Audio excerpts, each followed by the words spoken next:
Academic discourse in medicine requires more than just correct vocabulary. It demands a specific structure and tone. When writing or speaking on medical topics for IELTS, you are expected to sound like an educated peer, not just a student. This means adopting formal language, maintaining objectivity, and structuring arguments logically. Successful responses typically involve clear introductions, detailed body paragraphs with evidence, and strong conclusions that summarize the findings. Remember that academics fundamentally means scholarly and objective. Your goal is to analyze information using high-level linking words like furthermore or conversely. Always resist the urge to use overly emotional or definitive language. Maintain a balanced, expert perspective throughout your response. Here are 5 examples. Use hedging language. Phrases like "it appears that" or "may suggest" are safer and more academic than definite statements. 1. When presenting theories or findings, soften your claims with qualifiers. In medicine, absolute certainty is rare. By using hedges, you demonstrate critical thinking skills while acknowledging the complexity of scientific research. This subtlety signals a higher level of proficiency to the examiner. Define key terminology immediately. If you mention etiology, spend time clarifying what that term means in context. Don't assume the reader or listener knows your specialized vocabulary. Define it clearly and concisely. This technique is crucial for demonstrating both advanced subject knowledge and clear communication skills. By defining terms, you prove that you have fully mastered the concept, allowing others to follow your logic. Structure arguments with signposting. Use phrases like "firstly," "conversely," or "in conclusion" to guide the listener. Signposts are verbal road signs that keep your speech organized and easy to follow.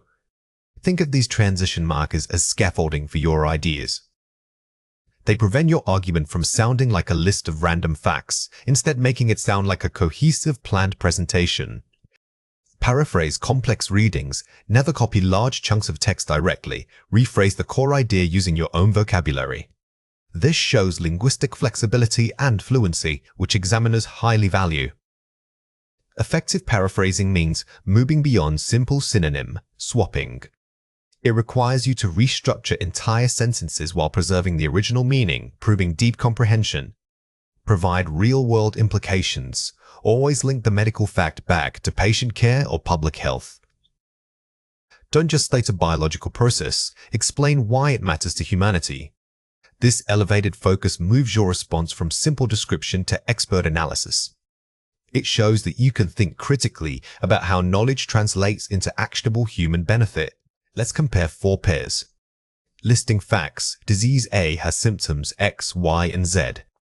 Analyzing relationships. The co-occurrence of symptoms X and Y may indicate an underlying link requiring further investigation.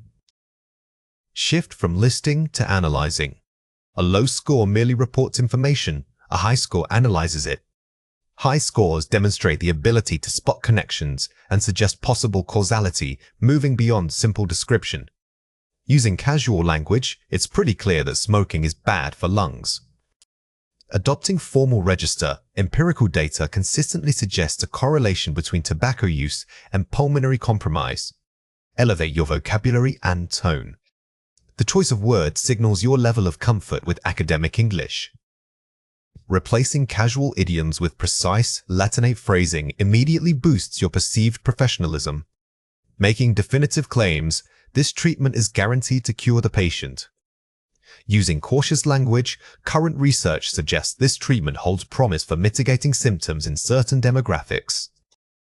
Embrace nuance and caution. In science, certainty is difficult.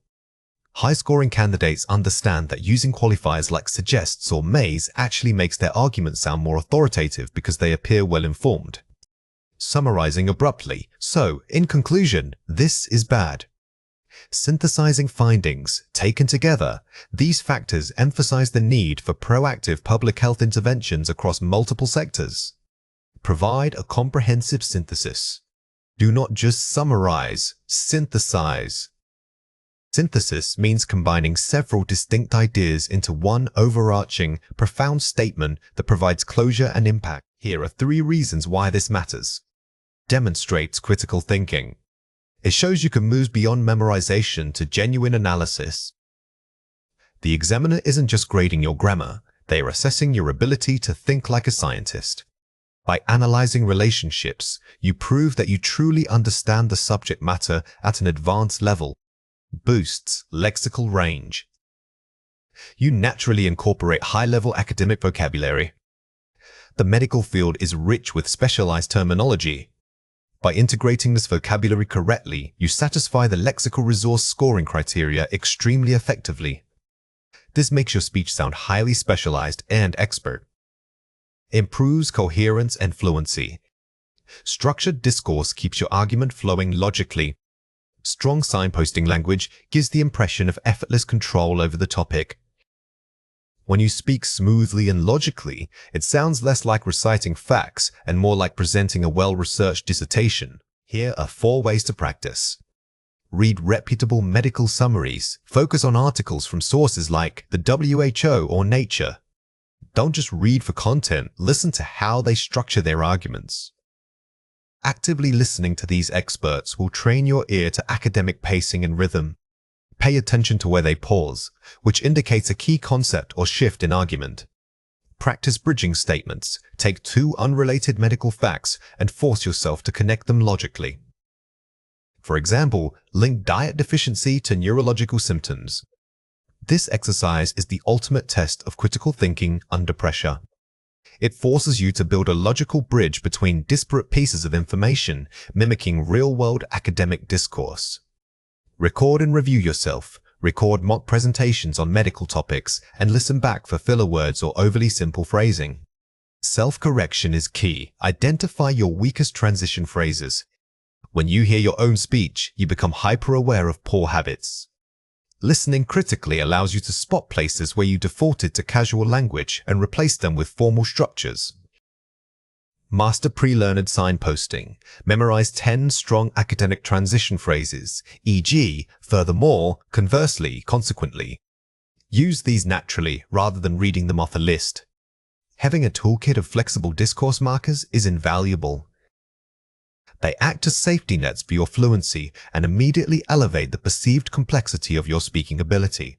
When writing academically, especially for high-stakes testing like IELTS, adopting a standardized structure is crucial. This structure is often called IMRAD: Introduction, Methodology, Results, and Discussion. Each section serves a distinct purpose in guiding the reader through your research argument. The introduction sets the scope and states your thesis clearly. The methodology explains how you conducted your work, while results present the raw findings without interpretation. Finally, the discussion interprets those results and relates them back to existing knowledge. Understanding IMRAD isn't just about knowing the acronym, it's about understanding the function of each part. Think of it as a narrative arc. You introduce the problem, describe your actions, present what happened, and then explain why those what-ifs matter globally. This clear signposting is what examiners look for when grading academic coherence. Here are 4 examples. The proliferation of digital resources, while expanding access to information, has simultaneously introduced challenges related to credibility and source verification. Effective topic sentence. It immediately establishes a nuanced tension, pro-con, rather than stating a simple fact. This sets up the argument for the rest of the paragraph. Notice how this single sentence manages complexity by using words like proliferation and simultaneously. Strong academic writing rarely makes broad, unchallengeable claims. Instead, it highlights complex tensions or paradoxes to encourage deeper analysis. Quantitative data derived from the survey indicated a statistically significant correlation between sleep deprivation and reduced cognitive performance among participants. Strong reporting. It uses precise disciplinary language, statistically significant correlations, and attributes findings directly to evidence, the survey. When discussing findings, always prioritize precision. Instead of saying people felt bad, use specific phrases like indicated a statistically significant correlation. This elevates your writing from casual observation to professional academic reporting. While previous studies have focused on economic variables, this research uniquely examines the sociological impact of remote work models. Effective transition gap identification. It acknowledges existing knowledge, but immediately pivots to define its unique contribution, the gap in research. This technique is vital for the introduction and discussion sections. By mentioning what others have done, you demonstrate academic awareness, and then by identifying a gap, you justify why your own paper needs to exist. Consequently, policymakers must integrate community-level engagement into policy planning to ensure sustained success in public health initiatives. Strong conclusion recommendation. It moves beyond mere description and offers actionable, broad implications for real-world change. Many students stop at summarizing findings. A high-scoring piece of academic writing always finishes by making a strong recommendation or suggesting future areas of investigation. This shows you are thinking critically about the broader impact. Let's compare 4 pairs. The problem is that many students do not study enough and they score badly in the test. Insufficient preparation significantly correlates with suboptimal performance outcomes on standardized assessments. Elevated vocabulary and formality, replacing simple conversational phrases with precise academic terminology. The biggest change here is shifting from personal opinion to objective language. Academic writing removes the first person entirely, focusing instead on concepts and evidence. This immediately makes your tone authoritative. The article said that climate change is bad for polar bears because their ice melts. The retreat of Arctic sea ice directly compromises the primary hunting grounds necessary for sustaining polar bear populations. Specificity and cause effect, replacing vague nouns, ice, bad, with precise scientific terms and clear chains of causality. Never use sweeping generalizations. Instead, structure your sentence to clearly link a cause, sea ice retreat, to an effect, compromised hunting grounds. This demonstrates detailed understanding rather than just surface-level knowledge. In conclusion, I think that government needs to do something about trash. Therefore, structural policy changes mandating municipal recycling infrastructure are necessary interventions for mitigating waste pollution. Impersonal tone and formal phrasing, removing I's or we and using formal transition phrases like therefore or consequently.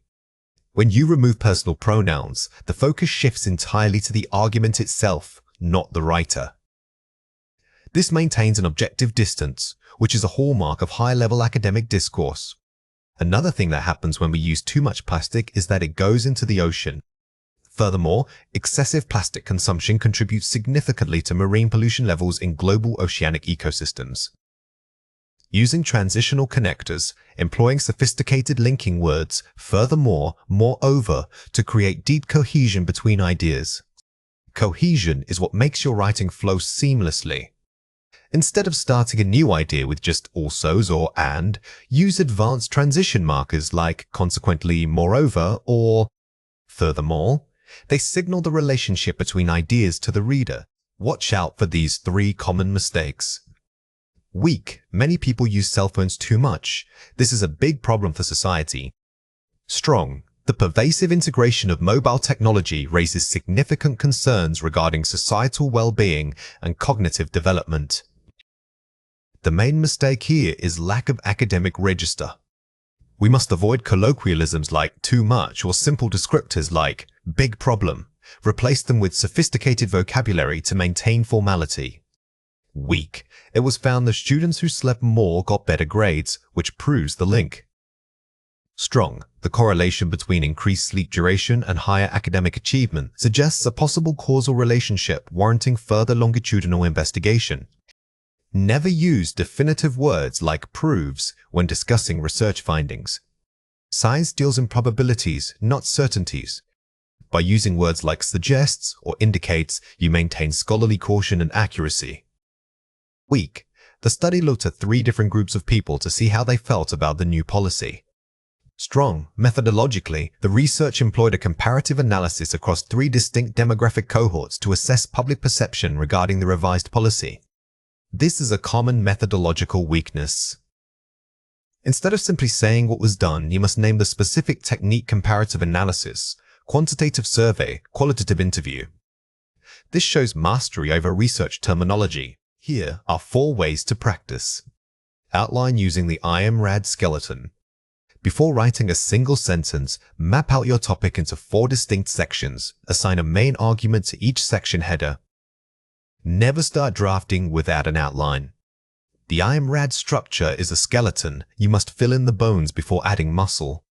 This ensures logical flow and prevents you from rambling or omitting key components. The so what test? After writing any paragraph, ask yourself, so what? Why should the reader care about this finding? If you struggle to answer, the argument is too localized. This technique forces you to elevate your findings from mere description to genuine analysis. Every academic point must ultimately connect back to a broader implication or societal impact. Focus on signposting language. Use strong transition words and phrases, e.g., conversely, moreover, to summarize at the beginning of paragraphs. Think of transitional language as road signs for your reader. They tell them, okay, we just finished point A, now we are moving to contrasting point B. This prevents confusion and boosts coherence scores. Vocabulary mapping. When researching a topic, keep a glossary of 5 to 10 high-level academic synonyms related to your subject area. Don't just memorize words, map them. If you are writing about pollution, your vocabulary map might include effluent, mitigate, or contaminant. Integrating specialized vocabulary naturally proves your domain knowledge.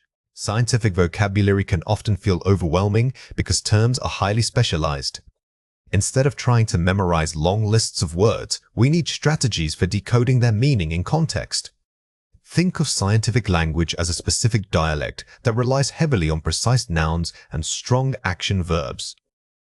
Our goal today is not just recognition, but functional understanding, knowing how these academic words operate within a sentence. When approaching any new scientific text, remember to slow down your reading speed.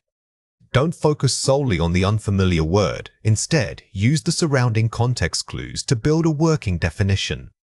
This process of contextual inference is far more powerful than rote memorization when learning academic vocabulary. Let's go through 6 words. For each word, I will say it clearly, then explain how to produce it correctly. The word is hypothesis. Say it again, hypothesis. A hypothesis is never a fact. It's an educated guess that must be testable through experimentation. When you use this word, always pair it with the idea of testing or investigating. Don't confuse it with a general assumption. The word is analyze. Say it again, analyze. To analyze means more than just looking at something. It involves breaking it down into parts to understand how they interact. Remember that you always analyze data or information, not usually emotions, unless specified. The word is correlation. Say it again, correlation. This word often trips people up because they mistake it for causation, which means one thing causes another. Always remember the golden rule: correlation does not equal causation. These terms are distinct. The word is parameter. Say it again, parameter. Think of parameters as adjustable knobs on a scientific machine. They are specific, quantifiable variables like temperature, pressure, or time constraints. If you can measure it with units, it's likely a parameter. The word is crucial. Say it again, crucial. This adjective is a helpful replacement for very important in academic writing because it sounds more formal and precise. When you use it, make sure that what follows the word truly represents a point of necessity. The word is validate. Say it again, validate. If you are confirming that your results match reality, you need to validate them. It implies a rigorous process. You aren't just checking, you are proving the truthfulness through testing. Here are 5 examples. Our initial hypothesis was that consuming vitamin C would boost energy levels. Hypothesis, noun. Notice how the sentence immediately frames this idea as a testable prediction. This usage helps you sound academic and precise when presenting preliminary ideas. Researchers must carefully analyze every single data point to avoid bias. Analyze verb. Using data point after analyze makes the sentence very specific and professional. Always think of analysis as a thorough, step-by-step process, not just a quick glance. Scientists found a strong correlation between diet and overall mental health. Correlation, noun. This sentence is perfect for demonstrating the concept without making false claims. It allows you to discuss relationships without falsely claiming direct cause and effect. Maintaining a stable temperature parameter is crucial for this experiment's success. Parameter, noun, crucial, adjective. Here we see two words working together. Crucial modifies the importance of the parameter. This combination helps you describe critical conditions in scientific work. The final studies were needed to fully validate these exciting preliminary findings. Treadle verb. When writing a conclusion, using validate shows that your results have passed multiple levels of scrutiny. It elevates your language from simple reporting to rigorous scientific documentation. Let's compare 4 pairs. First, hypothesis. Compare it with theory. Scope of evidence, low to high. The difference between a hypothesis and a theory is foundational in science. A hypothesis is a starting guess, but a scientific theory has been repeatedly tested and supported by overwhelming evidence across multiple disciplines. First, observe. Compare it with analyze. Action, passive versus active. Observing is passively noting what happens, whereas analyzing means actively interpreting why it happened. You must observe first to gather the raw data you can then analyze. First, impact. Compare it with affect. Grammatical role, noun versus verb. This is a common mistake. Affect is usually the verb. It means to influence. Impact is almost always the noun, referring to the force or effect itself. First, similar. Compare it with equivalent. Degree of identity, close versus identical. While both suggest likeness, equivalence means they are functionally identical in value or meaning. Similar is much softer and just implies a resemblance. Here are 4 ways to practice. Word mapping visualization. Group related terms together to build conceptual networks. Don't just write a word and its definition. Instead, draw a map connecting it to 3 synonyms, 2 collocations, and 1 example sentence. This forces your brain to recall the usage, not just the meaning. Spaced repetition. Reviewing vocabulary at increasing intervals of time. The key principle here is timing. Review difficult words quickly and review easier words less often. This scientific approach maximizes long-term memory retention far better than cramming. Collocation practice. Learning which words naturally pair together, e.g. strong correlation. Mastering collocations is the difference between fluent speech and stumbling English. Instead of learning crucial, learn to say crucial factors or crucial evidence. Always study phrases. Pre-reading annotation. Previewing a scientific text by circling unknown words before reading. Before diving into the main text, quickly skim headings and bolded terms.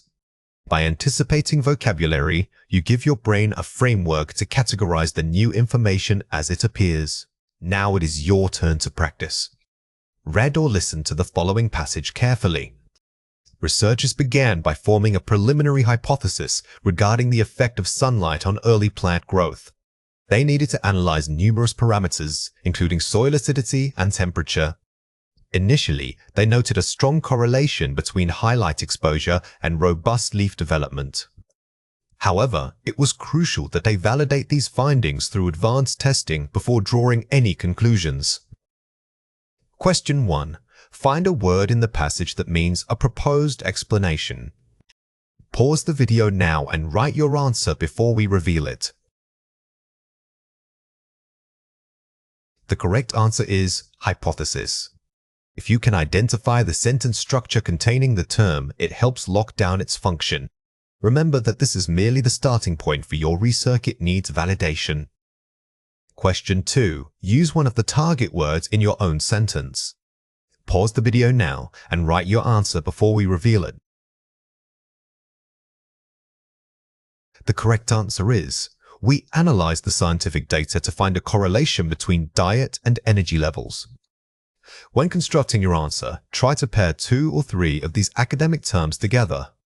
This strengthens the connection between related concepts and helps you speak more naturally.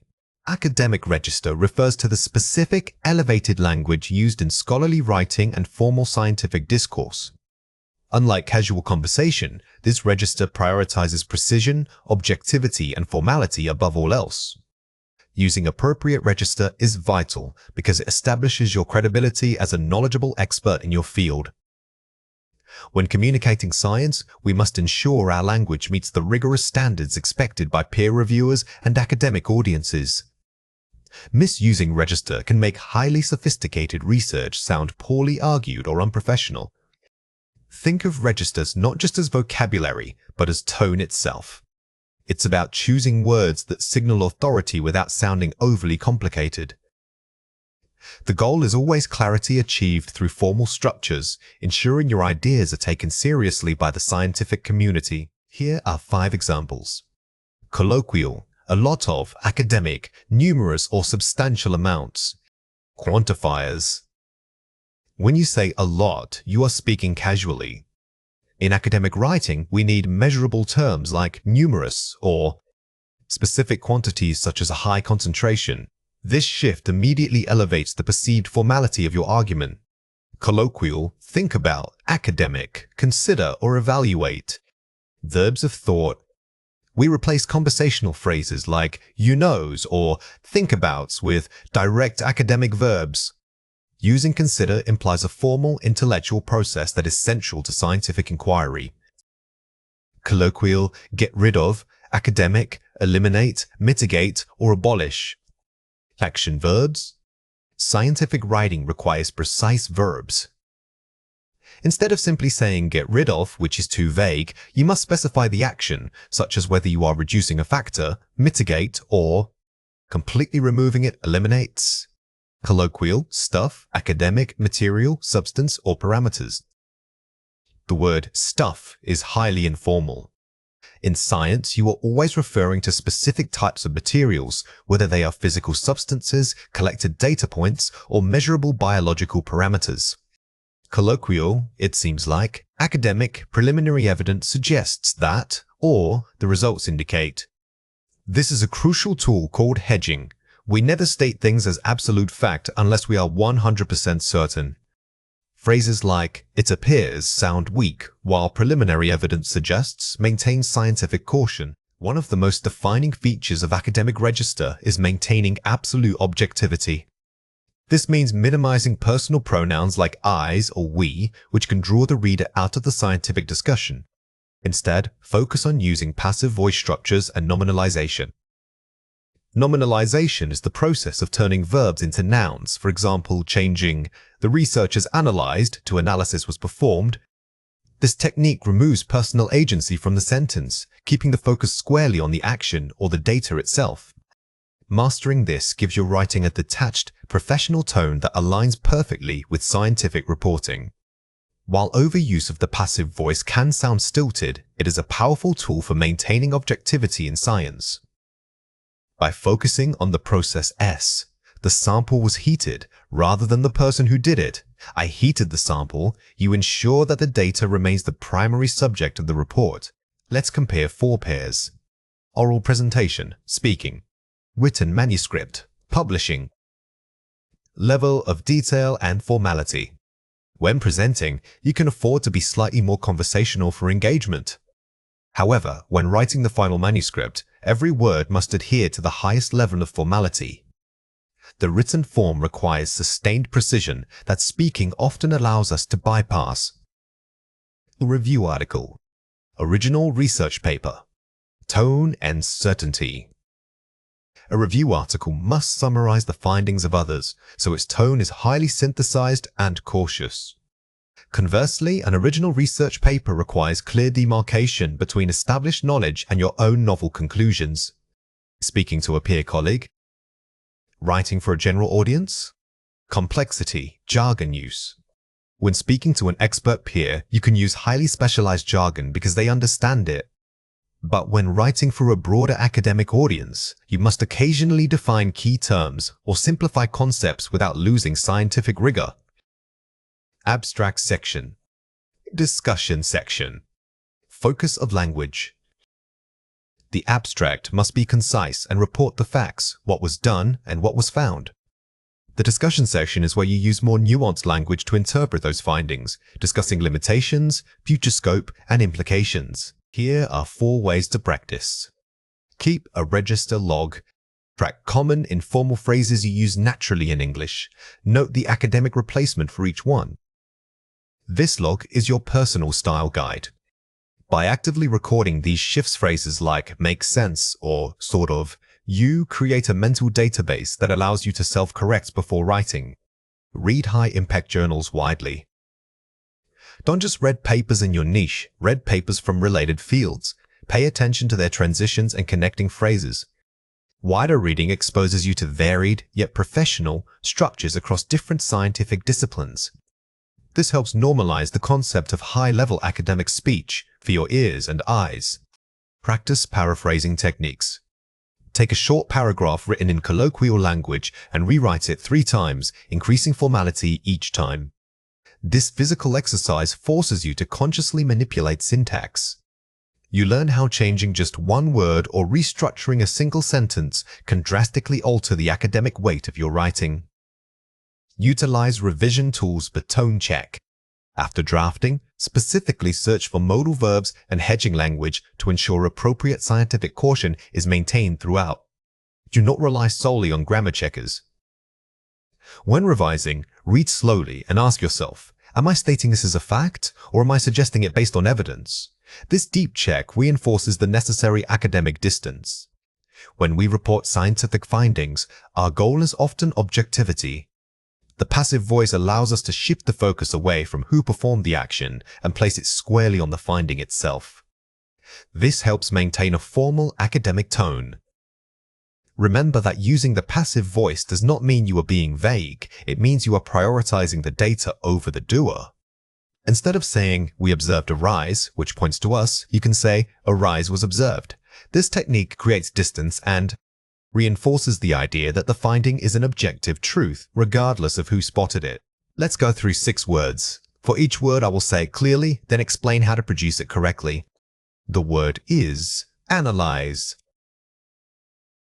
Say it again, analyze. Notice that the stress falls heavily on the first syllable. When you say this word, make sure your mouth opens wide for that initial sound. It's helpful to think of it as breaking down complex data step by step. The word is analysis. Say it again, analysis. Compare this immediately to the verb form. The stress shifts and we add an extra weak vowel sound in the middle. Practice moving your emphasis from the first beat to the second beat of this word. The word is effect. Let's say it again, effect. When we talk about an effect, remember that it is a noun, so the stress is on the second syllable. The vowel here is short and clipped, almost like when you say the letter I. This quick transition helps your speech feel more precise. The word is affect. Say it again, affect. The pronunciation is remarkably similar to the noun form, but conceptually they are different. Since we're focusing on language clarity today, practice saying these 2 words back to back until the distinction feels automatic. The word is result. Say it again, result. Pay close attention to that little schwa sound in the middle. It's not a full vowel, it's just a brief dip of your voice. This subtle rhythm makes your scientific reporting sound much more authoritative. The word is resistant. Say it again, resistant. This word has a steady beat and needs clear articulation across all 3 syllables. Try tapping your fingers along with the rhythm of resistant. This physical action can help you lock in the correct timing. Let's compare 4 pairs. First, leave. Compare it with lithe. Long E sound versus short I sound. The difference between these 2 is purely vowel length. When you say leave, your lips stay slightly spread and taut for a longer time. For live, the vowel is much shorter, clipped, and more relaxed. First, research. Compare it with research. Emphasis on 2 distinct syllables. Though they look similar, we need to distinguish between the full word and its components. When you say research, ensure a slight pause or breath break exists between the initial syllable and the second one. This helps your audience process the information cleanly. Erst, material. Compare it with military. The internal vowel sound is different. Listen closely to the middle vowel in both words. In material, that central vowel is a more open, relaxed sound. For military, it tends to be tighter and slightly higher pitched. Focus on adjusting that mouth shape. First, criteria. Compare it with criterion. Focus on the stressed syllables' energy. While these are plural singular forms, speaking them with clear stress is key. Ensure that when you hit the main stressed syllable, your voice projection increases slightly. This gives weight and authority to the specific term you just used. Watch out for these 3 common mistakes. Wrong. Grammar. The study shows that the data are inconclusive. Right. Agreement. The study shows that the data are inconclusive. In formal academic English, data is technically plural. Therefore, when you use it as a subject, you must treat it with a plural verb, like saying the data are. This small correction immediately elevates your register. Wrong. Preposition. The sample was contaminated by the testing. Right. Clarity. The sample was contaminated during testing. Be careful about using gerunds and prepositions when describing timing. Using during or throughout is much clearer than trying to force a preposition like by. It helps keep your sentence structure simple while maintaining academic formality. Wrong tense. The results were highly significant. Right present tense. The results are highly significant. When reporting published findings, it is often better to use the present tense. By saying the results KRS, you are presenting the finding as an established fact, not merely something that happened in the past. Here are 4 ways to practice. Tongue twisters. Repeat complex phrases slowly at first. Choose academic-sounding clusters of words, like systematic sample size or statistically significant. Saying these patterns aloud helps build muscle memory and improves your overall articulation speed. Minimal pairs drill. Practice switching between similar sounds. Find pairs of words where only one sound differs, such as conduct versus contact, rapidly switching back, and fourth between these 2 phonemes is excellent cross-training for your mouth muscles. Shadowing. Listen to native academic speech and mimic it immediately.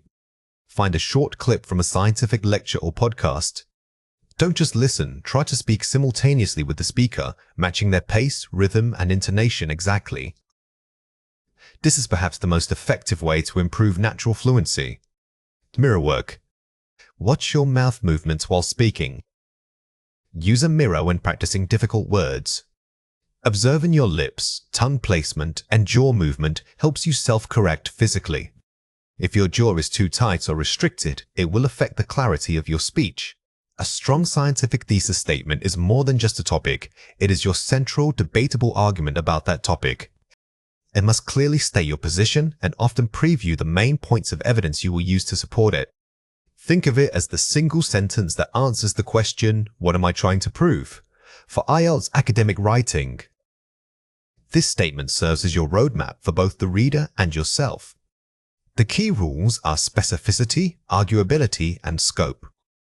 The argument must be specific enough to cover in one essay, but broad enough to support multiple pieces of evidence. Crucially, it cannot simply state a widely accepted scientific fact. It must take a stand. When writing for an academic audience, remember that your primary goal is not just to inform, but to persuade through evidence. By defining your thesis clearly early on, you establish credibility right from the start. If the reader knows exactly what stance you are taking, they can follow your logic much more easily. Here are 4 examples. While vaccines are crucial for public health, mandatory implementation must be balanced by robust individual autonomy protections to ensure ethical medical practices. Effective because it acknowledges 2 sides, vaccines your autonomy, and proposes a necessary balance, showing nuance. Notice how this thesis avoids extremes. It doesn't just say vaccines are good. Instead, it introduces the need for balance, which signals to the reader that your essay will be complex and thoughtful. The shift towards remote education while improving accessibility necessitates significant governmental investment in digital infrastructure to prevent exacerbating existing socioeconomic inequalities. Strong because the argument investment needed is directly linked to a specific problem and solution.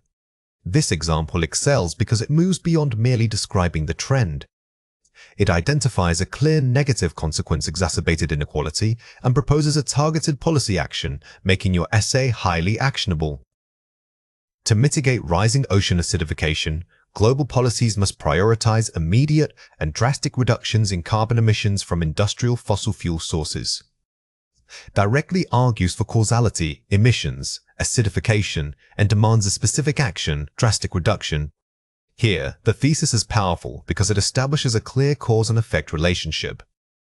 When your argument is based on scientific causality, you immediately raise the level of academic rigor. Integrating sustainable agricultural techniques such as vertical farming and precision irrigation represents the most viable path for ensuring food security in densely populated urban environments. It proposes a specific set of solutions, vertical farming, and defines a clear scope, urban food security. This type of thesis gives you multiple body paragraphs to work with, one section on vertical farming, another on irrigation, and a third discussing the viabilities overall. It structures your entire essay flow. Let's compare 4 pairs. Smoking is bad for people's health. The detrimental effects of prolonged smoking on cardiovascular health necessitate strict public policy interventions and comprehensive educational campaigns. Moves from a simple fact to a policy-driven argument, specifying what needs to happen. The difference here is the jump from observation to intervention. A weak statement just reports data. A strong thesis recommends action and explains why that action is necessary. Plastic pollution is getting worse in oceans because of human activity. Current global waste management practices are insufficient, requiring mandatory corporate responsibility laws to curb the escalating accumulation of marine plastic. Narrows the focus from a general problem, pollution, to a specific structural failure, waste management, and proposes a solution, corporate law. Never make your scope too broad. By focusing on global waste management practices, you create manageable sections for body paragraphs, making your argument feel authoritative. Technology changes how we communicate every day.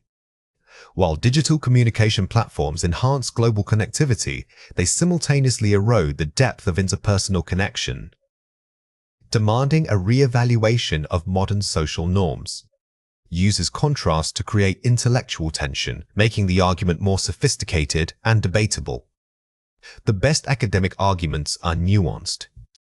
They acknowledge both sides, the enhancement versus the erosion, before taking a final stance on how that balance must be restored. Education is important for future careers in science and technology. To maintain global competitiveness, educational curricula must undergo an urgent overhaul to prioritize practical STEM skills over rote memorization of theoretical knowledge. Replaces vague, positive statements, important, with specific demands for restructuring STEM skills versus rote memory. Instead of just stating that something is good, a strong thesis explains how it must be improved or why the current system fails. This shows critical thinking. Watch out for these 3 common mistakes. Weak. The history of the Roman Empire shows that strong armies are necessary for political stability. Strong. While military might historically stabilize empires, modern geopolitical structures demonstrate that diplomatic alliances and economic interdependence are far greater determinants of long-term regional stability. The initial statement is merely reporting historical fact. The correction doesn't deny the past but argues that something more is important: diplomacy and economy is currently more effective. Weak. Many cities need better public transportation systems to reduce pollution. Strong. The adoption of electric rapid transit networks, supported by municipal zoning reforms, is the most efficient strategy for significantly mitigating vehicular emissions in high-density urban cores. This era moves from a general need to a specific, feasible solution. Don't just point out a problem, suggest the precise mechanism, the electric rapid transit networks that solves it. Weak. Climate change is damaging biodiversity and we must act now. Strong. The immediate failure to enforce international carbon pricing mechanisms will inevitably lead to irreversible mass extinction events, demanding a unified global treaty overhaul. Notice the shift in tone and scope. "We must act now" is vague advice. A strong thesis names the specific mechanism that has failed, the international carbon pricing mechanisms, and predicts a concrete, severe consequence. Here are 4 ways to practice. The what-if test. After drafting your thesis, ask yourself, what if the opposing side were completely right? This forces you to anticipate counter-arguments. A truly academic argument is never one-sided. By anticipating the counter-argument early on, you demonstrate intellectual maturity and preemptively address skepticism in your writing. From topic, problem, solution. Structure your thinking, triangle, identify a topic, pinpoint a specific problem within it, and argue for one clear solution. This gives instant focus. This framework is incredibly useful when you are struggling with prompt selection. It forces you to move past general statements and land on a measurable policy or systemic change. Use qualifying language. Employ phrases like, "It appears that," "while evidence suggests," or "this may indicate" rather than definitive claims. In scientific writing, absolute certainty is rare. Using qualifying language shows humility and scholarly caution. You are presenting a highly reasoned argument, not an indisputable truth. The thesis funnel technique. Start broadly in the introduction, the general topic, narrow down to your specific focus point, mini-topic, and conclude with your sharp, precise thesis statement. Think of this process like narrowing a funnel. You start wide so the reader feels grounded, but then you rapidly converge on that single, powerful argumentative point at the end of your introductory paragraph. When reading academic abstracts, your goal is not to remember every detail. Instead, you must extract the core narrative using a structured approach we call AIMC: aim, issue, method, and conclusion. First, identify the main aim. What did the authors set out to do? Second, pinpoint the central issue or gap in existing knowledge that prompted the study. Third, note the methodology used. Was it quantitative research, a qualitative study, or a literature review? Finally, focus intensely on the conclusion, as this represents the answer or implication of their findings. Understanding abstracts is less about reading speed and more about structural recognition. When you spot those 4 components, aim, issue, method, conclusion, you are essentially reverse engineering the entire research paper in miniature form. This focused reading process allows you to quickly determine if a source is relevant to your own academic needs. Here are 4 examples. The primary aim of this study was to quantify the correlation between remote learning models and student retention rates. Identifies the specific research goal, aim. This sentence immediately signals the aim component. Notice that the authors use strong verbs like quantifies and correlation. By locating this initial statement, you establish the study's scope right away. Previous literature has failed to account for socio-economic disparities in virtual learning environments. Highlights the knowledge gap problem, issue. Here we find the issue. This phrase signals that while research exists, there is a distinct problem or limitation. When you see phrases like failed to account for's or lacks understanding, stop and recognize the critical gap the paper intends to fill. A mixed methods approach combining longitudinal surveys with focus group interviews was utilized. Details the process, methodology. Identifying the method tells you exactly how credible the findings might be. The combination of mixed methods, for example, is a rich detail that speaks to the rigor of their approach and helps you assess the study's reliability. These data strongly suggest that targeted intervention programs are necessary to improve equity in digital education. States the conclusive finding, conclusion. The conclusion is often the most valuable part of an abstract for your own research. Look for definitive statements, such as strongly suggest or demonstrates, because these phrases contain the author's final takeaway message. Let's compare 4 pairs. Reading the introduction, full text. Reading the abstract summary.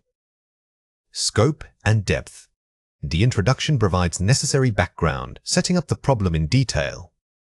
Contrast this with the abstract, which is highly condensed, assumes you already know some context, and jumps straight to the main findings. Skimming for general ideas. Annotating for AIMC components. Level of detail required. If skimming, you might only grasp the general topic. But when annotating for specific components like methods or issue, you are forced to read with extreme precision, gathering highly structured pieces of evidence. Passive voice usage, reported findings. Active voice usage, argumentative thesis. Focus and agency. In scientific abstracts, you often see the passive voice used to focus on the findings rather than the people. However, when analyzing a thesis statement, pay attention to who is taking action, the active subject. Literature review section. Abstract summary. Purpose of text. A literature review summarizes what others have found, while the abstract summarizes what this specific paper found. Recognizing the difference is crucial. One builds context, and the other delivers a quick punch of results. Complete the summary using words from the passage. An abstract functions as a high-level preview, giving readers a quick grasp of the study's overall blank. Pause the video now and fill in the blank before we reveal the answer. The correct answer is scope. The word scopes helps define the boundaries of the research. When you use it, you are signaling that the piece is not covering everything, but rather focusing intensely on a defined area. To effectively decode an abstract, one must systematically identify its core components, including the main blank and methodology. Pause the video now and fill in the blank before we reveal the answer. The correct answer is issue. Remember that the issue is not just the topic, it's the specific puzzle or knowledge gap that needs solving. Finding this phrasing shows sophisticated reading comprehension. Focusing only on keywords often results in a vague understanding, whereas grouping ideas helps build a cohesive blank. Pause the video now and fill in the blank before we reveal the answer. The correct answer is narrative. We want to move beyond isolated facts. By reconstructing the narrative, you are demonstrating that you grasp the flow, how the problem leads to the method, and how that results in a conclusion. A strong abstract should give enough information so that the reader can determine if the source is highly blank or irrelevant. Pause the video now and fill in the blank before we reveal the answer. The correct answer is relevant. Ultimately, reading comprehension in this context means efficiency. You are making a rapid judgment call about whether investing time in the full paper is worthwhile based on the abstract signal. Here are 4 ways to practice. Look for signposting language. Pay attention to transitional phrases like consequently or therefore. These words guide you from the problem statement directly into the conclusion. These transition words are academic signposts. They literally tell your brain, attention, this next idea is a result of what I just read. Identifying them helps you track the logical flow and argumentative structure. Analyze verb tenses. Notice whether authors use past tense for methods the team analyzed versus present tense for general truths climate change is affecting. Tense reveals the nature of the claim. If they are reporting a completed experiment, they will use past tense verbs. This simple grammatical check adds layers to your understanding of the source's authority. Identify implicit assumptions. Sometimes authors assume the reader already knows certain concepts. Be aware of these unstated premises that underpin their research design. This is a high-level skill, but it's vital for critique. Asking, what must be true for this study to even make sense, helps you evaluate if the foundation of the argument is solid. Synthesize into 3 bullet points. After reading an abstract, force yourself to summarize its entire content using only 3 high-impact bullet points: problem, approach, key finding. This physical constraint of summarizing forces you out of passive reading and into active knowledge reconstruction. It's the best way to prove to yourself that you truly understood the material's essence. Now it is your turn to practice. Read or listen to the following passage carefully. Global supply chain resilience is increasingly dependent on real-time data analytics. This study investigates the efficacy of utilizing blockchain technology to improve transparency and reduce delays in perishable goods transport networks. We surveyed 15 major distribution hubs across 3 continents, collecting operational metrics over an 18-month period.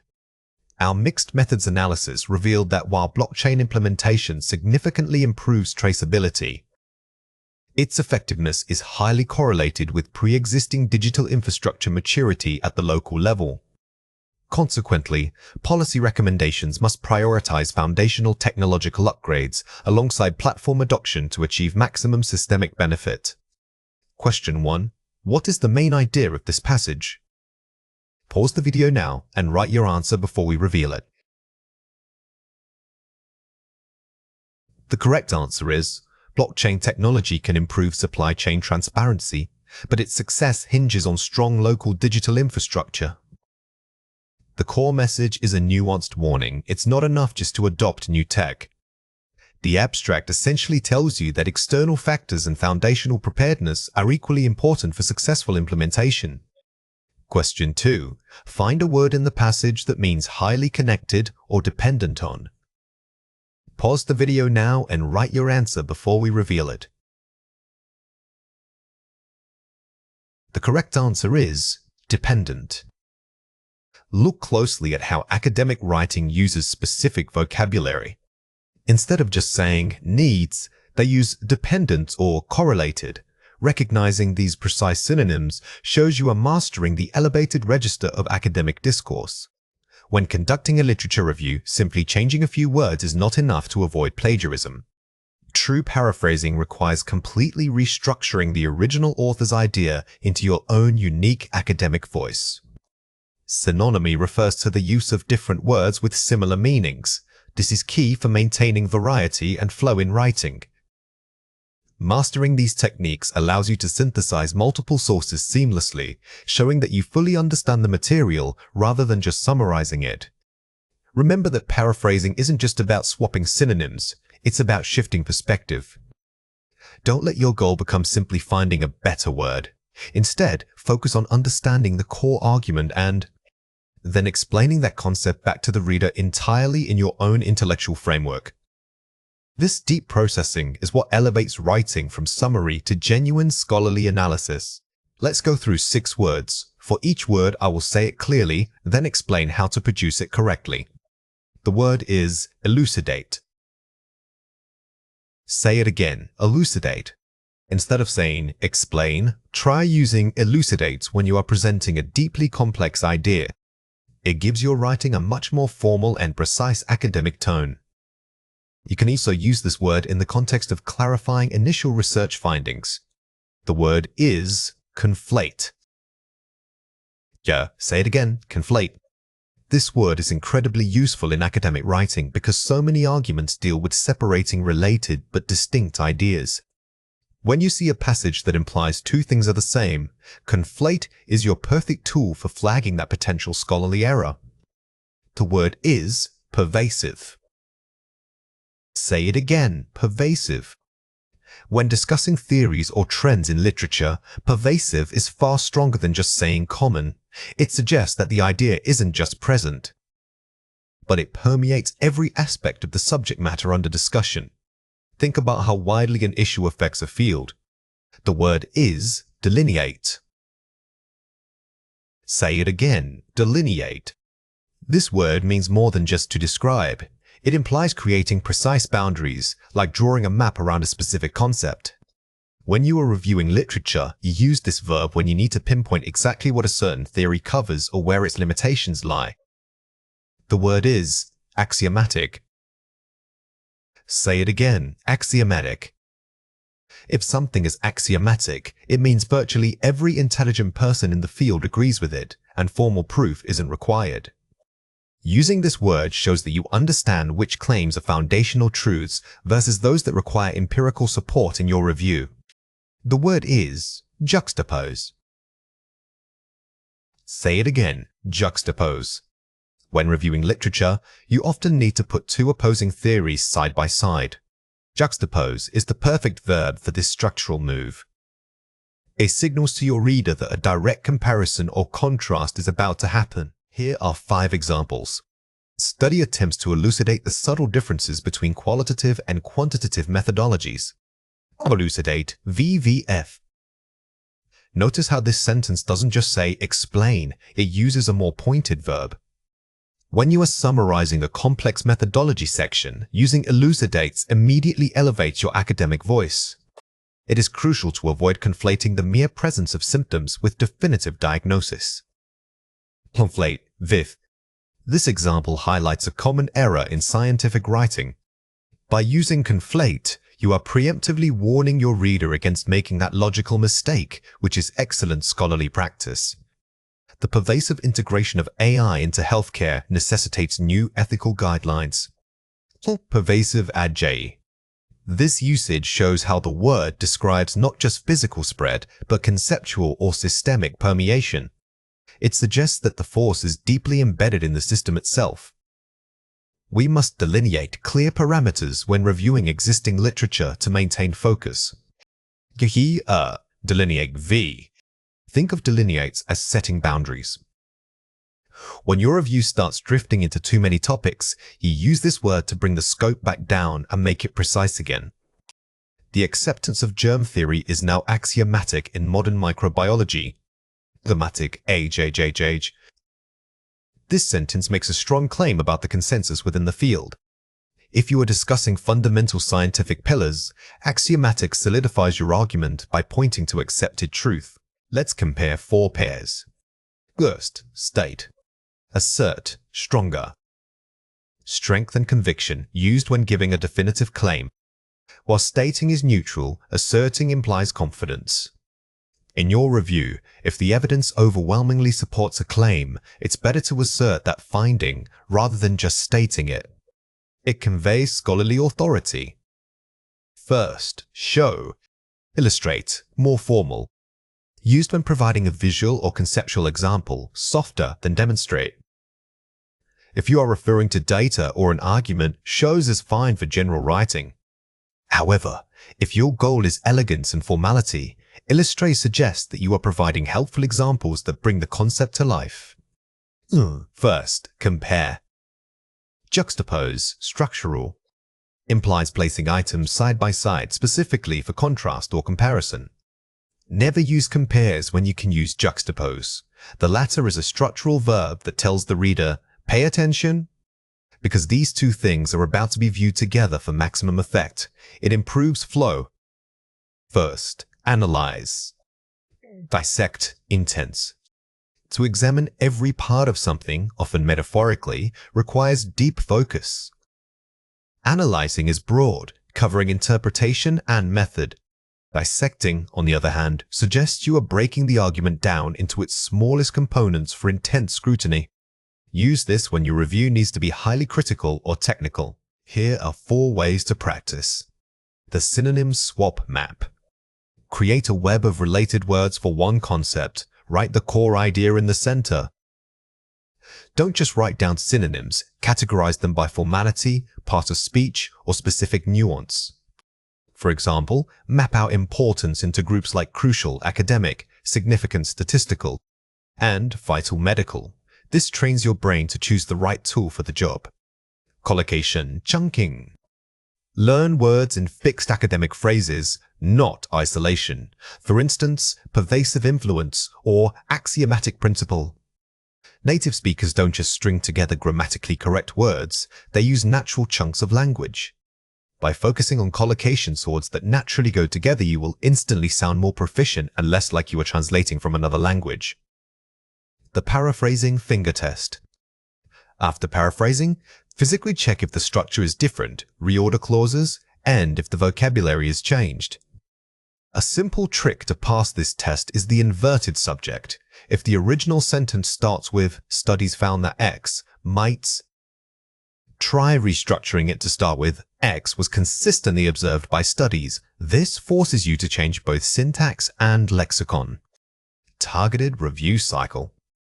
After writing a draft, highlight every single connecting word. However, moreover, consequently, replace them all. Focusing only on transition words helps you understand the flow of your argument. If you overuse furthermore, it sounds repetitive. By actively replacing these linkers, you ensure that each paragraph genuinely builds upon the previous one. Now it is your turn to practice. Read or listen to the following passage carefully. The current body of research shows a pervasive influence of socioeconomic status on health outcomes. Many early studies tended to conflate correlation with definitive causation, making it difficult for subsequent researchers. Therefore, modern scholars have worked hard to delineate clear parameters and are beginning to juxtapose genetic predisposition against environmental factors. It is now axiomatic that these variables interact profoundly. Question 1. Find a word in the passage that means having an influence throughout an area or system. Pause the video now and write your answer before we reveal it. The correct answer is pervasive. This question tests your ability to identify synonyms used for scale of impact. Whenever you see something described as having widespread reach, remember pervasive is much stronger than simply saying widespread. Question 2. Use the word elucidates in a sentence describing how two different theories relate. Pause the video now and write your answer before we reveal it. The correct answer is, the second paper helps to elucidate how Theory A and Theory B function independently of one another.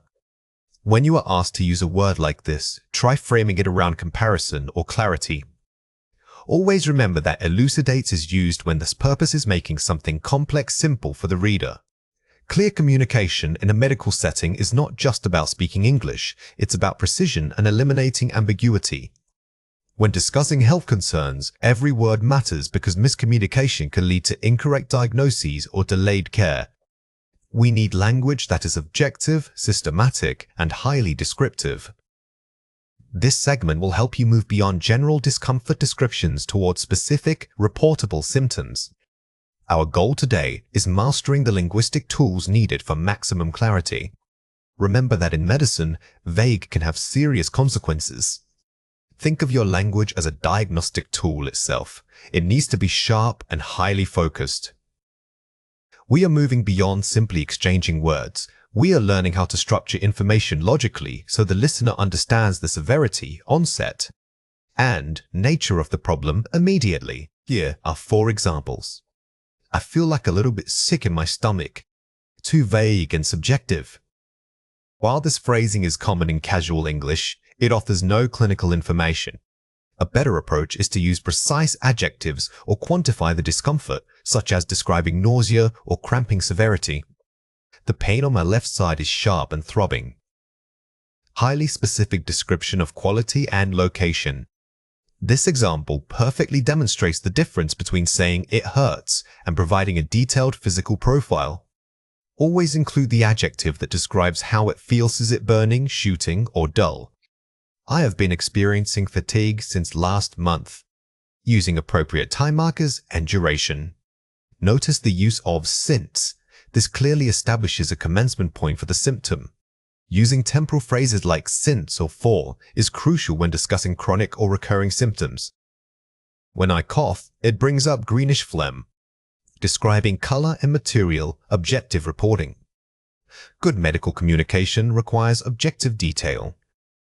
Instead of saying, I have a bad cough, describe the sputum, its color, its consistency, and whether or not it is bloody. Here are 3 reasons why this matters.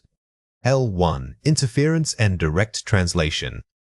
Translating idioms or culturally specific phrases word for word. Many common grammatical errors happen simply because we are translating concepts from our native language directly. Instead of thinking about the literal word, focus on conveying the underlying meaning using standard medical English structures. Cultural differences in symptom reporting. Some cultures downplay symptoms, others overshare details. Understanding cultural norms is key to effective communication. Some patients may be taught not to complain, so you must learn how to gently prompt them for details without sounding accusatory. Anxiety and cognitive overload. When stressed, recall of precise medical vocabulary declines. It is completely normal to struggle with words when you are anxious or in pain. If you freeze up, it's okay to pause and say, "Could I rephrase that?" This gives you time to organize your thoughts effectively. Watch out for these 3 common mistakes. Some learners say, "I have much pain in my back." The better way to say this is, "I have a lot of pain in my back." This is a common quantifier mistake. When referring to uncountable nouns like pain, we typically use phrases such as "a great deal of" or "a lot of." Avoid using much in positive statements. Incorrect. "My stomach hurt when I walk." Correct. "My stomach hurts when I walk." Since walking is a habitual action or an ongoing condition, we must use the simple present tense. The simple present describes facts and recurring actions, which perfectly fits describing a chronic symptom. Some learners say, "The doctor told me to follow up next week." The better way to say this is, "The doctor advised me to follow up next week."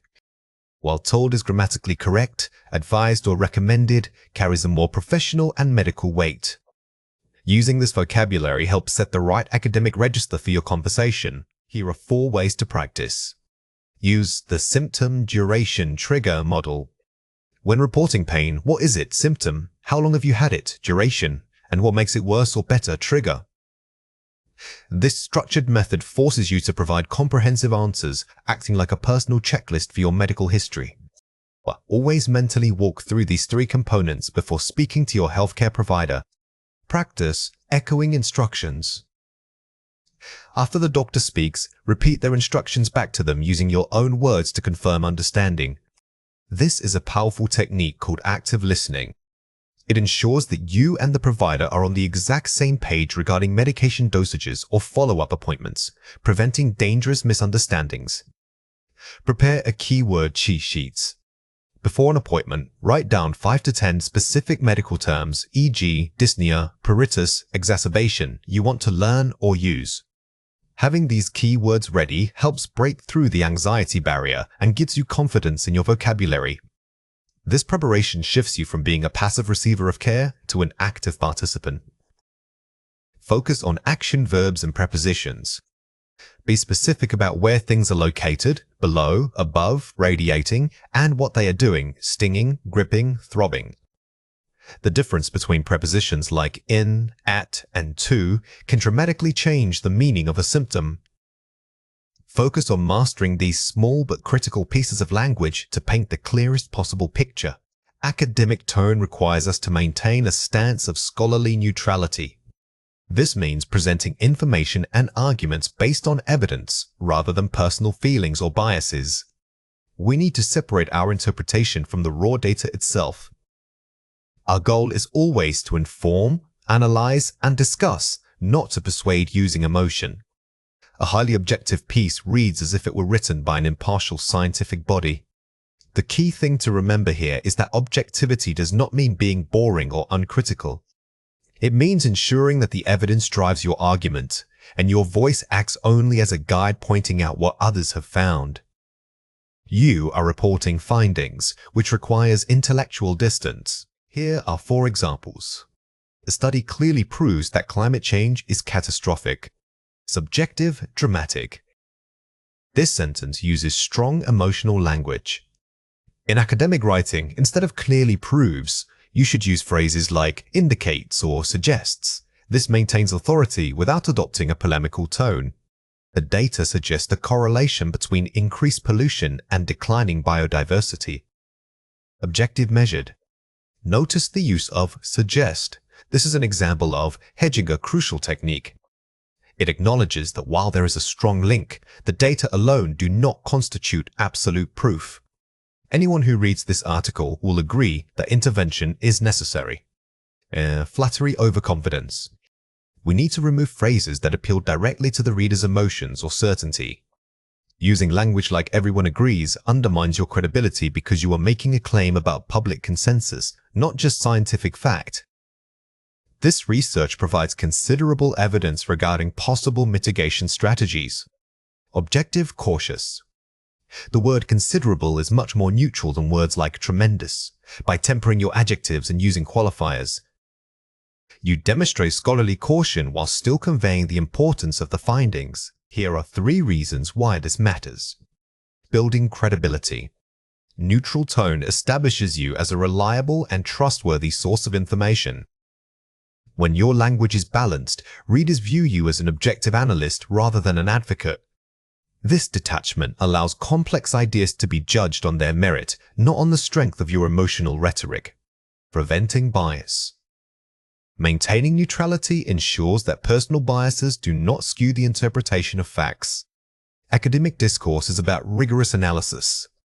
If your tone suggests bias, even subtly, your audience will start questioning whether your interpretations are scientifically sound or merely motivated by belief. Focusing on evidence. The primary focus must always remain on the data and the scholarly process. By stripping away subjective adjectives and forceful claims, you force both yourself and your reader to concentrate solely on the methodology, the results, and the implications of the evidence presented. Two powerful tools for maintaining neutrality are hedging and attribution. Hedging involves using cautious language to reflect uncertainty, such as, "It appears that," or "may suggest." Attribution means citing the original source whenever you present a finding that is not your own interpretation. Never assume that common knowledge requires no citation. Always trace claims back to their origin.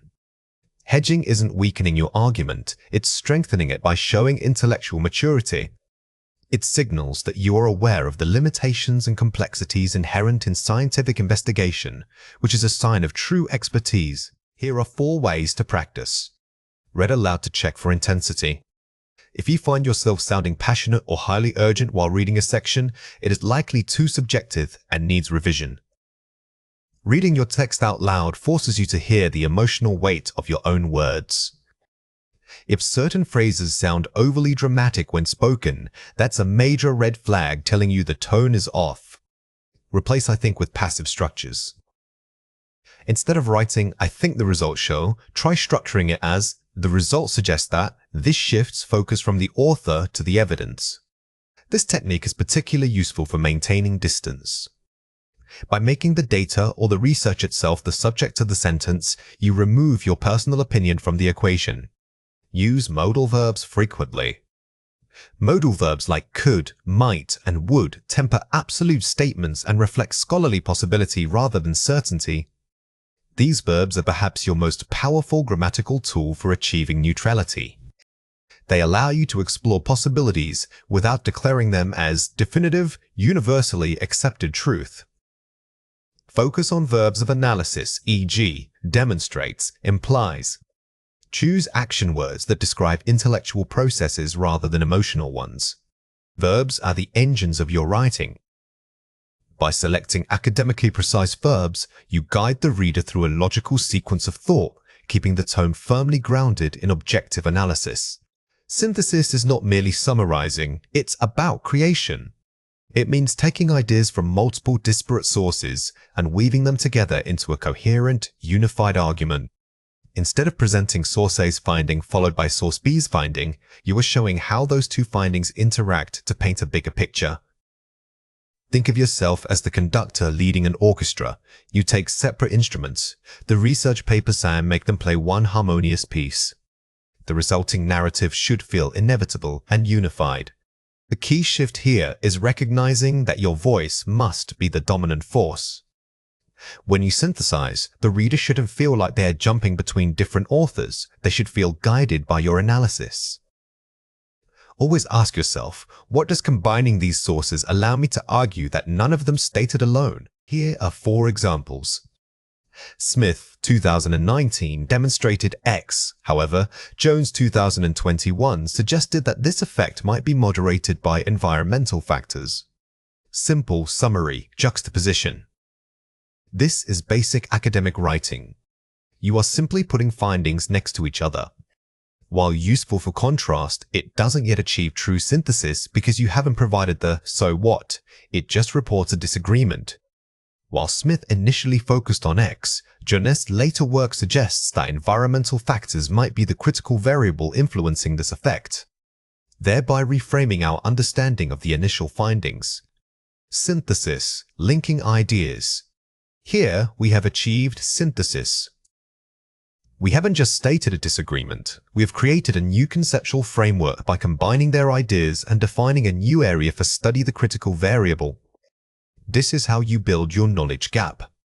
Multiple studies confirm A, B, and C, leading to the conclusion that intervention Z is highly effective. Over-generalization weak. This sentence feels too conclusive because it lacks nuance. When you synthesize, you must acknowledge the limits of the evidence. It's safer to write that the consensus suggests rather than stating an absolute conclusion.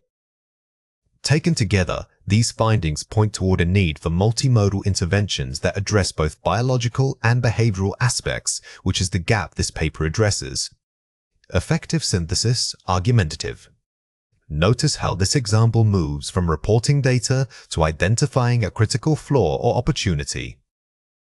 The synthesis isn't just about summarizing what exists, it's about using that evidence gap to justify your own research contribution. Here are 3 reasons why this matters. Establishing the knowledge gap. Synthesis helps you pinpoint exactly what is missing from current literature. This is arguably the most critical function. A knowledge gap is not just more research is needed. It must be a specific, definable flaw that only your study can address. Use synthesis to prove why other studies were insufficient. Building credibility. It demonstrates that you are an expert capable of seeing patterns and connections others have missed. When you synthesize effectively, the reader perceives you as a critical thinker, not just a compiler. This elevates your writing from descriptive to authoritative. Developing novel arguments. True academic contribution comes from combining existing concepts in new ways.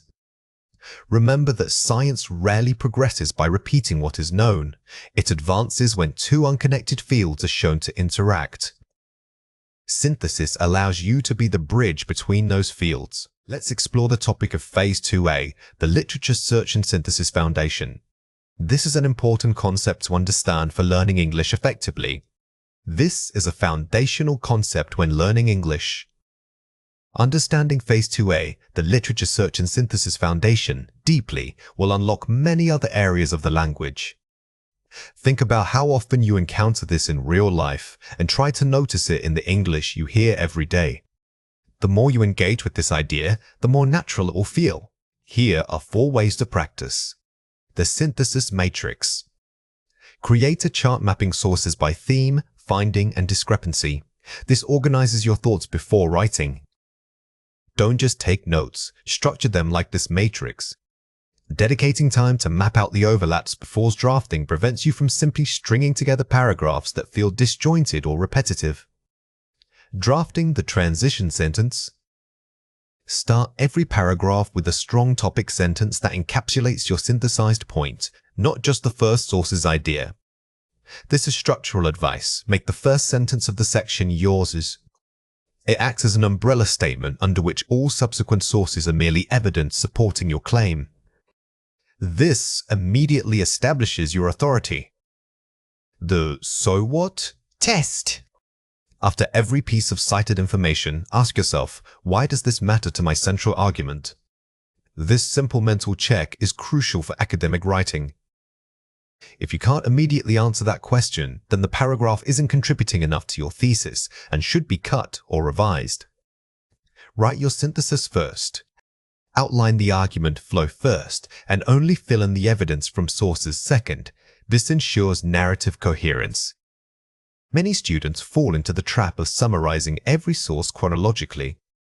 Instead, write your argument structure first, the logical path you want to take, and then collect supporting quotes or paraphrases as needed. Keywords are the core terms you use to define your research topic. Boolean operators are simple logical commands like and, or, and not that connect these keywords together. They help you tell the search engine exactly how related concepts should interact. Think of them as filters that narrow or broaden your search scope dramatically. Using them correctly is the foundation of effective information retrieval. It's crucial to understand that Boolean operators aren't just fancy words. They are mathematical logic tools applied to language. They force precision into what would otherwise be a vague conversation with the database. By mastering these three simple terms, you gain incredible control over millions of results. Here are 4 examples: climate change and policy reform, and narrows. The word "and" requires that both concepts must be present in the resulting documents. This drastically limits your results to only those items discussing both climate and policy simultaneously. It's a very restrictive but highly accurate search strategy. Virtual reality or augmented reality, or broadens. The OR operator tells the database that either term is acceptable. This significantly increases your result pool because you are accepting documents containing one concept or the other, but not necessarily both. Use this when you aren't sure of the exact terminology. Dogs, not cats. Not excludes. The not operator is used to eliminate undesired results. If you are researching canine behavior but keep pulling up articles about feline pet care, using not can instantly filter those irrelevant hits out of your search. Digital literacy and education. Quotation marks, phrase search. Placing quotes around a phrase forces the database to look for those words together in that exact sequence. This is vital because most search engines will otherwise treat digital and literacies as separate concepts, which can lead to unrelated results. Here are 3 reasons why this matters. Precision and recall. Boolean logic allows you to balance the need for accuracy with the breadth of information. In research, we talk about precision getting 0 false positives and recall ensuring we didn't miss any good sources. By mastering these operators, you control that critical balance, making your searches robust and trustworthy. Overcoming ambiguity. Natural language is inherently vague. Structured search removes this ambiguity for the computer. When you type a query normally, the database has to guess what you mean. By using parentheses and operators, you eliminate all guesswork, giving the system clear, actionable instructions on how to interpret your intent. Efficiency and speed. A perfectly crafted search string yields relevant results in seconds, saving hours of manual sifting. The time saved by a single effective Boolean query is immense. Instead of scrolling through thousands of irrelevant documents, you are guided directly to the most promising handful of sources. Let's explore the topic of keywords and Boolean operators for database searching. This is an important concept to understand for learning English effectively. This is a foundational concept when learning English. Understanding keywords and Boolean operators for database searching deeply will unlock many other areas of the language. Think about how often you encounter this in real life and try to notice it in the English you hear every day. The more you engage with this idea, the more natural it will feel. Here are 4 ways to practice. Start broad, then narrow. Begin with a wide OR search to identify key terminology, then refine it using ANDs. Don't try to build the perfect query on your first attempt. It's best practice to do several iterative searches, start broad to gather vocabulary, and then narrow down piece by piece until you hit peak relevance. Refine your keywords constantly. If results are too numerous, pull keywords from the abstracts of good articles. If they are too few, expand your concepts using ORs. Treat the initial search results as a guide, not the final word. The best place to find better keywords is often within the highly relevant research papers you discover along the way. Use parentheses for clarity. Always group related concepts using parentheses when combining multiple OR terms. This is a small habit that prevents massive logical errors. If your query gets complicated, pause and manually check the order of operations by adding parentheses around every set of grouped keywords. Test with simple queries first. Before building complex chains, test each operator combination, e.g. A and B, in isolation to verify functionality. Never assume that an operator works the same way in every database. Always validate your most critical logic components on a simple search first before expanding into full complexity. When we summarize multiple sources, our goal shifts from simply recounting information to creating a cohesive argument. This process is called synthesis, and it involves weaving together distinct ideas into one unified narrative. You are not just listing points, you are demonstrating how different authors relate to each other's claims. Think of yourself as an editor who brings disparate voices together under a single roof while respecting the original source material. It is crucial to understand that synthesis means more than just combining 3 summaries into one big block of text. True synthesis requires you to identify the underlying conversation between the sources, the debate, the agreement, or the contradiction. Always ask yourself, how does source A challenge what source B claims? This elevates your summary from a report card to an academic analysis. Here are 4 examples. Source A notes that early attempts of policy often failed due to lack of public buy-in. Focus on the core claim, failure reason. Here we are identifying a key constraint, poor adoption. When you annotate like this, you are extracting only the so what factor. Don't record supporting examples. Focus on the main takeaway point that contributes to the overall argument. Source B, conversely, suggests economic incentives were the primary missing element. Contrast with Source A, different cause. This is where the synthesis begins. You are immediately seeing a direct contradiction to the first source's claim about public buy-in. Your summary must capture this tension, not just list 2 separate ideas. Source C expounds on both previous points by suggesting that governance structure is key. The synthesis point, a third factor.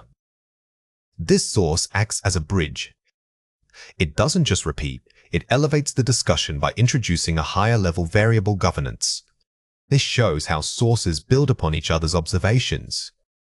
The overall consensus suggests that technical solutions are insufficient without institutional support. Your own synthesized statement, the thesis. This final sentence is the product of your hard work. It synthesizes A's focus on failure, B's focus on incentives, and C's focus on structure into one definitive argument. Remember to always write this conclusive summary in your own unique voice. Let's compare 4 pairs. Simple summary, restating.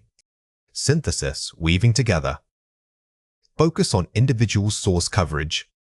A simple summary treats each article as a mini-essay, dedicating space to its unique points. Synthesis, however, forces you to treat the sources like teammates in a debate, prioritizing how they interact with one another. Primary source, raw data. Secondary source, analysis. Difference in purpose. When summarizing primary data, you describe what the source actually says, the raw evidence. When dealing with secondary sources, you summarize how the expert is interpreting or analyzing that evidence. Descriptive reading, what happened. Argumentative, reading, why did it happen? Shifting from facts to causation. If the source is purely descriptive, your summary should aim for clarity and chronology. If the source is argumentative, you must summarize its underlying thesis and the evidence it uses to support that specific viewpoint. Quoting directly. Compare it with paraphrasing, avoiding plagiarism.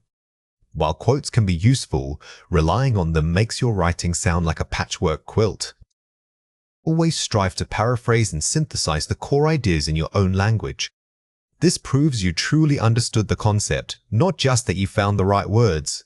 Complete the summary using words from the passage. Initial reports often oversimplify complex issues by ignoring differing perspectives, leading to biased initial assessments of the problem. Pause the video now and fill in the blank before we reveal the answer.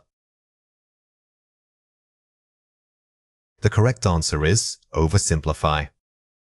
We chose oversimplifies because it captures the idea that the sources were too basic. Remember key words like bias, as those words tend to carry the core critical argument of a source. A comprehensive summary must therefore weave together evidence from multiple angles, maintaining academic and ethical precision. Pause the video now and fill in the blank before we reveal the answer. The correct answer is weave. The verb weave is used here because it implies an active process of combination. It suggests that the ideas are interwoven naturally, rather than just pasted side by side. To ensure accuracy, every claim must be properly attributed to its original source author or research body. Pause the video now and fill in the blank before we reveal the answer. The correct answer is attributed. The word attributed is critical because it speaks directly to academic ethics. Giving credit where credit is due is the bedrock of credible writing and summary work. Ultimately, effective synthesis moves beyond listing facts. It builds a cohesive new argument. Pause the video now and fill in the blank before we reveal the answer. The correct answer is argument. This final blank requires you to think about the outcome of summarizing. You are not just reporting data points, you are constructing a sophisticated, unified intellectual argument. Here are 4 ways to practice. The annotation margin method. Instead of summarizing each source fully, use the margin to record only 3 things: main claim, key evidence, and relationship. To whom does this relate? This method forces you to look for relationships between ideas almost immediately. By making yourself write relationship, you train your brain to see sources as talking points in a conversation, not just isolated reports. The synthesis map. After reading, create a visual web showing key concepts at the center and spokes leading out to specific authors' contributions. A mind map is excellent for visualizing complex connections. It helps you move past linear thinking and see how multiple ideas converge on one central theme or problem. Adopting a critical lens. When summarizing, ask, what does this source not say? Are there any biases or gaps in their data? The most sophisticated summaries are not just accurate, they are critical. Challenging the sources, identifying what is missing or what assumptions they make shows advanced comprehension. Drafting with transition language. Use phrases like similarly, in contrast to this, and building upon these findings to guide the reader smoothly between source ideas.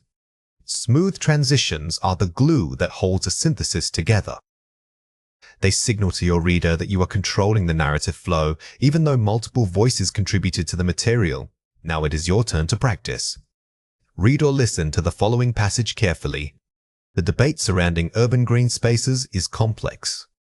While some researchers argue that increased park access immediately boosts mental health metrics for city residents, others point out that socioeconomic status plays a more significant role in determining overall well-being.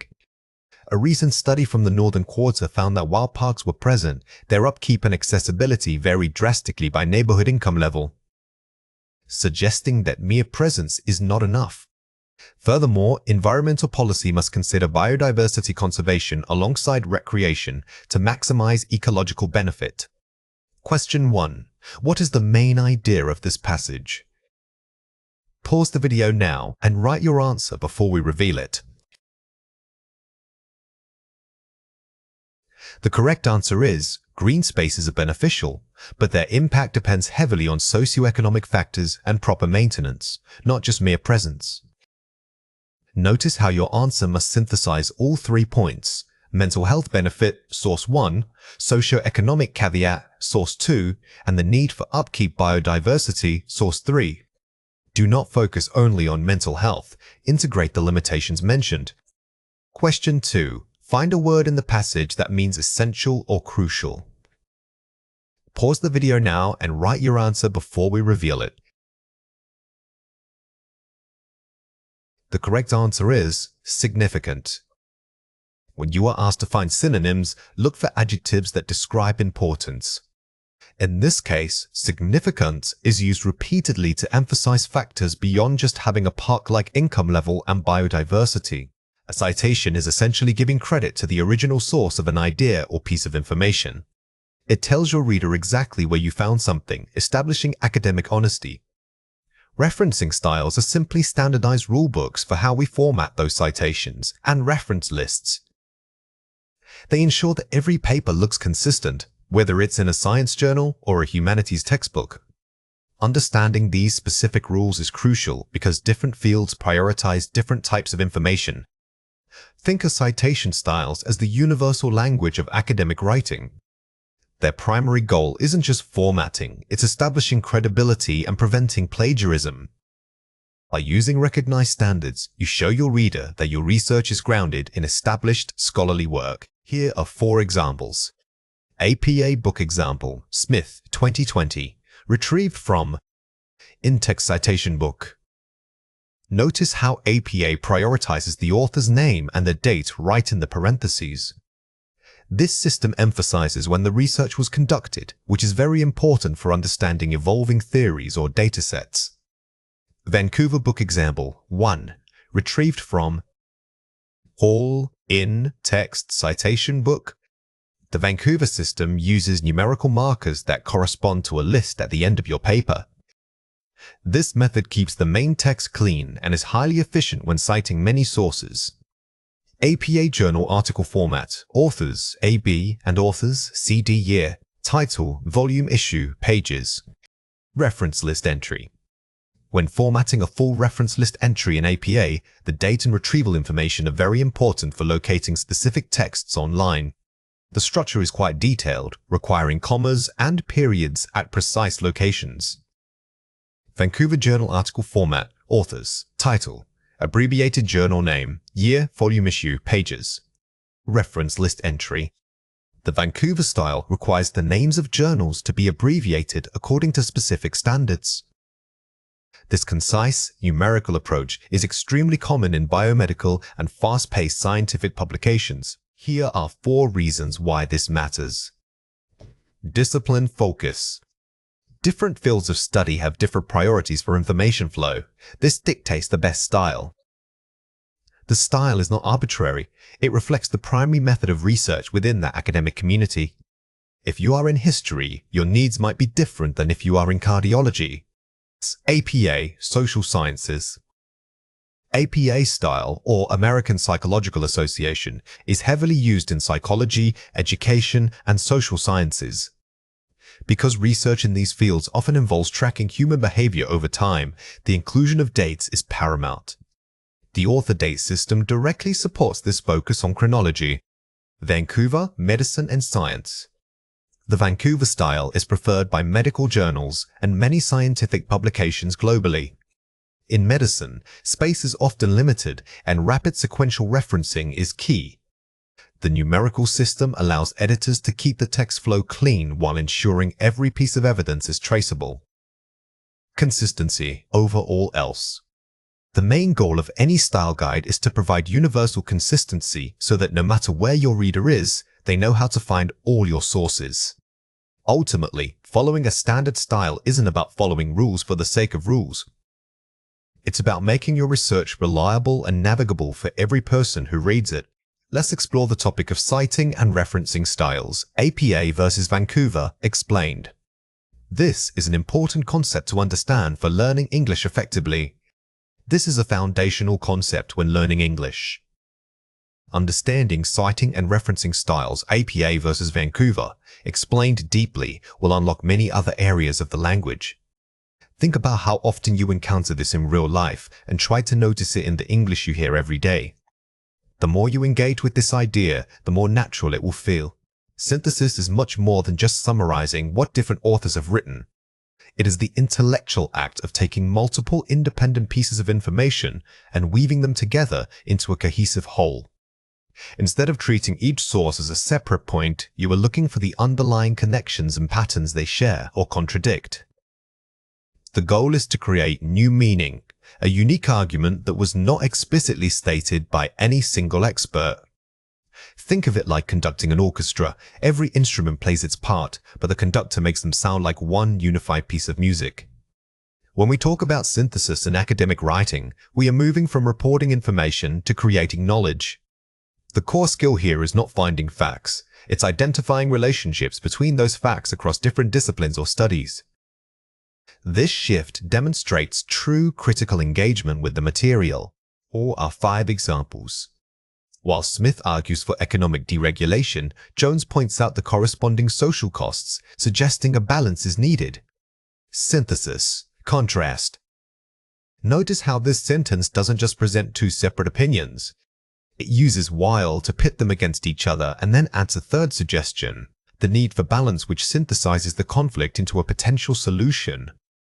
The findings from both regional studies confirm that early intervention improves outcomes, reinforcing the global consensus. Synthesis, agreements, consensus. This example is powerful because it validates a central idea by citing multiple sources. It doesn't just list the sources, it uses them to boost the weight and authority of one single finding. Because technology accelerates communication, yet existing institutional structures lag behind, policy reform is urgently required. Synthesis, causality. Here, the writer connects two seemingly separate trends: rapid technological change and slow government response to argue for a specific policy need. The relationship between cause and effect is the key synthesized element. The historical context of war, coupled with modern media saturation, has fundamentally altered public opinion formation. Synthesis, combining variables. This shows how you can combine two broad variables: history, war, and modern mediato, build a complex theoretical claim. The focus is on the interaction between these variables, not just describing them individually. Although initial research focused only on urban centers, subsequent papers indicate this pattern holds true even in rural economies. Synthesis, scope expansion. This technique is crucial for narrowing or broadening a topic. By acknowledging the original, limited scope and then extending it based on new evidence, you demonstrate mastery over the literature. Here are 3 reasons why this matters. Demonstrates critical thinking. Synthesis shows you can think independently and identify overarching patterns. In academia, we are not just testing your recall of facts, we are assessing your ability to contribute new thought. By synthesizing, you prove that you have moved beyond simply reading the sources, you've processed them. Builds a cohesive argument. It provides a narrative flow where all pieces of evidence support one main thesis. Paper that merely summarizes feels like a checklist. A synthesized paper, however, feels like a journey toward a single, inevitable conclusion drawn from the collective weight of the evidence. Establishes authority. The ability to connect diverse ideas convincingly positions you as an expert in the field. When you successfully weave together disparate ideas, your writing gains immense authority. You are guiding the reader through a complex intellectual landscape that only you have mapped out. Here are 3 reasons why this matters. Showing contrast and tension. Use phrases like however or conversely to highlight areas of disagreement. Instead of simply using a transition word, try embedding the contrast within your sentence structure. For example, you could say, despite alpha's claims regarding X, beta's data suggests an alternative mechanism. This is more sophisticated than just starting a new paragraph. Establishing consequence. Y. Use phrases like consequently's or this leads to the conclusion that when linking cause and effect. When connecting ideas, always make sure the logical bridge is clear for the reader. If source A describes a problem and source B describes an action, your synthesis needs to explain why action B solves problem A. Identifying convergent themes. Use phrases like similarly or a parallel finding is when multiple sources agree. When showing agreement, don't just say source X agrees with source Y. Instead, state the shared concept and then point to the sources. For instance, both studies independently confirm the link between A and B. Here are 4 ways to practice. Use a synthesis matrix. Create a T-chart or matrix where the columns are themes and the rows are sources. Fill in the intersections to find overlaps. This visual tool forces you out of reading source by source and into theme by theme. It makes the connections visible, allowing you to draft your argument skeleton before writing a single sentence. Draft your argument first.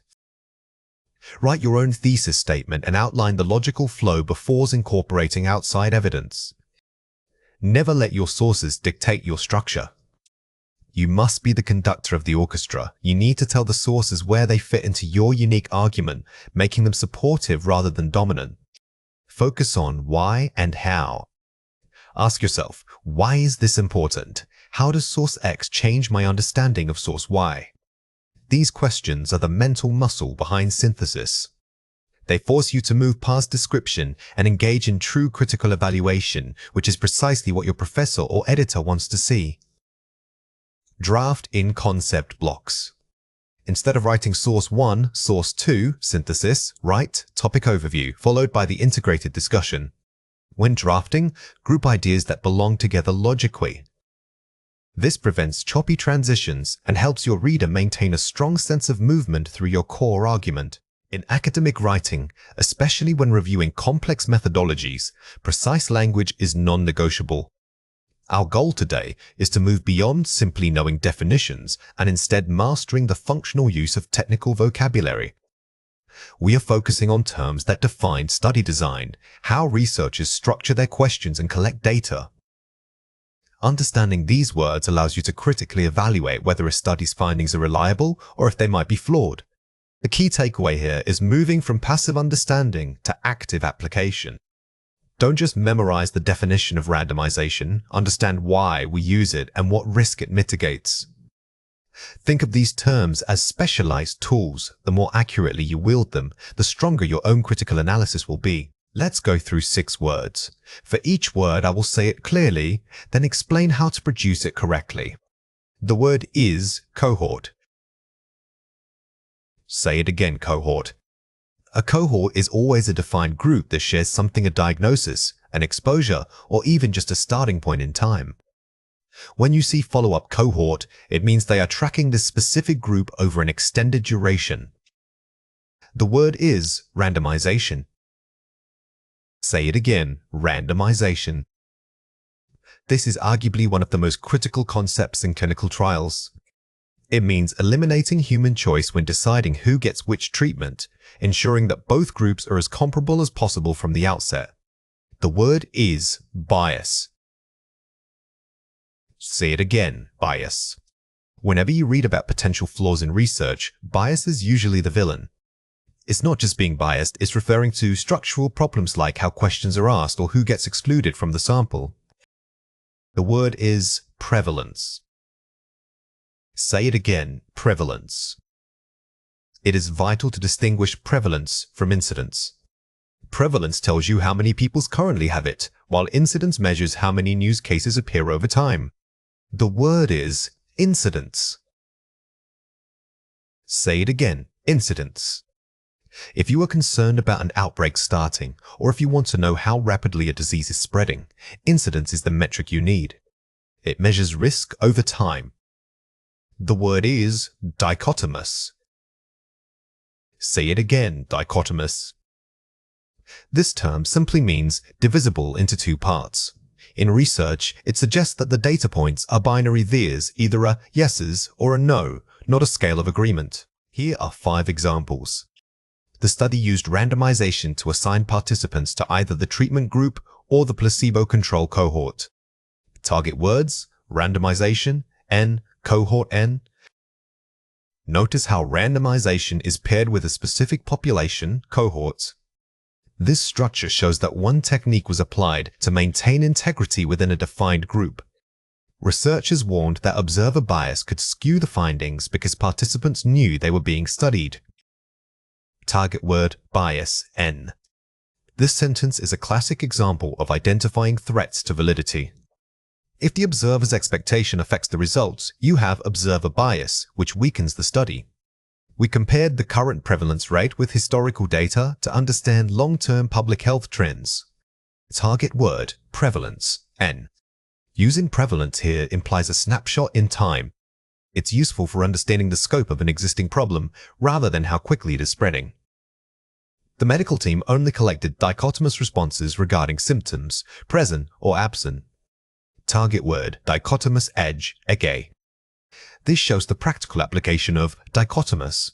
It simplifies complex human experiences into clear, quantifiable data points for analysis.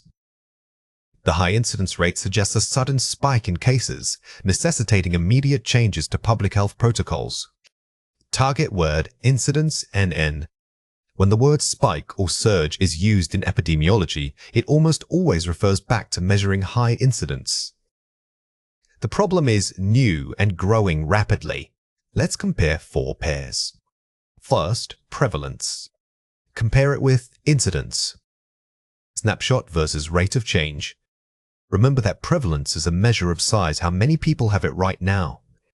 Incidence measures speed the rate at which new cases enter the system over time. First, cohort. Compare it with sample. Defined group versus selected subset. While often used interchangeably, cohort suggests a defined group sharing a common characteristic or starting point. A sample is simply the selected subset of people you actually test. First, bias. Compare it with confounder. General error versus specific variable. A confounder is a specific type of variable that might be causing both the effect and the cause, making it seem like there's a relationship when none exists. Randomization in. Compare it with matching. Pure chance versus controlled pairing. If randomization is pure chance, matching involves deliberately pairing subjects based on known characteristics like age and gender to ensure groups are balanced in those specific ways. Here are 4 ways to practice. Word mapping. Group synonyms and related concepts visually. Don't just write the word on a card. Draw connections. For example, draw cohorts pointing towards follow-ups and longitudinal, reinforcing its time dimension. Collocation practice. Practice using words with common partners. Instead of just learning bias, learn the collocations, selection bias, confirmation bias. This makes your vocabulary sound immediately more academic and natural. Spaced repetition. Review words at increasing intervals. This is a memory science technique.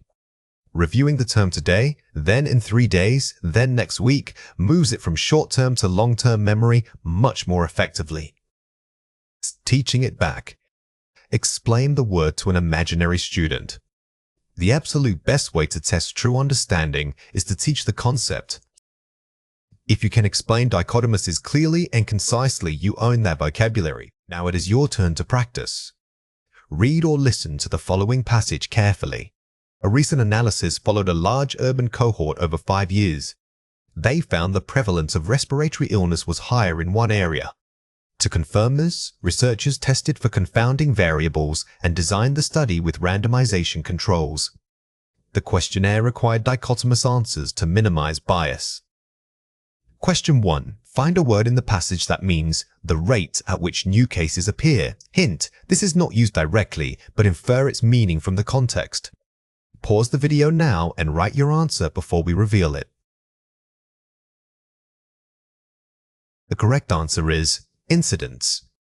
Although the word incidence isn't in this specific short paragraph, the contrast between prevalence and the implication of a changing rate is key. Think about how initial studies often establish prevalence before tracking rising incidence. Question 2. Use one of the target words in your own sentence describing a future research project. Pause the video now and write your answer before we reveal it. The correct answer is, we will track a cohort of students over 10 years to study the impact of early intervention programs. When building your own sentences, try to create depth. Don't just write, I studied the bias. Instead, specify what kind of bias and how it was mitigated. When studying health science or epidemiology, we rarely focus on just one person. Instead, we examine large groups of people. These are our populations. Understanding the vocabulary for describing these groups is essential for accurate reporting and research writing.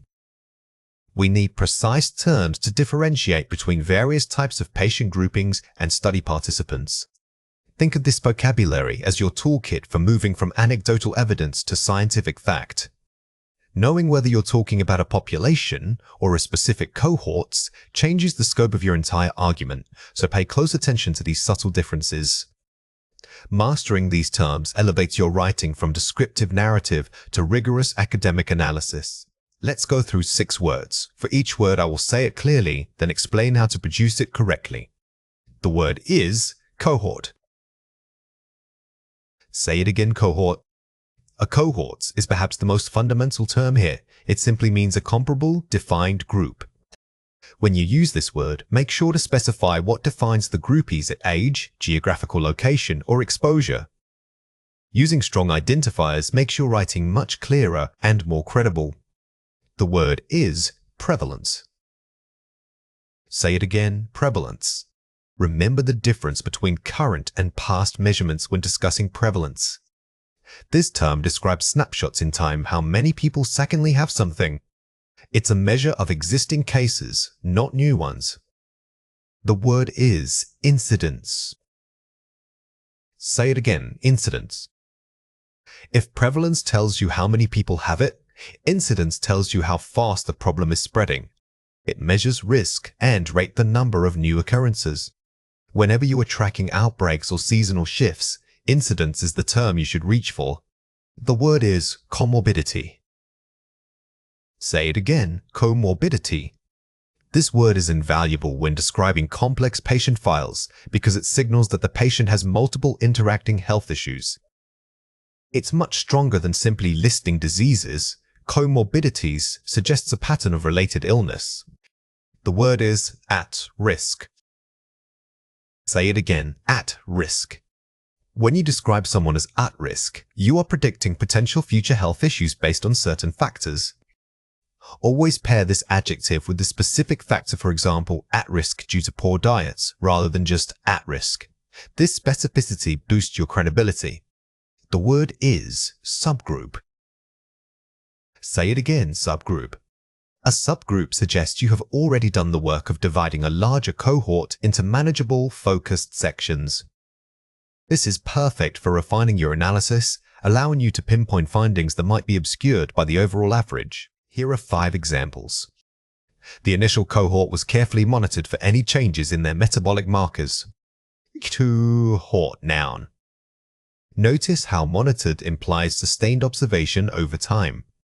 This type of sentence is common when describing longitudinal studies that follow people years after an event, like a vaccination or surgery.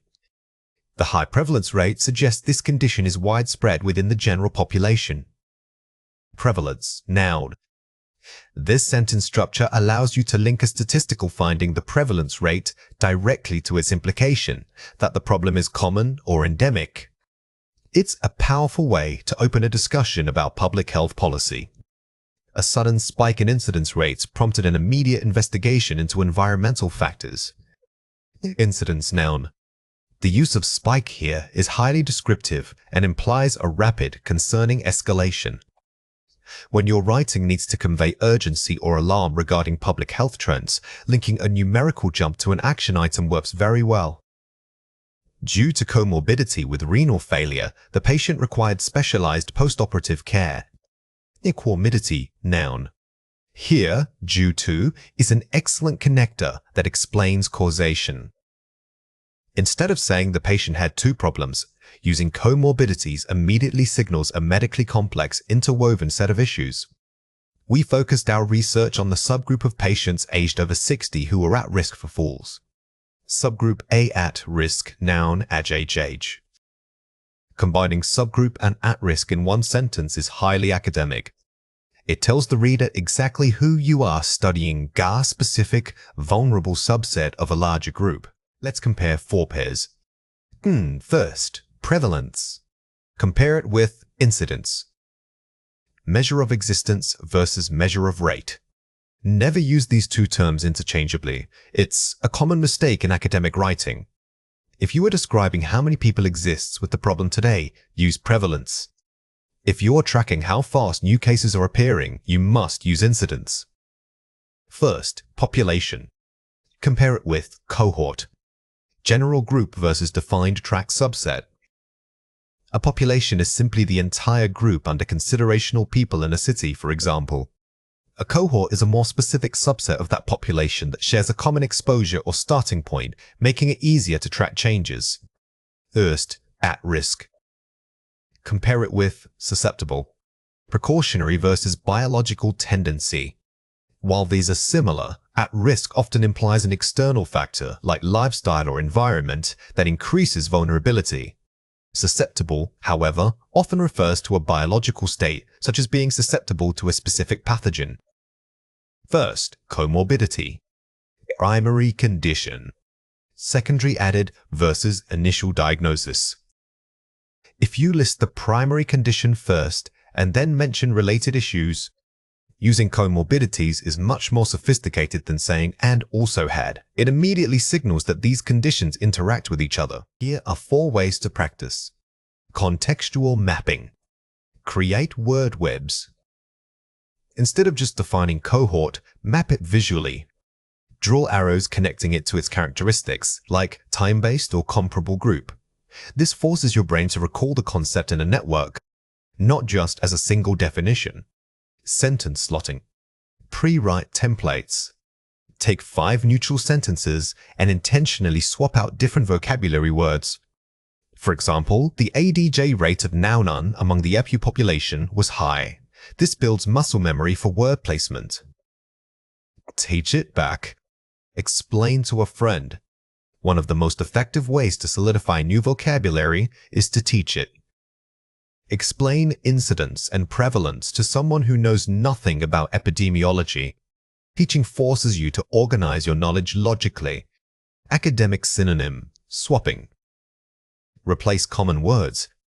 Be critical of vague filler words like a lot of or many. Challenge yourself to replace them with precise vocabulary such as high prevalence, significant increase, or substantial cohort. Now it is your turn to practice. Read or listen to the following passage carefully. A recent study tracked a local cohort of patients who received preventative care. They found that the high incidence rate of metabolic syndrome among this particular subgroup was concerning. While the overall prevalence in the county is moderate, the data shows that comorbidity with poor diet increases risk significantly.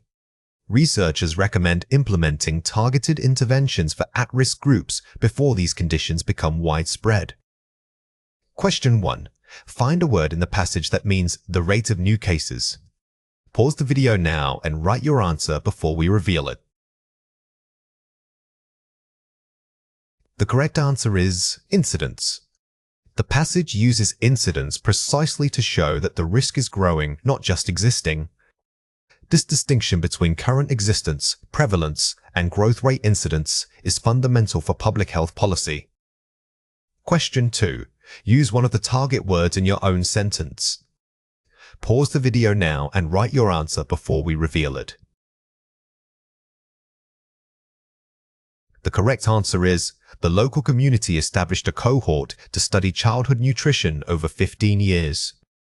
When building your own sentences, remember that vocabulary must fit the context's tone. Because this is academic writing, aim for precision and formality rather than casual conversation. Describing experimental procedures requires meticulous attention to sequence and objectivity. The goal is not just listing steps, it's guiding the reader through a logical process from start to finish. Key rules involve using consistent temporal markers, such as subsequently, following this, or in parallel. Furthermore, maintaining an objective tone often necessitates the use of the passive voice, emphasizing the action rather than the person performing it. Remember that in scientific writing, clarity is paramount. We are acting as neutral narrators, guiding the reader through a process without injecting personal opinion or dramatic flair. Focusing on these structural elements, the transitions and the voice will elevate your academic score significantly. Here are 4 examples. Initially, the sample solution was heated to 80 degrees Celsius and maintained at this temperature for 30 minutes. Subsequently, a neutralizing agent was introduced dropwise while the mixture was continuously stirred until a stable pH of 7.0 was achieved. Uses strong temporal adverbs, initially, subsequently, and precise action verbs. Notice how initially grounds the first step, creating immediate structure. The second sentence doesn't just list an action, it specifies how that action must be executed dropwise and continuously stirred.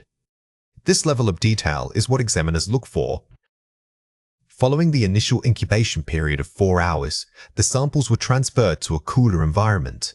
There, they underwent sedimentation analysis, allowing researchers to measure the rate of particulate fall over a defined 2-hour interval. Focuses on process transition and measurement methodology.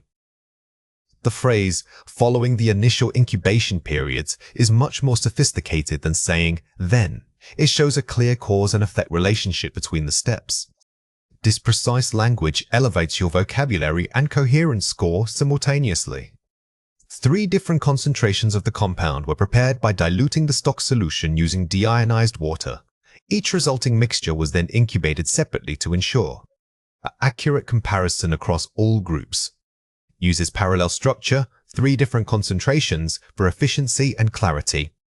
When you are comparing multiple related actions, establishing a pattern of repetition like preparing 3 separate solutions makes your writing feel highly organized.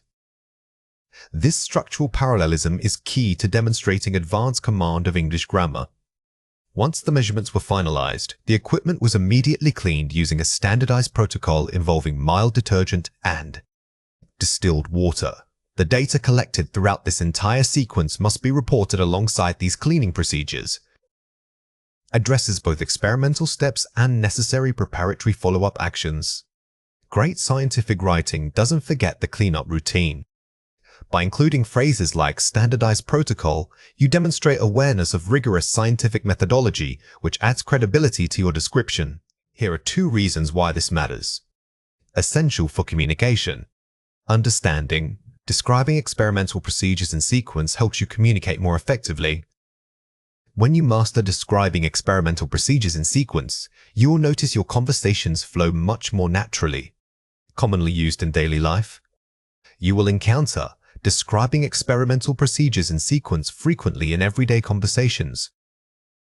Pay attention to how native speakers use describing experimental procedures in sequence. You will start hearing it everywhere once you are aware of it. Watch out for these 3 common mistakes. Weak, sensory, and formal. We gently heated the solution until it smelled like burning plastic. Then we moved it to a cool place. Strong, objective, formal. The solution was gently heated until vaporization occurred, after which it was transferred to a controlled cooling environment. Never rely on sensory details like smell or sight unless they are quantifiable measurements.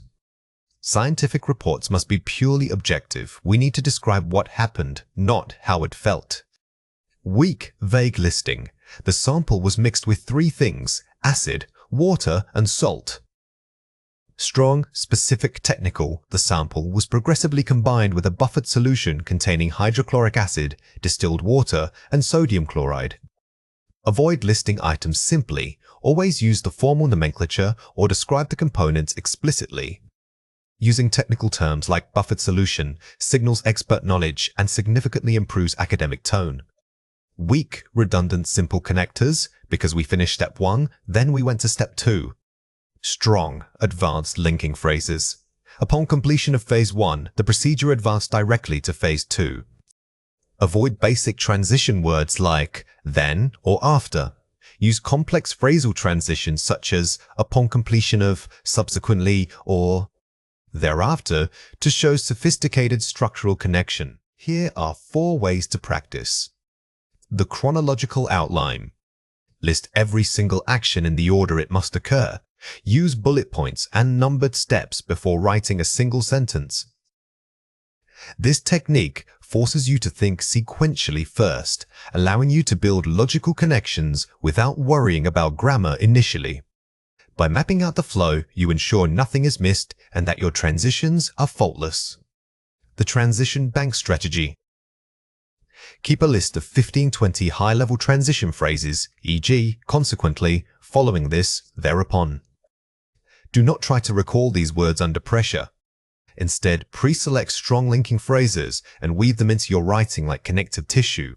Burying your transitions prevents the essay from sounding repetitive or monotonous. Focus on process nouns. Instead of saying, "We measured the temperature," rephrase to focus on the process. The measurement of temperature was performed. This practice helps you naturally shift into the passive, objective voice. By prioritizing nouns that describe actions like measurements or incubation, you elevate your vocabulary while simultaneously improving your formality. The time marker map.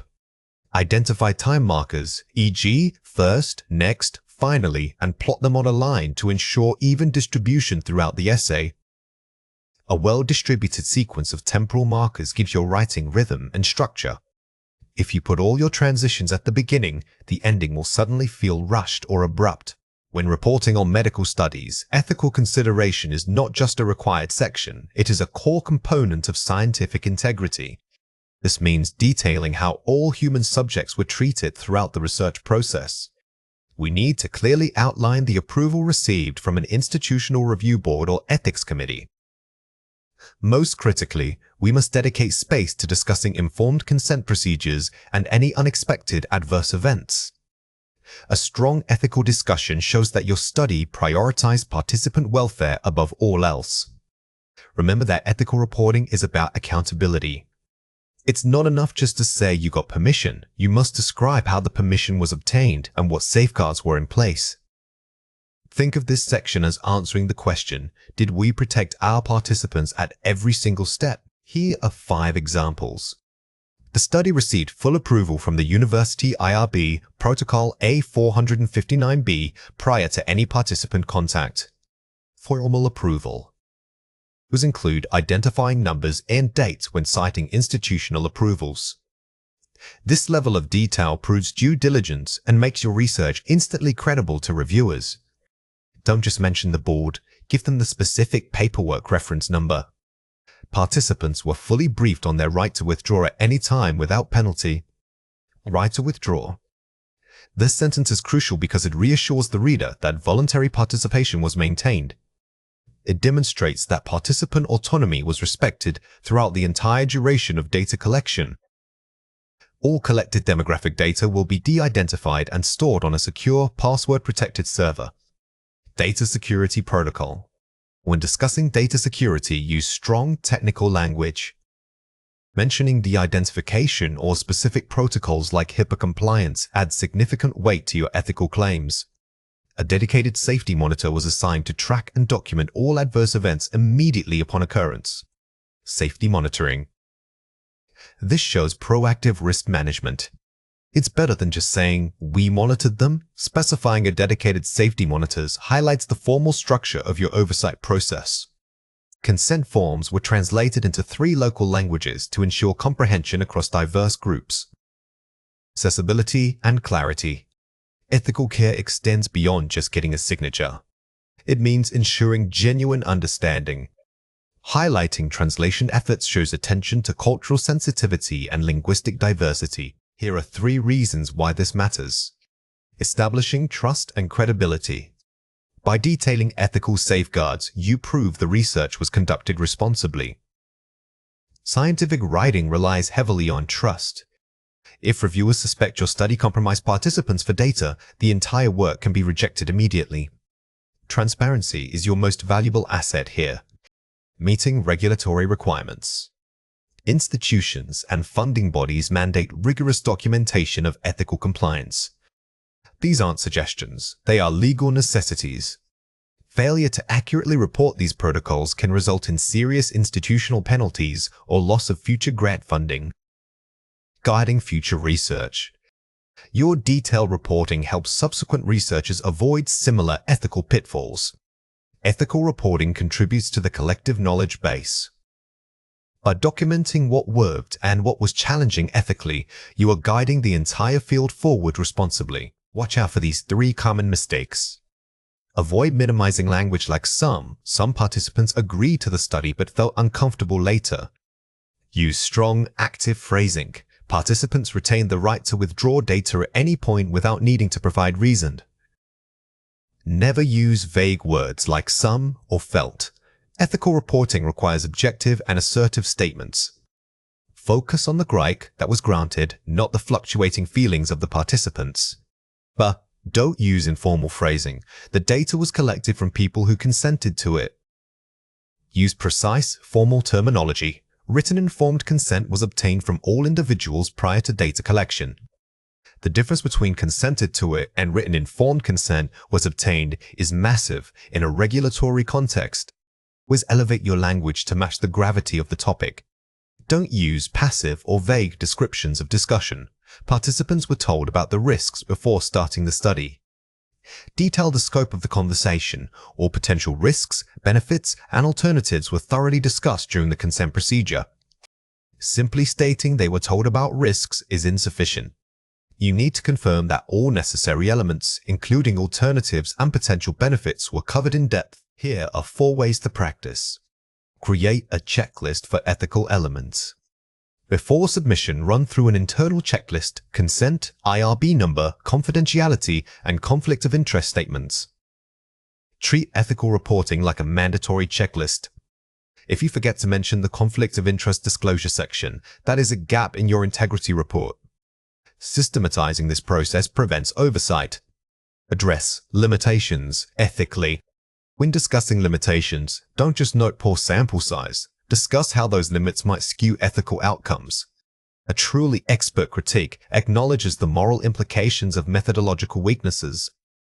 For instance, if your group was too small, you must address whether that limits generalization or fairness.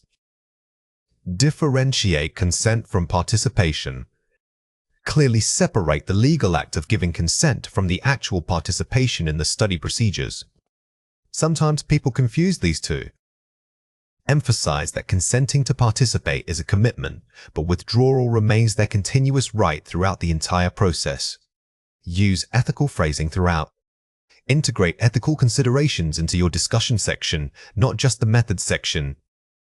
Don't save all the ethics talk for one place. By weaving ethical concerns like potential biases or limitations on access into your discussion, you show continuous critical thinking. Analyzing limitations is a critical reading skill that moves beyond simply understanding what a study found. Instead of just accepting the results, you are learning to ask, what did this research not cover? We are looking for gaps in knowledge and constraints placed on the findings. This requires deep engagement with the text's discussion section. Our goal is to understand the boundaries of the previous research. When we say analyzing limitations, we are teaching you to be a skeptical but fair reader. You aren't trying to disprove the researchers, rather, you are identifying areas where their methodology might have been too narrow or lacked depth. Think of it like reviewing a map you need to know not just where it shows roads, but also where the map explicitly says unexplored territory. This elevates your reading from passive consumption to active critique. Here are 4 examples. The findings are preliminary and should not be generalized to all human populations. Generalizability constraint. Notice the phrase preliminary. This is a major flag for limitations. It tells you that the results might be exciting, but haven't been confirmed by larger studies yet. When you spot phrases like this, make sure you qualify your understanding of the findings. Due to sample size constraints, we could not investigate long-term follow-up. Scope and duration limitation. Here, the constraint isn't a flaw in thinking, it's an operational limit time or resources. This means that while the short-term results are valid, you must be careful not to assume those effects will persist over years or decades. The study design was cross-sectional, limiting causal inference. Methodological limitation. This is a high-level critique. When a paper says limiting causal inference, they are directly telling you that because they measured things at one point in time, they cannot prove that A caused B. They can only show that A and B might be related. Future research should incorporate genetic variation as a mediating factor. Suggestion for next steps. This sentence is golden because it acts as an explicit roadmap for you. The researchers themselves pointed out what they missed. Always pay attention to these future work suggestions. They are guaranteed areas of limitation. Let's compare 4 pairs. Reporting, key findings, results section. Discussing limitations, discussion section. Shift from statement to caveat. The key difference here is the purpose of the writing. The results section states what is known, while the discussion of limitations details what remains unknown. You need to recognize this shift in tone. It moves from confident declaration to cautious analysis. Stating, a strong correlation exists between X and Y. Stating correlation does not imply causation. Identifying the causal leap. This contrast shows the critical jump we must make. The first statement is a claim, the second is a methodological caution. When you see this pattern, it's your signal to slow down and question whether the authors have proven cause or merely observed association. Focusing on statistical significance, p-values. Discussing practical significance, real-world impact.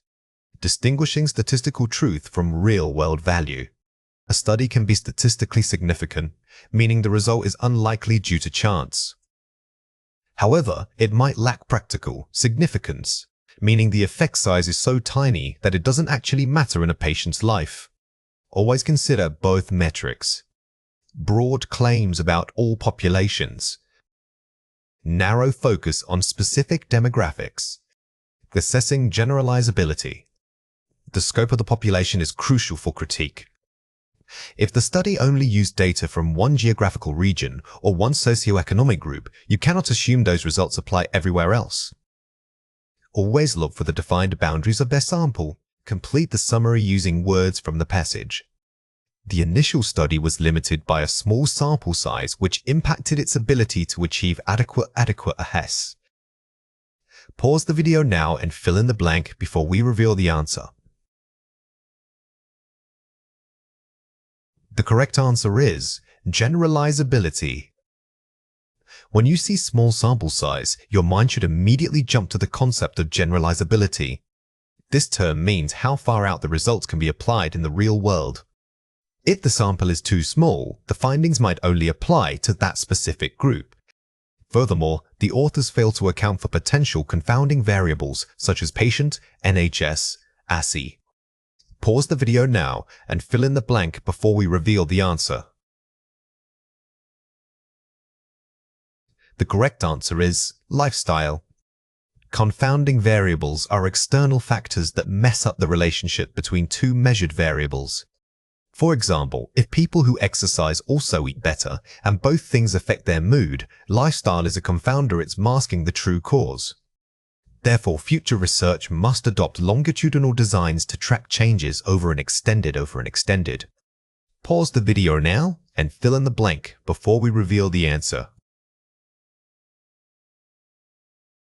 The correct answer is period.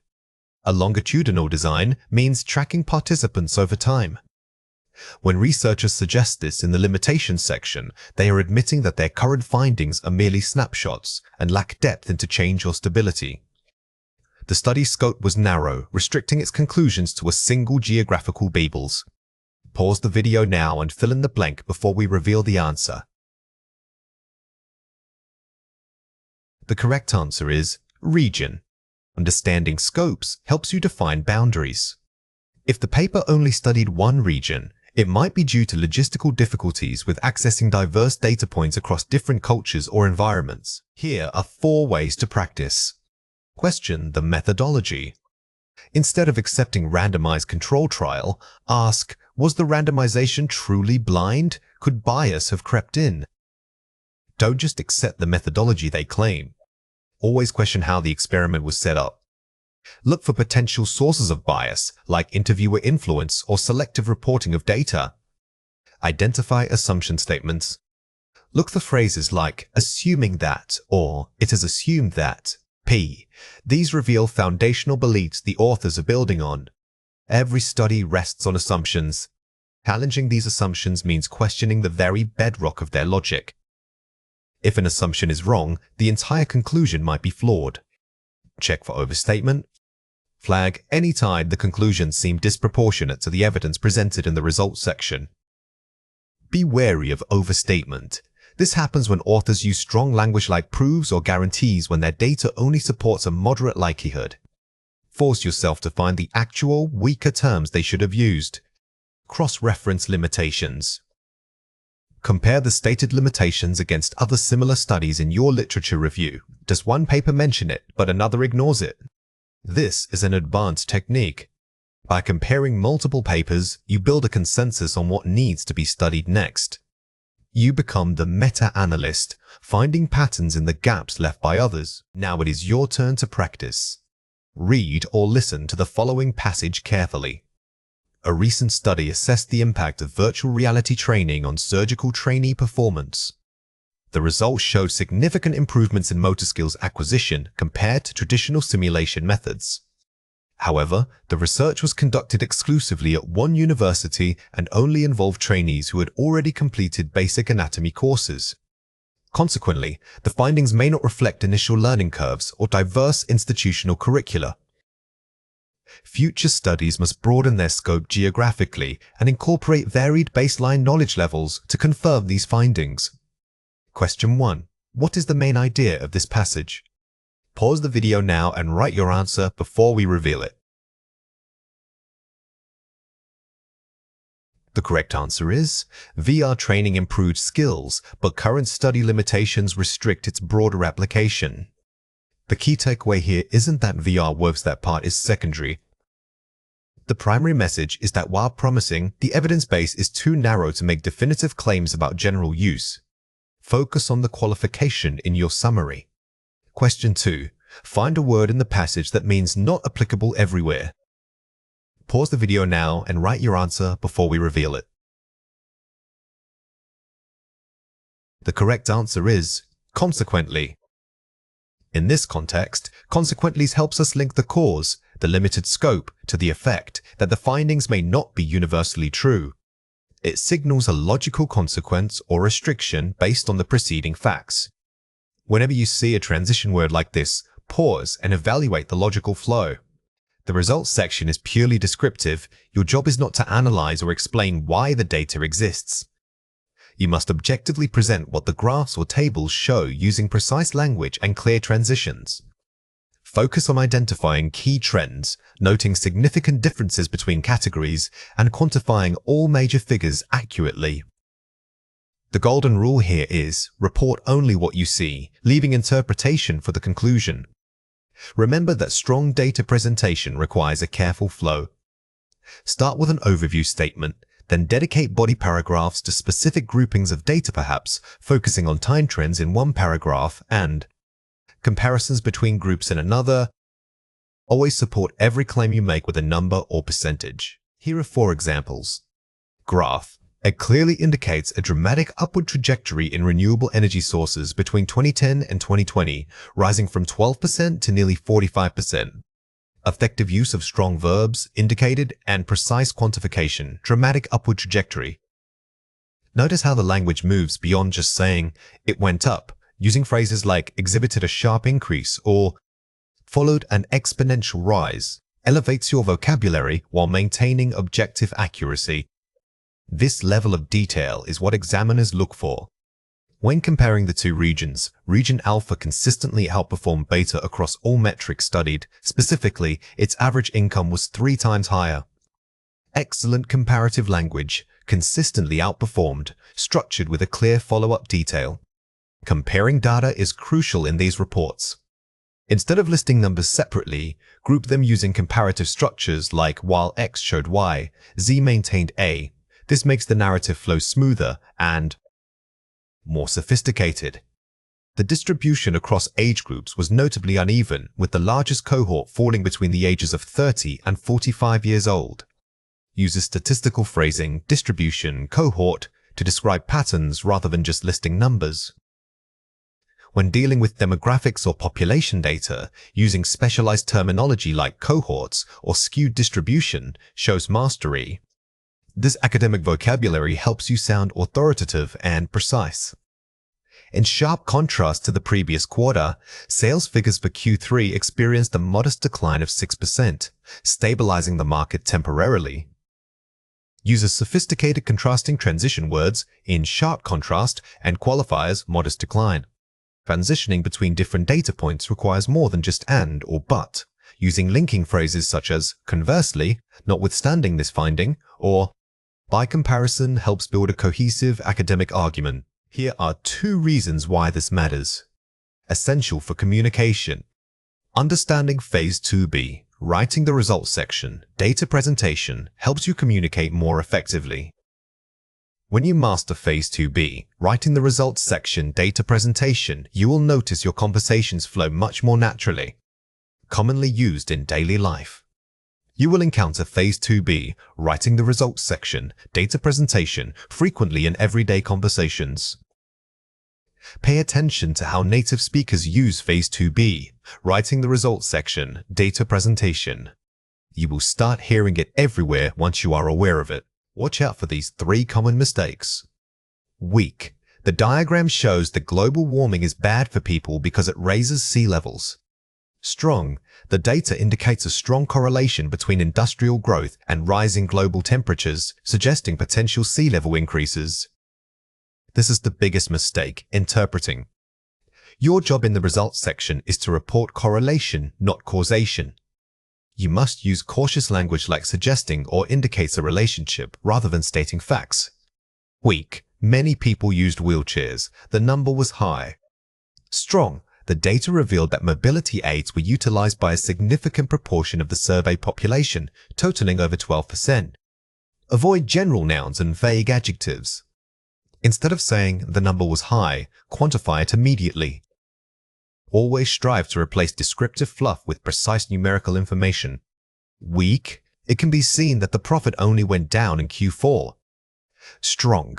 Profit margins experienced a notable decline specifically during the fourth quarter, failing to recover in subsequent periods. The passive voice is fine for reporting data, but use it deliberately. This example strengthens the sentence by replacing vague phrasing like, "It can be seen with a direct subject and verb structure." Here are 4 ways to practice. The funnel approach. Start broad overview before drilling down to specific examples of data variation. Think of your introduction as the broader scope. What is the main theme? Then use subsequent paragraphs like narrowing a funnel, providing increasingly detailed evidence from the chart. This guides the reader naturally through the information. Grouping by trend versus grouping by category. Decide if it makes more sense to talk about all trends over time first or compare one category across times. This is a crucial structural decision. If the graph shows multiple items changing over many years, group them by trend. But if you are comparing 4 distinct groups at one point in time, grouping by category makes more sense. The 3-part sentence structure. For every data point, 1. State the finding. 2. Quantify it. 3. Compare it to a baseline or other group. Never just state one fact. Build sentences that build on each other by following this pattern. For example, spending increased to 30% state, which is 5 points higher than the starting rate of 25% quantify, and significantly surpassed the neighboring country's figure compare. The headline sentence. Begin every paragraph with a topic sentence that summarizes the main finding before listing details. Do not just jump into data points. Always give your reader a roadmap. Writing descriptive text about quantitative data means moving beyond simply listing numbers. Your goal is to interpret the information presented in charts, graphs, and tables. Instead of writing, sales were 10 in year 1, 25 in year 2, you must describe the trends that those numbers reveal. We need to use strong linking phrases, sophisticated vocabulary for comparison, and accurate academic verbs. This skill is critical because IELTS Task 1 requires you to report findings objectively, accurately summarizing what the data shows without giving personal opinions. Remember that describing is not the same as analyzing. You must stick strictly to the evidence provided in the chart. Do not speculate about why the numbers changed. Your job is only to report the pattern, which elevates your writing from mere reporting to sophisticated academic description. Here are 4 examples. Overall, the graph clearly demonstrates a sharp upward trajectory in renewable energy usage between 2005 and 2015. This growth rate was particularly pronounced during the latter half of that decade. Effective overview statement. It summarizes the main trend immediately. Notice how this sentence establishes the central idea right away, giving the reader their biggest takeaway before diving into specific details. Starting with an overarching summary is a hallmark of high-scoring descriptive writing. While the expenditure on public transport increased steadily over time, the sharpest rise was recorded in pharmaceutical spending, which nearly tripled during the period.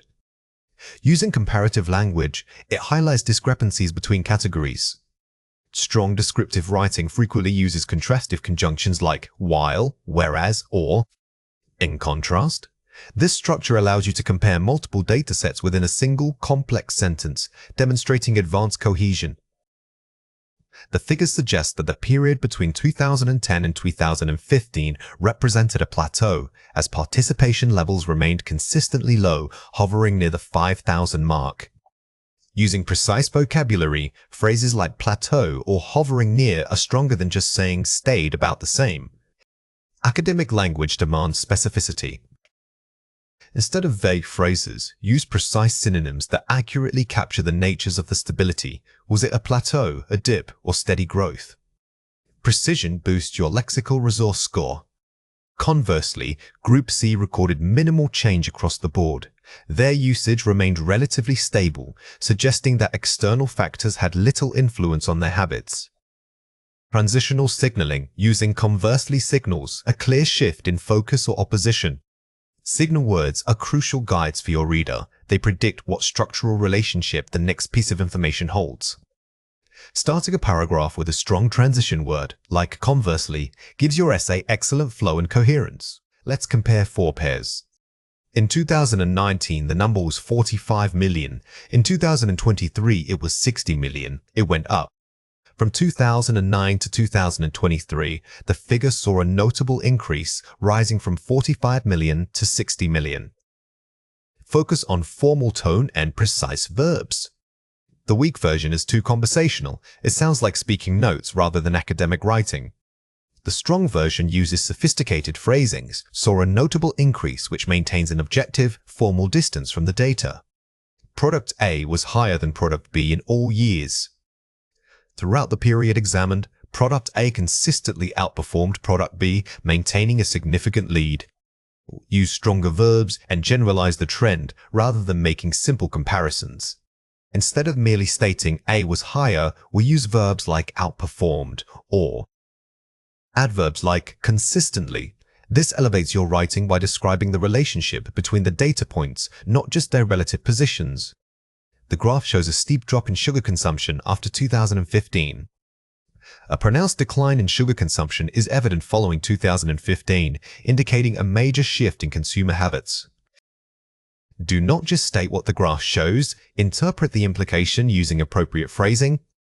Avoid attributing agency to the graph itself. Phrases like is evidence or suggests a shift maintain academic objectivity while still guiding the reader to the most important feature of the data. The 2 lines crossed around 2018, meaning they were equal then. The 2 trends converged around 2018, at which point their usage levels became nearly synonymous. Vary your vocabulary for points of intersection or equality. When data lines cross, you have several options, converged, intersected, or equaled, by having multiple sophisticated synonyms ready. You demonstrate excellent lexical control and prevent repetition in your report. Watch out for these 3 common mistakes. Weak. The data prove that climate change is bad. Strong. The data suggest a correlation between rising temperatures and declining biodiversity. Never state conclusions or give opinions, especially using words like prove or suggest that. Academic writing must maintain neutrality. Instead, use cautious verbs of correlation, such as indicates, suggests, or is correlated with. Weak. There was a high percentage in the beginning and then it fell. Strong. The initial period saw elevated percentages, however, this trend subsequently declined sharply. Your phrasing needs to be more formal and academic. Replacing simple conjunctions like and then with subordinating conjunctions such as however, or using transitional adverbs improves the overall flow and complexity of your sentence structure. Weak, because X increased, Y decreased. Strong. The increase in X coincided with a corresponding decrease in Y. Avoid overly causal language like because, unless the chart explicitly provides that cause and effect relationship. Using terms like coincided with, in tandem with, or concurrently is much safer and more appropriate for objective data reporting. Here are 4 ways to practice. Analyze the overview first. Before writing anything, ask yourself, what is the single most important takeaway? This becomes your opening statement. The overview paragraph sets the entire tone for your report. It must be a high-level summary of all major trends, the overall narrative, without referencing specific numbers yet. Completing this step prevents you from listing random facts. Group similar data points. Do not describe the data chronologically if it makes more sense to compare categories together. Think about thematic grouping.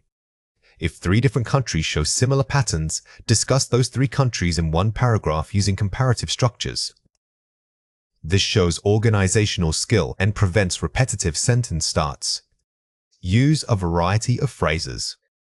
Vary your verbs. Instead of increased, use surged, rose, or climbed. For decline, try plummeted, dipped, or declined. Lexical variety is key to achieving a high score. Creating a mental bank of synonyms for common actions, like increasing or decreasing, will prevent you from sounding repetitive and will make your writing sound much more natural. And quantify, don't just list. Always provide specific data points to support your general claims. Mentioning percentages or years adds credibility. You must always back up generalizations with evidence from the chart. If you claim a sharp rise, immediately follow that statement by referencing the numbers, for example, rising from 20% to 75%. This solidifies your argument and keeps your description accurate. Now it is your turn to practice. Read or listen to the following passage carefully. The bar chart below illustrates the percentage of global population using internet services in 3 different regions: Asia, Europe, and Africa over a 20-year period. Write an essay summarizing the main trends shown by the graph. Word count, 150 words minimum. Question 1. What is the key requirement of this task? Pause the video now and write your answer before we reveal it. The correct answer is identify and report the dominant trend for each region, comparing them to one another.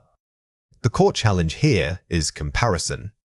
You can't just describe Asia, then Europe, then Africa in separate paragraphs. You must weave comparisons together. For instance, while Europe remained stable, Asia saw massive growth. This comparative structure links your descriptions logically. Question 2.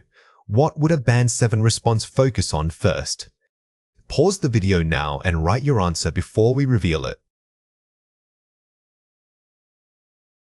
The correct answer is the overall trend, the overview, and the most dramatic differences or convergences between the regions. A top-scoring report will dedicate its first paragraph entirely to the big picture, highlighting which region led in growth and which remained stagnant. This immediate focus on comparative patterns tells the reader that you understand the data's underlying narrative. A caption is more than just the title. It is a miniature summary of the data presented in your visual aid.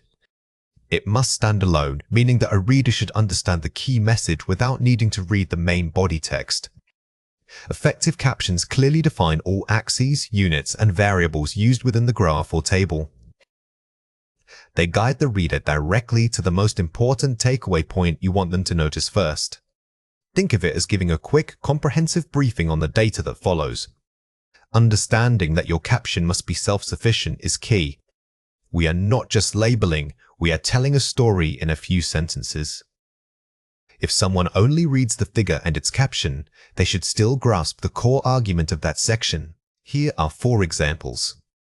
Figure 1. Correlation between hours studied and exam scores in university students, NWS, N50S. Scatter plot shows a positive correlation.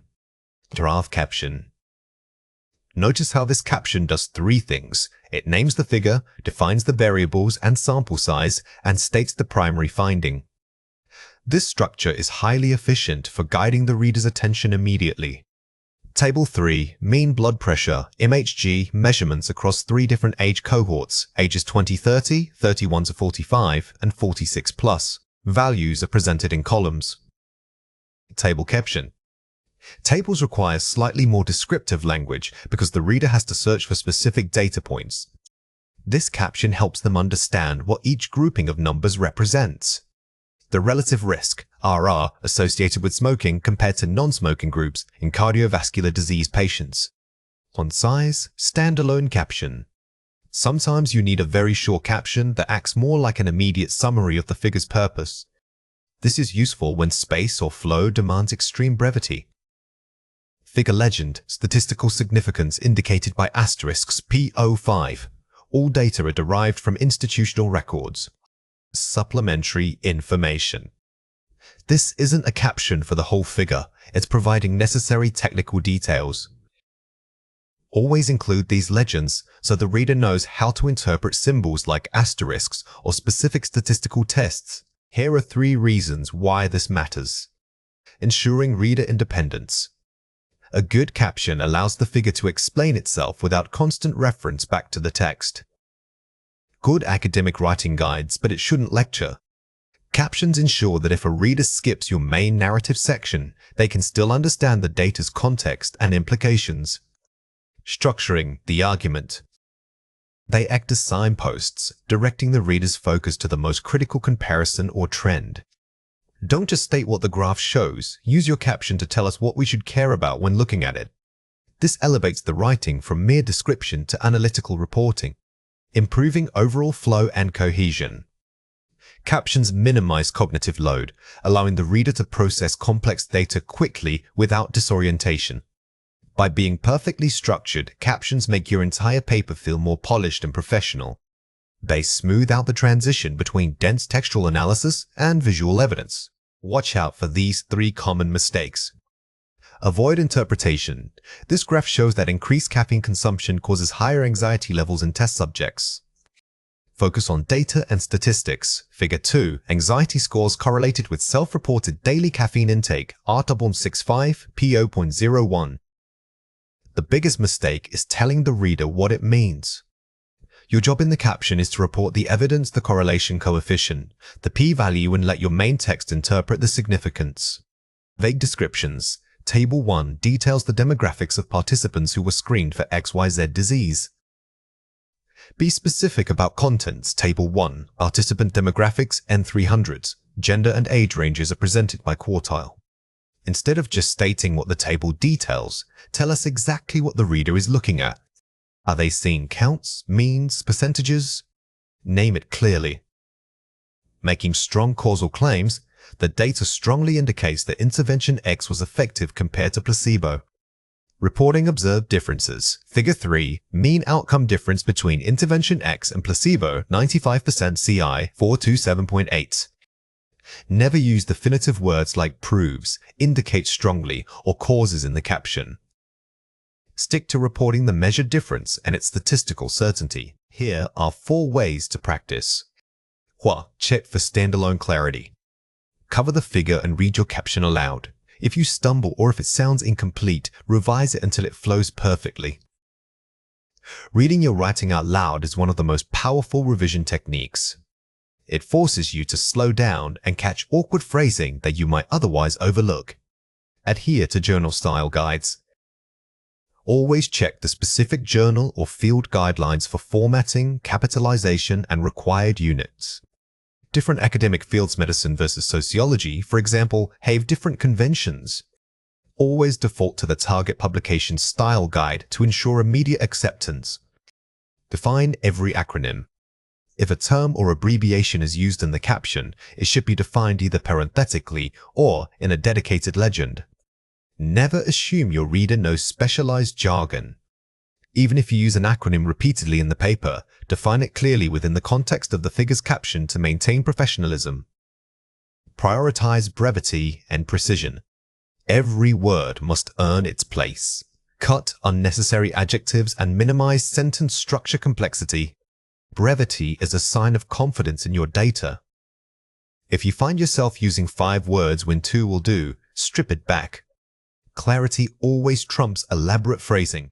When reporting research findings, your language must accurately reflect the strength of your evidence. We are talking about building a hierarchy of certainty using verbs. Some data points offer weak hints, while others provide very strong support.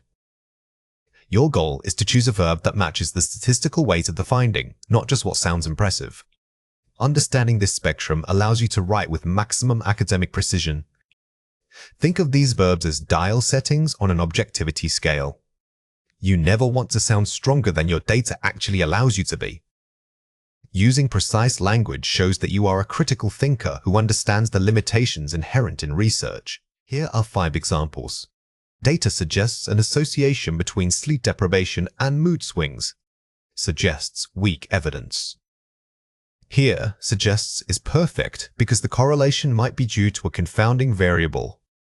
It points out a possibility without making a definitive claim about cause or effect.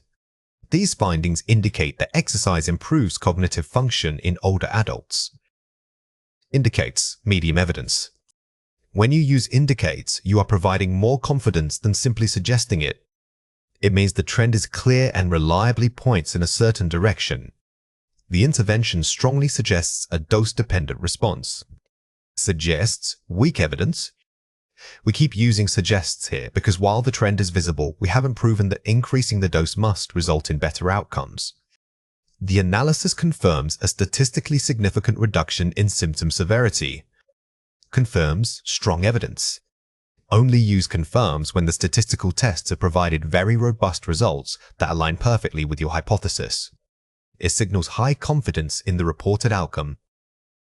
The study demonstrates a clear relationship between diet and gut microbiome diversity. Demonstrates very strong evidence. Verbs like demonstrates are reserved for findings that are robust across multiple metrics and show an exceptionally clear pattern. It implies the data provides visual, undeniable proof. Here are 3 reasons why this matters. Maintaining objectivity. Academic writing requires that your personal voice remains secondary to the data itself. Rhetorical hedging is simply acknowledging what you don't know, which paradoxically makes your argument stronger. It shows sophisticated understanding of scientific limitations. Distinguishing correlation from causation. The strongest verbs still cannot force causation if the data only shows a relationship. Remember that finding 2 things happen together does not mean one caused the other. Always stick to suggests or is associated with unless you have controlled variables. Building trust with the reader. By using varied and precise verbs, you build credibility and trust within your field. When a reader sees that you are careful about your word choice, they perceive you as an expert who knows where to draw the line between possibility and fact. Watch out for these 3 common mistakes. Don't say, "This proves that vitamin C prevents all colds." Say, "These results suggest a protective role for vitamin C against common colds." The word proves is almost always too strong in scientific writing. You are reporting on evidence, not delivering absolute truth. We must soften the claim to reflect statistical probability. Incorrect. Our model indicates that exercise causes weight loss. Correct. Our model indicates that regular exercise correlates with lower body mass index scores. This error confuses correlation with causation. Even if the results are strong, you must use language like correlates to maintain scientific accuracy. Some learners say the findings demonstrate a clear link between stress and insomnia. The better way to say this is, the findings indicate that heightened stress levels may be linked to increased risk of insomnia. Using may be or is associated with are excellent ways to hedge your language. This shows the reader that you understand that external factors could be influencing the results. Here are 4 ways to practice. The verb substitution drill. Take a paragraph and highlight every verb used to describe findings. Replace them with 3 synonyms, 1 weak, 1 medium, and 1 strong. This exercise forces you out of your comfort zone and makes choosing the correct degree of certainty highly conscious.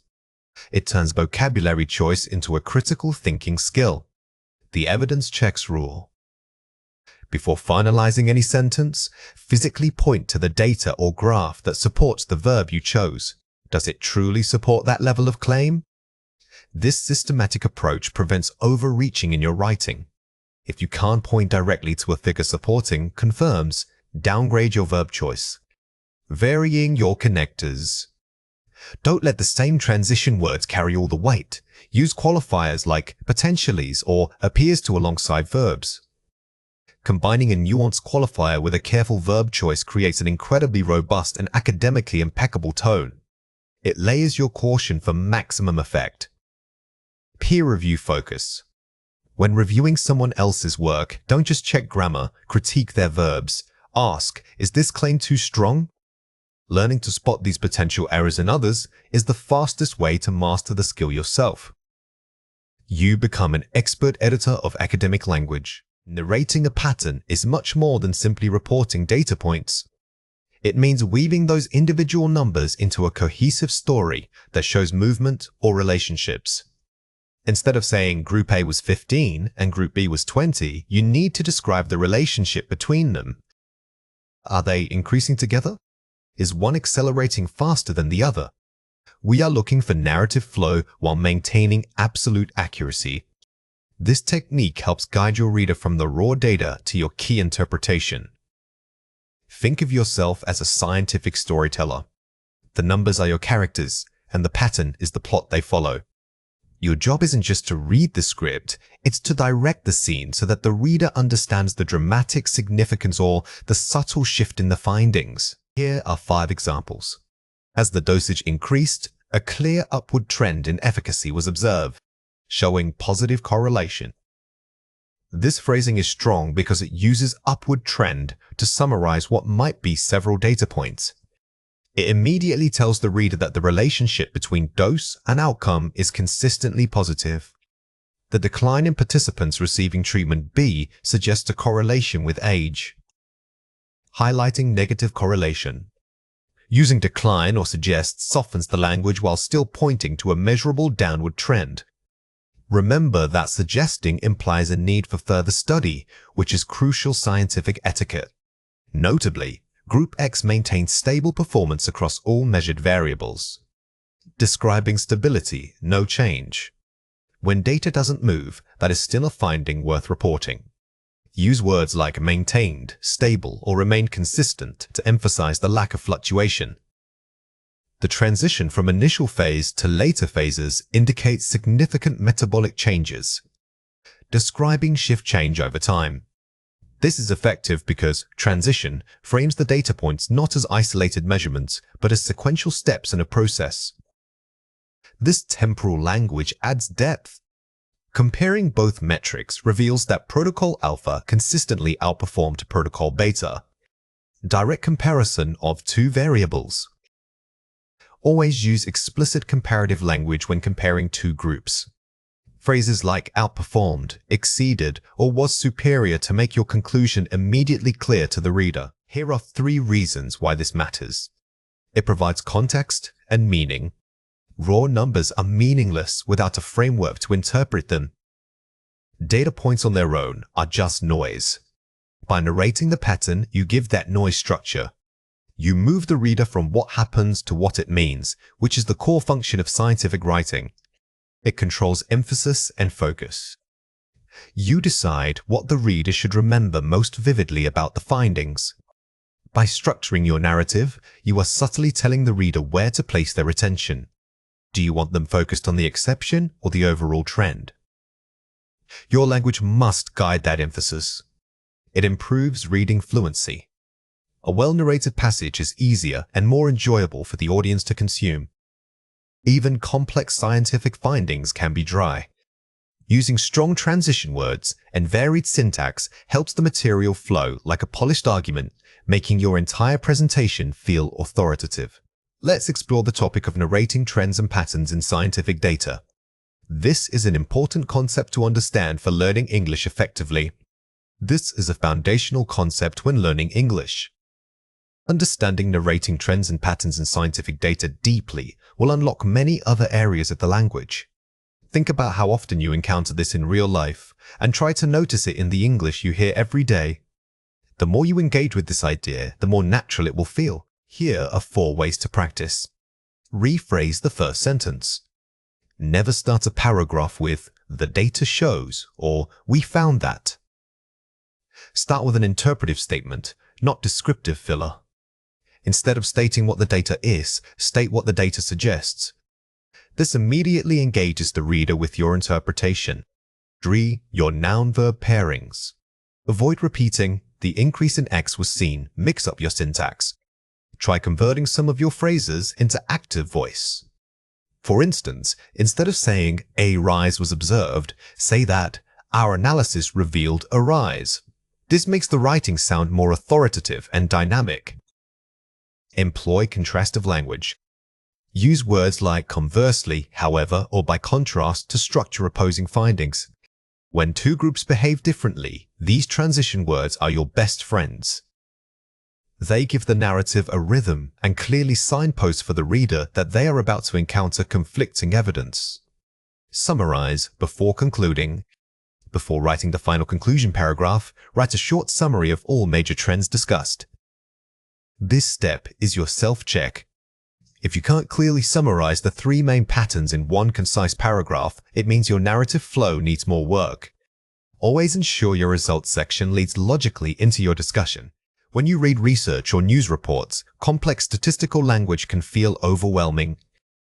Our goal today is to learn the precise vocabulary needed to simplify these findings. We aren't just learning definitions, we are learning how to bridge the gap between academic jargon and everyday understanding. This skill is vital for effective science communication. Remember that translating statistics isn't about dumbing down the material, it's about clarifying it. You need to maintain accuracy while achieving maximum clarity.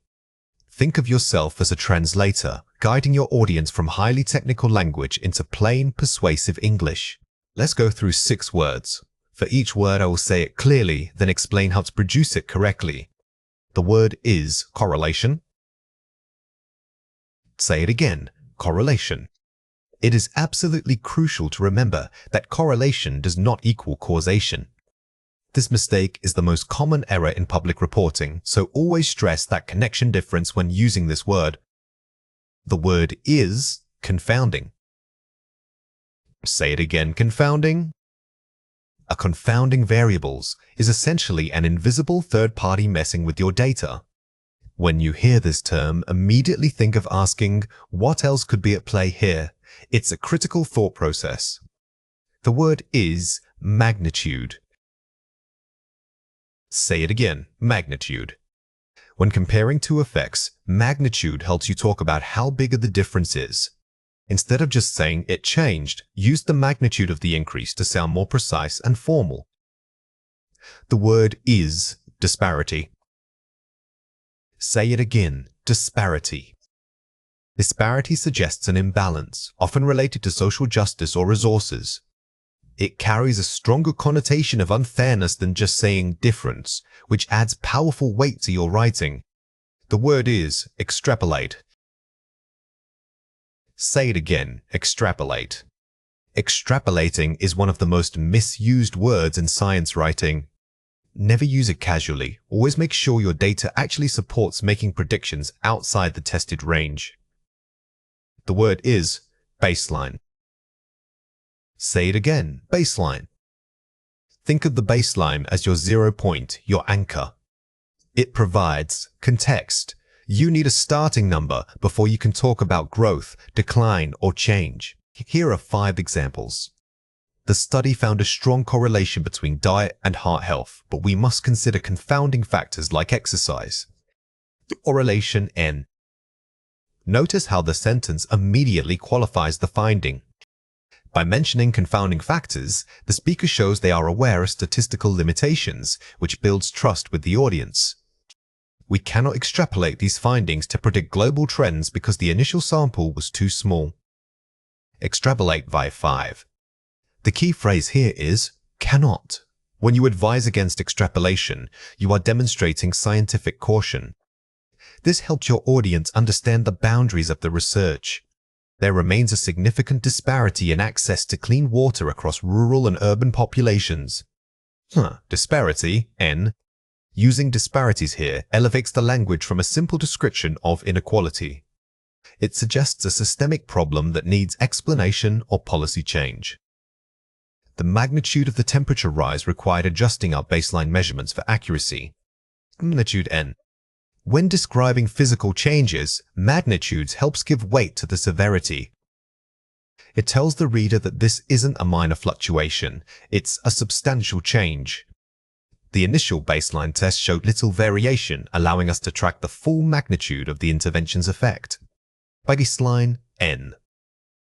In scientific writing, pairing baseline with a comparison word like variation or change is very common.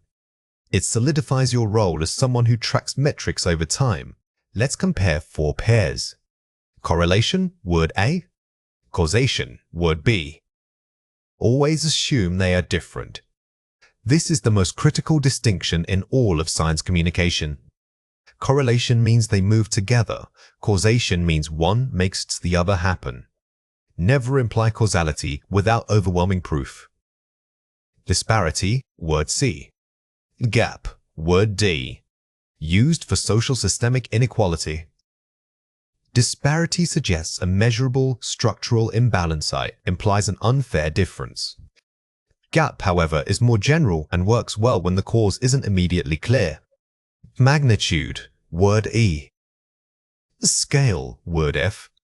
Magnitude focuses on size impact, scale focuses on scope. If you are describing the effects of a drug, use magnitude. If you are describing how many people were studied or what geographical area was covered, use scale. They focus on different dimensions. Baseline, word G. Reference point, word H. Reference point is broader, baseline is specific to measurement. A reference point could be anything, a historical date, or a general standard.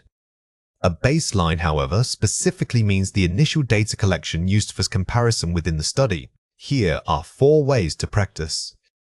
Contextual mapping. Group words by the type of evidence they describe. Don't just memorize definitions in isolation. Try mapping these terms to different scenarios: health, economics, climate change.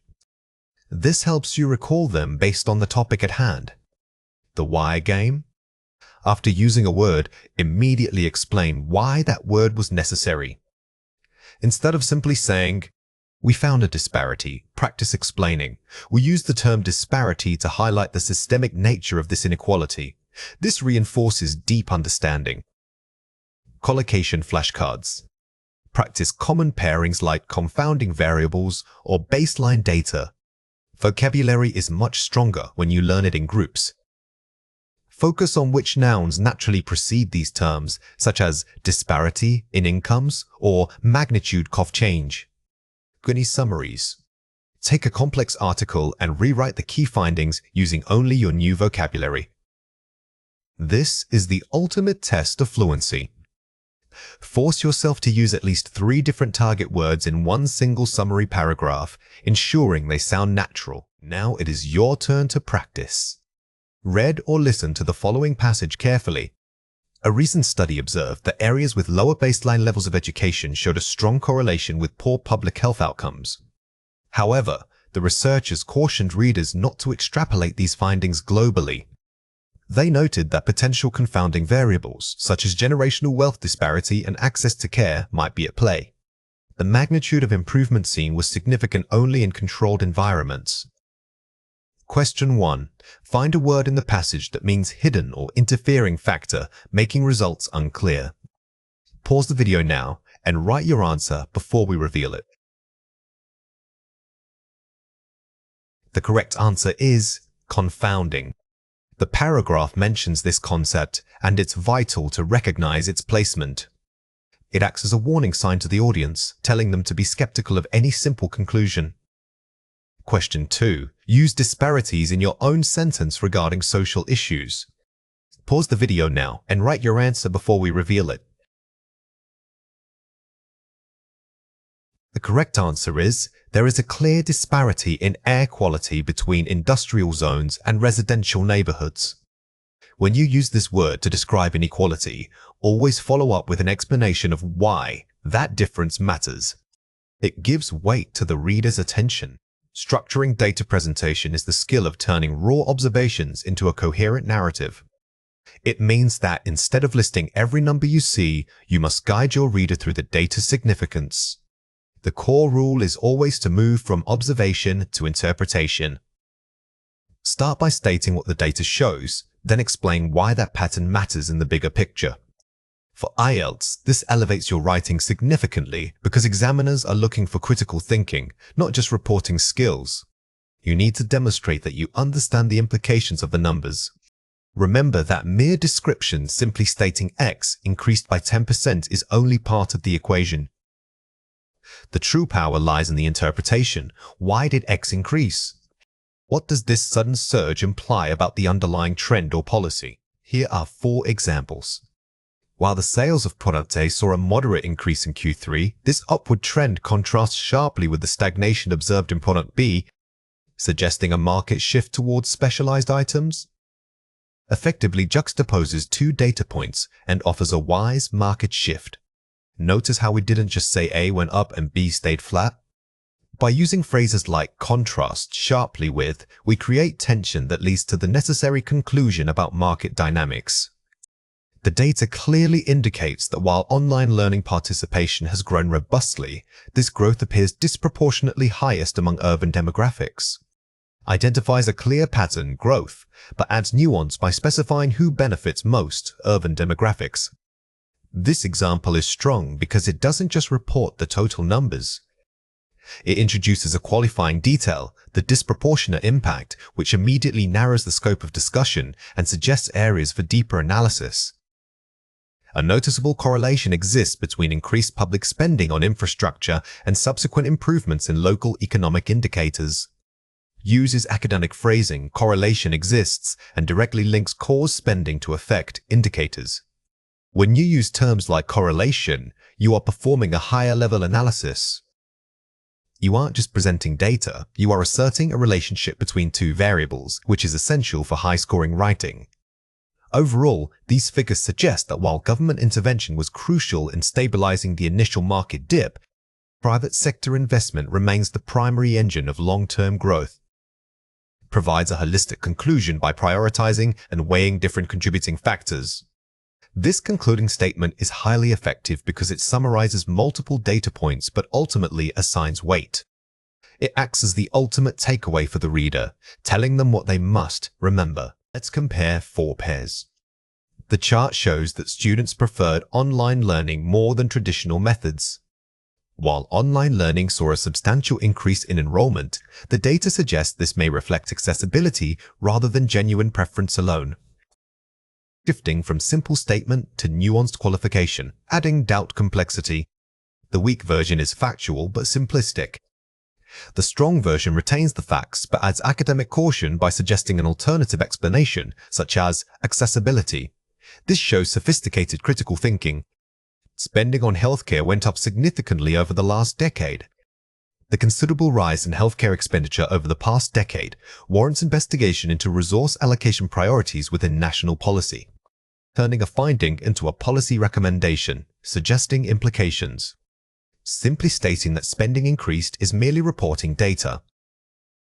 The strong version takes ownership of that fact and immediately pivots to its implication, a need for further investigation or change in policy. Region C had the highest unemployment rate compared to other regions. Region C's elevated unemployment rate, significantly above regional averages, points towards a potential structural deficit within its specific industrial base. Moving from simple comparison, highest, to identifying a core problem, structural deficit. The key change here is the jump from highest to suggesting a structural deficit. This implies that the root cause isn't just bad luck, it's a deep-seated, systemic issue requiring structural solutions. Sales increased in Q1 and decreased in Q2, then they rose again in Q3. After an initial surge of sales in Q1, there was a subsequent decline countered by a strong recovery in Q3. Using advanced cohesive devices and varied sentence structures to improve flow, this comparison focuses on sophisticated phrasing. Instead of listing the changes sequentially, we use transitional phrases like subsequent decline and countered by, creating a much smoother, more academic rhythm for the reader. Watch out for these 3 common mistakes. Weak, the data clearly shows that global warming is bad for animals. Strong, the observed temperature trends strongly suggest a negative correlation between rising average temperatures and the viability of certain endemic species. The weak version uses emotional, vague language like bad. A strong academic piece must rely on objective, measurable terms. We replaced bad with specific scientific concepts like negative correlation and viability. Weak, because X happened, Y also increased. Strong, while an increase in X was observed, it is challenging to definitively establish a causal link to the simultaneous rise in Y. This addresses the crucial mistake of assuming correlation equals causation. Always use cautious language it is challenging to establish, or may suggest instead of definitive causal statements like because. This shows scholarly rigor. Weak overall, things were better in 2023 than in 2022. Strong. In summary, the comparative analysis between 2022 and 2023 indicates a notable stabilization of metrics across key sectors. The weak version is too casual for academic writing. The strong version uses precise linking phrases like in summaries and formal verbs such as indicates. It elevates the tone immediately, making your analysis sound authoritative. Here are 4 ways to practice. The funnel approach, general to specific. Start with a broad statement covering the main trend, then narrow down to specific examples and detailed numbers. Think of this like building an inverted pyramid. Your opening paragraph should be your largest chunk, the overall takeaway. Only after you've established that major point do you descend into the supporting evidence. The point evidence, implications, structure. For every key observation, structure it as point what, evidence, how much, implication, so what. This structure is perfect for maintaining flow and depth. Don't just describe the data, make sure you dedicate a sentence to interpreting its meaning. If I ask, why does this matter? That's your implication. Anticipate counter-arguments.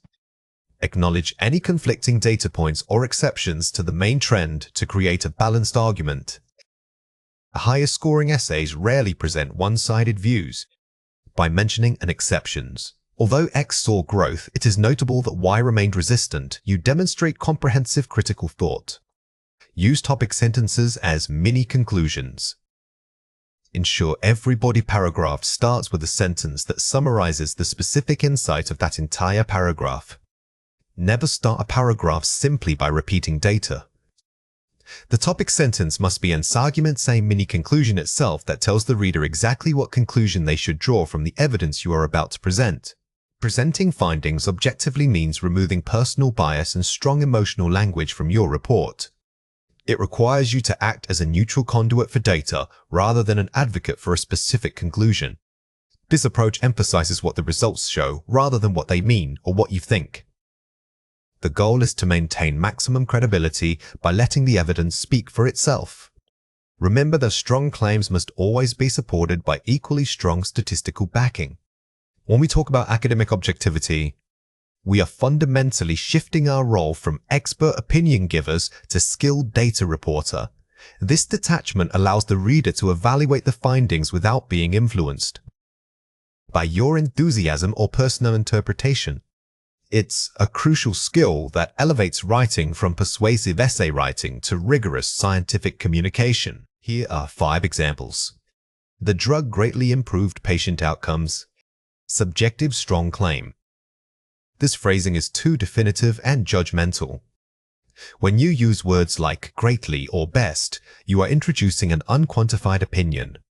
Always replace these emotive adjectives with measurable terms that reflect the magnitude of the change. The drug demonstrated a statistically significant improvement in patient outcomes. Objective measured. By using phrases like demonstrated and specifying statistically significant, you are grounding your claim in methodology. This structure shows the reader that your conclusion is derived from calculation, not just intuition.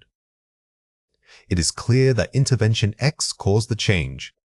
Assumption causation. Never use definitive causative language like caused or proved unless your study design was explicitly capable of proving causality. Instead, use verbs that suggest correlation or association. Intervention X is associated with a notable reduction in symptoms. Objective association. The word associated correctly frames the relationship as one of potential connection but does not assume direct cause. This measured language respects the complexity inherent in biological and social systems. The data suggests a possible correlation between diet and recovery time. Objective suggestion. Using modal verbs like suggests or qualifying phrases like possible correlation is the cornerstone of academic caution. It proves you acknowledge the limits of your current dataset. Here are 3 reasons why this matters. Maintaining credibility and trust.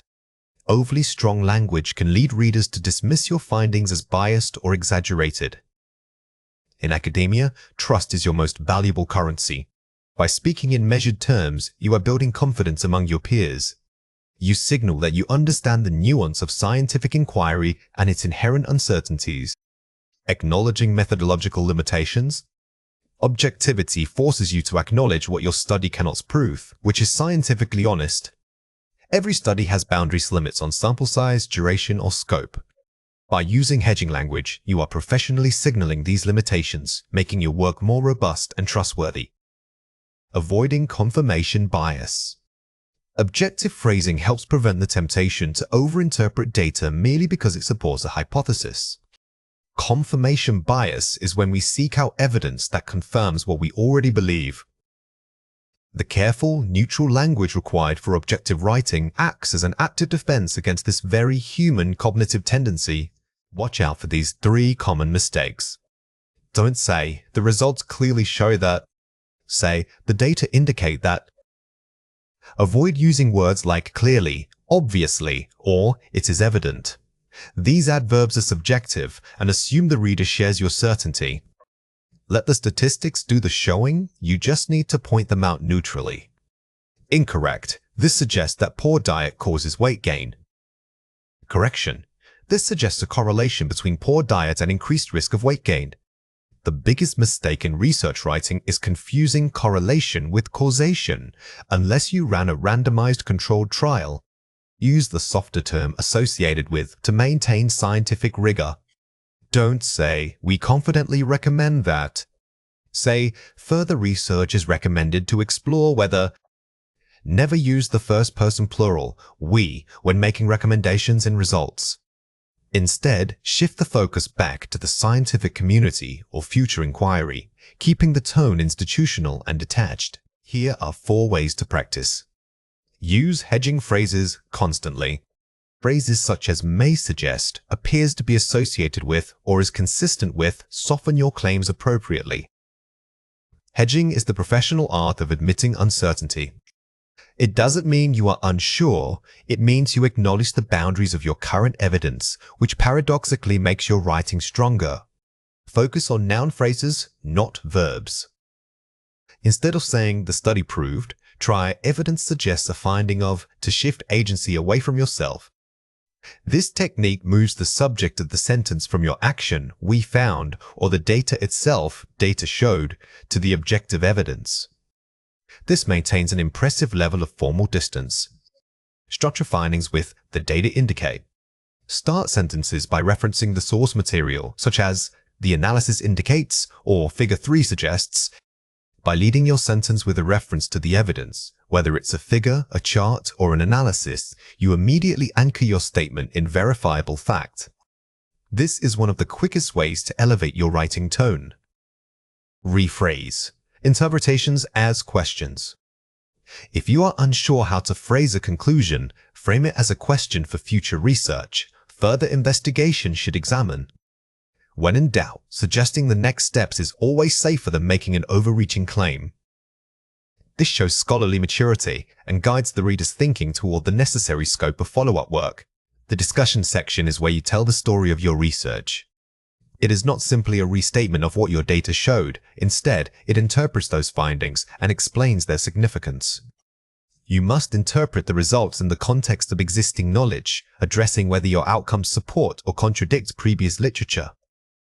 Think of this phase as answering the "so what" question about your entire study. A strong discussion connects specific results back to your original research hypotheses, providing a cohesive narrative arc for the reader. Remember that interpretation is an intellectual act. You are not just reporting facts, you are building an argument based on those facts. This section allows you to demonstrate mastery of your field by positioning your work within the larger academic conversation. Here are 5 examples. Our observed decrease in symptom severity strongly suggests a potential role for compound eggs. Linking to hypothesis. This phrasing moves beyond mere description. Instead of saying symptom severity decreased, you're proposing a mechanism or cause, establishing the preliminary implication. Always use cautious language like suggests, because your data alone cannot prove causation. These findings align with Smith et al.'s work from 2018, suggesting a common pathophysiological pathway. Comparing to literature. When comparing your data, don't just say it matches X. You must explain why the match is important. Are they pointing toward a new consensus? Or are you showing how two separate lines of research converge? The current sample size limits generalization, thus, further investigation in diverse cohorts is necessary. Acknowledging limitations. Addressing limitations proactively builds credibility. Don't wait for the reviewer to point out a flaw. Guide them by stating what constraints your study had and how those affect the scope of your conclusions. Clinically speaking, these results warrant consideration for adjusting current standard care protocols. Implications for practice. This is where you speak directly to the real world. You must translate your statistical findings into actionable advice for practitioners or policymakers. This moves the paper from an academic exercise to a useful tool. While promising, the effect size observed needs replication with a larger, multi-center trial. Proposing future research. This is your roadmap for future scientists. You are politely telling the reader what research should happen next to build on your foundation. Be specific about what needs repeating and why. Here are 3 reasons why this matters. Establishes scientific contribution. This section defines the novelty and impact of your entire study. If you fail to clearly define your contribution, the reader will struggle to justify why they should read your paper. You must answer, what unique gap did we fill that no one knew about before? Guides future research. By outlining necessary next steps, you build a scholarly conversation. A strong conclusion doesn't just end the discussion, it starts the next chapter for researchers. By pointing out unanswered questions, you become part of the scientific pipeline. Builds credibility and authority. Thoughtful interpretation demonstrates deep expertise in your field. The language used here must be confident yet humble. You are showing that you understand the boundaries of your own findings, which is a hallmark of an expert scientist. Watch out for these 3 common mistakes. Overstatement, claiming causation. Our study definitively proves that compound X cures this disease. Measured language. The data suggests a strong correlation between compound X and reduced symptoms, warranting further investigation. Never use definitive language like proves or confirms, unless your study was a large-scale, randomized, controlled trial with clear endpoints. Scientific writing requires careful hedging. We must interpret suggestions, not absolute truths. Dismissive tone. The findings contradict all previous research in this area. Respectful challenge. Our results present an alternative perspective that may challenge some of the established models regarding. Even if your data contradicts decades of work, always address those previous studies with respect. Frame it as providing a new perspective or suggesting an alternative model rather than simply calling them wrong. Overreaching scope. We recommend immediate policy changes based on these results. Scope limitation. These findings highlight the potential for policy shifts and suggest that longitudinal studies involving public health metrics are needed. Be extremely careful about recommending policy changes. Your study might be confined to a single lab or population, so you must limit your recommendation scope and emphasize the need for broader validation. Here are 4 ways to practice.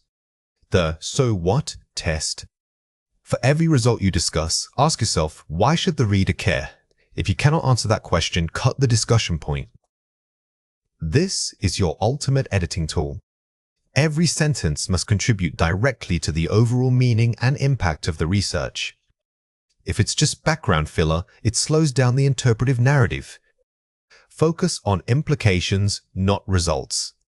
The results section is for numbers. The discussion section is for what those numbers mean in practice. Once you have presented your data graphs and tables, you need to step back. Focus entirely on the meaning of that pattern, connecting it to clinical outcomes or broader theoretical models. Maintain a collaborative voice. Use "we believe," "our findings suggest," rather than overly definitive first-person statements. Using "we" helps keep the tone collaborative and academic. It reminds the reader that science is an ongoing effort, not a single individual's achievement. This maintains professional distance while still asserting ownership of the work. End with a forward-looking statement. Your final paragraph should summarize the major takeaway and point toward future directions. A strong conclusion is memorable. Don't just trail off. Give the reader one last powerful thought, the single most important message you want them to carry away from your paper. Reporting data means simply stating what the numbers or graphs show. It is objective and factual. Group A scored an average of 85. Interpreting data, however, requires you to explain what those numbers mean in a larger context. You are building an argument based on evidence. Interpretation moves from observation to conclusion. Think of yourself as a detective analyzing clues, not just listing them. The key shift here is moving your focus from the what to the so what.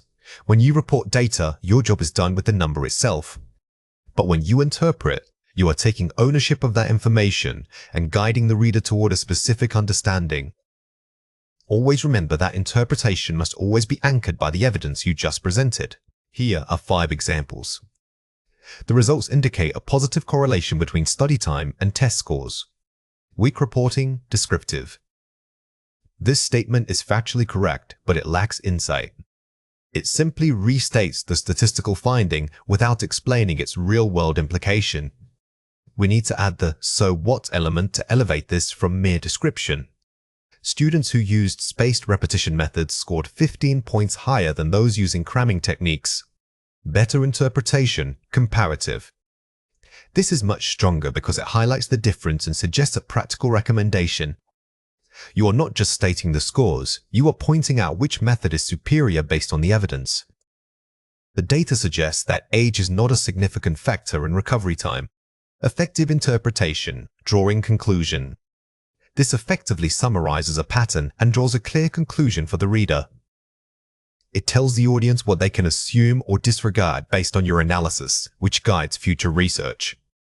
These findings challenge the current hypothesis regarding early intervention. Powerful interpretation, implication. Using strong verbs like challenge or contradicts is powerful because it places your results directly into a scholarly debate. You are arguing that your data forces a re-evaluation of existing theory. Further research should investigate the role of sleep quality alongside study methods. Forward-looking interpretation, recommendations. A strong conclusion doesn't just summarize, it suggests the next steps. By pointing toward future research questions, you demonstrate that your findings open up new avenues for scientific inquiry. Here are 3 reasons why this matters. Establishing authority and credibility. Showing that you can navigate complexity is key.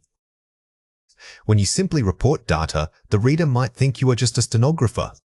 But when you interpret, you prove to your audience that you have mastery over both the methodology and the field itself. This elevates your perceived expertise dramatically, creating narrative flow. Scientific writing must tell a story, not just list facts.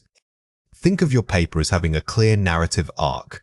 Introduction sets the stage, results provide the evidence, and interpretation delivers the climax, the answer. Without interpretation, the argument feels disjointed. Addressing the so what question. Every finding must justify its existence. The most crucial skill in academic writing is answering the implicit question, so what? You have to guide your reader from knowing what you found to understanding why it matters. Let's explore the topic of interpreting results, moving beyond just reporting data. This is an important concept to understand for learning English effectively. This is a foundational concept when learning English. Understanding interpreting results, moving beyond just reporting data deeply, will unlock many other areas of the language. Think about how often you encounter this in real life and try to notice it in the English you hear every day. The more you engage with this idea, the more natural it will feel. Here are 4 ways to practice. Start with the main takeaway. Do not start by restating the data. State your derived conclusion immediately. When writing, lead with your argument. Imagine the reader is skimming. They should know your core finding within the first 2 sentences. Save the detailed evidence for supporting paragraphs. Address implications and gaps. Discuss what your findings mean and what they don't mean. A strong interpretation acknowledges its own boundaries.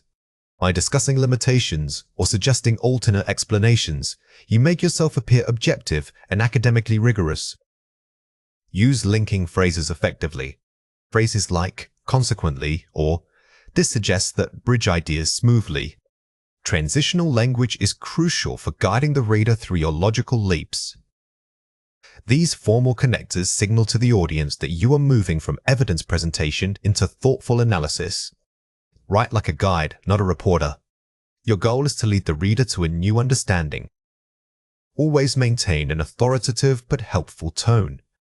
You are acting as the expert guide who helps the reader understand complex data, making your writing both persuasive and deeply informative. When comparing your findings to existing literature, you are doing more than just stating similarities or differences.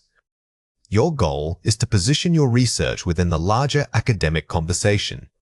You need to show how your study builds upon, challenges, or refines previous knowledge. This comparison isn't a side note, it's crucial for demonstrating the novelty and significance of your work. It helps the reader understand exactly where your contribution fits in the field. Remember that the literature review is not just summarizing what others have done, it's framing the gap that your study fills. Think of existing research as a conversation, and your paper's results are your unique response to that conversation. This narrative structure makes your work much more compelling. Here are 5 examples. Our findings significantly corroborate the study conducted by Smith in 2020. Strong agreement, confirmation. Using verbs like corroborates elevates your academic tone. Instead of just saying, Smith agreed with us, using this formal language makes your argument sound more authoritative and research-driven. However, the current data deviates from previous assumptions regarding market adoption rates. Mild disagreement, nuance. Notice how deviates from is softer than simply saying disagrees. This phrasing suggests a difference in observed results rather than a direct refutation of the original study, which is generally safer in academia. These results are consistent with theoretical models proposed by Jones and colleagues. General agreement, alignment. The word consistent is a reliable choice when your data aligns generally with established theories. It signals agreement without claiming perfect replication of the original study's methods. Conversely, our analysis suggests that the relationship between X and Y may be inverse. Contrast inversion. When presenting a contrast, conversely's is an excellent transition word. It immediately signals to the reader that you are about to introduce information that runs counter to the previous point. The present study expands upon this area by examining longitudinal data, building, extending. This phrase is perfect when your work doesn't contradict the literature but adds a new dimension. It tells the reader that you are taking established concepts and pushing their boundaries in a helpful way. Here are 3 reasons why this matters.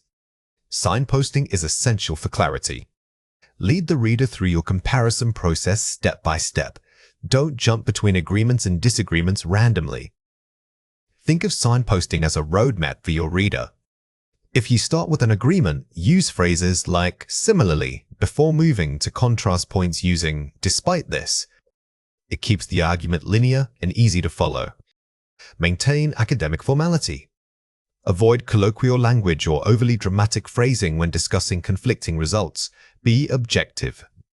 Even if your findings are wildly different from previous work, your tone must remain measured and scholarly. The strength of the argument comes from the evidence, not from how strongly you fight the old research. Prioritize synthesis over listing. Don't just list what others said. Synthesize it into a cohesive narrative that highlights your unique contribution. A common mistake is merely summarizing, author A said X.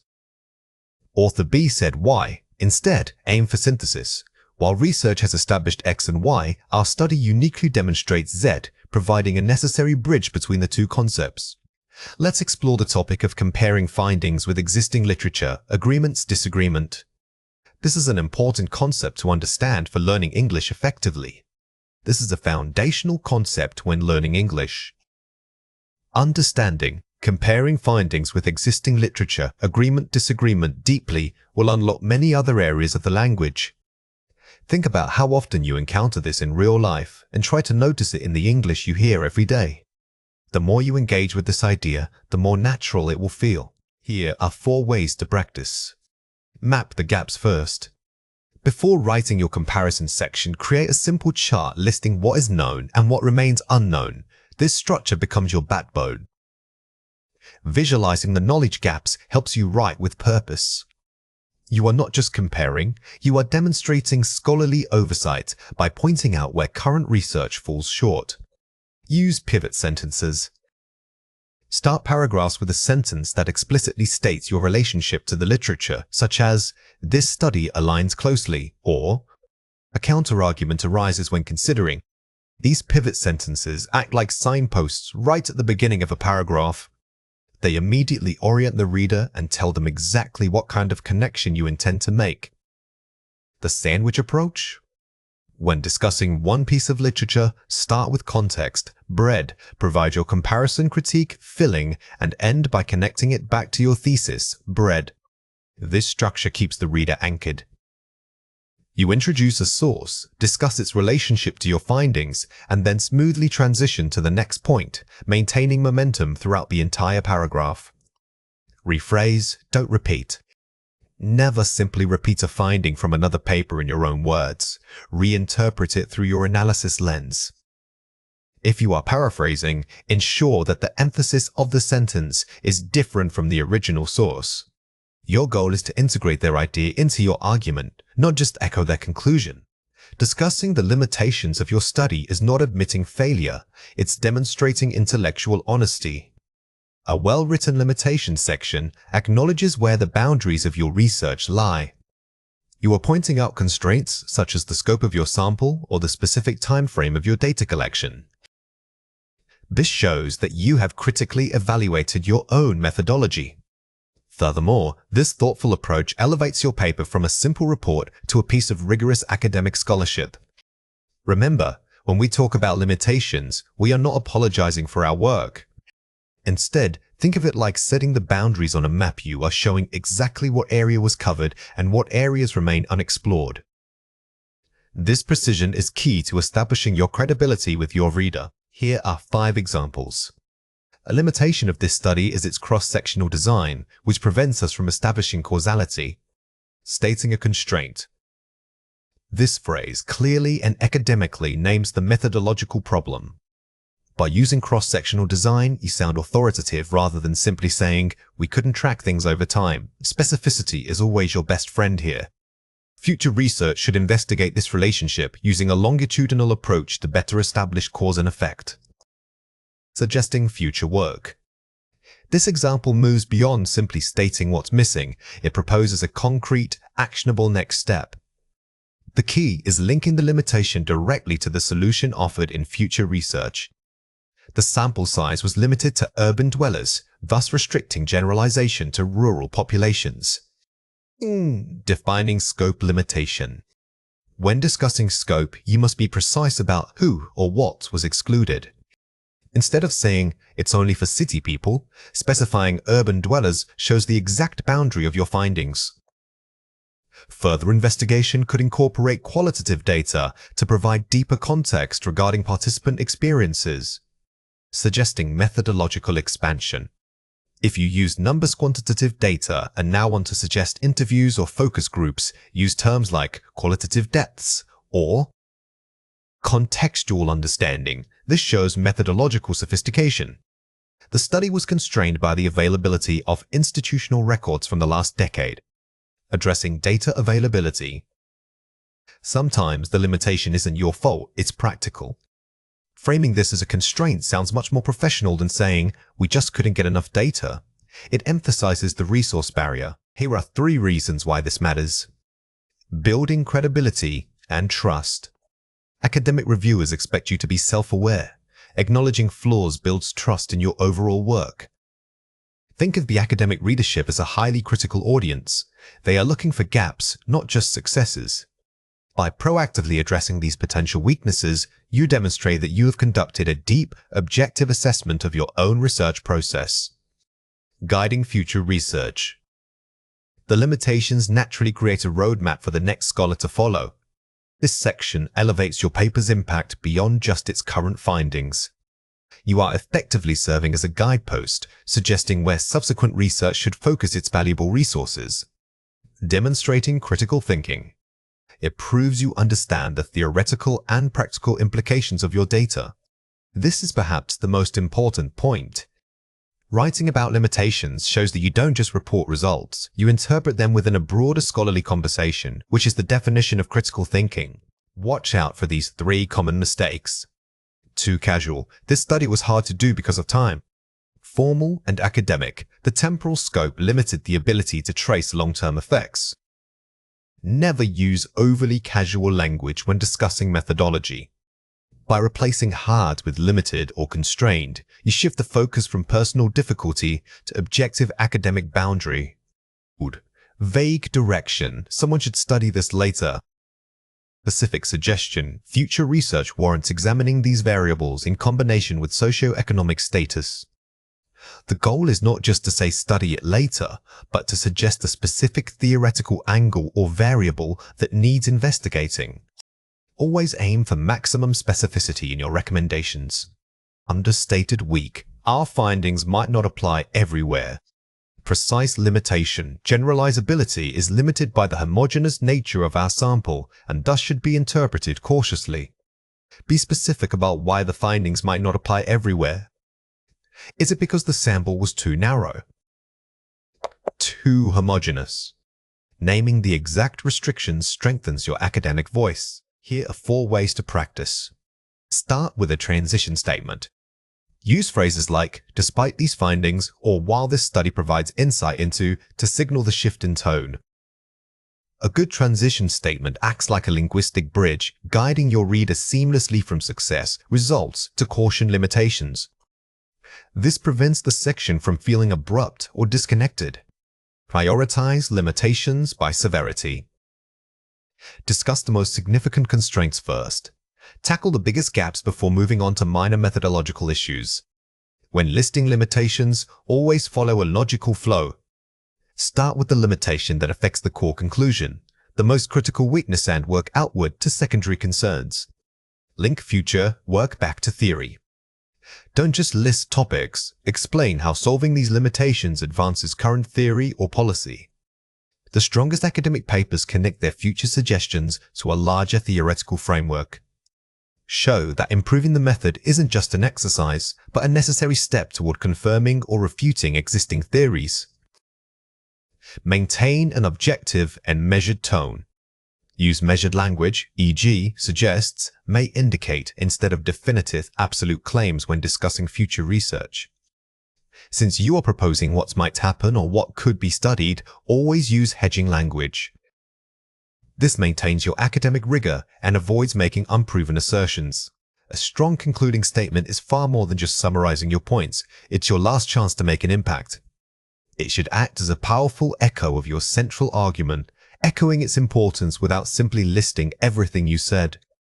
Think of it as the grand finale that leaves the audience with a single, unforgettable thought. This final takeaway must connect all your previous ideas into one cohesive picture.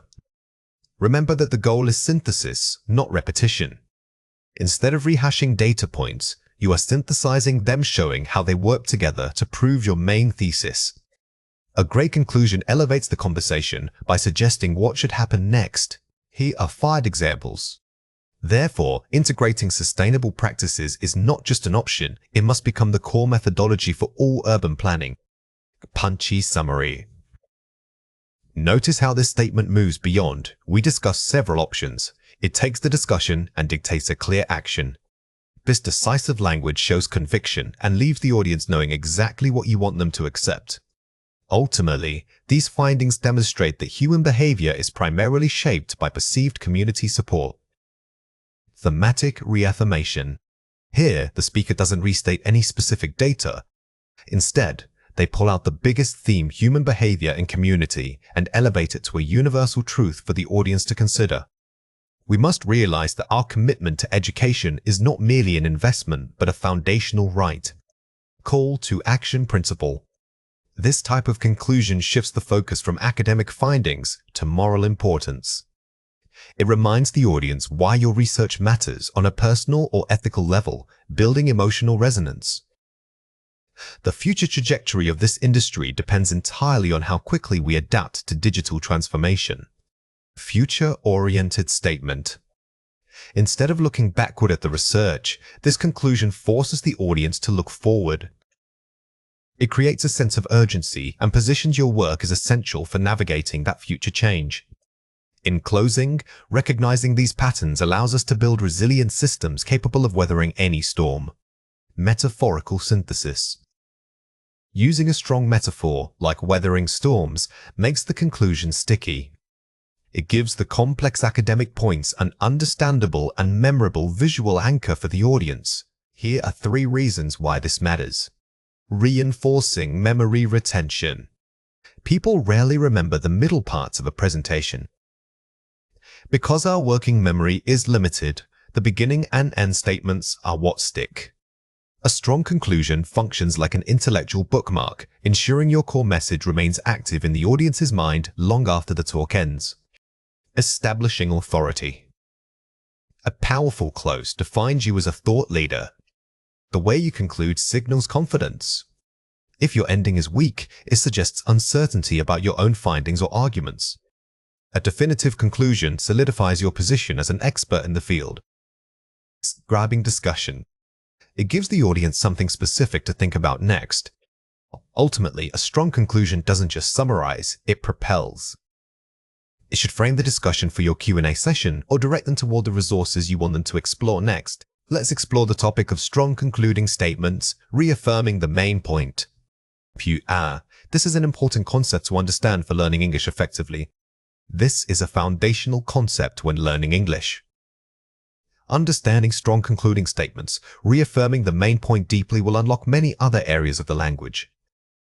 Think about how often you encounter this in real life and try to notice it in the English you hear every day. The more you engage with this idea, the more natural it will feel. Here are 4 ways to practice. Write the conclusion first. Do not wait until you finish all your data to write this part. By drafting your conclusion early, you maintain focus on your ultimate goal. This helps guide your entire presentation structure and ensures every single piece of evidence supports that final statement. Use emotionally charged language. Choose words like urgently, essential, or transformative. Your vocabulary here should be bold. You are not presenting neutral facts, you are advocating for a change in thinking or action. Strong verbs and impactful adjectives make your message resonate. Practice the transition. Pause before speaking your final line to build anticipation. The delivery is as important as the text itself.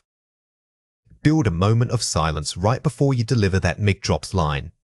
It gives the audience time to anticipate and absorb the weight of what you are about to say. Keep it concise. Aim for 3 to 4 powerful sentences, maximum. Brevity is key here. If your conclusion runs too long, its impact dissipates into a general summary. Get straight to the point and let your final message echo powerfully without dragging. The significant statement is your opportunity to answer a crucial question, so what? It moves beyond merely summarizing findings and instead explains the real-world value of your research. This section must clearly articulate why the results matter to patients, to policymakers, or to future medical science. Instead of just reporting data, you are making an argument about potential change. Effective significant statements establish a clear link between your study's outcomes and practical improvements in healthcare. Remember that significance is not the same as conclusion. A conclusion restates what was found. Significance explains why a finding it matters. When writing this, always adopt a confident tone, using strong verbs that suggest action and change. Here are 4 examples. These findings suggest that implementing a standardized telehealth protocol could significantly decrease hospital readmission rates for elderly cardiac patients, thereby reducing overall systemic healthcare costs. Effective because it links clinical impact, readmissions directly to economic policy, cost reduction. Notice how this example doesn't just say it helps us, it specifies who benefits and how the benefit is quantified in this case, cost savings. Always try to include that specific beneficiary. Because these biomarkers correlate strongly with early-stage disease progression, they could allow for non-invasive screening methods, drastically improving patient detection rates. Strong due to the focus on methodological innovation, non-invasive screening, and a key outcome, improved detection. This type of significance focuses on changing how research is done. When you discuss new tools or biomarkers, frame the impact around improving accessibility or reducing invasiveness. The current data suggests that public health guidelines regarding vaccine timing should be immediately reviewed and updated to incorporate this novel understanding of immune response. Excellent, because it calls for direct action from a governing body, public health guidelines. When policy changes the goal, use directive language. Instead of suggesting it might be useful, state that reviews or revision is necessary based on your evidence. This research uniquely identifies a previously overlooked genetic pathway, opening new therapeutic avenues for drug development in rare neurological disorders. Highly effective because it pinpoints the specific scientific gap filled and its future application, drug development. If your work is highly fundamental science, focus on the avenues or pathways you have opened. This shows that your contribution is foundational for future study. Let's compare 4 pairs. The results are important for medicine. These findings necessitate the immediate revision of current clinical guidelines to improve patient triage protocols. Specificity and action. Avoid vague terms like importance or useful. The key difference here is moving from a blanket statement to a concrete, actionable consequence. Always try to replace generalized adjectives with specific policy changes. More research should be done on this topic. Further longitudinal studies are required to verify the efficacy of this treatment regimen over a 10-year period in diverse patient populations. Focusing the limitation. Instead of being vague, suggest concrete next steps and parameters. Remember that while we addressed limitations previously, here you must make those future suggestions highly specific. Don't just say more research, say what kinds of research. Our study shows a clear correlation between diet and health. The observed correlation strongly suggests that dietary intervention, specifically increasing omega-3 intake, could serve as a primary preventative measure against cardiovascular disease. Establishing causality mechanism. Suggesting a mechanism makes the claim much stronger than just stating a link. Do not state causation if your study design cannot prove it. Instead, use strong verbs like suggests or indicates, but then immediately pivot to a practical recommendation based on that suggestion. This knowledge is useful for the community.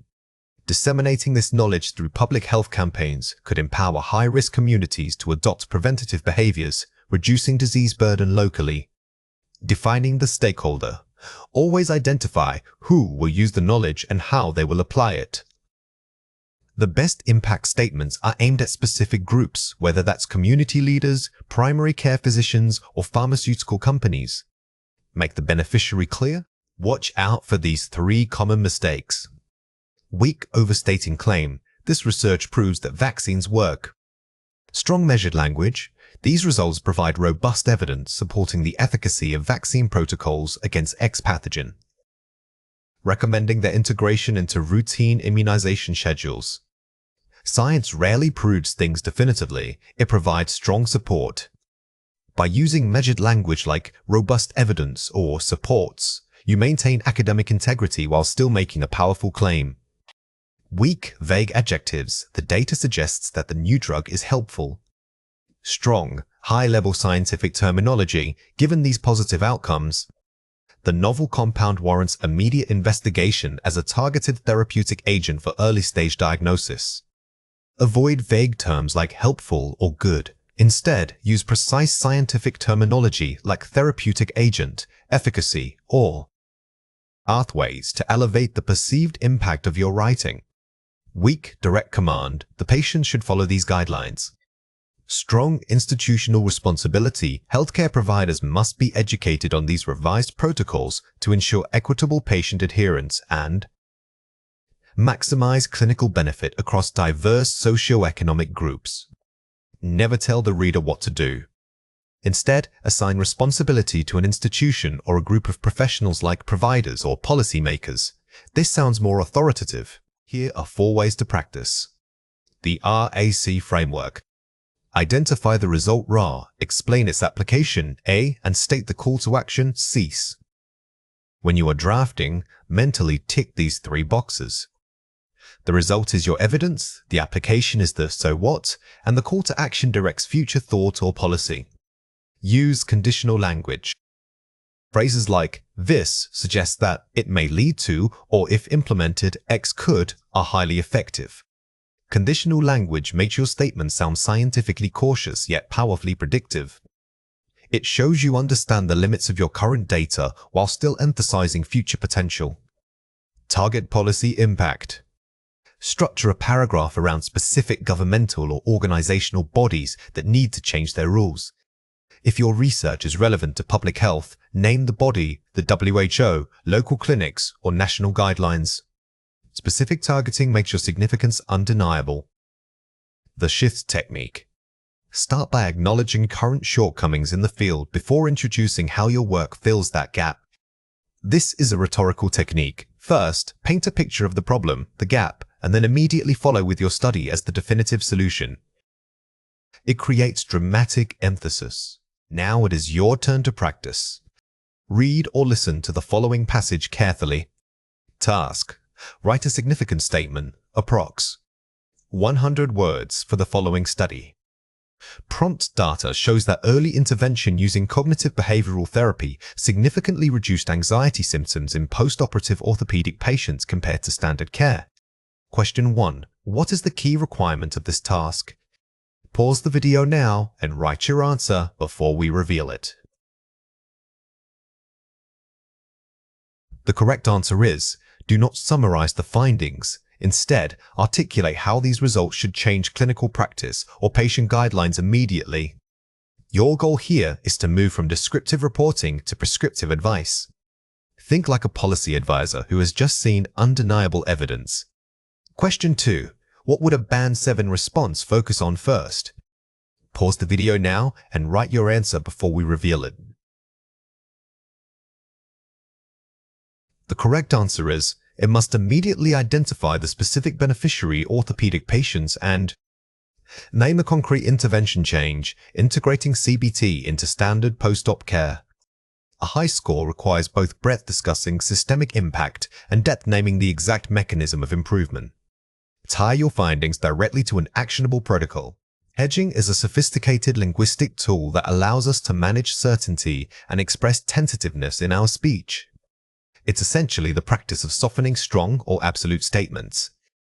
Instead of saying something as an undeniable fact, we use specific phrases to suggest it might be true or needs further discussion. These techniques help maintain credibility while acknowledging potential gaps in knowledge.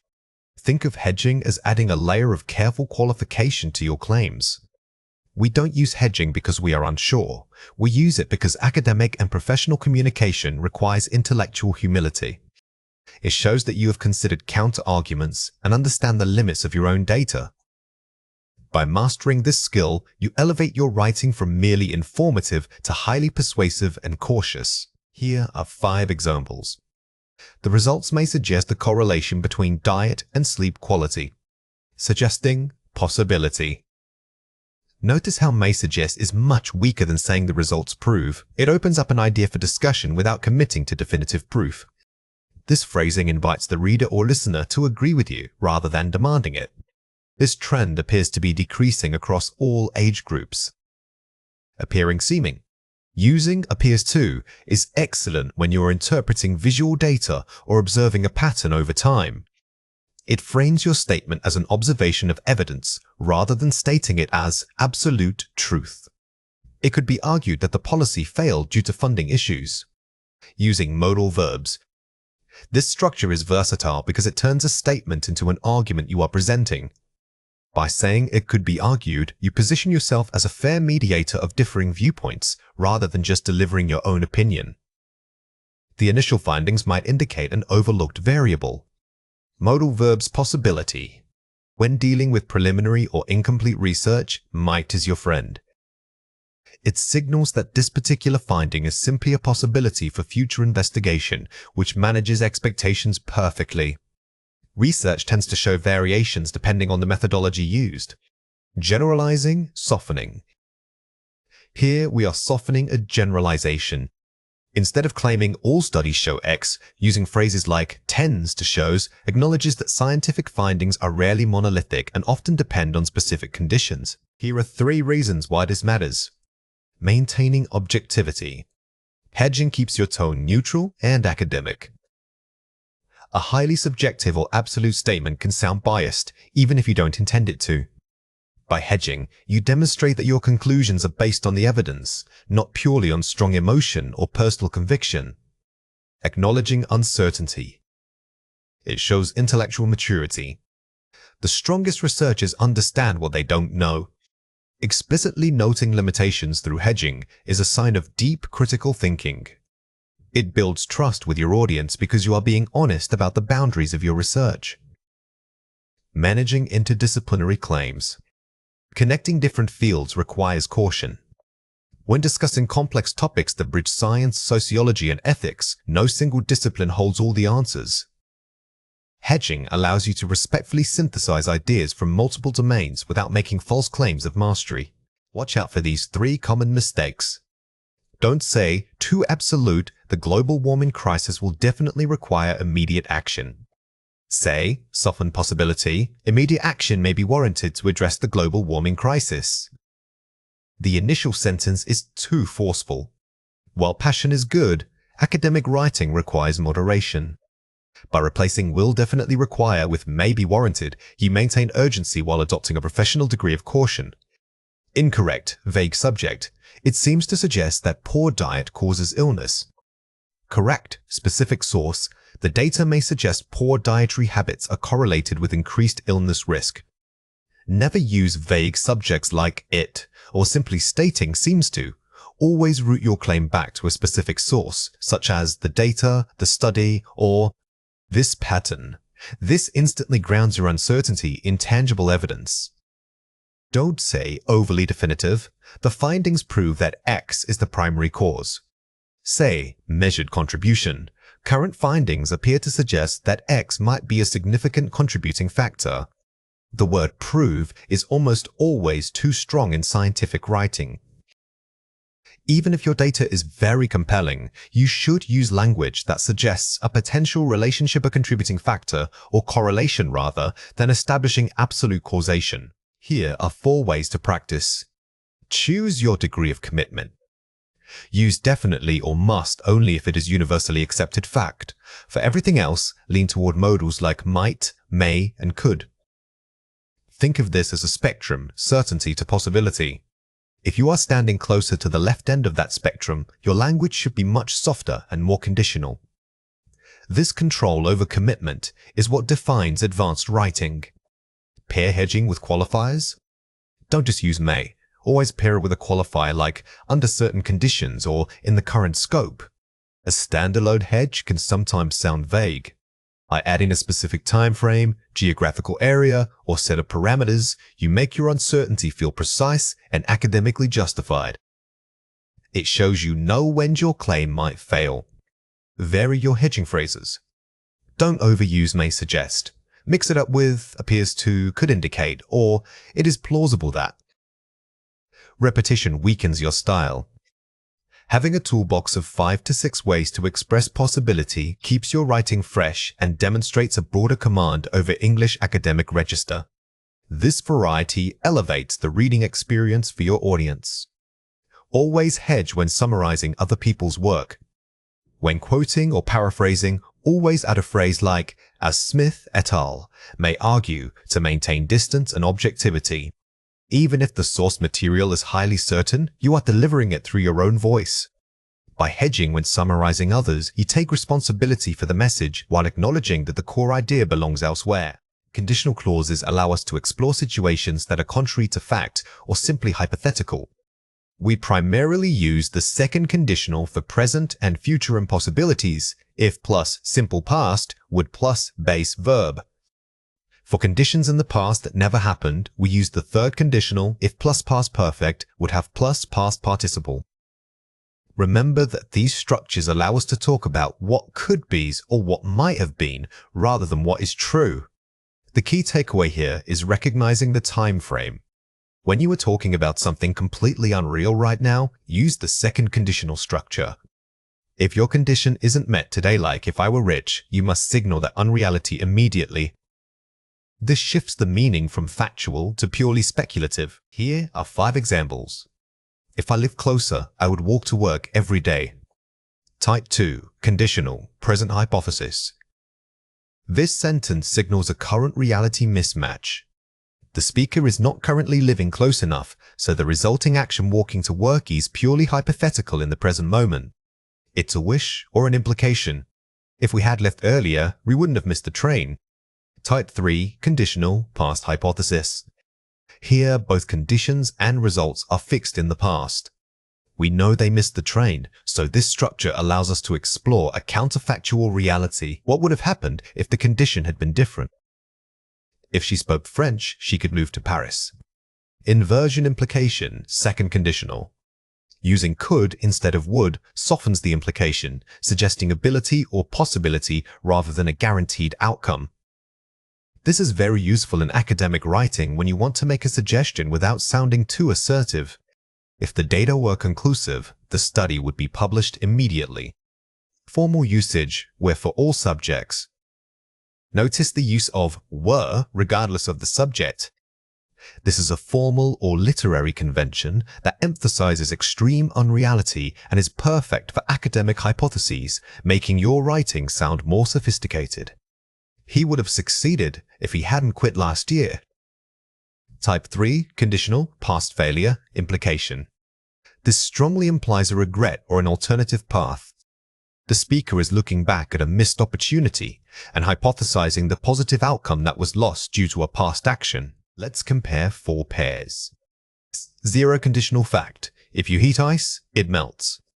Second conditional hypothesis. If I heated the ice, it would melt. Reality versus unreality. The difference is simple but crucial. 0 conditionals describe scientific facts that are always true.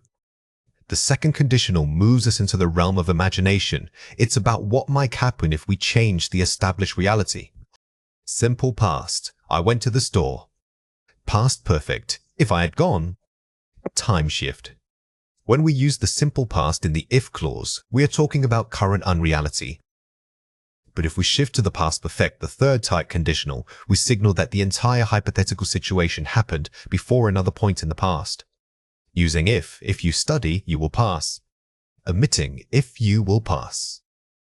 Conditionality versus certainty. The structure of the conditional clause is what makes it speculative. If you drop the if, your statement becomes a simple prediction or command, losing the nuanced quality of hypothesis that we are trying to achieve. Using shoulds, should you need help? Standard second conditional, if you needed help. Formal tone. In formal contexts, especially in writing or presentations. Starting with should is a sophisticated way to replace if. It maintains the conditional meaning while elevating the overall register of your language. Fill in the blank with the correct form, type 2 or type 3. If they had realized the complexity, they certainly me would have needed 0m more time. Pause the video now and fill in the blank before we reveal the answer. The correct answer is would have needed. Because we are discussing a past event, the realization of complexity structure must be type 3. The past perfect had realized sets the scene, and the consequence must be in the perfect conditional form. If I certifie moi war, I would accept that proposal. Pause the video now and fill in the blank before we reveal the answer. The correct answer is were. This is a direct piece of advice or strong suggestion. Since the speaker cannot actually be you, we use the subjunctive mood form were for all subjects to emphasize that this condition is contrary to current reality. If we 23M Ken UWM the truth, our opinion about the project would change. Pause the video now and fill in the blank before we reveal the answer. The correct answer is new. This is a present hypothesis. The fact that you don't know the truth right now makes this a second conditional statement. We use the simple past new because we are talking about an unreal, hypothetical condition in the present. She would have passed the exam if she 73M studied 0M more consistently. Pause the video now and fill in the blank before we reveal the answer. The correct answer is had studied. The implication here is that studying more was a condition needed in the past, but it didn't happen. Therefore, we must use the past perfect tense in the if clause to reflect this missed opportunity. Watch out for these 3 common mistakes. Incorrect. If I was a millionaire, I can buy a yacht. Correct. If I were a millionaire, I could buy a yacht. Remember to use were for all subjects in hypothetical clauses. This is the subjunctive mood. Furthermore, since we are discussing an ability, buying a yacht using could instead of can makes the possibility sound more conditional. Incorrect. If he will study harder, he passed the test. Correct. If he studied harder, he would pass the test. Mixing future tenses like will into an if clause is a common mistake. If you are using any conditional structure, the tense of the condition must always be past either simple past or past perfect. Incorrect. If we have more funding, we will start research next week. Correct. If we had more funding, we would start research next week. While if clauses can sometimes use the present tense for real possibilities when discussing implications and hypotheses, moving to the past simple often automatically signals that the condition is not currently guaranteed or certain. Now it is your turn to practice. Read or listen to the following passage carefully. A research team believes that if the climate continues to warm at its current rate, coastal populations will face serious resource shortages. This prediction suggests large-scale migration patterns are inevitable. However, policymakers argue that technological advancements might mitigate these effects. They predict that by 2050, new water purification techniques could solve most of these anticipated problems. Question 1. Identify the conditional clause and correct any tense errors in this sentence. If technology will advance fast enough, resource shortages won't happen. Pause the video now and write your answer before we reveal it. The correct answer is, if technology advanced fast enough, resource shortages wouldn't happen. The error here is using will after if, which breaks the rule for conditional structures. By converting it to simple past, advanced, we correctly frame this as a hypothetical scenario rather than a guaranteed future prediction. Question 2. Write your own sentence using a Type 3 conditional past hypothesis about a personal decision. Pause the video now and write your answer before we reveal it. The correct answer is, if I had taken that job offer, my career path would be completely different now. When creating a past hypothesis, always remember the if clause needs past perfect, and the result must use would have. This structure is perfect for reflecting on regrets or missed chances. When writing academic reports or high-level IELTS tasks, you often need to go beyond just stating findings. The section on policy implications is critical because it bridges the gap between pure research and real-world action. Here, your goal isn't to summarize data, it's to advise decision-makers on what should change based on your evidence. Remember that strong suggestions must be actionable and directly traceable back to specific gaps or trends identified in your core analysis. The key here is shifting from description to prescription. Instead of saying crime rates are high, you must write, therefore, the government should allocate additional resources to community policing. Always maintain a formal, objective tone, using cautious but authoritative language to guide the reader without sounding overly demanding. Here are 4 examples. While initial data suggests a correlation between screen time and sleep deprivation, longitudinal studies indicate that the quality of content consumed, rather than mere duration, is the primary predictor. Focus on nuanced qualification, not just correlations. This example elevates the discussion by introducing nuance. Instead of making a simple claim, it suggests a more complex variable content quality. This shows advanced critical thinking and vocabulary, moving beyond basic cause and effect statements. The current infrastructure, designed before the widespread adoption of mobile technology, urgently requires substantial investment to support modern digital economies. clear identification of a systemic problem, policy gap. This is strong because it names the specific failing the outdated nature of infrastructure. It moves beyond criticizing poor service and points directly to a structural deficiency that needs policy intervention. To mitigate these risks, future research must incorporate a mixed methods design, combining quantitative metrics with qualitative interviews for deeper contextual understanding. Methodological critique, advising future steps. When discussing limitations or future work, always suggest how the next study should proceed. Using terms like mixed methods and contextual understanding demonstrates specialized academic knowledge. Policymakers must therefore consider integrating educational mandates early on, ensuring that digital literacy is viewed as a fundamental life skill alongside traditional subjects. Direct policy recommendation, actionable advice. This functions as the punchline of your academic argument. It takes everything you've discussed, the problems and the gaps, and boils it down to one concrete, feasible action for the reader. Let's compare 4 pairs. Studies show that people use phones too much. The escalating reliance on personal mobile devices necessitates a policy review of daily usage guidelines to protect public health. Shifts from vague observation to authoritative policy need. Notice how the weak version is merely an observation. The strong version, however, immediately jumps to escalating reliance and demands policy review. This structure shows competence in both critique and suggesting high-level solutions. The education system needs money for better teachers. Addressing the persistent skill gap requires targeted state subsidies that incentivize highly qualified educators to enter rural teaching positions. Specific, actionable mechanism outlined instead of general complaints focuses on how to fix it. Never use vague terms like more monies or better. High-level writing specifies the exact mechanism, targeted state subsidies, and incentivize. Precision is your greatest asset here.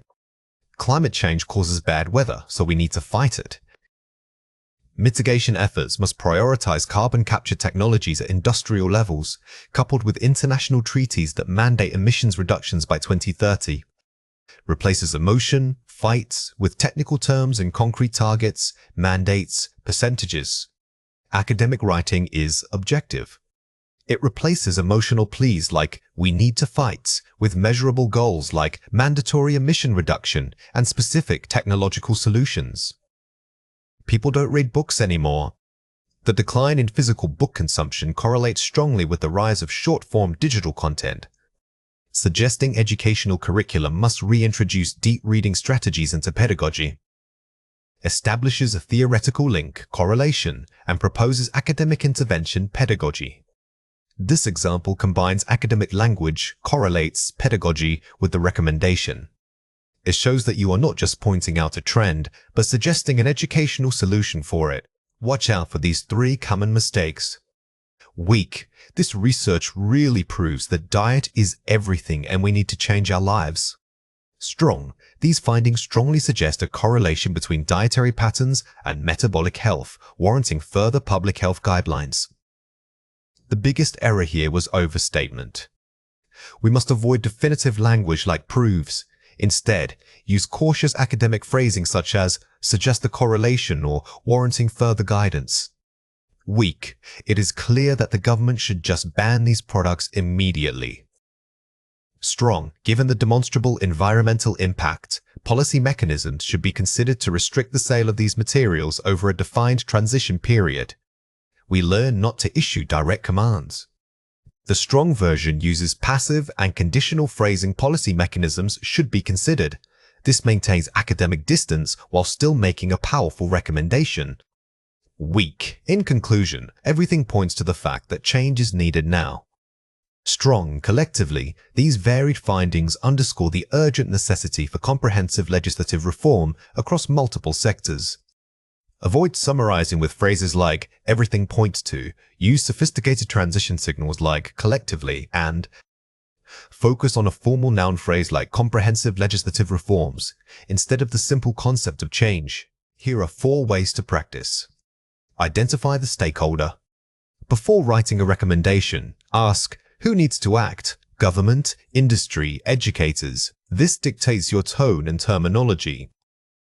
Tailoring your language is crucial. If you are addressing policymakers, use terms like subsidy, legislation, or mandate. If you address scientists, focus on methodologies or variability. Use the therefore consequently bridge. Structure your argument flow by using strong causal links between your evidence and your conclusion. This makes your recommendations feel inevitable. Don't let your findings float independently. Every recommendation must follow a clear logical pipeline: evidence, implication, gap, first solution, recommendation. Propose specific metrics. Instead of saying improve education, say increase teacher-student ratios to 15,001 in disadvantaged areas. Be quantitative. Vagueness undermines authority. By suggesting specific metrics like a ratio, percentage, or time frame, you elevate your writing from opinion to expert consultation. Maintain objective authority. Never use "I think" or "in my opinion." Frame statements with conditional language like "it appears that" or "the evidence suggests." Even when making a strong case, you must sound objective. Conditional phrasing allows you to present powerful ideas while maintaining academic caution and credibility. Now it is your turn to practice. Read or listen to the following passage carefully. The rapid expansion of megacities places immense strain on existing public transportation networks. Furthermore, the lack of integrated planning between residential zones and commercial hubs leads to daily traffic congestion and increased carbon emissions. Propose 3 specific policy changes that city councils could implement to boost sustainable urban living. Question 1. What is the key requirement of this task? Pause the video now and write your answer before we reveal it. The correct answer is proposing 3 detailed, actionable policies, not just general ideas. The core skill here is not listing problems, it's providing highly specific solutions. Your policies must be concrete. For example, implementing a congestion tax zone rather than simply saying reduce traffic. Question 2. What would a Band 7 response focus on first? Pause the video now and write your answer before we reveal it. The correct answer is structuring the argument around distinct policy pillars, e.g., transport, zoning, energy, and ensuring each suggestion is justified by an identified problem in the prompt. A top-scoring answer will use sophisticated topic sentences that clearly introduce each of the 3 policies. Remember to link every single recommendation back to one of the issues mentioned: strain on networks, OR carbon emissions. Today's focus is on crafting high-impact abstracts. This isn't just about summarizing, it's about strategic distillation. We need to take complex research and condense its core message into maximum meaning with minimum words. Think of your abstract as a highly polished, irresistible pitch. When we talk about distillation, we are talking about boiling down the essence. The goal is not just completeness, but efficiency. You must guide the reader to the conclusion without giving away all the detail in the supporting sections. Think of it less like a report summary and more like a compelling trailer for your research. Let's go through 6 words. For each word, I will say it clearly, then explain how to produce it correctly. The word is synthesize. Say it again, synthesize. Remember that synthesize is much stronger than simply combine. It implies an intellectual act. You are creating something new and cohesive from disparate parts. A common error here is using it when you just mean to collect information. You must be actively building a relationship between the ideas. The word is delineate. Say it again, delineate. This word is perfect for setting scope. When you delineate a problem, you are drawing precise lines around what your study covers and, perhaps more importantly, what it does not cover. It gives your writing an air of meticulous authority. The word is pivotal. Say it again, pivotal. Pivotal is excellent for emphasizing significance without resorting to overuse of very important. It suggests that this piece of evidence acts as the central turning point, the crucial axis around which everything else depends. Use it sparingly to maximize its impact. The word is Corollary. Say it again, corollary. A corollary suggests an inevitable outcome, almost like a mathematical theorem following logically from a premise. If you present a finding, and that finding naturally leads to another point of interest, calling it a corollary elevates your writing instantly. The word is elucidate. Say it again, elucidate. While explain works, elucidate carries a more formal and academic weight. It suggests that the material was initially obscure or confusing, and your writing is providing necessary scholarly clarity. Use it when you are taking something highly technical and making it understandable. The word is succinct. Say it again, succinct. Succinct refers to conciseness with impact. It means achieving maximum effect using minimum words, which is exactly what an abstract demands. If you are editing for word count, asking yourself if a sentence can be more succinct is a powerful revision tool. Here are 5 examples. Researchers were able to synthesize historical and genetic data points to form a comprehensive theory. Synthesize V. Notice how the word synthesize is used here to link 2 very different fields, history and genetics. This shows its broad applicability. It's about integrating knowledge, not just mixing facts. The study delineates the exact metabolic pathways involved in early-stage plaque formation. Delineates VV. Here, delineates is paired with metabolic pathways, giving it a scientific rigidity. It suggests that the focus was highly detailed and boundary setting, which is perfect for methodology descriptions. Pivotal discovery in this field proved to be the role of microplastics. Pivotal, adj. By calling the discovery pivotal, the writer immediately signals that this finding changes the entire conversation. It raises the stakes and emphasizes the researcher's immediate importance. The observed decrease in viral load is a clear corollary of implementing stricter quarantine measures.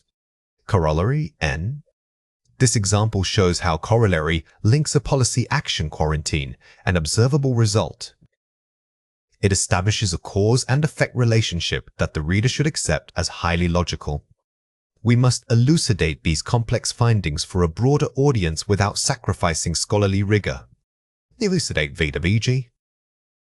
The key here is the balance. Making something clear elucidates while maintaining professionalism, scholarly rigors. This reminds us that clarity should never compromise accuracy in academic writing. Let's compare 4 pairs. First, synthesize. Compare it with compile. Action versus collection. If you compile notes, you are merely gathering existing pieces of information together. To synthesize means you have taken those compiled pieces and actively created a superior, unified understanding or framework from them. First, delineate. Compare it with describe. Boundary setting versus general detail. While both are used for explanation, delineate implies drawing distinct boundaries. It is precise and formal. Describe, conversely, can be much broader and more general in its scope, lacking the sharp focus of delineation. First, succinct. Compare it with concise.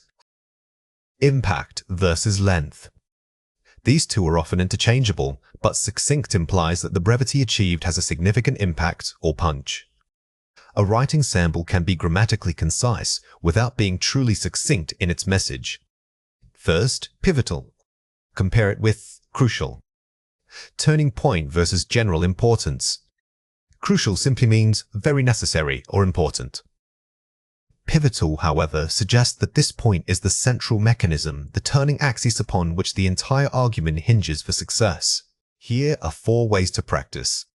The defluffing exercise, word maps.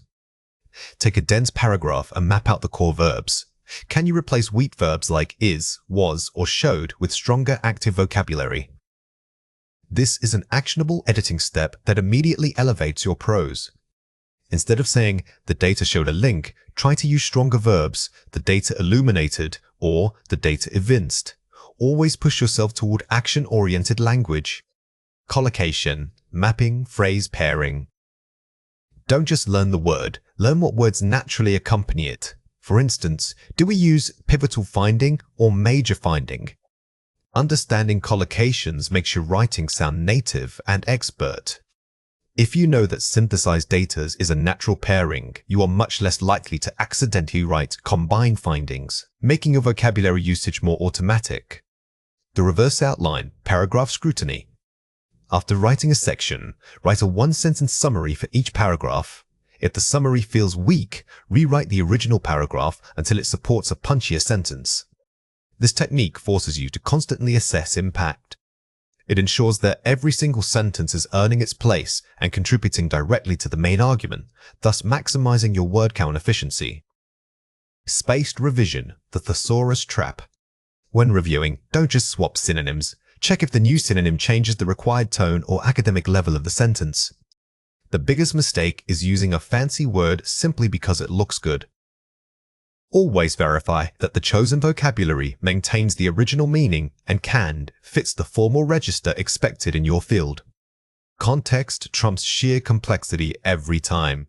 Now it is your turn to practice. Read or listen to the following passage carefully. The initial hypothesis was challenged by a review of longitudinal patient records. Our study sought to synthesize both behavioral and biometric data streams. We delineated several key variables previously overlooked, sleep quality and dietary intake.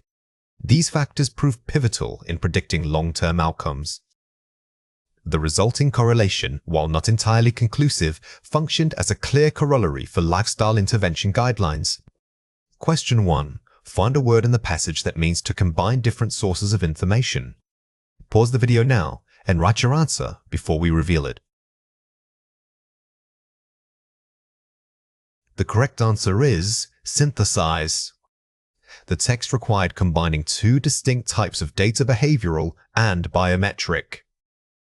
The act of taking separate streams and melding them into one cohesive narrative is exactly what synthesize captures, showing its power in connecting diverse evidence. Question 2. Use the word delineates in your own sentence. Pause the video now and write your answer before we reveal it. The correct answer is, the research paper needed to clearly delineate the difference between acute and chronic symptoms. When forming your own sentences, remember that delineates works best when you are setting clear boundaries or establishing precise scope. It is a wonderfully formal word that signals intellectual rigor. Writing clear study objectives and hypotheses is crucial because they act as the roadmap for your entire paper. An objective states the goal of your research, what you intend to find out. A hypothesis, conversely, is a specific, testable prediction about the relationship between variables. When using the PICO framework population, intervention, comparison, outcome, you ensure that your question is highly focused and clinically relevant for IELTS academic tasks. The key takeaway here is specificity. Don't just say you want to study health. Instead, narrow it down. We aim to compare the effectiveness of virtual reality versus traditional exercise. This level of detail shows both clarity and advanced critical thinking skills. Here are 4 examples. Objective: to evaluate if daily meditation significantly reduces cortisol levels in high-stress working professionals compared to a placebo group. It names the population, professionals, intervention, meditation, and measurable outcome cortisol levels. Notice how this example is quantifiable. You can actually measure significantly reduced cortisol, which makes it scientifically testable. This precision is exactly what top-scoring academic writing demands. Hypothesis: participants exposed to bi-weekly cognitive behavioral therapy will report lower levels of generalized anxiety than those receiving standard care alone. It sets up a clear cause and effect relationship. CBT usage leads to reduced anxiety. This structure is perfect because it creates an if-then scenario within the writing. It makes your argument immediately debatable, which means you can argue for or against it in the body paragraphs. Objective: to determine if early intervention programs improve literacy rates among low-income students aged 6 to 10. It defines boundaries, age group, and income level, and a clear dependent variable, literacy rates. Always include defined parameters like age or socioeconomic status. These constraints prevent your research from becoming too broad and unmanageable for the scope of an academic essay. Hypothesis: implementing mandatory no-screen time policies before bedtime will correlate with improved sleep quality measures in adolescents. It specifies a policy change, intervention, and links it to a predictable outcome with measurable metrics. The use of strong academic verbs like correlates or evaluates elevates the tone. These words signal that you are engaging in formal, rigorous, scientific discourse.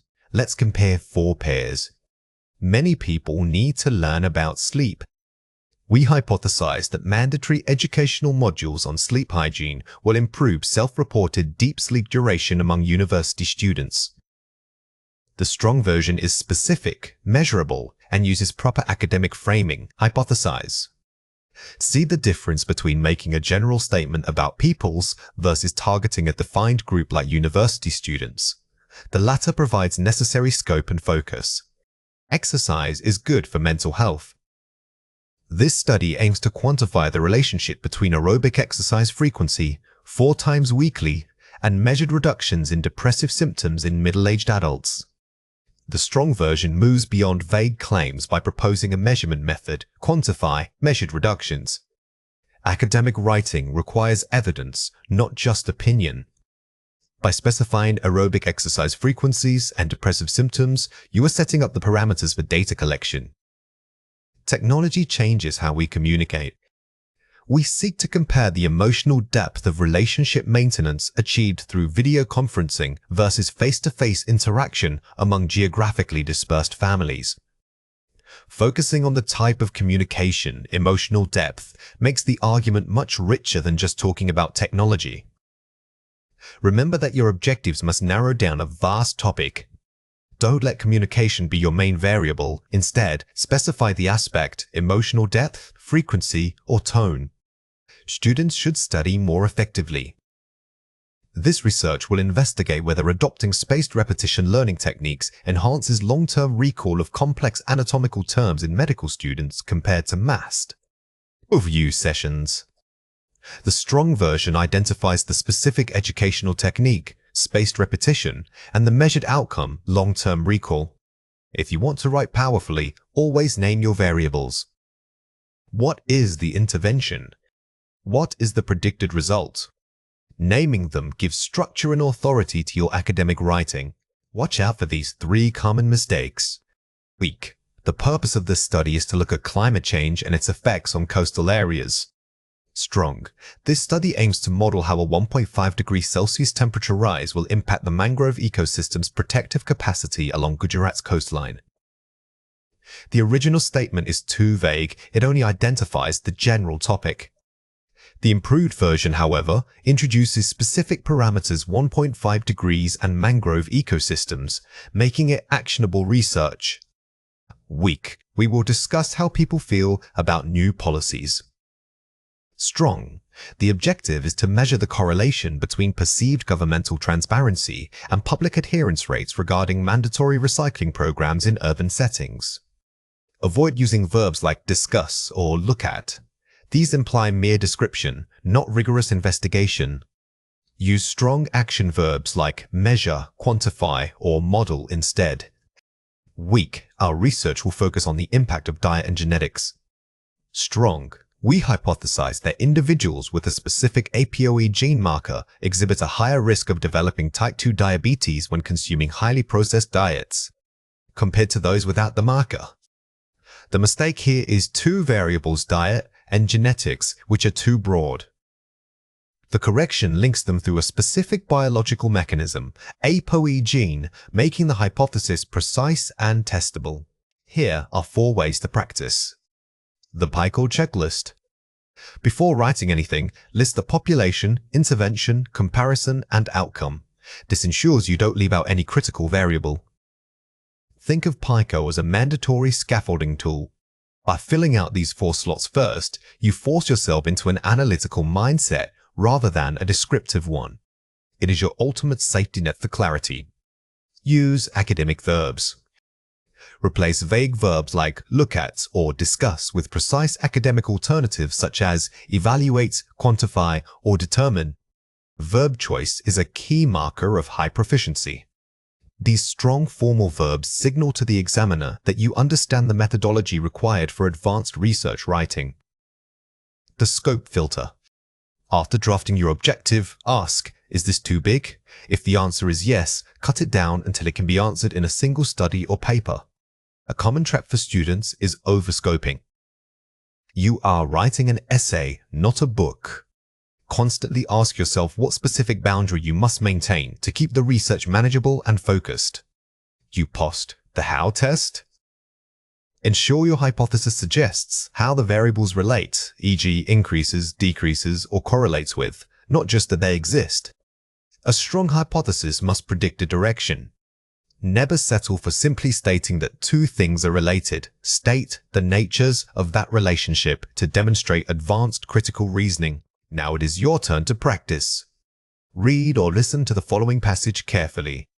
Task type, academic objective setting. Prompt. Recent data shows that children who receive structured play therapy in school settings exhibit better emotional regulation skills than those only receiving traditional. Academic tutoring. Write two clear, distinct statements, one objective and one hypothesis. Question 1. What is the key requirement of this task? Pause the video now and write your answer before we reveal it. The correct answer is, the response must use high-level academic language to create measurable, testable objectives hypotheses using the information provided in the prompt. Remember that your aim isn't just to fill space, it's to demonstrate mastery over structure. By formalizing a simple observation into a scientific prediction, you elevate the perceived value of your writing immediately. Question 2. What would a Band 7 response focus on first? Pause the video now and write your answer before we reveal it. The correct answer is, the student must explicitly identify and define the specific population, children, the intervention, play therapy versus tutoring, and the measurable outcome, emotional regulation skills. A top band answer will seamlessly weave these components into a single, polished statement that leaves no room for ambiguity or interpretation. The introduction is your reader's roadmap. It must accomplish two main things. First, provide enough background context so the reader understands the general field, and second, meticulously pinpoint a specific knowledge gap that necessitates your research. Think of it as telling a story where you build up to a moment of suspense the missing piece of information. When drafting this section, remember that context is not just summarizing what everyone knows. Instead, you are guiding the reader through the existing conversation, demonstrating mastery over the topic while simultaneously highlighting where that discussion falls short. The goal is to make the gap feel unavoidable. Here are 4 examples. Previous studies have extensively examined patient compliance with medication regimens. Broad context setting.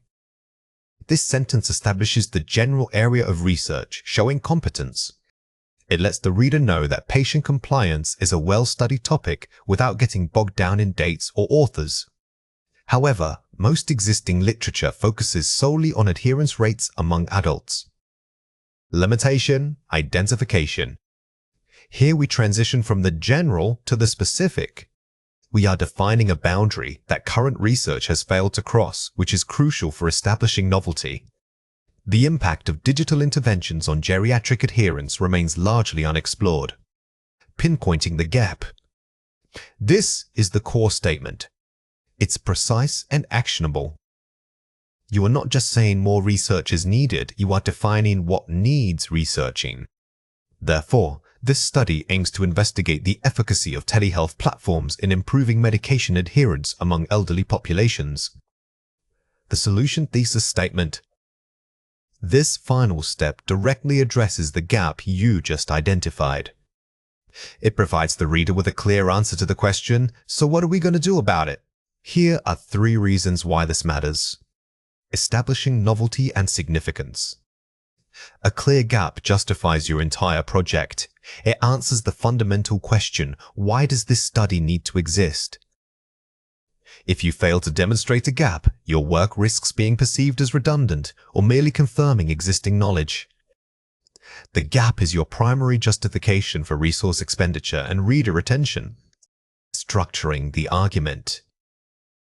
It gives your paper an inherent logical flow funnel structure that readers expect in academic writing. Think of it as building a pyramid.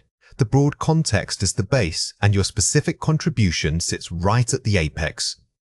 This movement from wide to narrow creates powerful narrative momentum, guiding interpretation. It directs both your reader and your own subsequent analysis toward the precise variables you wish to test or discuss. By stating the gap, you are preemptively controlling the conversation. You tell the reader exactly what framework they should use to evaluate your findings. Drafting the introduction is best executed using a funnel structure. You start with global context, the broadest academic interest in your field. Next, you narrow down to specific variables or populations that existing research has touched upon. Then, you articulate the limitation, what was missed. Finally, you state your contribution as the necessary pathway forward. Understanding this funnel structure is key because it dictates the tone and scope of every sentence. You are literally narrowing the focus of both information and reader attention. Practice structuring each paragraph to move closer and closer to that critical gap statement. Here are 3 ways to practice. Use pivot phrases. Phrases like, however, or despite this progress signal the transition from what is known to what is unknown. These transitional phrases are your structural signposts. They don't just connect sentences, they actively shift the reader's understanding, alerting them that a limitation or contradiction is coming next. Synthesize, don't summarize. Instead of listing what 3 different papers found separately, group similar findings to show consensus and divergence. Synthesis requires you to read beyond the abstracts. You are weaving multiple sources into a coherent narrative argument rather than just presenting them as separate data points. Write the gap statement separately. Drafting the gap statement, your primary hypothesis, and your objectives in 3 distinct drafts can ensure maximum precision. Do not wait until the end to write this critical section. Draft it early and then revise the surrounding context paragraphs specifically to support that strong, clear gap statement. Disseminating findings simply means taking complex information and presenting it in a way that anyone can understand. It requires shifting your focus from what you know to what the audience needs to know. The goal isn't just to share data, but to ensure that data leads to action or insight for them. Think of yourself as a translator between highly technical language and everyday life. Effective communication prioritizes clarity over complexity. Remember, your expertise is valuable, but it can become a barrier if you assume the audience shares your vocabulary. The key shift here is moving from, "This is how we know things," to, "Here is what this means for you." This mindset change is crucial for successful presentations. Here are 4 examples. When you see phrases like this in your draft, immediately challenge yourself. What does that sentence actually mean in plain English? Don't let the complexity of the words distract from the core message. This revised version immediately draws a clear line between the 2 variables. It moves from academic language into cause and effect, which is much easier for an audience to grasp. Instead of naming the complex process, describe what you did. Did you interview people? Did you test prototypes? Use action verbs that ground your findings in reality. This revision is powerful because it involves the audience in the process.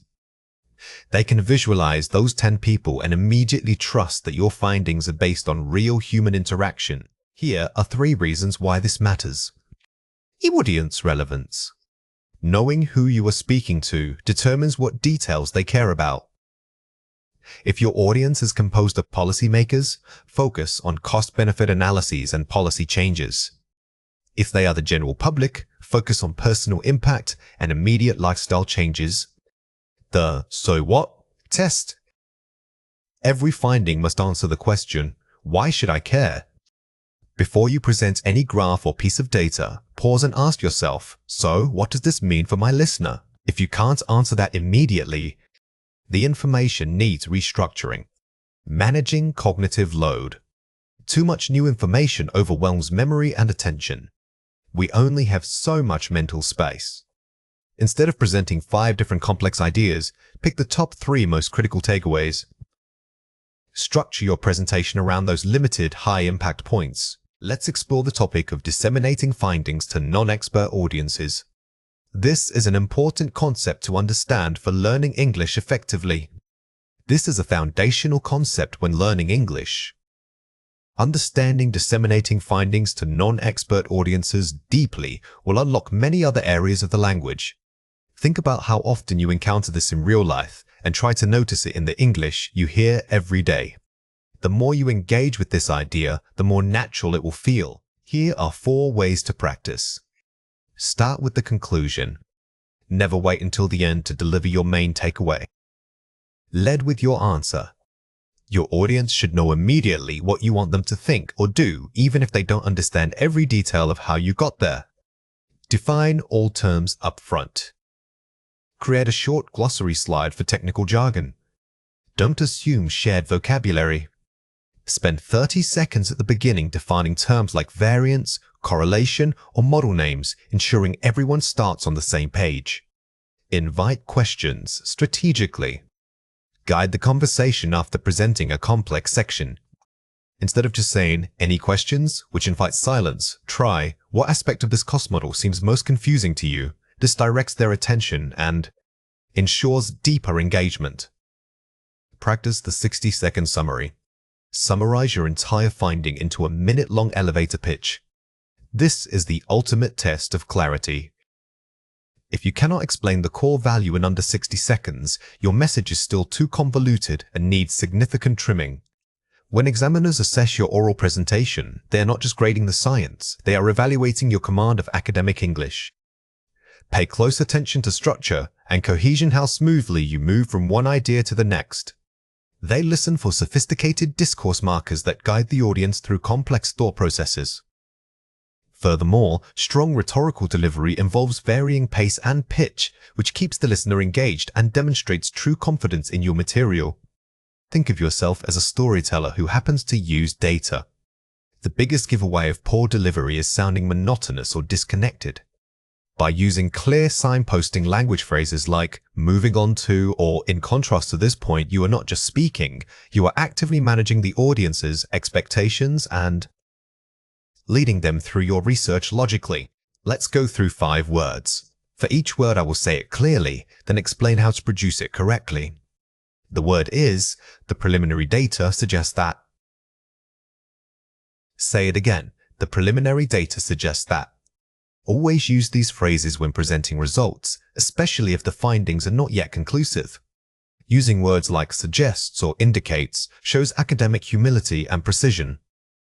It is far better to hedge your claims slightly than to overstate them and lose credibility with your peers. The word is, this phenomenon can be attributed to.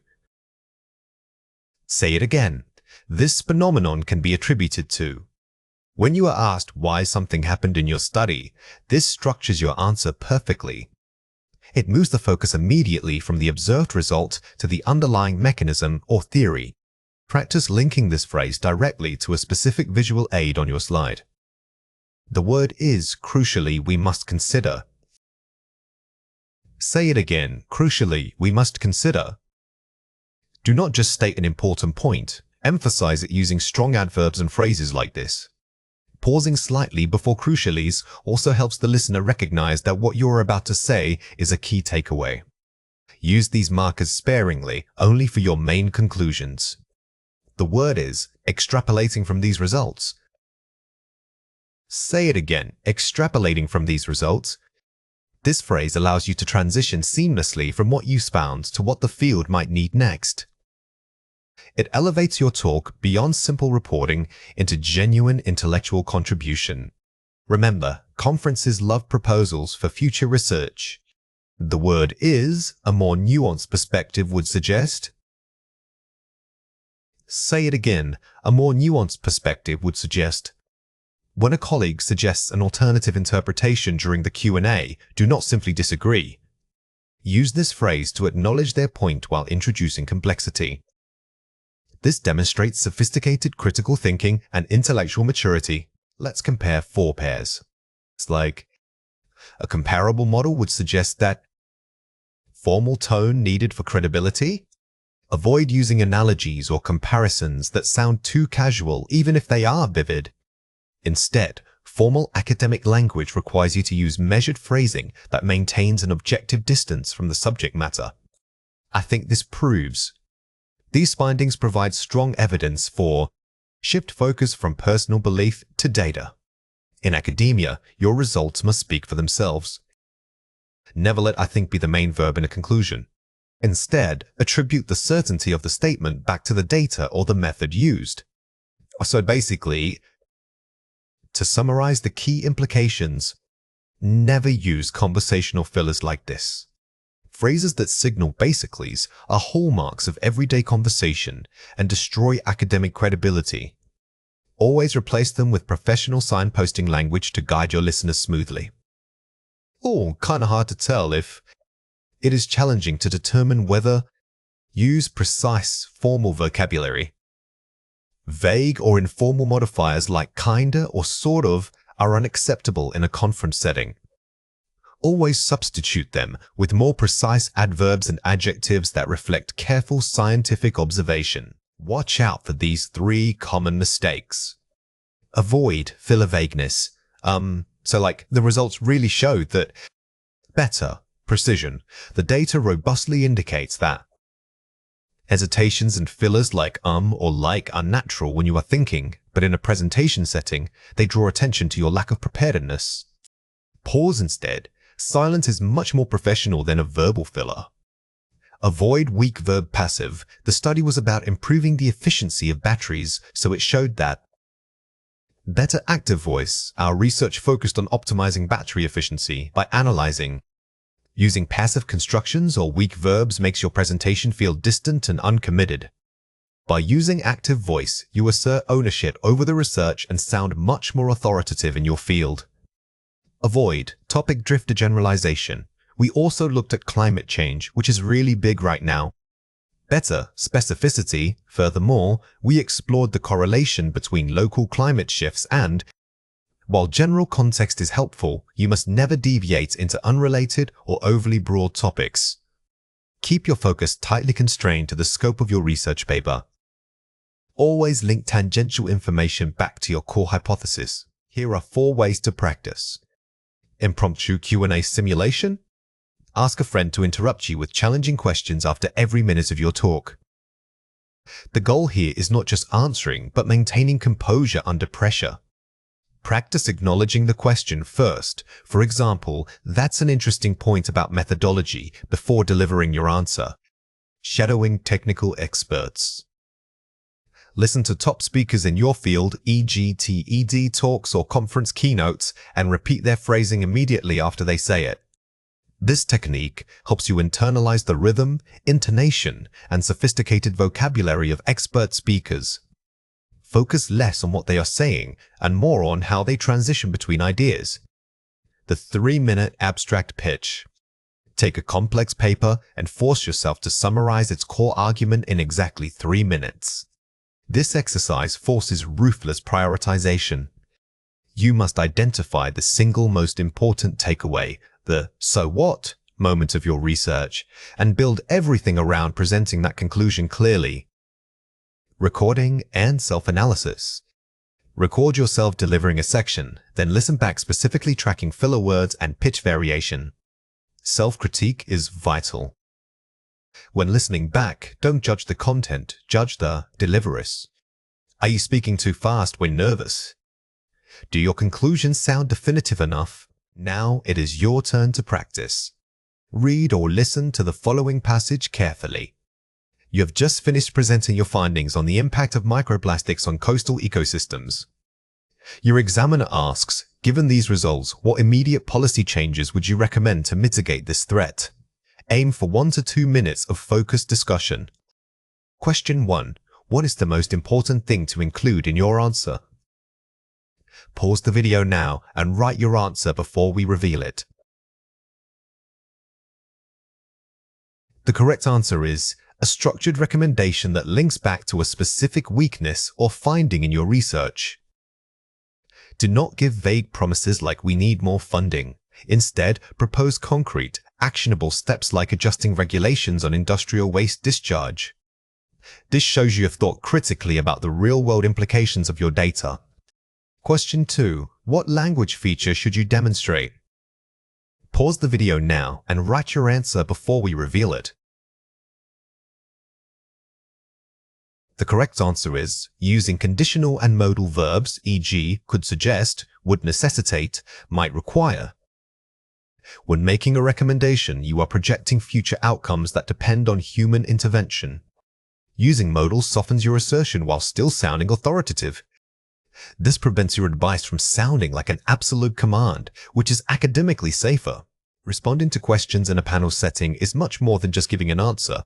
It requires careful navigation of multiple perspectives and time constraints. The goal is not only to be accurate, but also to maintain your authority while collaborating with your peers. Before speaking, take a moment to categorize the question as it, technical, broad, or challenging. Structure your response simply, acknowledge the questioner, provide a concise answer, and then briefly link it back to your main thesis. Think of panel Q&A as a performance where you are both an expert and a diplomat. The key is that every sentence should serve two purposes: answering the direct question and reinforcing your overall expertise. Practice thinking in terms of acknowledgement, answer, connects before you even step on stage. Here are 5 examples. Example: how does this study relate to the macroeconomic trends of the last decade? Broad linking question. When faced with a broad question, resist the urge to answer everything. Instead, provide your core insight and then pivot by stating which specific area allows you to elaborate further later in the talk. This keeps control of the narrative without dismissing the asker. Example: can you define the term synergistic convergence for us? Defining clarifying question. If a complex or niche term is questioned, do not simply repeat the definition from your slides. Use plain language and analogies to explain it. This demonstrates that you understand the concept well enough to translate it for different audiences. Example: but shouldn't we consider variable X instead of variable Y? Challenging disagreement question. Never get defensive. Acknowledge the validity of their concern first. Then, carefully pivot by explaining why your current framework prioritizes variable Y while simultaneously suggesting a future line of research that might incorporate variable X. Example: could you briefly summarize your 3 main takeaways? Summary question. These questions are excellent opportunities to reinforce the core message. Do not ramble. Use strong transition phrases like "in short," or to wrap up that thought, and ensure your points are distinct, punchy, and easy for the audience to remember. Example: who else has worked on this methodology? Redirecting question. If a question is meant to be directed at another panelist or requires specific data you do not have access to, it is perfectly professional to redirect. Say something like, "That's an excellent point that I believe name of panelist can speak to more directly." This maintains flow without appearing unprepared. Here are 3 reasons why this matters. Reinforcing authority. Q&A is your final chance to demonstrate mastery. Many presenters treat the Q&A as an afterthought, which diminishes their perceived expertise. Viewing it as a structured extension of your presentation helps you stay focused and authoritative throughout the entire session. Managing audience interest. It allows you to control the depth of discussion. Panel settings often generate conflicting interests within the audience. By strategically controlling your answers, you can guide the conversation back toward your strongest evidence and most significant contributions. Building credibility and rapport. It shows intellectual humility. Truly great communicators know when they don't know something. By admitting limitations or acknowledging differing viewpoints respectfully, you build trust with the audience and make yourself appear more credible overall. Mastering advanced techniques transforms you from a responder into a leader of the discussion. One powerful tool is bridging, which means using the questioner's point as a launching pad to discuss your pre-prepared material. Another key technique is parallel phrasing. When multiple panelists are speaking, repeat keywords used by others to create intellectual cohesion between speakers. Finally, remember that pausing is not hesitation, it is powerful rhetorical space. Use silence before answering tough questions to gather your thoughts and signal confidence. These advanced skills move you beyond simply answering the question. Bridging allows you to acknowledge someone else's effort while seamlessly pulling the conversation back into your area of strength. Think of these techniques as verbal maneuvers that keep the entire discussion rowing in a productive direction. Here are 4 ways to practice. Anticipate 3 core questions. Identify the 3 toughest, most likely questions you might face and write out structured answers. Don't just plan for, "What did you find?" Instead, plan for challenging variations. "Why didn't you consider X?" Or, "How scalable is this solution?" Anticipating resistance makes your delivery much smoother. Prepare bridging statements. Write down 3 flexible phrases that allow you to pivot from another speaker's topic back to your core expertise. These statements act like verbal bumpers. They are designed for smooth transitions, ensuring that even if the panel conversation veers off topic, you have a professional way to guide it back to your key message. The thank you opening. Always start by thanking the questioner and acknowledging their effort before answering. This small ritual is vital. It diffuses potential tension immediately, shows respect for the person who asked the difficult question, and positions you as a gracious expert rather than just someone defending their work.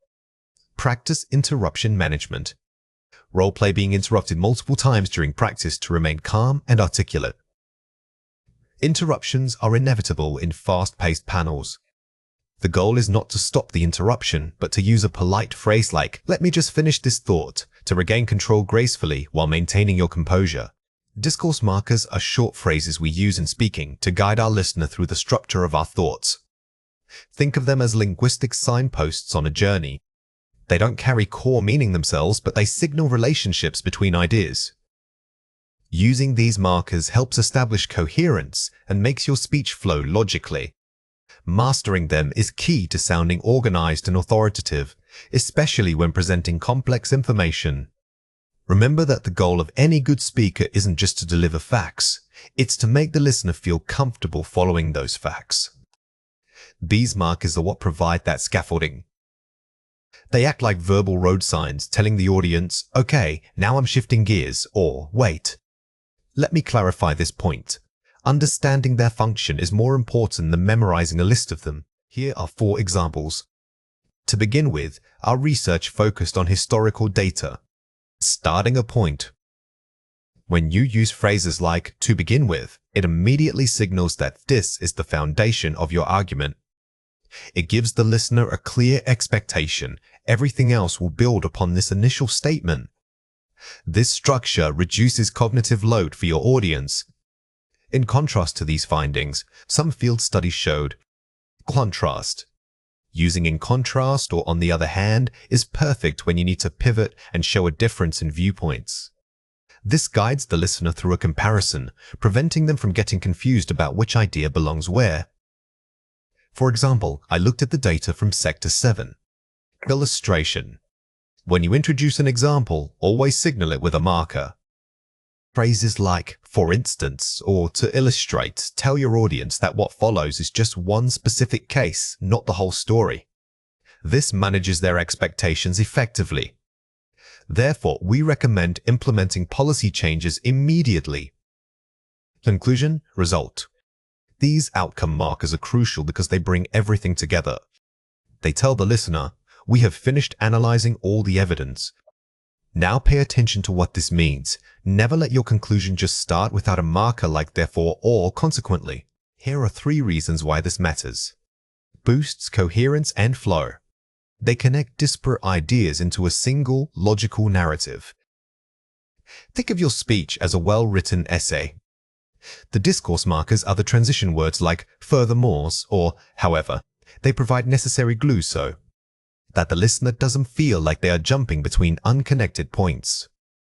This makes you sound polished and rigorous. Manages listener expectations. They warn the audience about shifts in topic, tone, or evidence. If your ideas jump suddenly from history to statistics, for example, your listeners will get lost. A marker like moving on to our next section is a verbal safety net that keeps them engaged and focused on where you are going. Increases perceived authority. Structured language makes the speaker sound more knowledgeable and confident.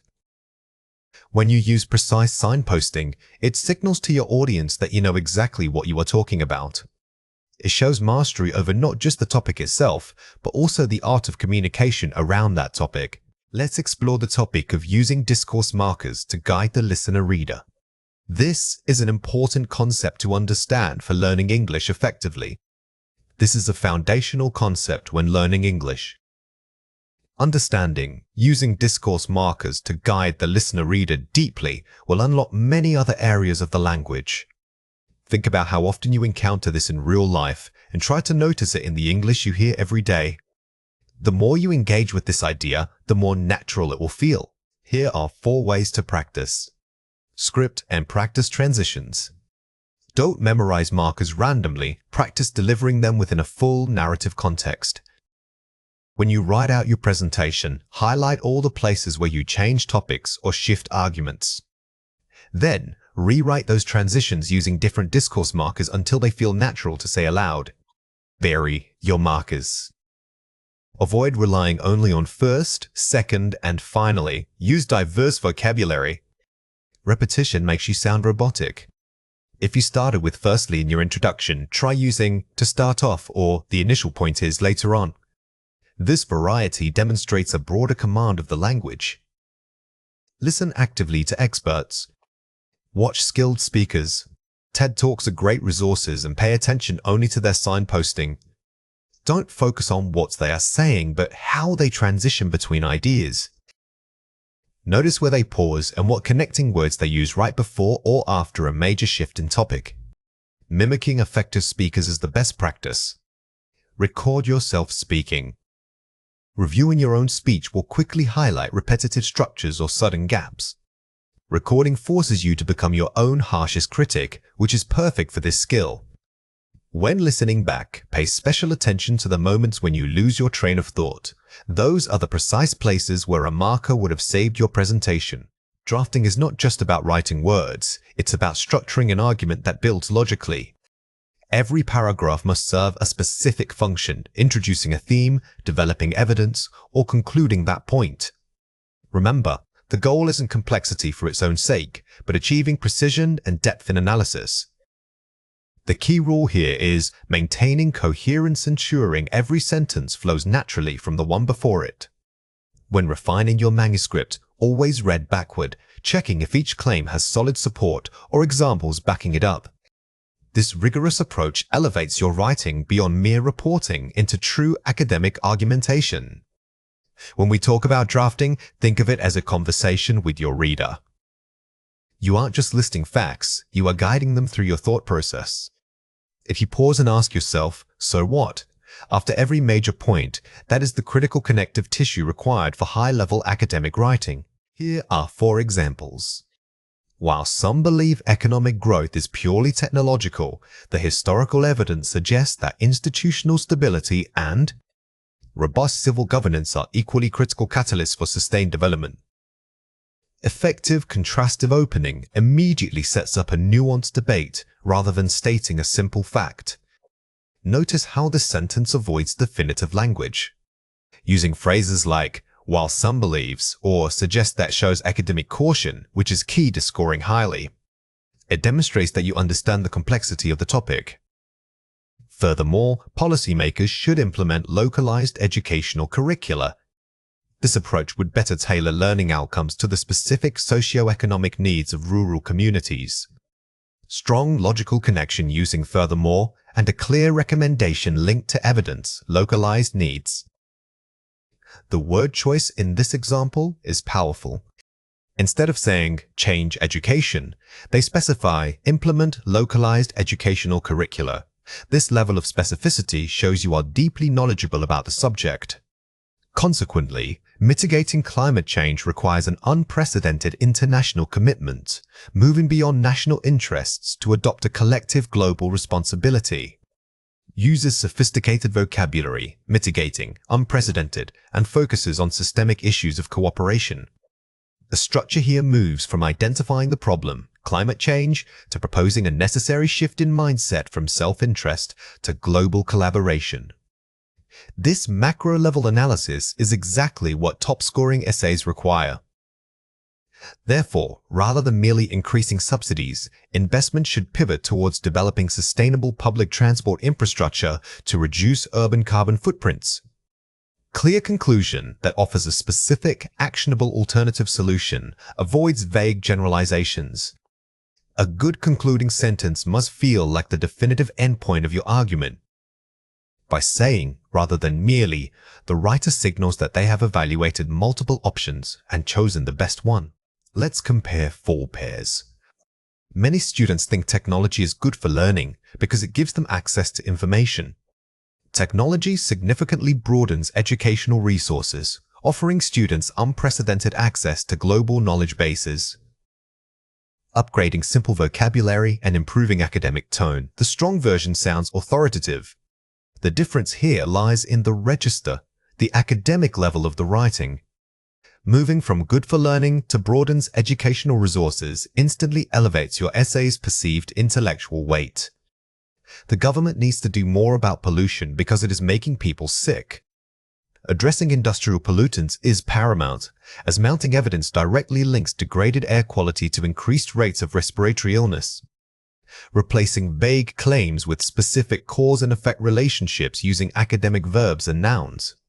Notice how the strong version doesn't just say it makes people sick. It specifies respiratory illness and uses mounting evidence, which adds scientific weight to the general claim. If we use public transport, it will be better for the environment. The adoption of robust public transportation networks offers a tangible pathway towards significantly reducing urban carbon emissions. Using nominalization, turning verbs into nouns, and increasing formality. This makes the argument sound more formal and measured. When you use abstract nouns like adoption or pathway, your writing immediately sounds less conversational and more academic. It shows you are thinking in terms of systems rather than simple actions. People should learn foreign languages when they are young because it is fun. Early exposure to foreign languages is crucial for cognitive development, stimulating neural pathways and improving problem-solving skills later in life. Shifting the focus from subjective benefit, fun, to objective, measurable academic benefits, cognitive science. The best essays always ground subjective opinions in objective facts or scientific theory. By mentioning neural pathways, the writer moves the discussion into the realm of cognitive science, making the argument much harder to dismiss. Watch out for these 3 common mistakes. Vague language. The problem with climate change is that it causes a lot of bad things. Specificity. Climate change presents multifaceted challenges, including rising sea levels and extreme weather events. Never use vague intensifiers like a lot, very, or bad. Instead, replace them with precise terminology. Specific nouns and adjectives are the hallmark of advanced academic writing. Overuse of passive voice. It was decided by the committee that new rules should be implemented next year. Active and direct voice. The committee determined that new regulations must be implemented next year. While passive voice is necessary sometimes, overuse makes writing sound weak or evasive. Whenever possible, identify the agent who did the action and use a strong active verb. Weak transition phrasing. Because technology is changing everything, we need to change our methods. Sophisticated connectors. The accelerating pace of technological advancement necessitates a fundamental reassessment of traditional methodologies.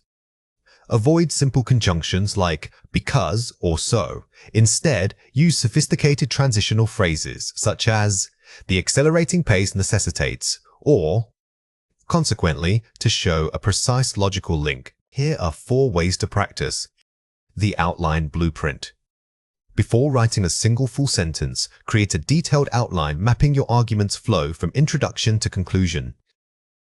Treating the outline like a blueprint forces you to pre-plan every paragraph's function. This prevents those moments mid-draft where you realize your ideas aren't logically connected yet.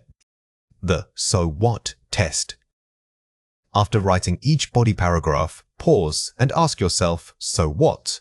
Why does this matter to the main argument? This test forces you out of mere description and into critical analysis. You must always tell the reader not just what's happened, but why it is significant. The reader swap. Ask a peer to read your essay, but give them specific tasks. One person checks flow and another checks only academic vocabulary. Don't just ask someone to read it for errors. Assigning focus roles ensures that you get targeted feedback on the 3 pillars of good writing: structure, language, and argument. The cooling period. After completing a draft, step away from the essay for at least an hour idly overnight. This distance allows you to review it with fresh eyes. Our brains often gloss over our own mistakes because we know what we meant to write. Distance is essential because it allows us to read the text as a reader, not as the writer. Now it is your turn to practice. Read or listen to the following passage carefully. Some argue that funding for space exploration is a misuse of limited national resources. Others insist that such endeavors are essential drivers of technological and human progress. Discuss both views and give your own opinion. Question 1. What is the key requirement of this task? Pause the video now and write your answer before we reveal it.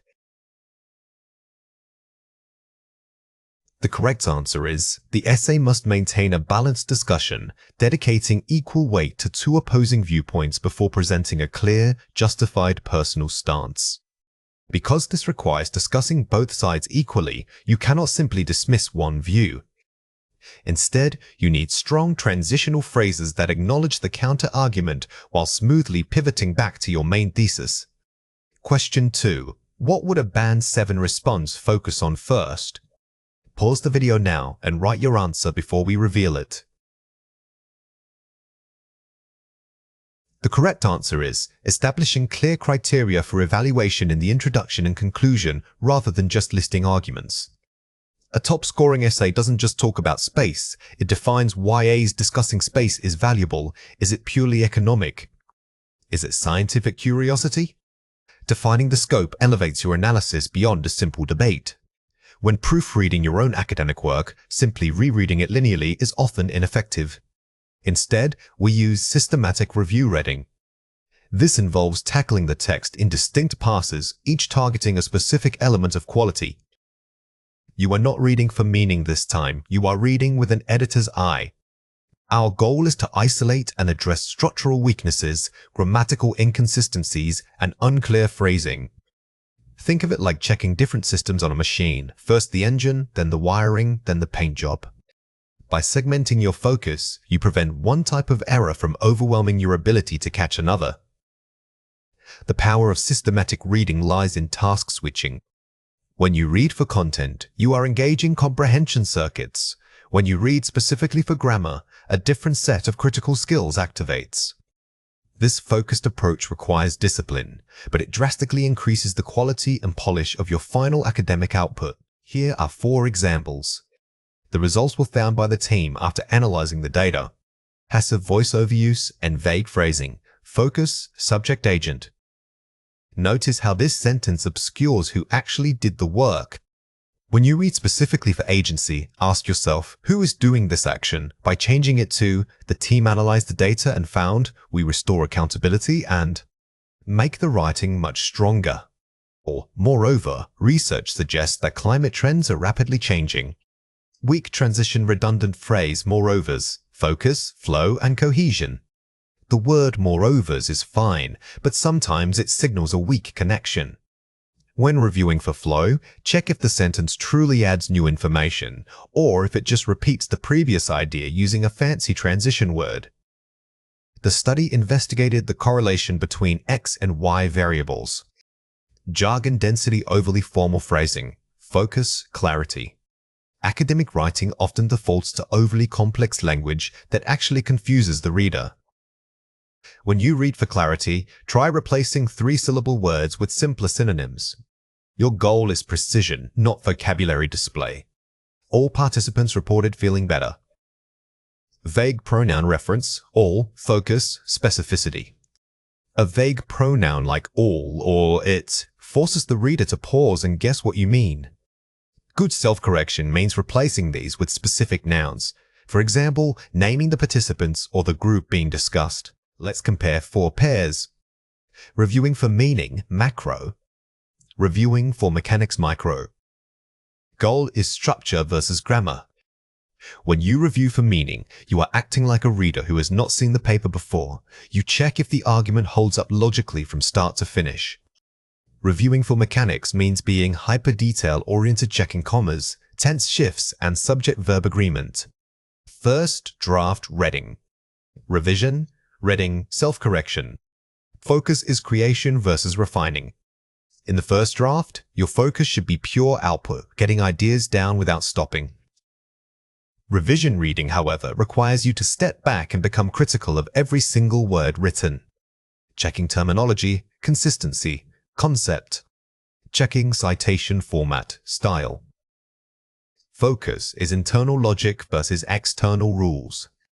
One check ensures that you consistently use AIs or artificial intelligence, but the other ensures every in-text reference matches the required style guide, like APA or NLA. Reading aloud, oral check. Reading silently, visual check. Engages a different sense. The act of reading aloud forces you to process the flow and rhythm of your sentence structure, revealing awkward phrasing that your eyes might skip over when reading silently. Use this technique repeatedly for maximum effect. Complete the summary using words from the passage. First, read your paper with a focus on its overall offeral-esh, ensuring the argument progresses logically. Pause the video now and fill in the blank before we reveal the answer. The correct answer is structure.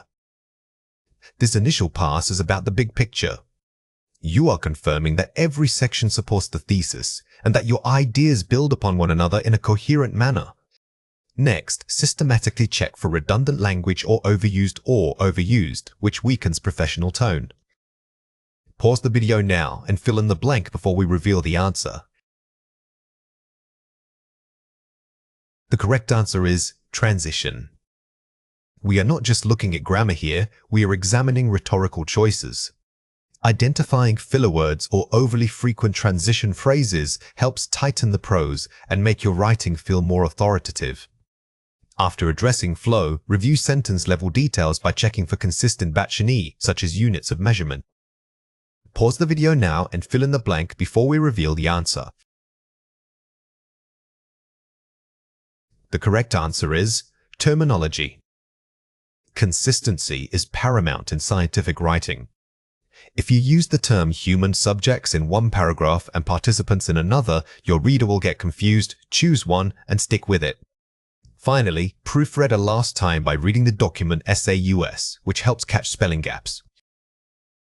Pause the video now and fill in the blank before we reveal the answer. The correct answer is backwards. Reading backward forces your brain to abandon meaning-making and focus purely on individual word shapes. While it seems odd, this highly effective technique breaks the habit of skimming over small errors. Here are 4 ways to practice. Time delay the review. Wait at least a few hours, or ideally overnight, before attempting to edit. This allows your mind to approach the text with fresh eyes. The goal of waiting is to interrupt the connection between author and editor. When you come back to the piece later, it will feel like reading someone else's work, making errors far more obvious. Change the medium. Print your paper out and use a physical pen for corrections. Working on paper engages different motor skills than typing. Switching from digital to analog often bypasses our tendency to autocorrect or mentally gloss over errors. The physical act of crossing something out makes the correction feel more deliberate and tangible. Read in chunks. Do not read sentence by sentence. Instead, read one full paragraph at a time to maintain context. Reading in chunks helps you assess the macro-level flow, how well the paragraph transitions into the next idea. This keeps your focus on structural connections rather than just grammar. Use an AI tool complementarily. Utilize tools like Grammarly or Hemingway, but never accept suggestions blindly. Use them as a brainstorming partner. These tools are excellent for catching basic mechanical errors and identifying overly complex sentences. Never treat them as the final authority. Always read their suggestions critically to maintain your unique academic voice. Now it is your turn to practice. Read or listen to the following passage carefully. The integration of deep learning techniques has transformed the field of genomic sequencing. Whereas traditional methods required immense physical sample preparation and were often labor-intensive, modern AI algorithms can process massive datasets remotely. This advancement significantly reduces the time frame from months to mere weeks. However, this rapid progress necessitates careful attention to data bias. If the training dataset lacks diversity, the resulting predictive models risk generating skewed or incomplete conclusions. Question 1. What is the main limiting factor for AI in genomics according to the passage? Pause the video now and write your answer before we reveal it. The correct answer is data bias and lack of diversity in training datasets. This question requires you to synthesize information. You can't point to one single sentence. You must read through the whole passage specifically looking for limitations, which leads directly to data bias. Question 2. Find a word in the passage that means much greater or more advanced. Pause the video now and write your answer before we reveal it. The correct answer is vastly implied meaning from context, transformative modern.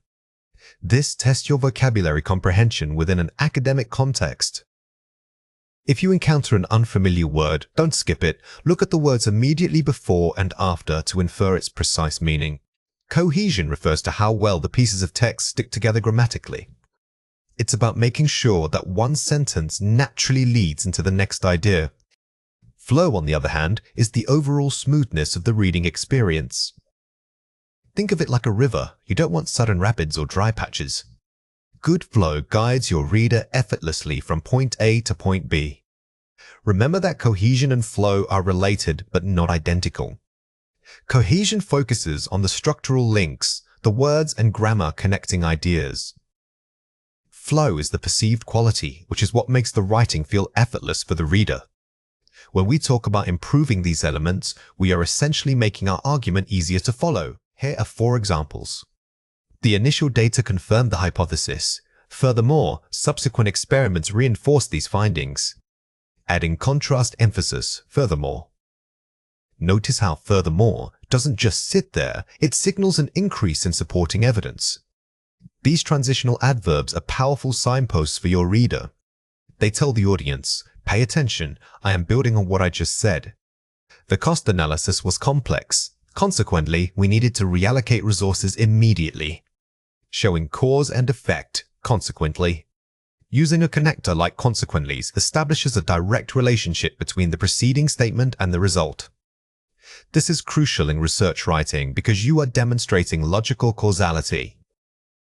The structure becomes cause leads to effect. Many experts suggest this approach works best. Conversely, others point out major ethical drawbacks. Introducing counter-arguments, conversely. When you want to introduce a conflicting idea, never just start the sentence with but. Use strong transitional signaling like conversely's or in contrast. This manages the reader's expectations and shows sophisticated critical thinking. The study focused on species A. Similarly, we examined how species B reacted to these same environmental stressors. Drawing parallels, similarly. When you are comparing 2 similar concepts or datasets, similarly is your friend. It creates a sense of parallelism and symmetry in your argument. This tells the reader that the relationship between A and B is structurally equivalent. Here are 3 reasons why this matters. Maintaining reader engagement. Smooth transitions prevent the reader from getting lost in a jumble of ideas. If your writing is choppy, the reader has to constantly stop and ask, wait, what point are they making here? Good flow keeps them moving along with you. It maintains their interest by providing clear intellectual signposts.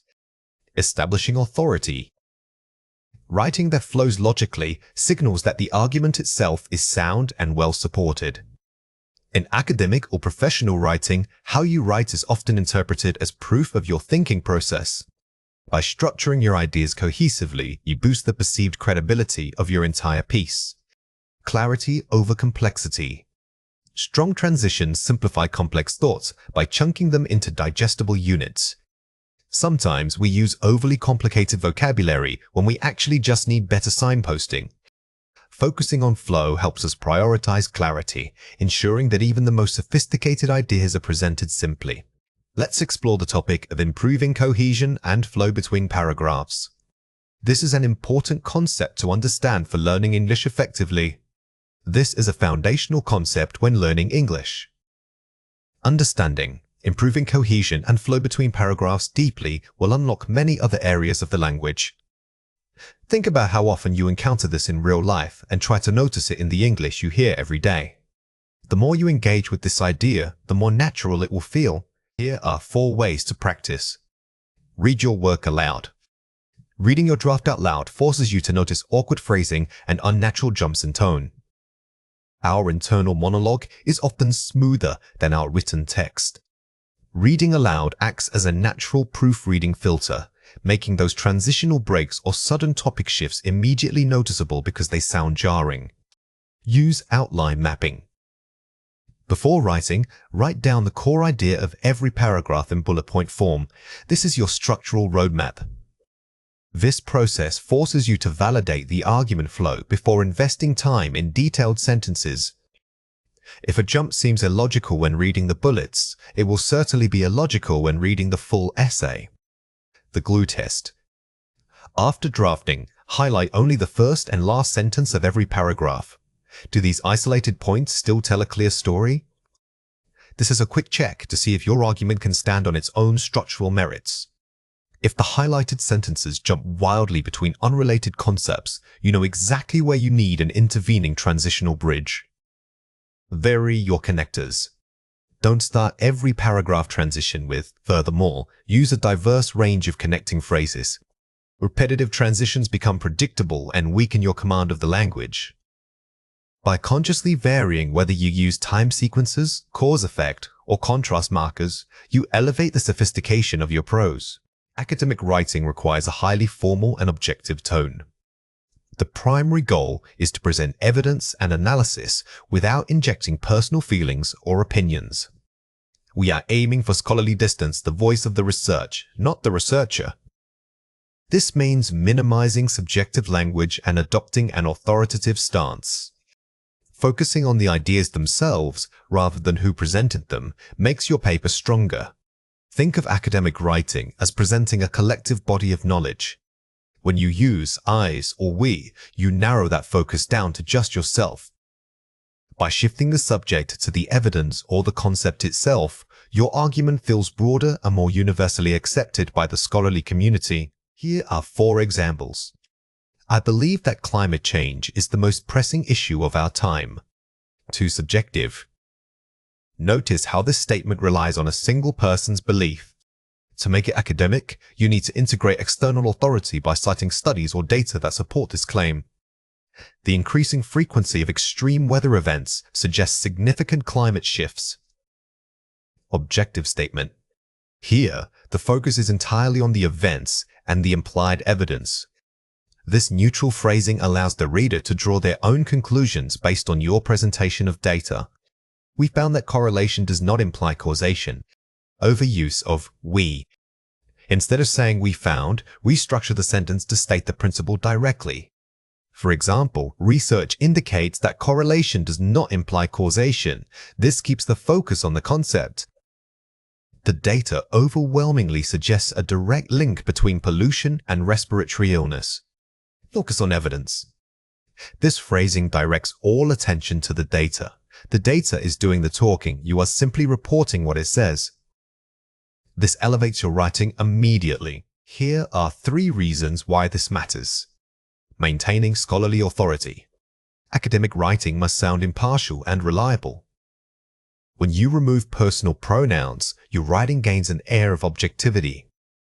It suggests that the conclusion is derived from solid research methodologies, not just personal insight. Building credibility. Minimizing opinion strengthens your argument. A highly subjective paper sounds like an essay of belief. A scholarly paper sounds like a contribution to ongoing academic dialogue, which demands restraint and impartiality. Focusing the reader. The reader should focus on the ideas, not your voice. Your audience is smart. They know you are the author. They care more about what you found than how much you believed it while writing the paper. Watch out for these 3 common mistakes. Don't say, "I think this article proves that." Say, "The evidence suggests that this article proves." Avoid verbs of thought like think, believe, or feel. These are highly subjective. Instead, use neutral academic verbs such as suggests, indicates, or demonstrates. Incorrect. In our study, we observed a clear trend. Correct. The study observed a clear trend. A quick trick is to switch the subject from we doing the action to making the research or the data the subject.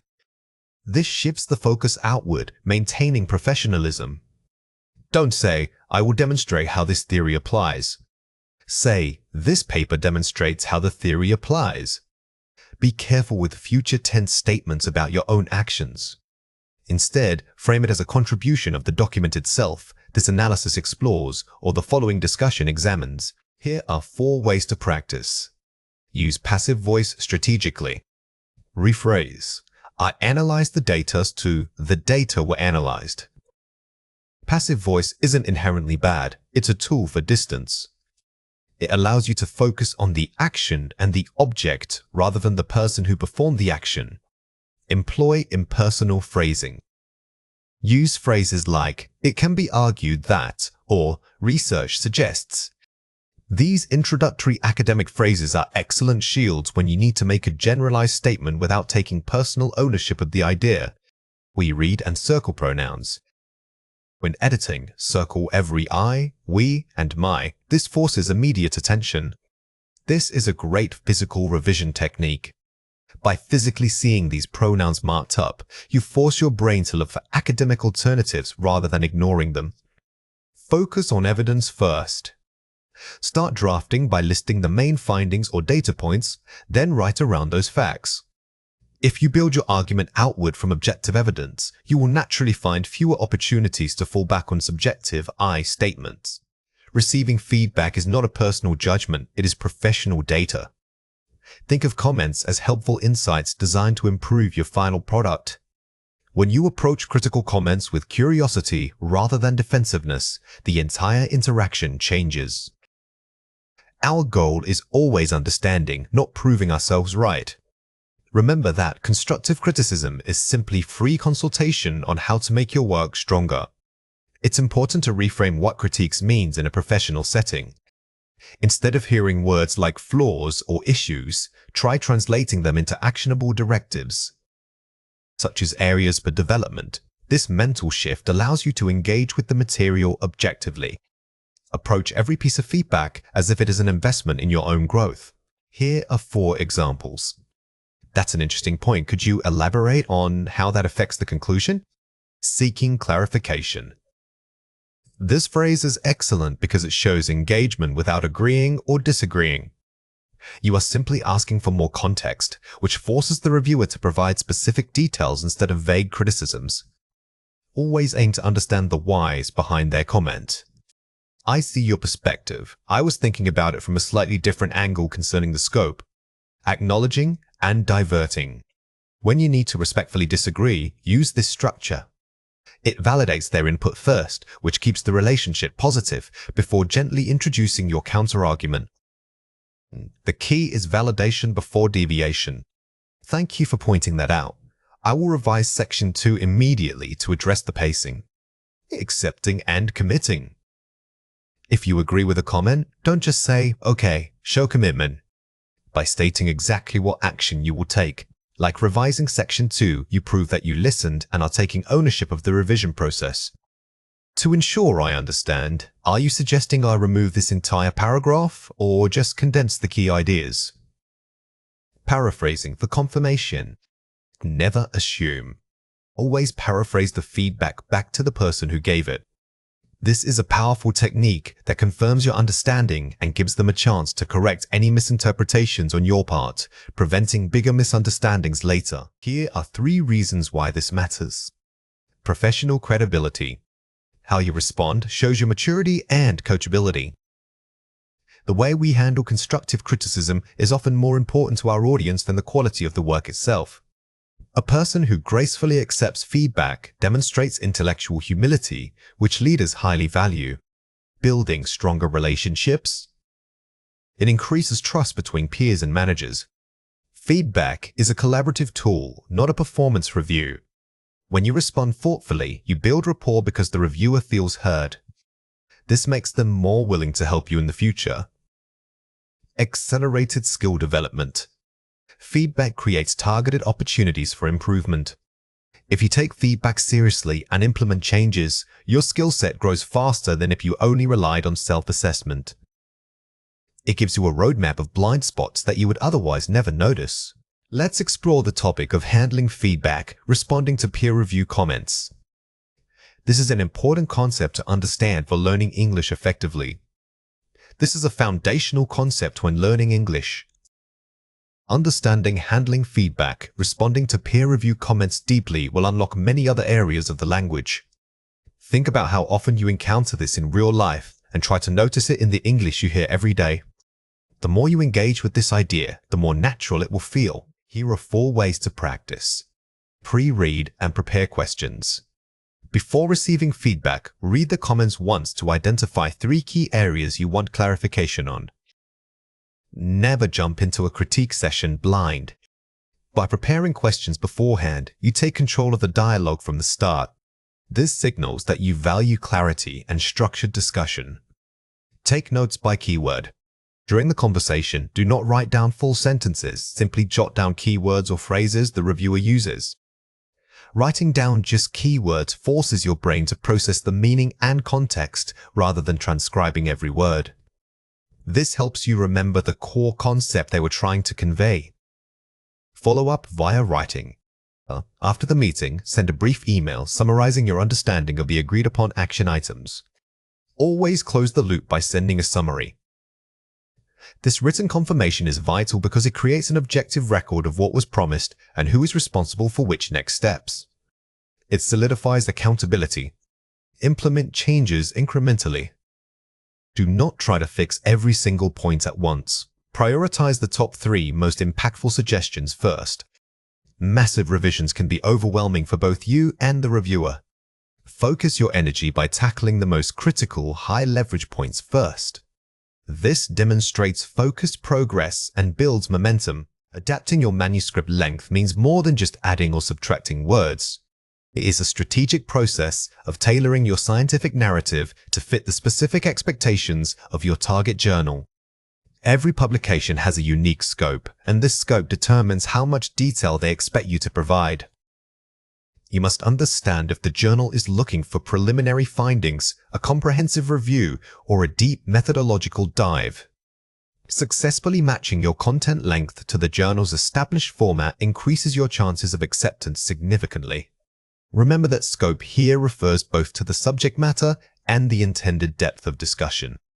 When you read the aims and scope section of a journal, treat it like a contractor. It tells you exactly what they value most in their published work. Think about adapting your argument first. The length should follow the necessary evidence. Here are 5 examples. Letters or short reports, 520,000 words, focus on novel findings. High novelty, low detail. These formats are perfect for presenting breakthrough results quickly. The goal is not comprehensive discussion, it's immediate impact. You must get straight to the point and provide enough evidence to stand alone. Review articles, 3,000, 5,000 words, synthesis of existing literature. Broad scope, deep context. When writing a review article, your length is dictated by the breadth of the field. You are acting as an expert guide, synthesizing dozens of sources. Your commentary must be robust and highly analytical. Full-length empirical studies, 6,000 to 12,000 words, original research data. Deep methodology, full discussion. This is your most comprehensive format. Because you are introducing a new, complex dataset and methodology, the journal expects detailed sections on methods and exhaustive results discussion. Case studies or commentary, 1,500 to 500 words, specific instances, narrow focus, high impact. These pieces zoom in on a single instance or limited set of data. They require strong narrative storytelling while maintaining academic rigor, making the case itself the primary focus. Letters to the editor, 200,000 words, short reaction. Quick response, single point. These are purely reactive pieces. You aren't presenting new data, you are engaging in academic conversation. Keep your tone highly polemical and extremely brief. Here are 3 reasons why this matters. Maintaining journal focus. Guess! Journals curate specialized knowledge for specific experts. Every journal aims to be a leading voice in its niche, and length is one way they filter out tangential content. If your work drifts outside the established boundaries of the journal's core readership, it will likely be rejected regardless of quality. Reader attention span. Readers are busy experts who need efficient information delivery. Academic readers are time poor. A well-structured and appropriately sized manuscript shows respect for their time. By respecting the word count, you increase your chances of being read to completion. Ensuring methodological balance. Space limits force authors to be precise about what is necessary. When a journal forces you to condense, it inherently makes you ruthless with your writing. This process of editing down helps you identify the absolute core contribution and strengthens the overall argument. Watch out for these 3 common mistakes. Don't do this structural mistake. I will include all data I collected, even if it's tangential. Instead, focus on, I will only present data directly supporting the main conclusion. The biggest pitfall is data dumping. Resist the urge to include every interesting finding. Instead, select only those results that directly and powerfully support your primary hypothesis or central claim. Avoid this common padding error. I will write long background sections just because I know a lot about the history. Keep it concise. I will summarize the necessary context and transition quickly to my gap. Exhaustive background sections are often viewed as padding. You need enough context for a specialist reader, but not so much that they feel like they are taking an unnecessary history lesson. Don't treat everything equally. I will equally weight every section of my findings. Prioritize impact. I will dedicate more space and discussion to the most novel or significant finding. If you have 3 results, but only one is genuinely groundbreaking, that single result needs disproportionate attention. Your writing must guide the reader to your most important contribution. Here are 4 ways to practice. Reverse outlining the target journal. Analyze 5 high-impact articles from your target journal and map their structure. Before you rewrite a single sentence, read several successful papers in that specific venue. Pay attention to where they place their biggest claims, is it early in the introduction or reserved for the discussion. This provides an invisible structural blueprint. Identifying and cutting narrative fluff. Look for descriptive phrases that don't advance the argument, e.g., it is important to note that. Fluff is anything that can be removed without losing factual integrity or argumentative force. Practice replacing weak filler phrasing with strong, declarative statements that get straight to the point. Using a word count budget worksheet. Allocate target word counts for introduction, methods, results, and discussion. Treat your manuscript like a budget spreadsheet. If the journal gives you 8,000 words, don't write 2,000 for methods. Allocate based on what is most critical to proving your thesis. The elevator pitch test. Can the core argument be summarized in 3 sentences? If not, you are too broad. If you struggle to summarize your entire paper into a tight pitch, it means your scope is likely too wide. Force yourself into that brevity. This will naturally reveal which sections need ruthless trimming. Keywords are the specialized terms that summarize your entire piece of writing. Think of them as navigational signposts that help search engines and readers find your work. They must be highly specific and directly relevant to your main argument. Indexing. Simply listing synonyms is not enough. You need phrases that capture the core relationship between concepts. In an academic context like IELTS writing, robust keywords elevate your perceived authority on a complex subject. When we talk about indexing, we are talking about discoverability making sure the right person sees your excellent writing. Keywords aren't just filler, they are strategic tools that act as metadata for your argument. Always look at what experts in this field actually use to describe their research. Those phrases are your gold standard. Here are 4 examples. Sustainable urban infrastructure, green transportation solutions, waste-to-energy conversion. Effectiveness uses technical, multi-word phrases rather than single words. Note the breadth and depth. Notice how these keywords are not just nouns, they describe processes or relationships. Using waste-to-energy conversion is much stronger than just listing recycling because it specifies the mechanism at play. Digital literacy gap, rural educational disparities, remote learning policy impact. Effectiveness clearly identifies a problem and its specific impact areas, targets policy discussion. These examples are excellent because they combine 3 ideas into one cluster of terminology. This shows the reader that your essay has considered multiple facets of the issue, which is exactly what high-scoring writing does. Cognitive load theory, metacognitive strategies, executive function development. Effectiveness, highly specialized vocabulary drawn from psychology, assumes a knowledgeable audience. When you use jargon like this correctly, it instantly boosts your credibility for the reader. However, remember that while you sound smart, you must also ensure your main essay actually defines or discusses these terms adequately. Climate change adaptation, coastal erosion mitigation, natural barrier restoration. Effectiveness focuses on practical solutions and geographical context, shows actionable research capacity. These keywords are perfect for environmental science writing because they pivot from merely describing a problem to suggesting concrete, researched solutions.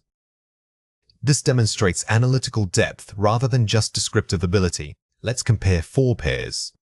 Technology, education, future. Impact of artificial intelligence on tertiary learning models. The strong version creates a cohesive, specific academic topic area. See the difference between listing 3 broad topics and creating one focused phrase. The latter tells the reader exactly what your essay is about, a critical intersection of those areas.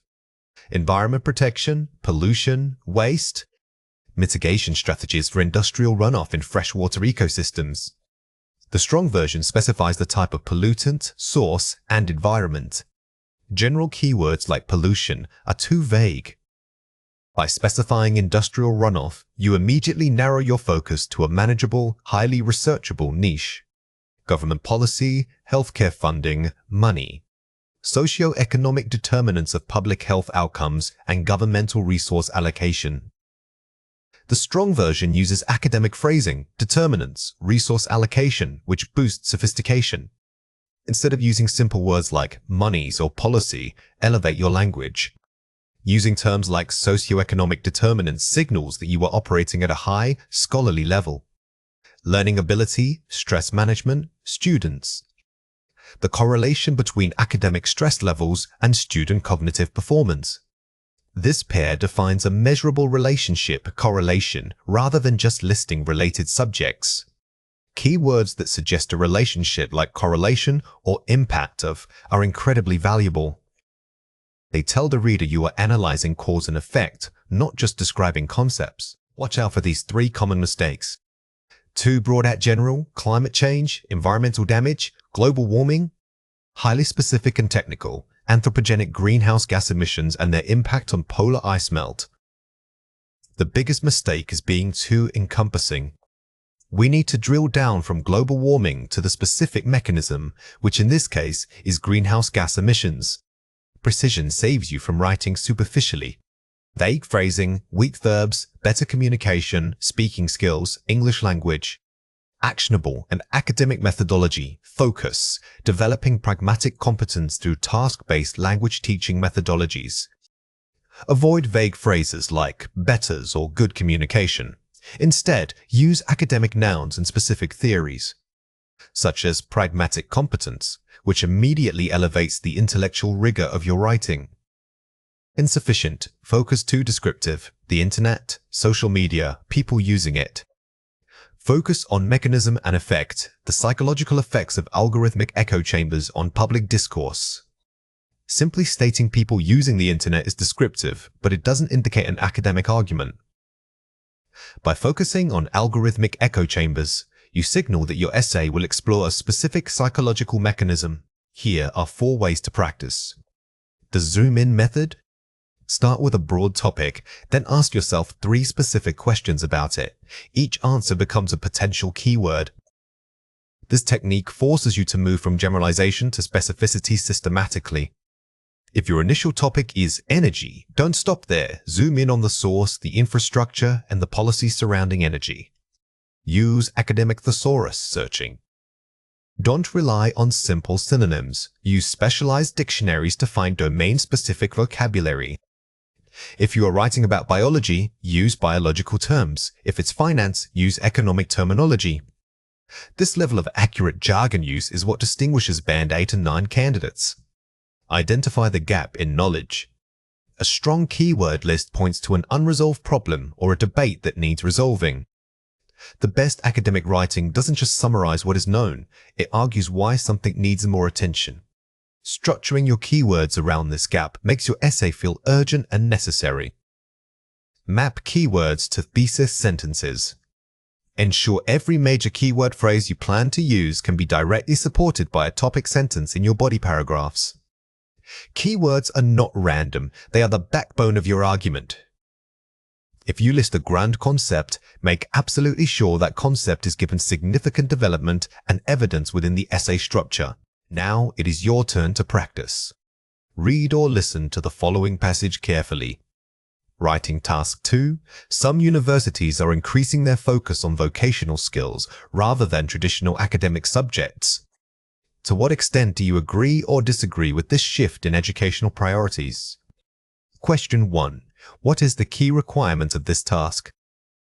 Pause the video now and write your answer before we reveal it.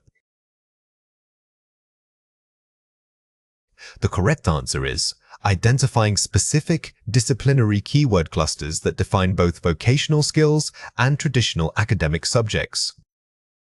Your goal here is not just to write 3 keywords, you must create distinct, contrasting sets.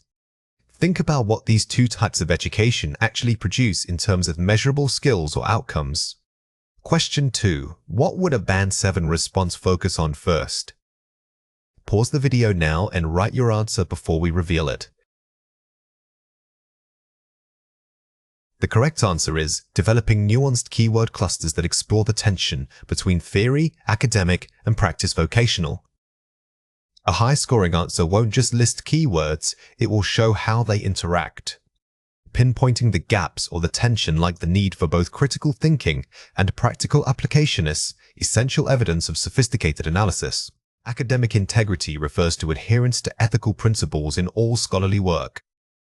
This includes proper attribution and honest reporting of data. We need to distinguish between plagiarism and self-plagiarism. Plagiarism is using another person's ideas or words without credit. Self-plagiarism, conversely, means reusing your own previously published work without acknowledging it. Maintaining these standards builds trust within the scientific community.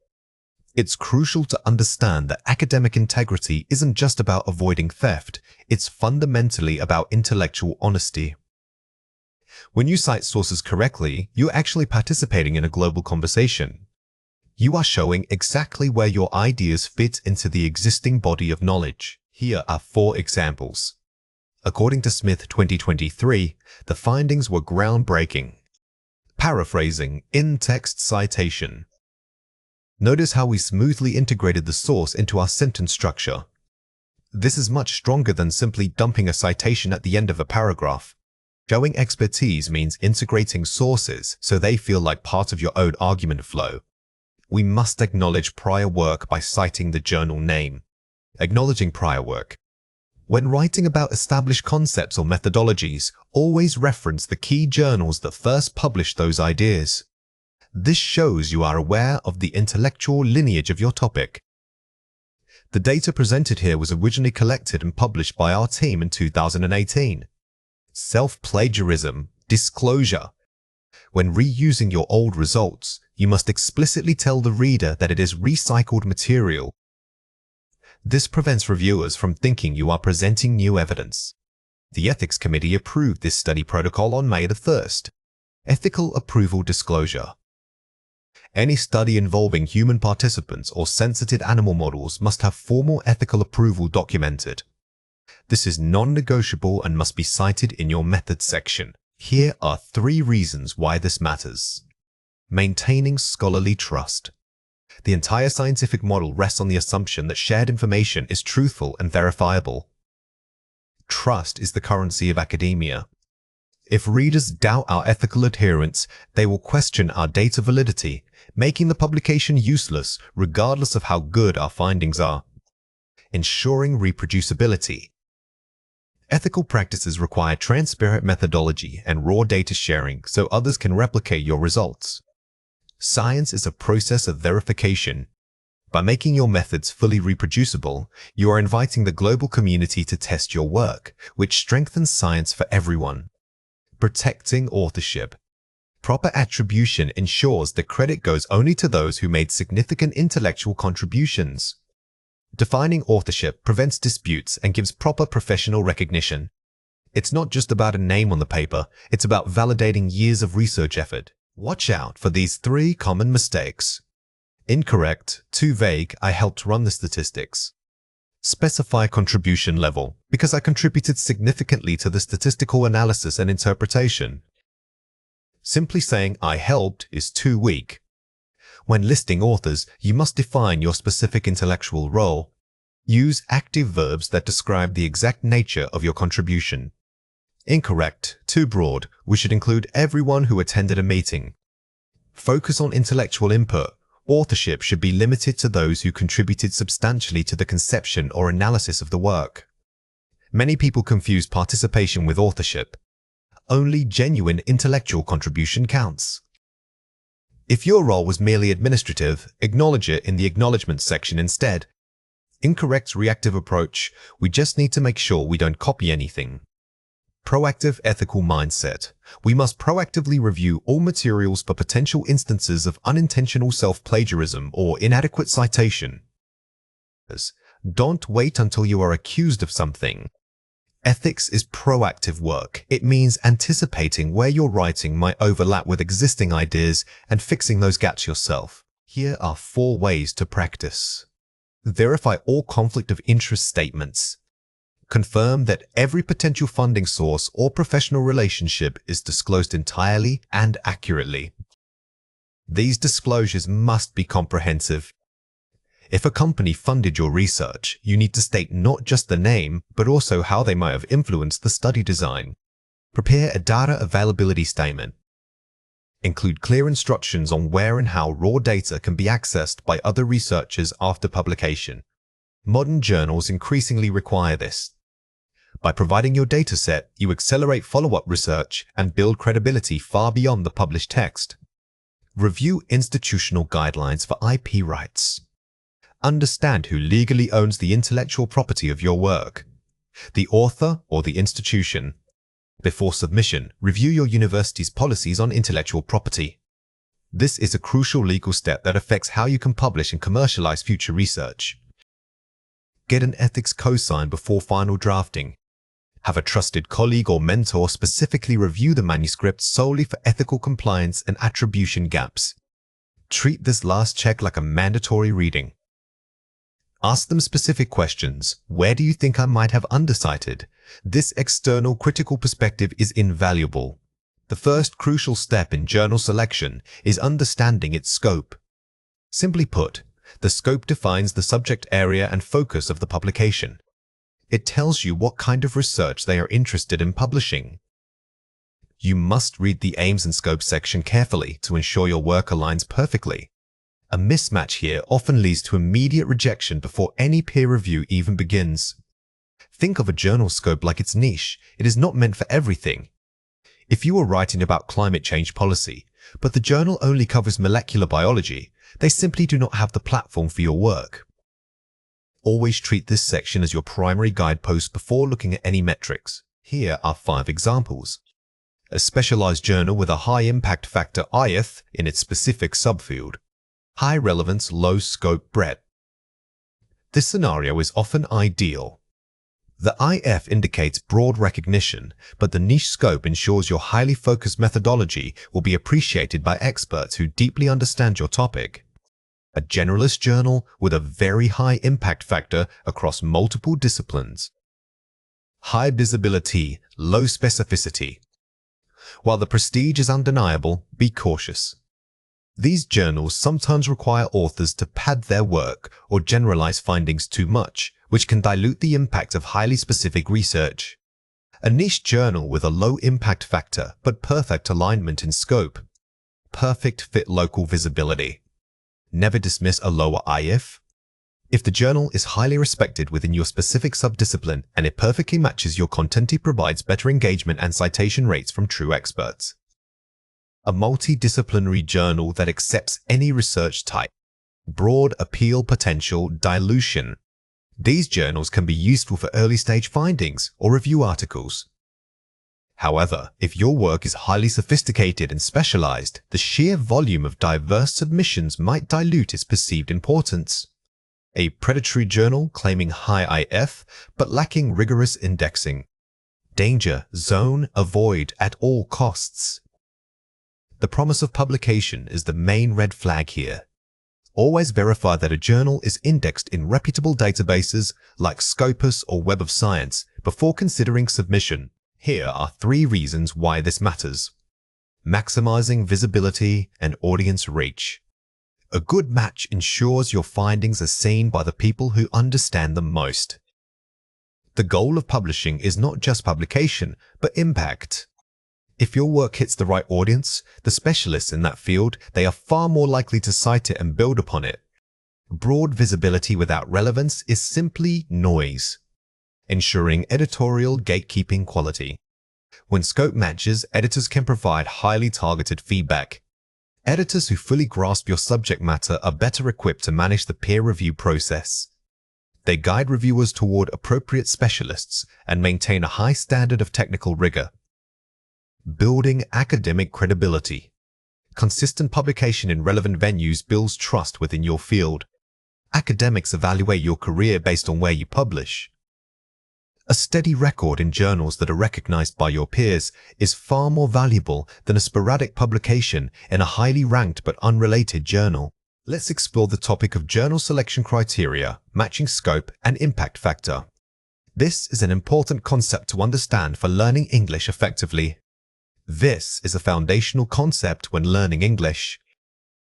Understanding journal selection criteria, matching scope and impact factor deeply will unlock many other areas of the language. Think about how often you encounter this in real life and try to notice it in the English you hear every day. The more you engage with this idea, the more natural it will feel. Here are 4 ways to practice. Start with experts' bibliographies. Identify who has published seminal work in your precise subfield. Don't start by searching for the perfect journal.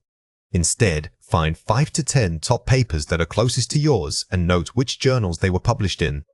Those are your immediate targets. Use article tracking tools. Utilize tools like Google Scholar or Semantic Scholar to see where similar concepts are appearing. These tools show you the academic conversation around your topic. The journals that repeatedly cite papers within a specific cluster of research are usually good indicators of relevance. Adopt a tiered submission approach. Target 2 to 3 journal types: ideal, secondary, and safety net. This minimizes stress. Submit your strongest work to the ideal choice first. If rejected, it gives you concrete feedback to refine for the secondary choice. Revise based on journal tone. Adjust language, citation style, and overall narrative flow specifically for the target journal. Even if your research is perfect, if it reads like a textbook chapter when the journal expects punchy findings, reviewers will notice. Treat every submission as requiring a unique polish. Peer review is an essential quality control measure in academia. It involves submitting your manuscript to subject matter experts who evaluate its strengths and weaknesses. These reviewers are not just looking for grammatical errors, they assess the overall intellectual rigor of your work. They critique your methodology, challenge your assumptions, and evaluate how well you support your main claims with data. Think of it as a collaborative academic conversation before publication. It is critical to remember that peer review is designed to improve the work, not criticize the writer. The goal of these experts is to elevate the quality of knowledge being shared in your field. Approach every comment with curiosity, viewing it as free consultation from established professionals. Here are 5 examples. The scope needs narrowing. Focus only on X variable. Limitation of scope. When a reviewer asks you to narrow the scope, they are suggesting that your current argument is too broad for the journal's format. Instead of trying to cover everything, identify the single most novel contribution and build your entire paper around it. Provide more explicit discussion connecting findings back to theory Y. Connecting theory. This comment indicates that while your data is sound, you haven't fully positioned your results within the existing academic conversation. You need to dedicate a section explaining why these findings matter in the broader theoretical context. A second round of statistical testing, ANOVA, is recommended. Methodological concern. This is a directive to strengthen your technical foundation. Never ignore methodological suggestions. They often point to overlooked assumptions or necessary controls that will make your conclusions much more robust and defensible.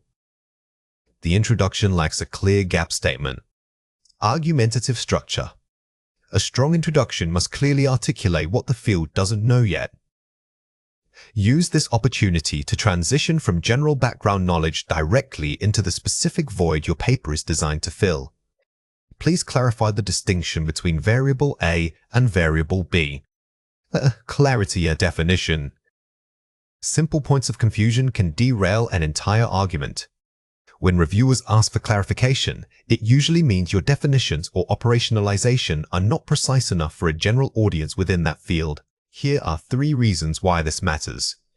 Ensuring intellectual validity. Reviewers guard against flawed logic or misinterpreted data. The primary goal of peer review is not just accuracy, but validity. It ensures that the causality you claim is actually supported by your evidence and that other researchers can replicate your findings. Raising disciplinary standards. Each round of feedback pushes the paper closer to publication readiness. Think of this process as a ladder.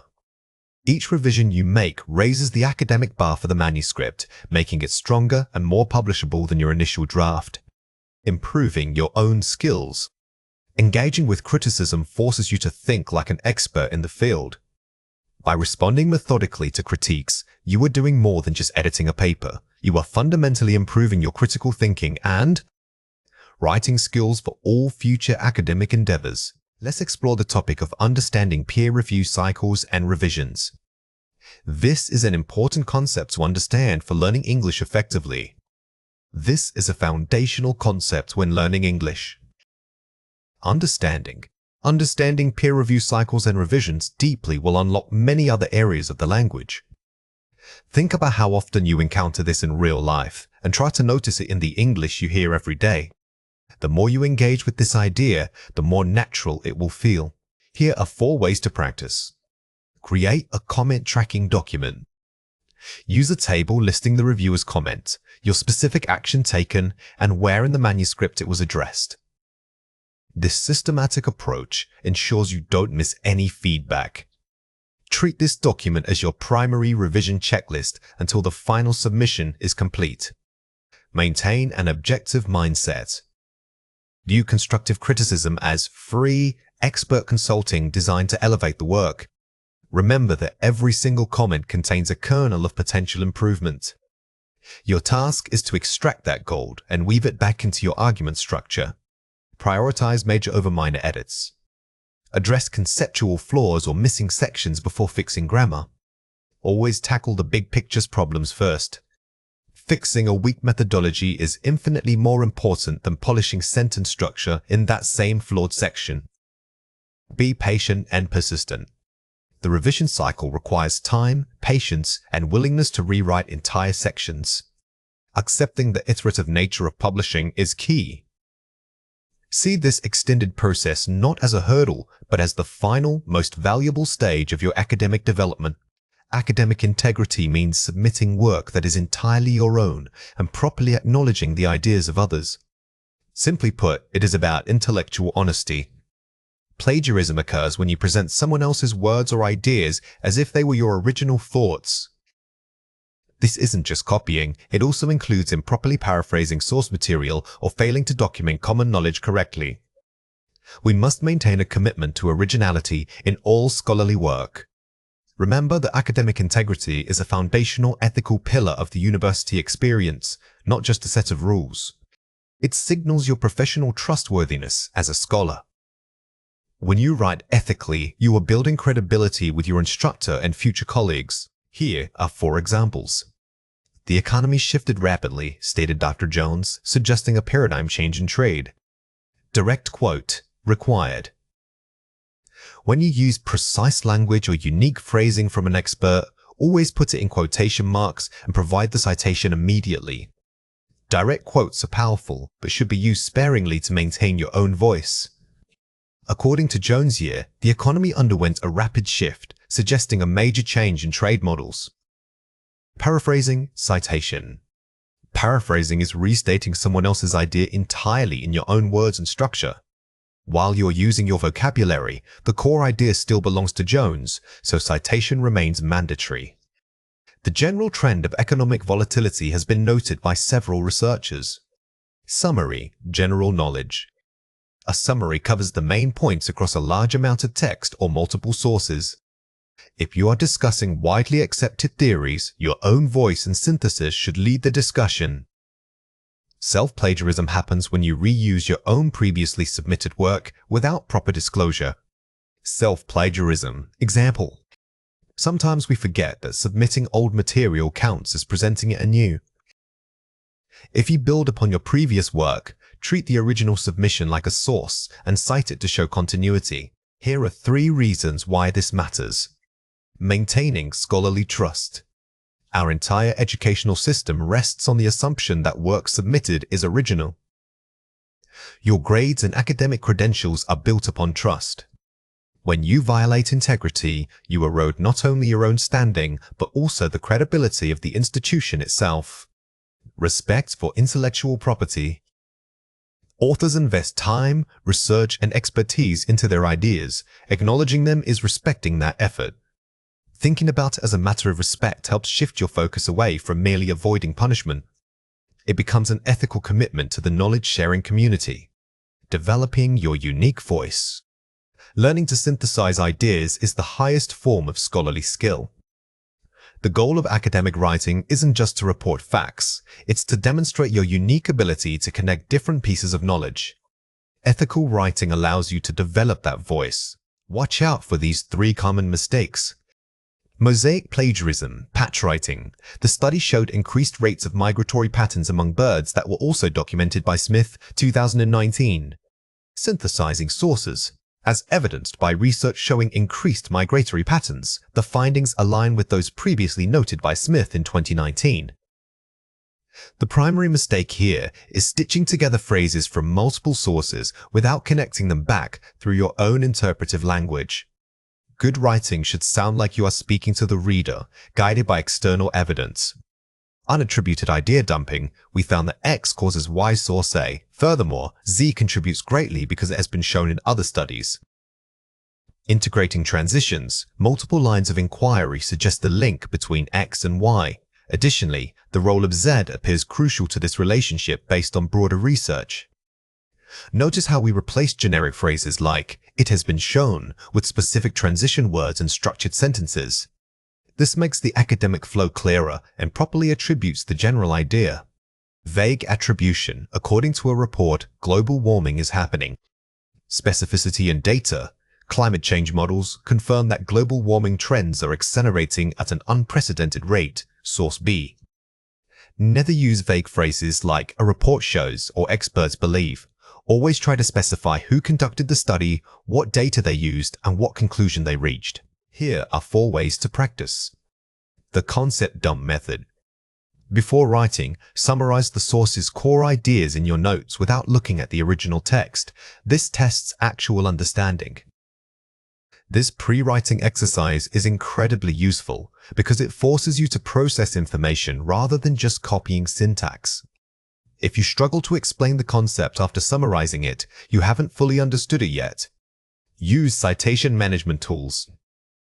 Tools like Zotero or Mendeley handle formatting and source tracking automatically, saving time and preventing accidental citation errors.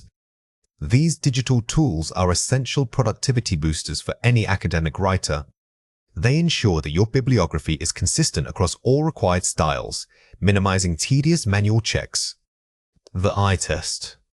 After drafting a paragraph, review it and mentally replace every source attribution with "I believe." If you can't, you need more synthesis. This challenging revision technique forces you to elevate the conversation from mere reporting to genuine analysis. You must always be able to explain why these sources matter in relation to your thesis statement. Keep a source log. Maintain an organized document listing every source, its core argument, and the page numbers you plan to reference. This prevents accidental forgetting.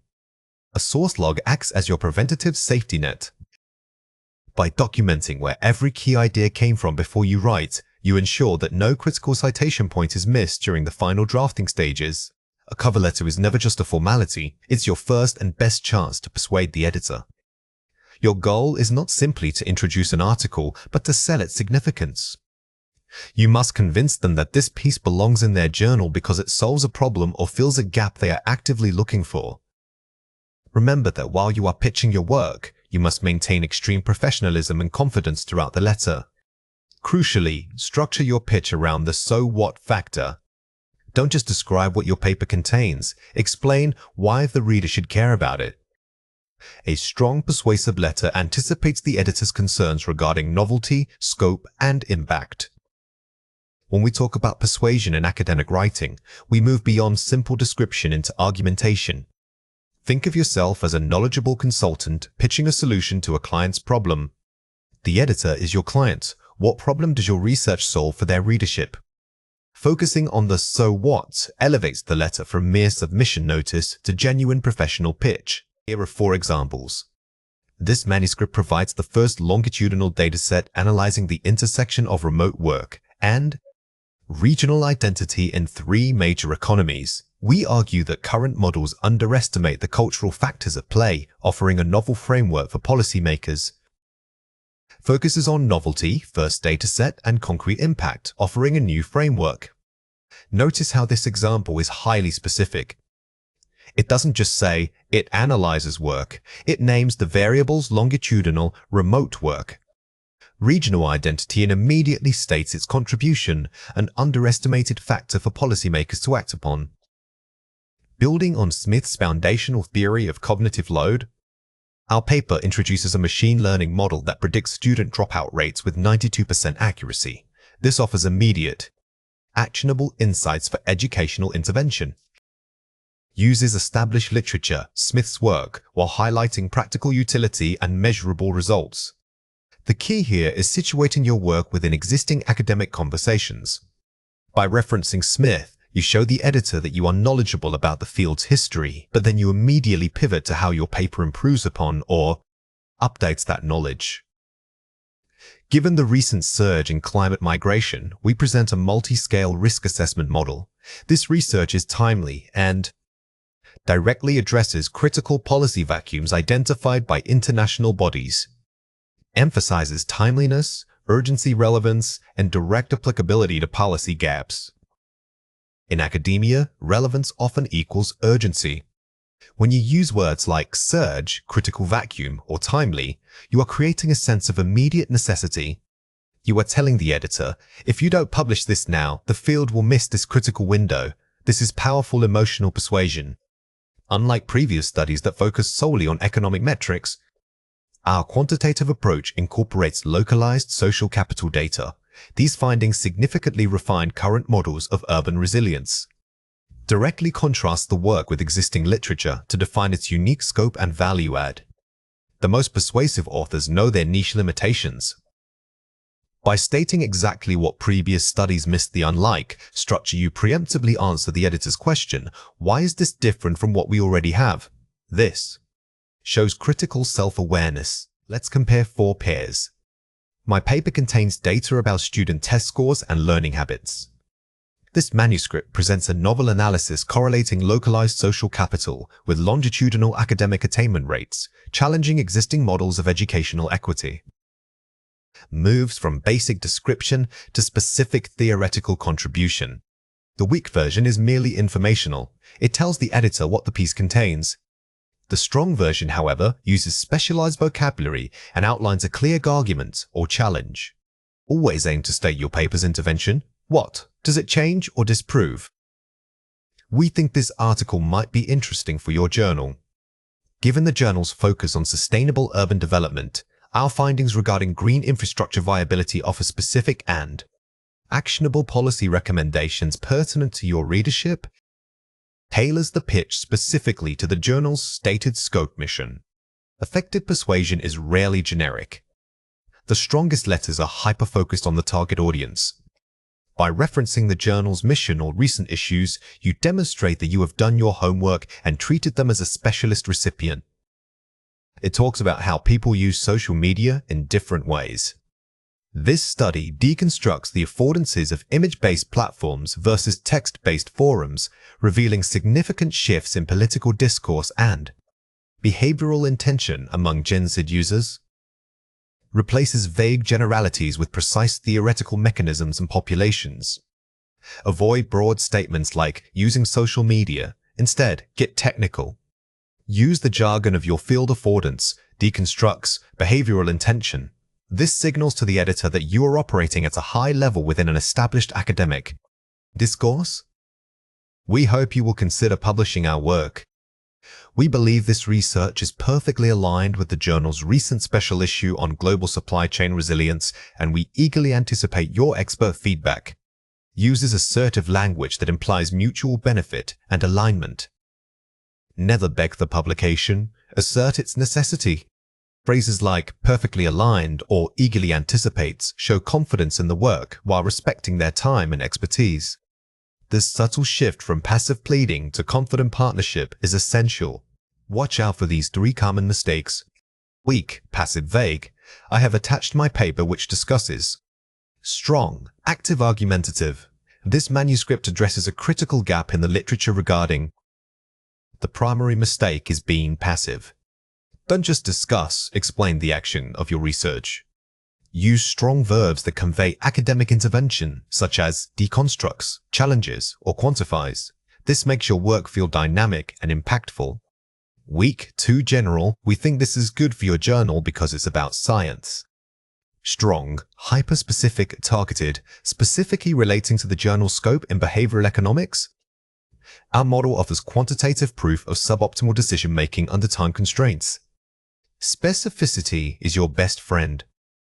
If you are writing for a journal, it must sound like you wrote it for that journal. Mentioning specific subfields within their scope like behavioral economics shows deep understanding and immediate relevance. Weak, too descriptive, long. This paper summarizes everything we found in our study. Strong, concise contribution, focused. The core contribution of this work is the development of a new predictive index that integrates 3 previously disparate data streams into a single, measurable metric. Never let your pitch summarize the entire paper. The editor will read it. Instead, isolate the single most impressive finding or methodological breakthrough. Boil your contribution down to one powerful sentence, the thesis statement of the letter itself. Here are 4 ways to practice. The elevator pitch test. Force yourself to summarize your paper's main takeaway in 3 sentences, suitable for a busy editor. This exercise is fantastic because it forces conciseness. If you cannot distill the core message into 3 punchy, impactful sentences, then your argument might be too meandering or complex to pitch effectively. The gap identification drill. Before writing, list 3 things that previous research has failed to address regarding your topic. This shifts your mindset from what I wrote to what the field needs. By identifying those gaps first, you ensure that your cover letter positions your manuscript as the essential solution. Journal mimicry. Find 3 articles published in your target journal. Note the shared vocabulary and persuasive tone used in their abstracts. This technique helps you adopt the language of success. You are effectively modeling the stylistic expectations of the editor, making your letter feel native to that specific academic community. The counter-argument prep. Write a sentence acknowledging a potential critique, e.g., while some may argue, and immediately refute it with your data. Advanced persuasive writing doesn't ignore counterpoints, it incorporates them. By addressing the critique preemptively, you demonstrate that your research is robust enough to withstand rigorous scrutiny. Ethical reporting requires absolute transparency in data presentation. Fabrication involves making up results or entirely inventing data points that never existed. This is the most severe form of misconduct. Misinterpretation, on the other hand, happens when real data is presented using faulty statistics or misleading graphs.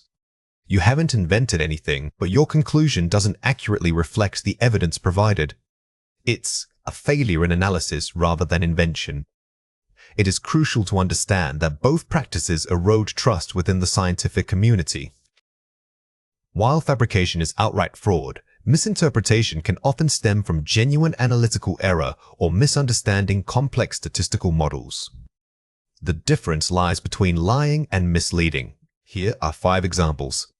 Scenario A, changing outcome statistics until a desired p-value is achieved. This practice is known as p-hacking or data massaging. No matter how persuasive the results look, if they are not genuinely supported by gathered evidence, the entire study is invalid and highly unethical. Scenario B, only selecting graphs that show a positive correlation between 2 variables. This selective presentation of data is extremely misleading. A responsible reporter must always include the full scope of findings, even if some results are null or contradictory to their hypothesis. Scenario C, generating multiple datasets until one confirms the initial theory. The moment a researcher begins generating data because it fits a pre-existing belief, they have crossed the line into fraud.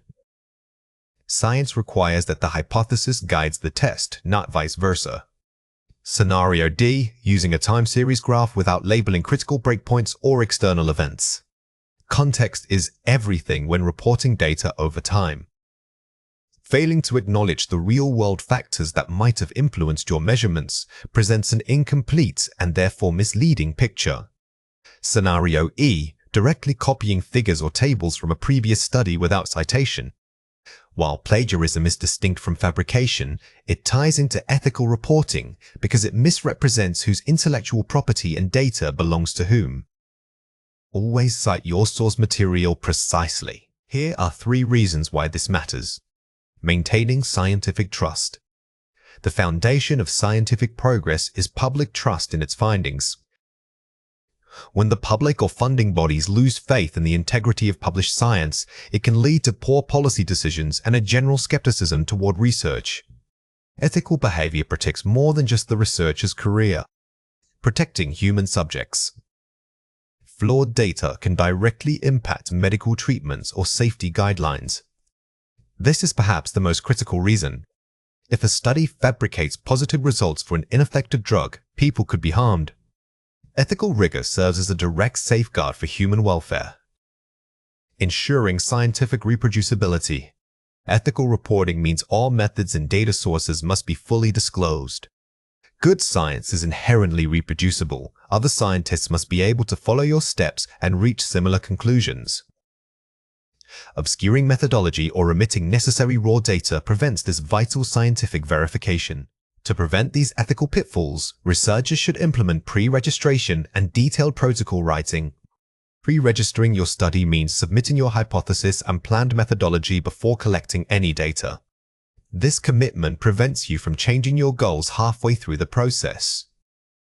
Furthermore, always use statistical power analysis to determine if your sample size is actually adequate for detecting the effects you claim. Never report results as significant when your initial design lacked the necessary statistical robustness. Viewing these practices as merely box-ticking exercises misses their true value. Pre-registration acts as a public accountability measure, making it much harder to perform ad hoc data manipulation after seeing promising results.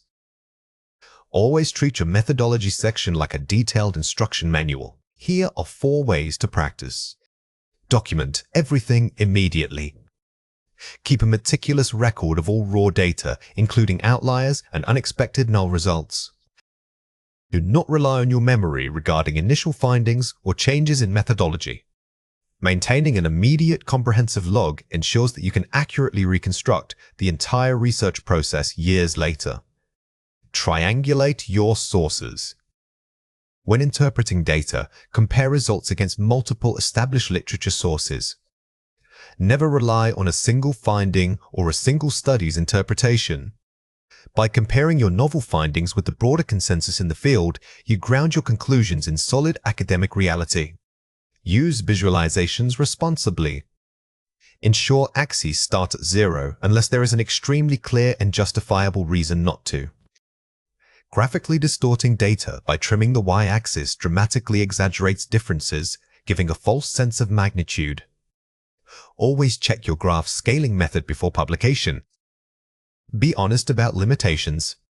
Dedicate a section to explicitly stating what your study could not test or where its scope ends. A strong scientific paper doesn't pretend to be perfect. By openly discussing the limitations of your data, you demonstrate intellectual honesty and guide future research in the correct direction. Integration means weaving together multiple skills into a cohesive whole. It's not just about knowing grammar rules or citing sources, it's about making those elements work seamlessly. Think of your writing as an orchestra, where every section, your argument, evidence, and transitions must play in harmony. Advanced practice requires you to move beyond isolated skills and achieve fluidity. You must demonstrate mastery across structure, style, and content simultaneously. True integration is the hallmark of advanced scholarly work. It shows that you don't just know how to write a complex sentence or reference correctly, you know when and why to use those tools within a larger persuasive argument. Focus on making your writing feel natural, like a continuous line of thought leading the reader from point A to conclusion Z. Here are 5 examples. While Smith 2020 emphasizes X, Jones's later work suggests an important nuance regarding Y. Synthesizing opposing views. Notice how this single sentence manages 2 authors and introduces a complex relationship between their ideas. It doesn't just state A said this, B said that. It shows the intellectual tension or dialogue between them. Therefore, these findings must be considered alongside established models of cognitive load to provide a holistic view. Moving from evidence to implication. This example uses therefore not just as a transition, but as a logical bridge. It takes the evidence presented in the previous paragraph and elevates it into a broader theoretical consequence for the field. The core mechanism, therefore, suggests that environmental factors modulate gene expression far more significantly than previously modeled. Revising thesis focus. When you use a phrase like the core mechanism, you are signaling to the reader that you are synthesizing multiple pieces of evidence to support a refined point. This is strong, authoritative academic language. Ultimately, combining these perspectives allows us to develop a more robust framework for future research. Concluding synthesis. A powerful concluding sentence doesn't just summarize, it points forward. It tells the reader what the next logical step in the field of study should be based on everything you've presented. The research indicates a correlation between socioeconomic status and educational outcomes. Simple statement, avoid. While grammatically correct, this sentence is too simple for advanced writing. An advanced writer must expand this by adding why or how, making the statement more impactful than just reporting data. Here are 3 reasons why this matters. Demonstrating expert command. Integration shows the reader you are a thought leader, not just a reporter of facts. When you synthesize ideas well, your writing moves beyond being merely descriptive.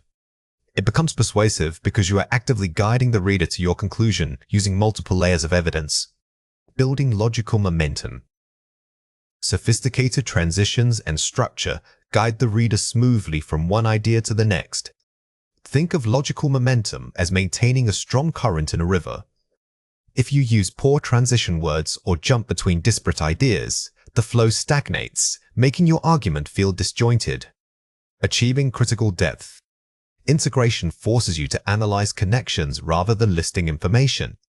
Advanced academic writing requires critical depth, the ability to see how seemingly unrelated concepts intersect. This is where true academic contribution occurs, so aim for how and why statements. Let's explore the topic of Phase 4A, integration and advanced practice. This is an important concept to understand for learning English effectively. This is a foundational concept when learning English. Understanding Phase 4A, integration and advanced practice deeply will unlock many other areas of the language. Think about how often you encounter this in real life and try to notice it in the English you hear every day. The more you engage with this idea, the more natural it will feel. Here are 4 ways to practice. Outline by argument, not section. Structure your paper around core argumentative pillars rather than just chronological sections. When outlining, ensure that every paragraph serves a direct function in supporting the central thesis. If it wanders off topic, cut it, even if it seems interesting. The so what test. After writing any point, immediately ask yourself, so what does this mean for my main argument? This is the most crucial editing habit. Every sentence must pass the so what test. If you cannot articulate its contribution to your overall thesis, it needs revision or removal. Drafting in segments of synthesis. Don't write chapter by chapter, write paragraph by integrated paragraph. Work on small sections where you force yourself to combine 2 disparate concepts. This simulated pressure helps build the muscle memory required for seamless, high-level integration. Read advanced work aloud. To catch awkward phrasing or overly simple transitions, read sample articles out loud. Reading your work and published material aloud forces you to hear the rhythm and flow. This auditory check often reveals grammatical stumbles or abrupt shifts in tone that reading silently would miss. Critiquing a scientific paper isn't just about pointing out flaws, it's about engaging in a structured conversation with the research. Think of yourself as an internal peer reviewer who has to prove that this study warrants publication. We must move past merely summarizing the findings and start questioning the underlying assumptions. A systematic approach means tackling every section from the introduction's premise to the conclusion's claims with targeted, critical questions in mind. The key here is shifting your mindset from reading for understanding to reading for vulnerability. You are not looking for mistakes, you are looking for gaps in logic and evidence. Always assume there is an underlying truth that needs to be reinforced by stronger data or clearer interpretation. Here are 5 examples. Insufficient sample size. Did they use enough participants to draw reliable conclusions? Statistical power. This is one of the most common pitfalls.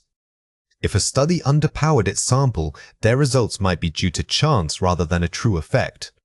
Always question whether the group size was adequate for the variables they are testing. Selection bias. Was the participant group representative of the general population? Bias identification. Consider who was included, and equally important, who was excluded. If they only studied a specific demographic or type of clinic, their findings may not apply globally. Lack of control group. Did the study compare the intervention against a known standard? Comparative design. Without a proper control group, meaning a baseline or comparison point, it is impossible to definitively attribute any observed change solely to the treatment they administered. Confounding variables. Did they account for other factors that might influence the outcome? Correlation versus causation. Remember that finding a correlation does not prove causation. A confounding variable is an unmeasured factor like diet or socioeconomic status that could be driving both the intervention and the supposed result. Misinterpretation of statistical significance. Did they confuse significance with meaningful? Clinical relevance. Just because a p-value is less than 0.5 does not mean the finding matters to patient care. We must distinguish between statistical probability and practical clinical impact. Here are 3 reasons why this matters. Protecting public health. Poorly designed papers can lead to harmful or ineffective treatments being adopted. Our primary duty as critical readers is safeguarding public understanding. A strong critique acts as a guardrail, preventing premature adoption of flawed medical advice. Driving scientific advancement. By pointing out weaknesses, we guide the next set of researchers toward better questions. A thoughtful critique doesn't just stop a paper, it propels science forward. It shows subsequent authors exactly where they need to focus their efforts and resources. Establishing consensus. Systematic review helps the medical field settle on best practices supported by robust evidence. Science is iterative, meaning it constantly builds upon itself. Critical analysis helps build a reliable consensus and eliminates outdated or unsupported ideas from the literature. Let's explore the topic of critiquing a medical paper, identifying weaknesses systematically. This is an important concept to understand for learning English effectively. This is a foundational concept when learning English. Understanding critiquing a medical paper, identifying weaknesses systematically, deeply will unlock many other areas of the language. Think about how often you encounter this in real life and try to notice it in the English you hear every day. The more you engage with this idea, the more natural it will feel. Here are 4 ways to practice. Be specific and cited. Do not make generalized statements. Refer precisely to the section, page number, or data point that is questionable. Vague critiques are easily dismissed. When you say the discussion fails to address, always follow up with a specific example of what it failed to discuss. Specificity lends immense credibility to your critique. Maintain neutral tone. Use objective academic language throughout the document. Remove emotional phrasing or personal frustration. Your tone must be purely analytical, like that of a machine processing data, impersonal and rigorous. This keeps the focus squarely on the science, not on the scientists. Prioritize your points. If you have 10 weaknesses, list only the top 3 most critical ones that fundamentally change the paper's conclusion. A reader or editor will be overwhelmed by a laundry list of minor issues. By prioritizing, you guide the authors and reviewers toward fixing the problems that truly undermine the study's core message. Suggest solutions. For every weakness identified, propose at least one concrete methodological change or analysis they could perform to fix it. The most valuable critique doesn't just say, "This is wrong," it says, "This is wrong. And here is how you can make it right." This elevates your commentary from criticism to expert guidance. When revising your discussion section, remember that its primary function is not to restate your results. Instead, it must interpret them and argue for their broader significance. You are essentially telling the reader what your findings mean in the context of existing knowledge. A high-impact discussion guides the reader through a narrative arc, from specific findings to general implications. Think of yourself as the expert guide leading the reader through the landscape of your research, pointing out where it changes the map. It is critical for students to understand that simply summarizing the results just repeats the findings section. The discussion needs to elevate the conversation by placing those numbers into a larger scholarly dialogue. Always ask yourself, so what? This question helps you transition from concrete data points to abstract, impactful conclusions. Here are 4 examples. Our study found a correlation between X and Y. Weak summary statement, don't use. This sentence is purely descriptive. It simply reports the finding. It tells the reader what was observed, but offers no insight into why this observation matters to the field. These findings suggest that X may mediate the relationship between Y and Z. Strong interpretive statement, aim for. This revised phrasing is much stronger because it moves immediately into interpretation. It doesn't just report, it proposes a mechanism or hypothesis, inviting further scholarly debate. The discrepancy between our results and Smith et al.'s work might be due to different sample sizes. Acknowledging limitations, differences. Don't just point out a difference, offer a plausible explanation.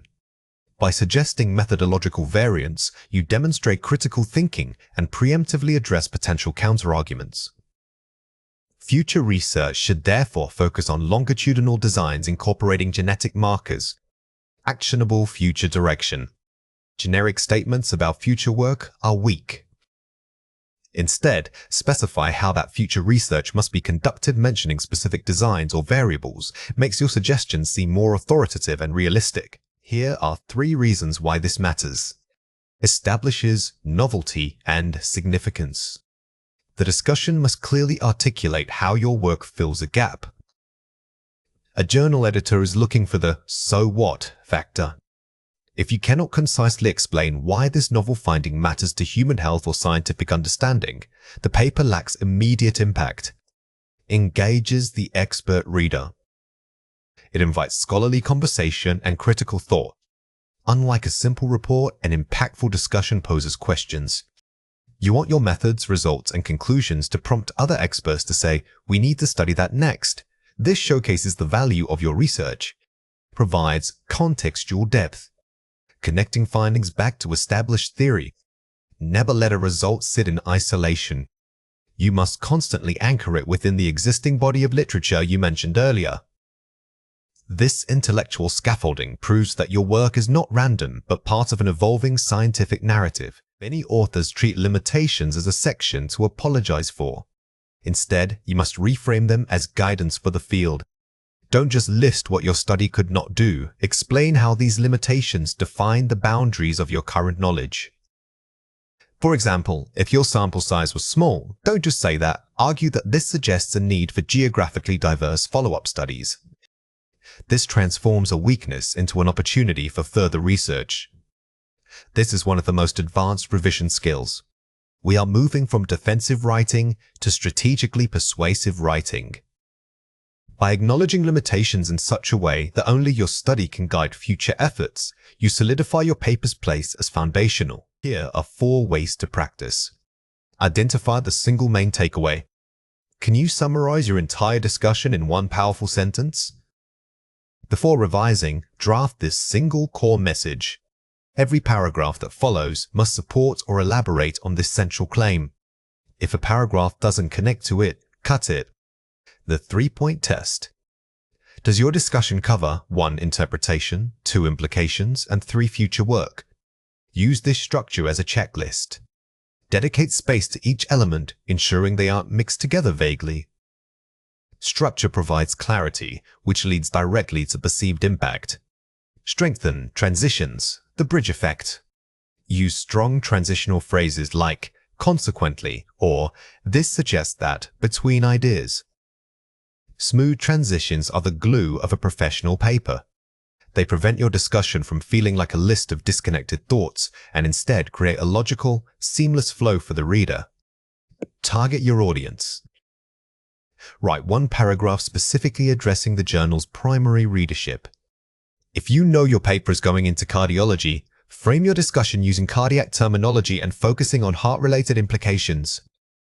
This customization shows deep respect for the specific scientific community. Academic writing isn't one-size-fits-all. The way you write an epidemiological report differs significantly from how you describe a mechanism in pharmacology.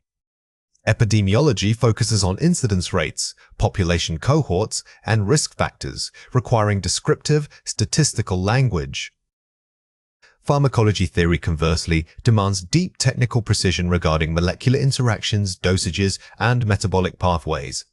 Mastering this comparison means understanding the core rhetorical needs of each field. It's about matching your tone, the register, to your audience's existing knowledge base. When we talk about register, remember it is simply the level of formality and specialized vocabulary you use. For a science-heavy topic, precision trumps flowery language every single time. Always ask yourself, who needs to understand this? The answer dictates your word choice. Here are 4 examples. Case control study analysis reveals a statistically significant elevated risk of myocarditis among individuals with routine influenza exposure who also possess type 1 diabetes. Focuses on quantitative relationships in specific cohorts, EP.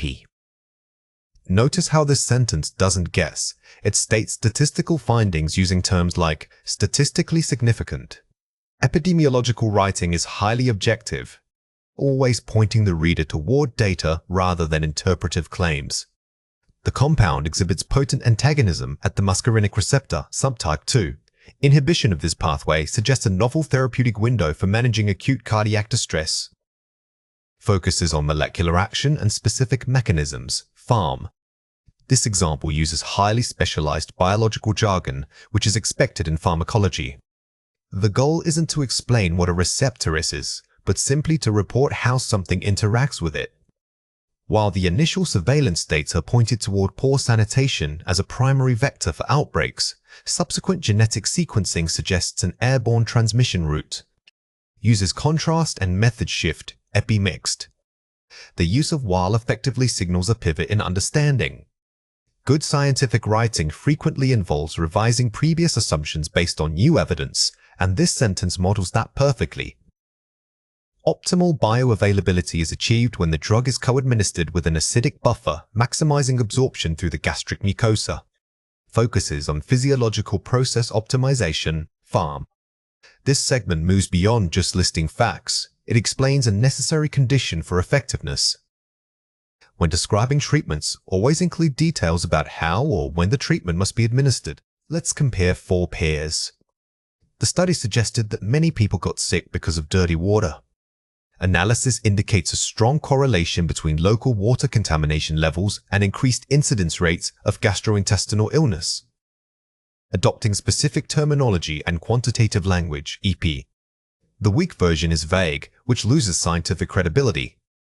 The strong version replaces common nouns like SIX with precise medical terms like gastrointestinal illness, instantly elevating the professional tone. This medicine works because it stops chemicals from connecting to the receptor. The compound exerts its therapeutic effect by blocking interaction sites on the targeted receptor protein, thereby preventing downstream signal transduction. Using active scientific verbs and high-level technical vocabulary, pharm. Scientific writing should never sound like a general explanation. Instead of saying stops chemicals, we use verbs like antagonizes or inhibits. These terms are precise actions in the chemical realm. People who live near factories seem to have more breathing problems. Residents proximate to industrial zones exhibit a disproportionately high prevalence of chronic obstructive pulmonary disease, COPD. Improving formality and replacing informal verbs, adjectives. The shift here is purely stylistic, but critically important. By using proximate instead of near, the writing immediately gains an academic weight that establishes authority on the subject. We found that giving this drug with food was better than without it. Oral administration of the agent demonstrated enhanced absorption rates when consumed concurrently with high-fat meals, suggesting improved bioavailability. Focusing on mechanism, bioavailability, instead of simple comparison. A crucial mistake is simplifying complex findings.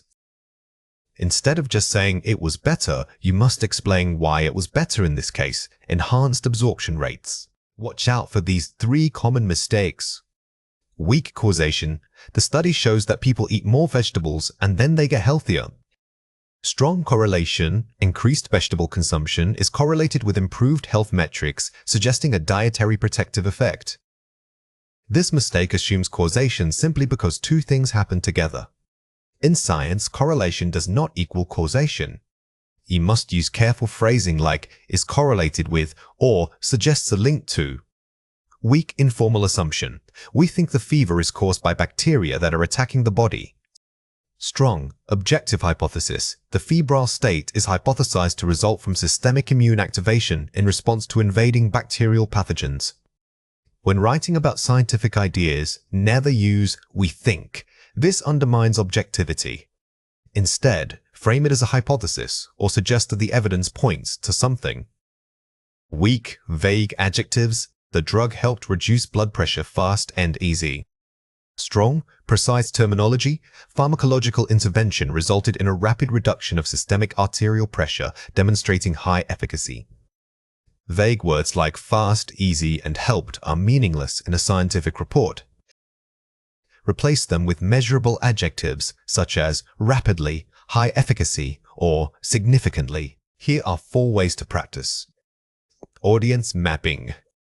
Before writing, identify if your audience is general scientific peers or lay journal readers. This determines the required level of jargon.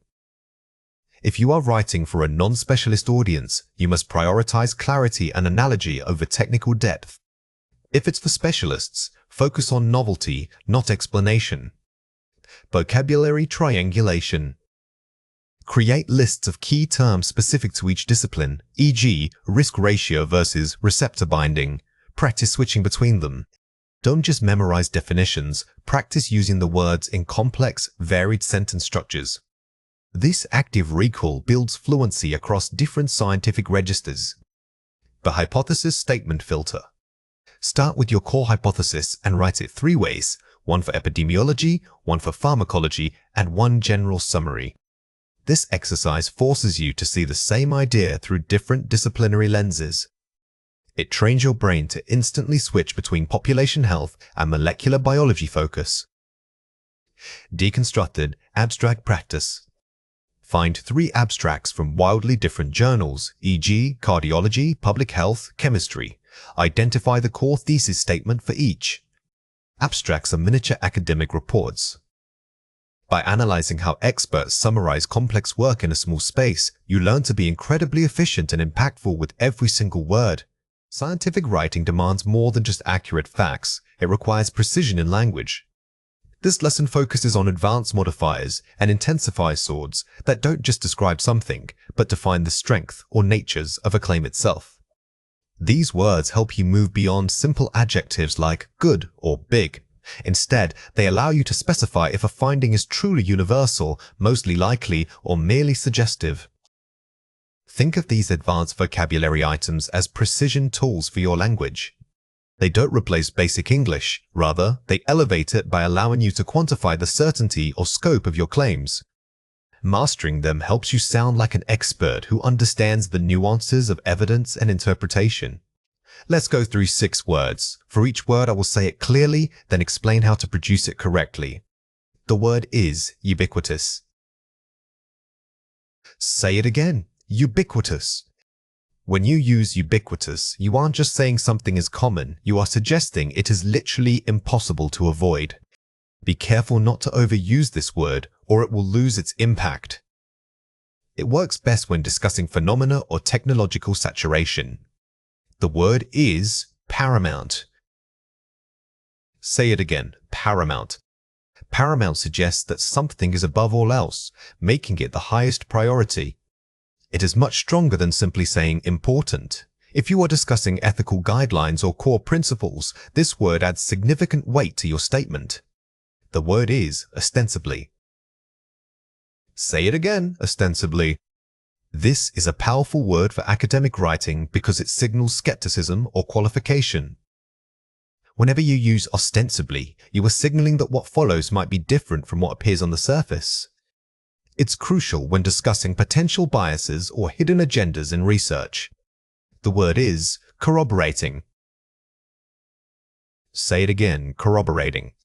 Corroborating is ideal for the discussion section of a paper. It implies that multiple, separate pieces of data point in the same direction. You are not just finding related facts, you are confirming them through redundancy. The word is invariably. Say it again, invariably. Invariably is used when you are describing a consistent pattern or predictable outcome based on controlled variables. It takes your claim from it often happens to it mathematically and reliably happens. Use it with caution. True scientific claims should rarely be absolute. The word is tenuous. Say it again, tenuous. When you use tenuous, you are gently guiding the reader to understand that a connection is not robust. It suggests a potential hypothesis that requires much stronger evidence before it can be accepted as fact. This word shows intellectual humility, which is highly valued in publishing. Here are 5 examples. The presence of plastic waste is now ubiquitous across diverse marine ecosystems. Ubiquitous AJJ. Notice how ubiquitous works with a specific noun phrase like marine ecosystems. This makes the claim feel scientifically grounded. Instead of saying plastic is everywhere, you specify where it is everywhere. Adherence to ethical guidelines must remain paramount when designing human trials. Paramount, Ajay. Here, paramount elevates the concept of ethics above other, potentially more interesting findings. It establishes a clear hierarchy of importance for the reader immediately. The funding report ostensibly addressed climate change, but its methodology was limited. ostensibly Adviajevich. This sentence uses ostensiblies to critique the source material. It allows you to challenge a claim without outright accusing the author of lying. You just point out the gap between appearance and reality. Further corroborating data from genomics will strengthen this theory significantly. Corroborating, AJJ. We see corroborating acting as an adjective modifying data. This is a common and effective pattern in scientific writing, showing that the data itself is doing the supporting work. The correlation between rainfall and crop yield invariably decreases after the 5th month of growing season. Invariably, add VBH of T. Using invariablies here suggests that this isn't just a trend you saw once. It's a predictable, systematic decline. This level of certainty strengthens your prediction model. Let's compare 4 pairs. First, important. Paramount, AJ. Level of necessity priority. While important is general, paramount implies that the subject must be addressed first, above all other considerations. It sets a standard of ultimate priority, which is key when discussing ethical mandates. First, appears. Ostensibly Advij. Implied versus actual meaning. Appears is a simple description of visibility, whereas ostensibly suggests that the visible appearance might be misleading or incomplete. This difference is crucial for critical analysis in academic writing. First, evidence. Corroborating AJJ. Type of confirmation. If you just say evidence, it can be vague. If you use corroborating evidence, you are claiming that the evidence is not just related, but independently supporting another claim. It raises the bar for accepted facts. First, weak. Tenuous adage. Type of connection or argument. Weak can refer to physical objects, but tenuous is specifically used for abstract concepts like arguments, links, or relationships. It suggests fragility in the logic itself. Here are 4 ways to practice. Collocation mapping. Group the words with common scientific partners, e.g., ethical guidelines proves paramount. Don't just memorize definitions, memorize which words naturally sit next to each other. Creating these specific word maps helps you use the vocabulary correctly in high-stakes, professional writing contexts. Sentence replacement drill. Take a simple sentence and replace one weak modifier with an advanced one. Practice replacing common modifiers like veries or reallys with words like ubiquitous or invariably. This immediately elevates the formality and intellectual depth of your prose. The buts test. When writing a claim, ask yourself, what might be contradicted? If you can name it, consider using ostensiblies or tenuous. This is a structural thinking exercise. Advanced modifiers are often used to manage uncertainty. By anticipating the counterargument and pre-qualifying your own claim, you sound more knowledgeable. Contextual recall flashcards. Instead of defining the word, write one complex sentence using it in a scientific context. Repetition is key, but context-specific repetition is better. By forcing yourself to build an entire academic thought around the vocabulary item, you internalize its proper usage and register. Now it is your turn to practice. Read or listen to the following passage carefully. While the initial study suggested a link between diet and cognitive function, this connection remains tenuous. Furthermore, the observed effects were only prominent in areas where smartphones are ubiquitous. Researchers must treat these preliminary findings with caution, understanding that any claim of universal benefit would be scientifically premature. The committee stressed that ethical consideration is paramount before moving to further research. Question 1. Find a word in the passage that means difficult to prove or confirm. Pause the video now and write your answer before we reveal it. The correct answer is tenuous. The passage uses tenuous here to immediately temper the reader's expectation. It signals that, despite what the initial study suggested, the link is fragile and needs more substantial evidence. Question 2. Use one of the target words in your own sentence describing a scientific finding. Pause the video now and write your answer before we reveal it. The correct answer is The protein's presence was ubiquitous across all tested taxa, indicating a fundamental biological role. When forming your answer, remember to match the words tone. Since ubiquitous suggests total spread, pairing it with a strong noun like protein makes the claim sound authoritative and comprehensive. Submitting a manuscript is much more than simply clicking upload. It represents the final packaging of your research story for peer review. This complex process ensures that the journal receives everything it needs to handle your work professionally. You must shift your mindset from writing the paper to managing the entire submission package. Think of yourself as a project manager coordinating multiple deliverables. Successful simulation means mastering this end-to-end organizational flow. When we talk about workflow, we are talking about process management, not just writing mechanics. The journal system is designed for efficiency and reproducibility. Understanding these steps helps you anticipate potential roadblocks before they even happen, which is a critical skill in academic publishing. Here are 5 examples. Clean manuscript file, Word LaTeX, the main body of work, formatted according to the journal's specific template. Primary document. Always use the designated template, saves hours of formatting frustration. This file should contain all core text and references, minus any supplementary materials that must be uploaded separately. Detailed figure and table files, high-resolution images, and data tables formatted for publication. Visual assets. Do not embed your figures directly into the main manuscript if the system allows separate uploads.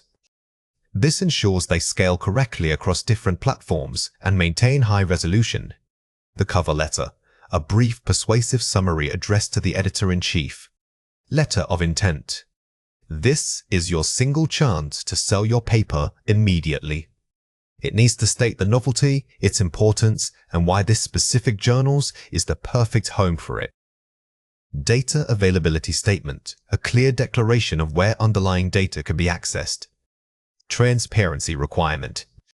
Modern journals mandate this to promote reproducibility. If your data is in a repository like GEO or Figshare, provide the direct link here. Conflict of interest statements, formal disclosure regarding financial or personal ties. Ethical disclosure. This is a non-negotiable ethical requirement. Every author must sign off on these statements to maintain the journal's integrity and your credibility. Here are 3 reasons why this matters. Maintaining journal efficiency. A complete package allows the editorial office to minimize back and forth communications. Journals process hundreds of submissions. Every time you send a file that is missing or incorrectly labeled, you introduce friction into their already complex system. Adherence shows professionalism and respect for their time. Ensuring ethical vetting. Completing all required disclosure forms protects the integrity of your research claims. By proactively filling out conflict of interest sections, you are safeguarding yourself and your co-authors. It demonstrates that you take ethical research practices equally seriously. Streamlining reviewer assignment. Providing accurate keywords and potential reviewers helps the editor match your work to experts. The editor relies heavily on these metadata fields. If they are vague, the editor might assign a reviewer who isn't specialized enough, slowing down the entire review process. Watch out for these 3 common mistakes. Don't say, writing the cover letter to the journal itself. Say, addressing the letter directly to an editor-in-chief or designated associate editor. The editor is a specific person, not just a title. Personalizing your salutation makes it feel less generic and more targeted to their expertise. Incorrect. Submitting the manuscript with placeholder text for ethics statements.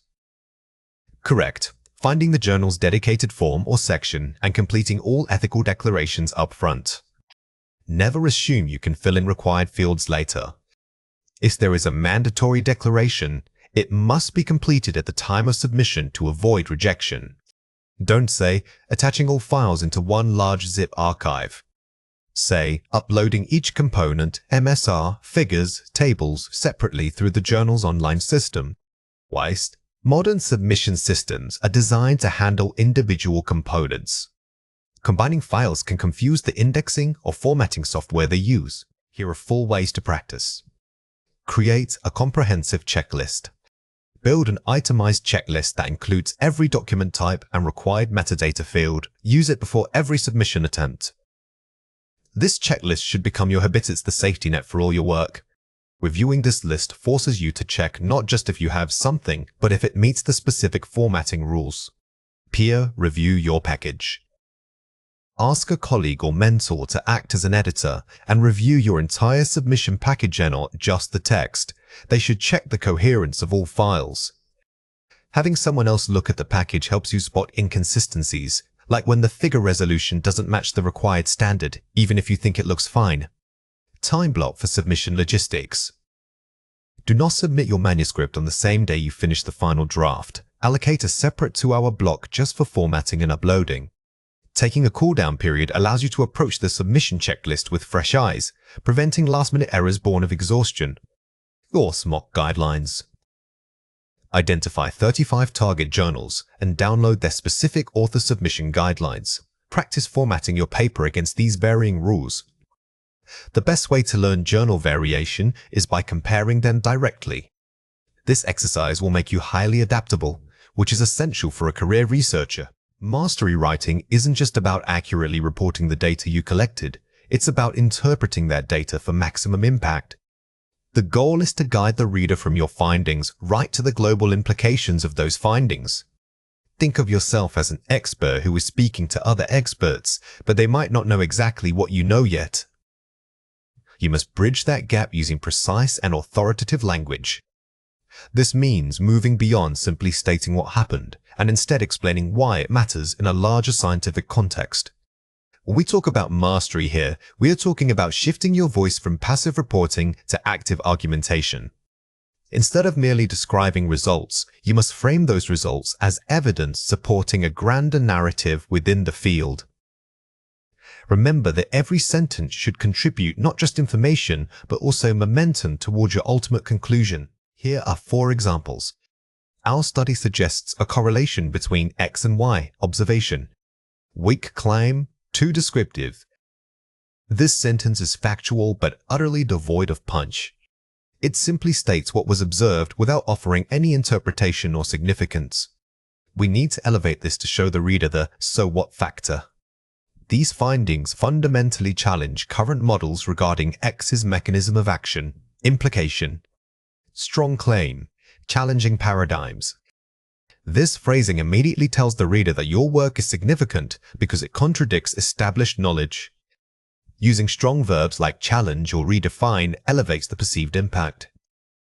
Further investigation of Z is warranted to confirm these preliminary trends. Standard conclusion, safe and vague. While polite, this phrase is so general that it doesn't guide the reader. A truly strong conclusion points directly to specific next steps or gaps in knowledge. The observed synergy between X and Y necessitates a re-evaluation of current treatment protocols. Call to action. Mastery conclusion directive. This is the pinnacle of argumentative writing because it doesn't just suggest future work, it demands institutional change or policy alteration based on your evidence. Here are 3 reasons why this matters. Audience awareness.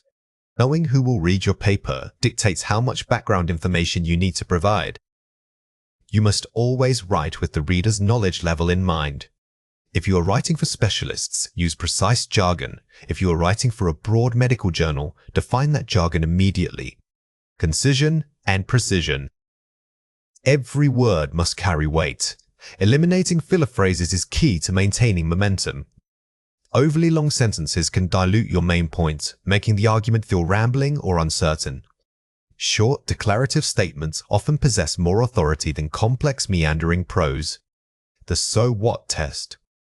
After every major section, ask yourself, what is the immediate global significance of this information? If you cannot answer that question simply and definitively after writing a paragraph, it means the argument is incomplete. Always tie your data back to its real-world or theoretical consequence. Let's explore the topic of Phase 4B, review, consolidation, and mastery. This is an important concept to understand for learning English effectively. This is a foundational concept when learning English. Understanding Phase 4B, review, consolidation, and mastery deeply will unlock many other areas of the language. Think about how often you encounter this in real life and try to notice it in the English you hear every day. The more you engage with this idea, the more natural it will feel. Here are 4 ways to practice. The FlowCheck macro level. Read the paper aloud, or use text-to-speech software.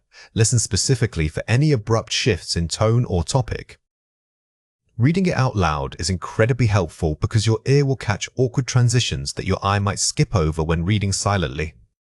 Ensure every paragraph logically builds on the one before it. The jargon audit micro level. Highlight every piece of specialized jargon and ask, is this term absolutely necessary for understanding? Sometimes we use complex words simply because they sound academic. If a plain English alternative conveys the exact same meaning with less effort, choose clarity over complexity. Counter-argument testing. Pretend you are your harshest critic and write down 3 questions that challenge your paper's central claim. Anticipating critiques is the hallmark of a master writer. By preemptively addressing these counter-arguments in the discussion, you build credibility and preempt potential reviewer comments. The impact statement review. Ensure your introduction's last paragraph and your conclusion's first paragraph mirror each other perfectly in their ultimate goal. Your introduction sets the promise, and your conclusion must deliver on that promise. If you promise to solve X problem, the final words must confirm how you approached solving X. Today, we are focusing on distinguishing between 2 common vowel sounds. The first sound is the short I, represented by a quick, relaxed mouth position. For this sound, your jaw should remain relatively loose and unspread when you speak. The second sound is the long E. To make this sound, you must stretch your lips into a wide smile and keep that tension throughout the syllable. Think of it like holding 2 different mouth shapes. For the short vowel, imagine quickly naming something simple, almost like a clipped word. When you transition to the long vowel, actively pull the corners of your mouth outward and hold that stretch for an extra beat. This physical difference is key to improving clarity in academic speech. Let's go through 6 words. For each word, I will say it clearly, then explain how to produce it correctly. The word is fill. Say it again, fill. Say it quickly. Focus on the sudden release of air at the end. Remember that short sound is clipped, it doesn't linger. The word is feel. Say it again, feel. When you say feel, consciously exaggerate the length of that E sound. It should feel like a sustained note coming from your throat. The word is skill. Say it again, skill.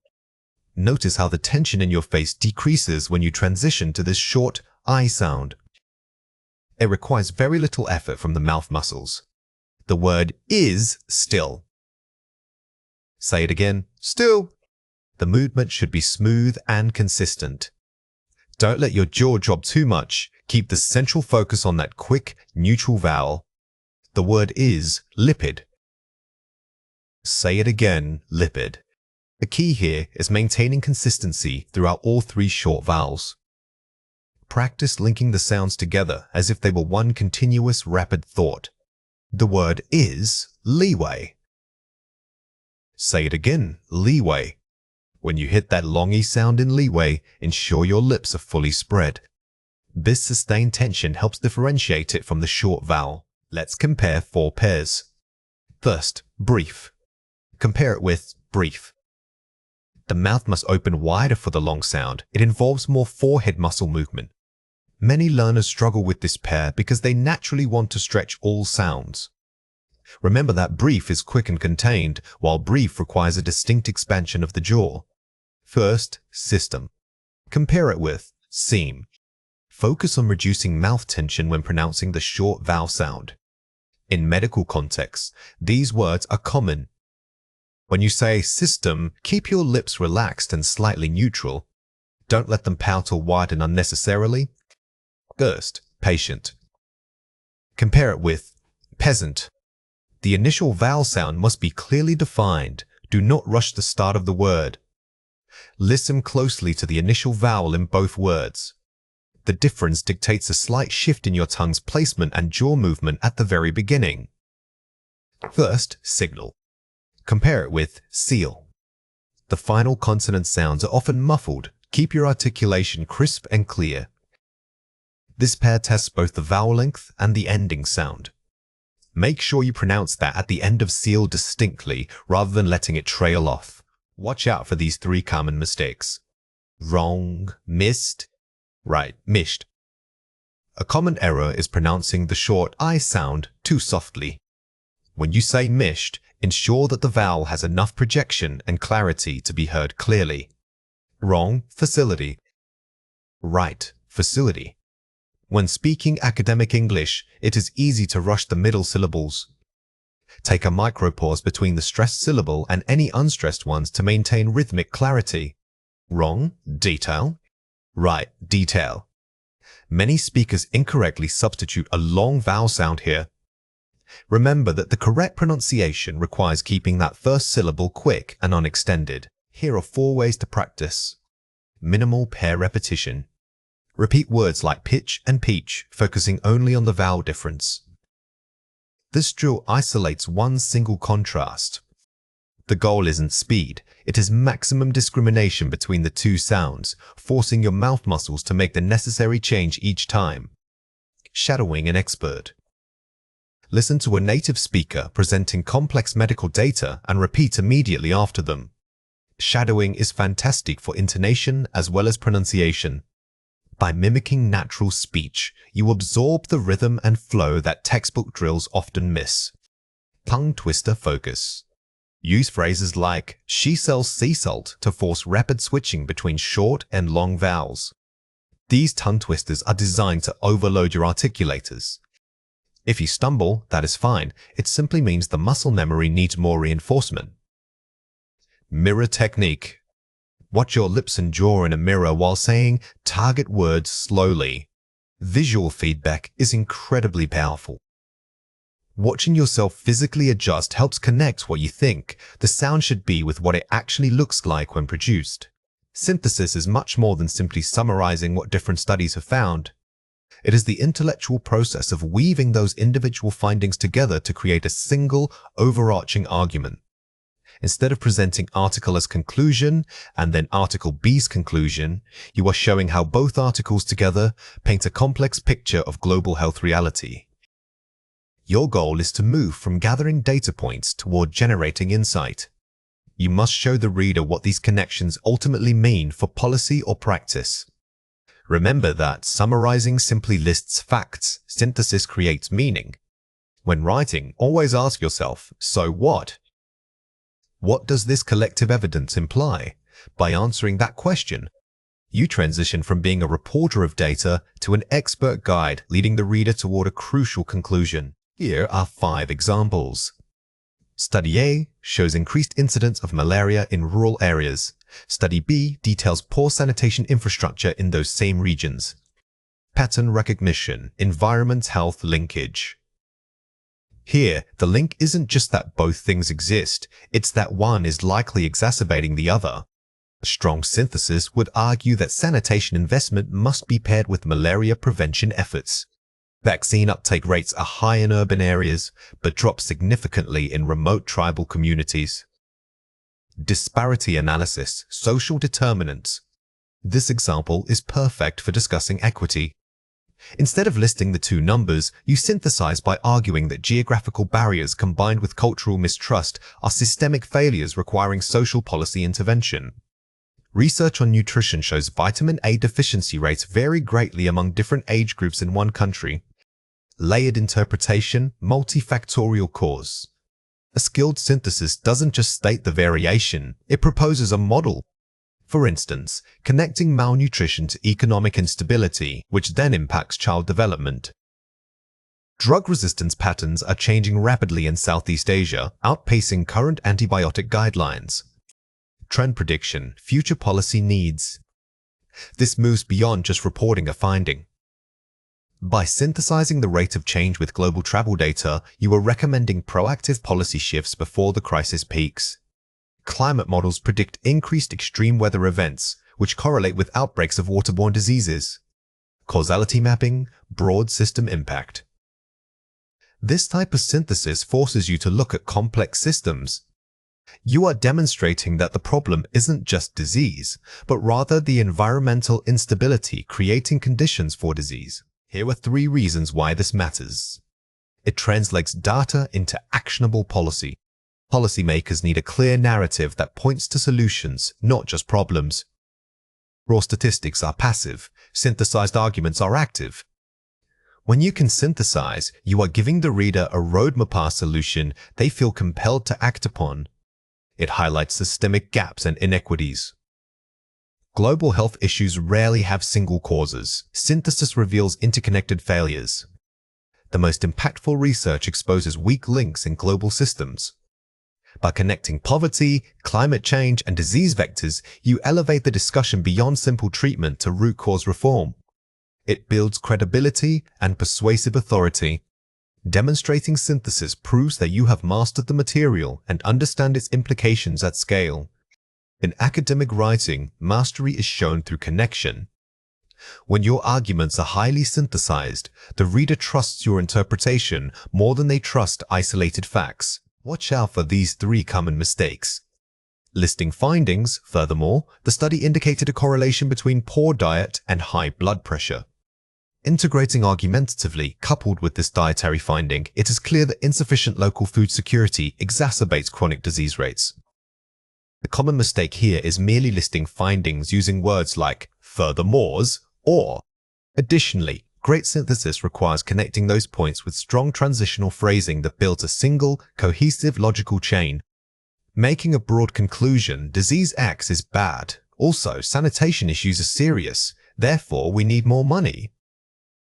Proposing specific action, given the compounding threat posed by disease X and inadequate sanitation infrastructure, immediate multi-sectoral investment targeting both health and water resources is critical. A common pitfall is leaping to a vague conclusion like, we need more money.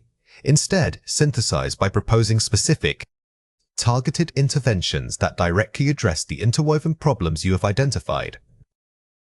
Overgeneralizing results, the intervention worked well in country A and also worked well in country B. Adding nuanced caveats, while initial results show efficacy in both country A and country B. These findings suggest the local adaptation of the model is necessary to account for regional cultural differences. Never assume a one-size-fits-all solution based solely on 2 successful cases. The strongest synthesis acknowledges the limits of its own findings, proving that your understanding is sophisticated and cautious. Here are 4 ways to practice. Use the because framework. Identify a main finding A and then ask, why is A happening? The answer forms your synthesis bridge to another area of research, B. When you read an abstract, don't just note the result. Treat it like a question mark.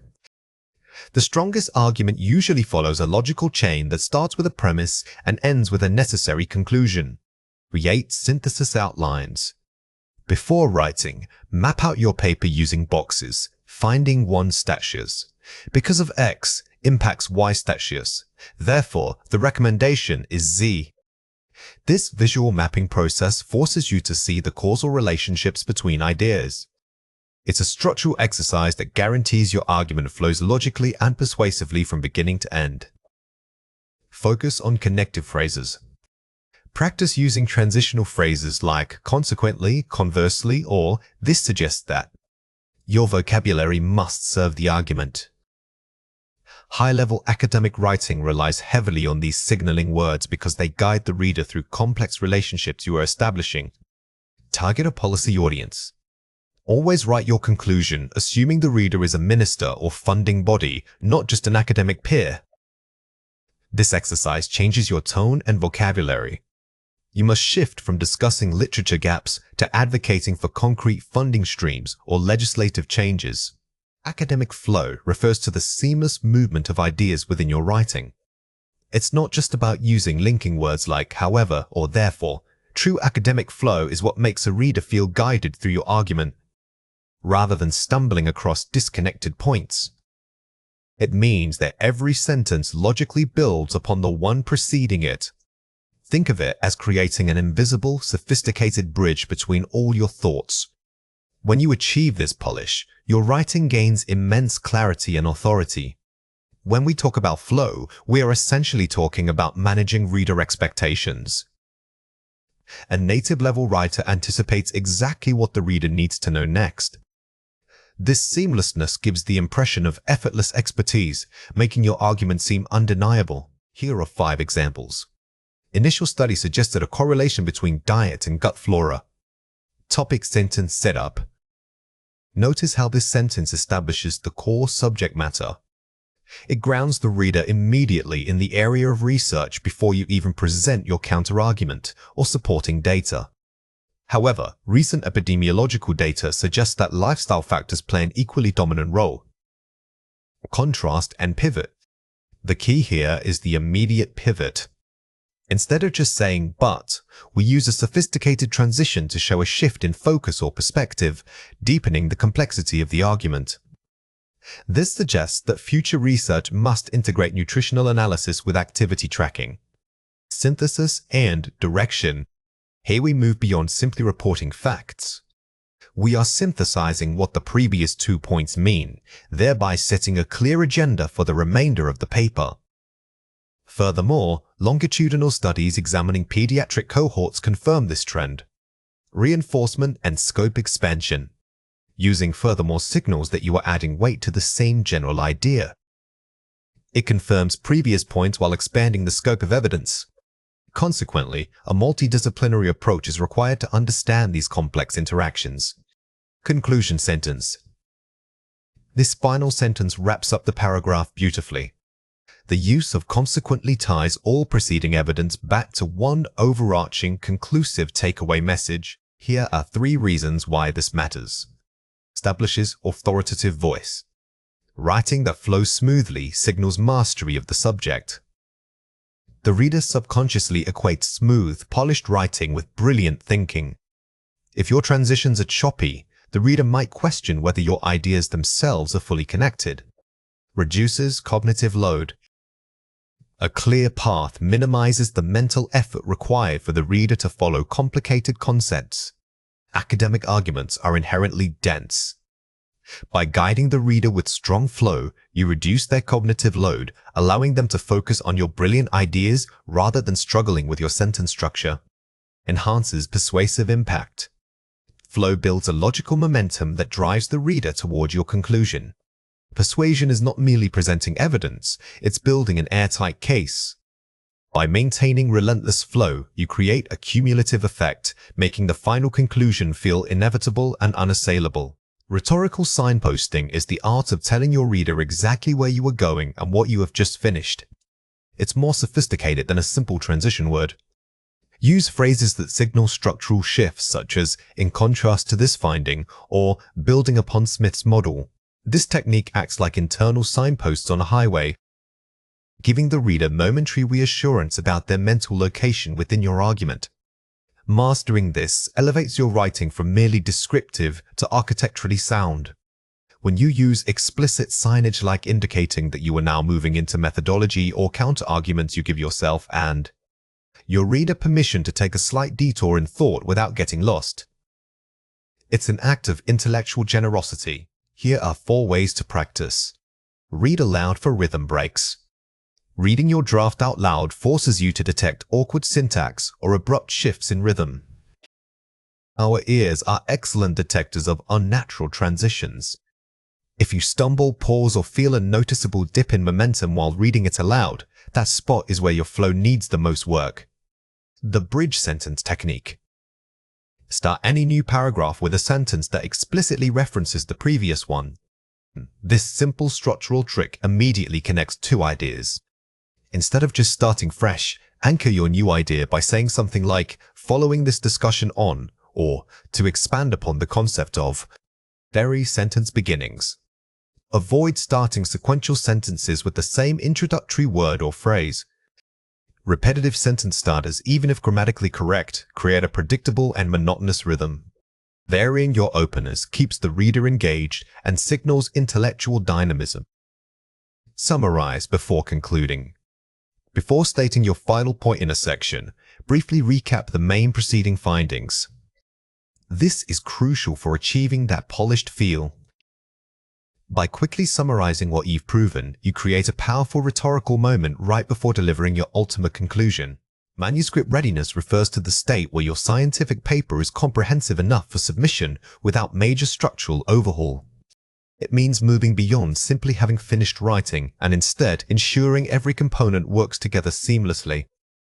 This checklist helps you assess not just clarity, but also logical flow between sections and adherence to journal guidelines.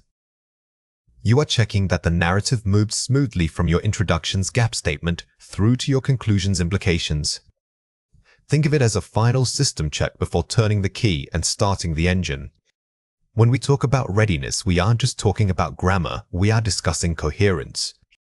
A manuscript might be grammatically perfect, but if the discussion doesn't logically follow from the results, it isn't truly ready. This process shifts your role from writer to meticulous editor and critical reviewer of your own work. Here are 5 examples. Introduction. Does the paper clearly state the knowledge gap and your hypothesis? Clarity of purpose. This is your academic elevator pitch. If a reader doesn't know exactly what problem you are solving within the first few paragraphs, they will lose interest quickly. Ensure that the transition from broad context to narrow focus is perfectly smooth. Methods. Are all materials and statistical analyses detailed enough for replication? Reproducibility standard. The methods section must be a recipe that another scientist could follow exactly. This goes beyond simple listing. You need to specify versions, exact protocols, and the justification for every analytical choice made. Results. Is data presented objectively without interpretation or discussion? Objectivity check. The primary goal of the results section is pure reporting. Resist the urge to explain why something happened here. Save that critical analysis for your dedicated discussion section. Discussion. Does every finding in the results link back to a specific hypothesis or gap? Narrative linkage. The discussion is where you argue your contribution. Every major point must be explicitly tied back to what was missing in the literature, thereby strengthening your unique value proposition. Abstract. Does it follow a mini IM-RAID format? Intro, methods, results, discussion? Structure compliance. Many researchers write abstracts that are merely summaries. A strong abstract is a tiny version of the entire paper and must hit all those key structural points: the what, the how, the find, and the so what. Here are 3 reasons why this matters. Saves time and resources. Prevents multiple rounds of major revisions from reviewers.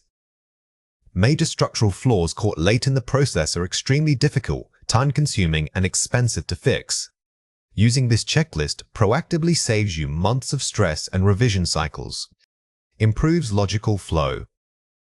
Ensures smooth transitions between disparate sections. Writing is often linear, but scholarly writing must be argumentative. This framework forces you to see the document as a cohesive argument rather than 5 separate pieces of writing stapled together. Increases journal acceptance rate. Shows reviewers and editors that the work is polished and professional. Journals are highly competitive. Submitting a manuscript that clearly shows you have completed this rigorous self-assessment signals competence and greatly improves your perceived quality to the editor. Watch out for these 3 common mistakes. Weak conclusion. The conclusion merely restates the results. Strong conclusion. The conclusion discusses implications and future research directions. Do not let your conclusion just repeat what you found. The strength of a conclusion lies in its scope. It must tell the reader why these findings matter to the field and where research should go next. Scope creep. The discussion contains novel data or preliminary results. Focused interpretation. The discussion focuses only on interpreting and contextualizing the main reported findings. Keep the discussion tightly focused on what you actually presented. Introducing outside data or too many preliminary findings dilutes your argument and makes your core message harder for the reader to grasp. Abrupt start. The introduction jumps straight into background literature. Funnel approach. The introduction starts with a broad hook, narrows to the gap, and then introduces the aims. Think of your introduction as an inverted pyramid. You start wide capturing the reader's general interest and systematically narrow down until you land precisely on the gap in knowledge that only your study can fill. Here are 4 ways to practice. Use a dedicated readabilities pass. After fixing content, read the paper aloud to catch awkward transitions and monotonous rhythm. Reading your work out loud exposes you to how it actually sounds, which is completely different from how it looks on the page. This technique immediately flags those sentences that are too long or overly complex. Seek specific feedback. Instead of asking, "Is this good?" ask a colleague, "Does the argument flow logically from section A to section B?" When you seek feedback, do not use vague questions.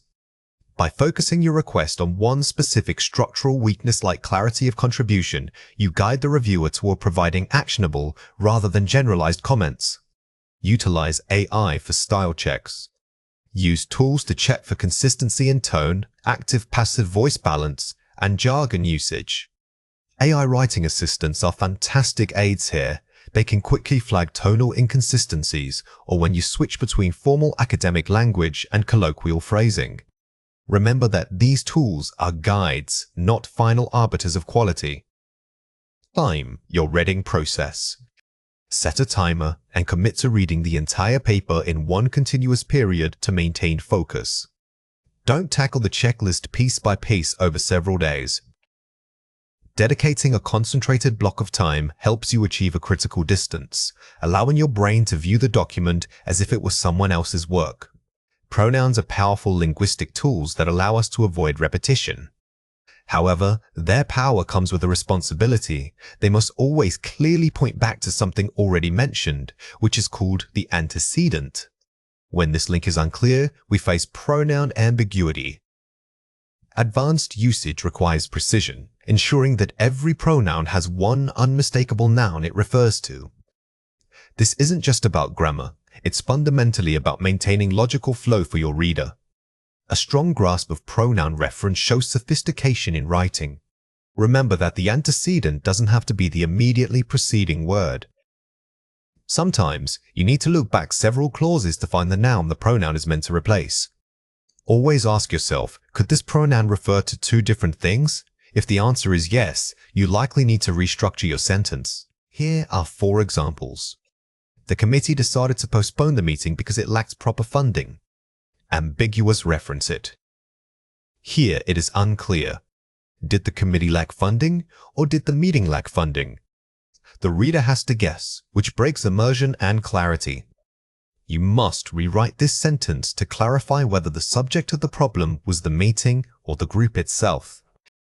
When the researchers spoke to the students, they were surprised by the enthusiasm. Ambiguous reference, they. Who was surprised? The researchers or the students? Since they could grammatically refer to either group, the sentence is confusing. To fix this, restructure it so that the subject of the surprise is explicitly named. The machine requires calibration before its use. Agreement. In this case, it clearly refers back to the machine. This demonstrates precise agreement. The possessive pronoun matches the singular noun in a simple and effective way. Since the policy affects businesses and consumers alike, all must adapt. Unspecified antecedent, all. The pronoun all is acting as a collective reference. While understandable in context, it's much stronger to name the groups directly. Both businesses and consumers must adapt. This removes any doubt about who needs to take action. Here are 3 reasons why this matters. Maintaining reader credibility. Ambiguity forces the reader to pause and logically backtrack. In formal writing, every sentence should propel the argument forward without friction. When you create ambiguity, you are forcing your expert reader to do extra cognitive work just to understand who is doing what. This detracts from your overall authority on the subject. Achieving logical cohesion.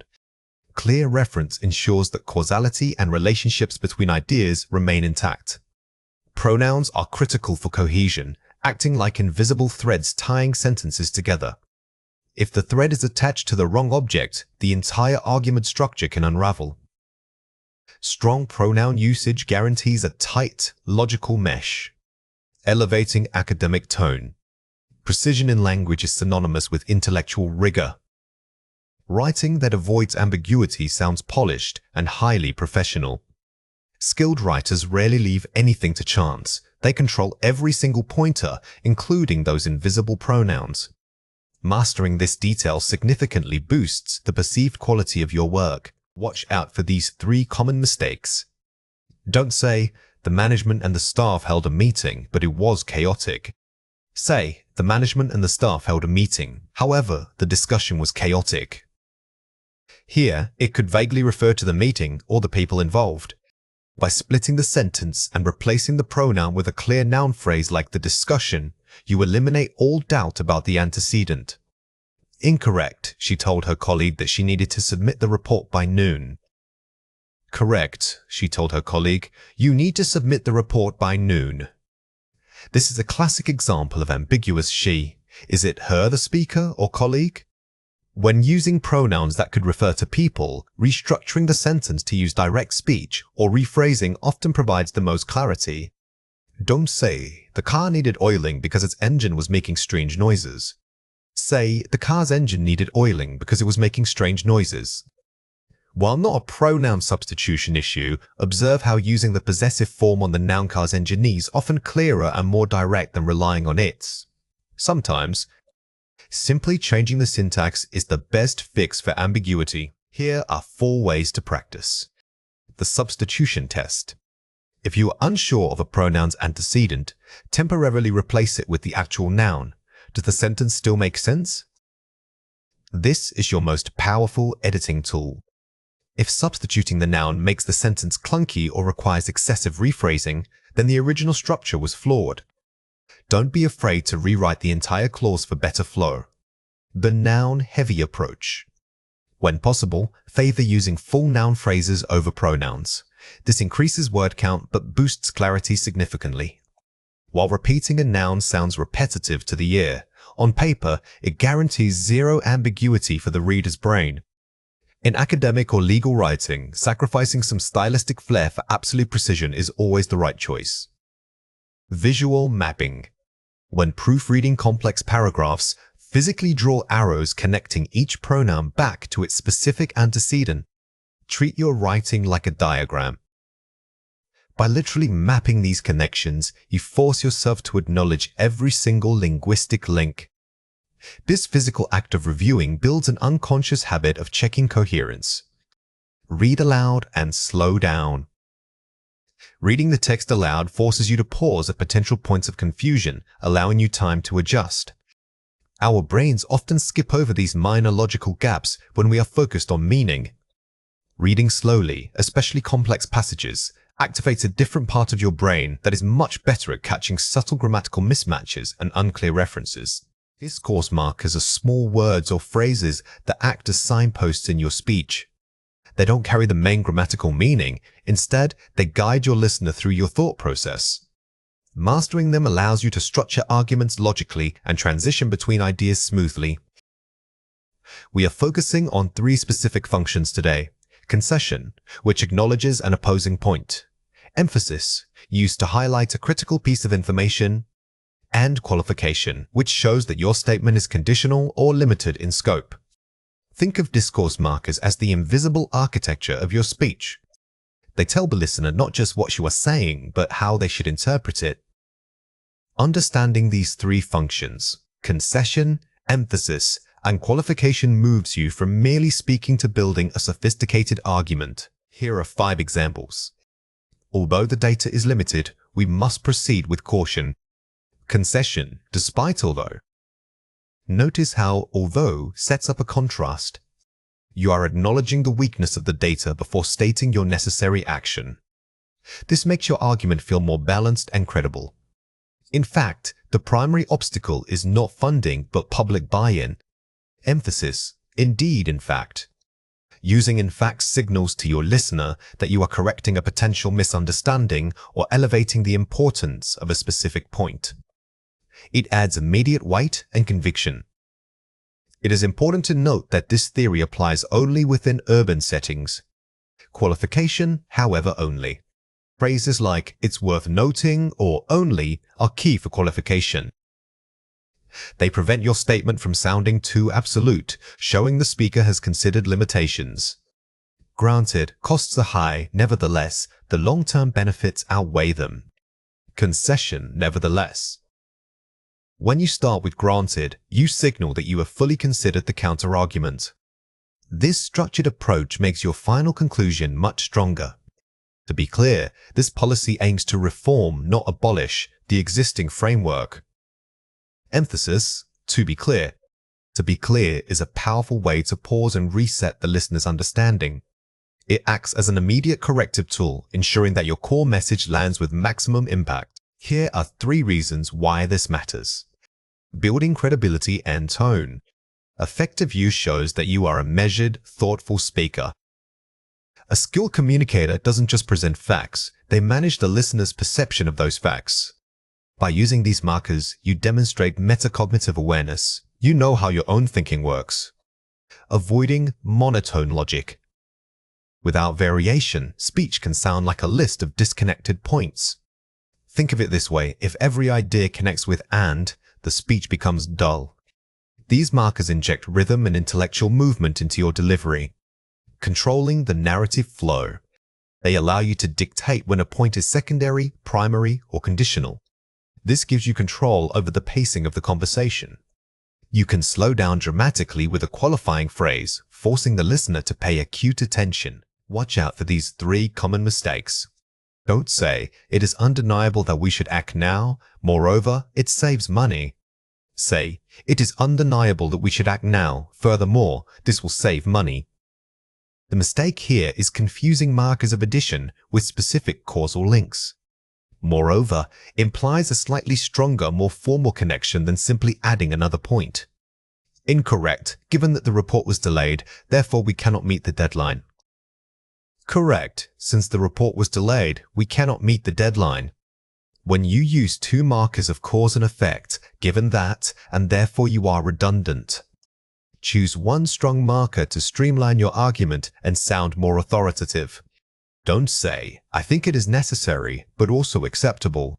Say, "While I believe this is necessary, it remains an acceptable alternative." Using commas or simple coordinating conjunctions here makes the relationship weak. By restructuring with while, you create a sophisticated concessive clause that accurately reflects complexity. Here are 4 ways to practice. The pausing technique.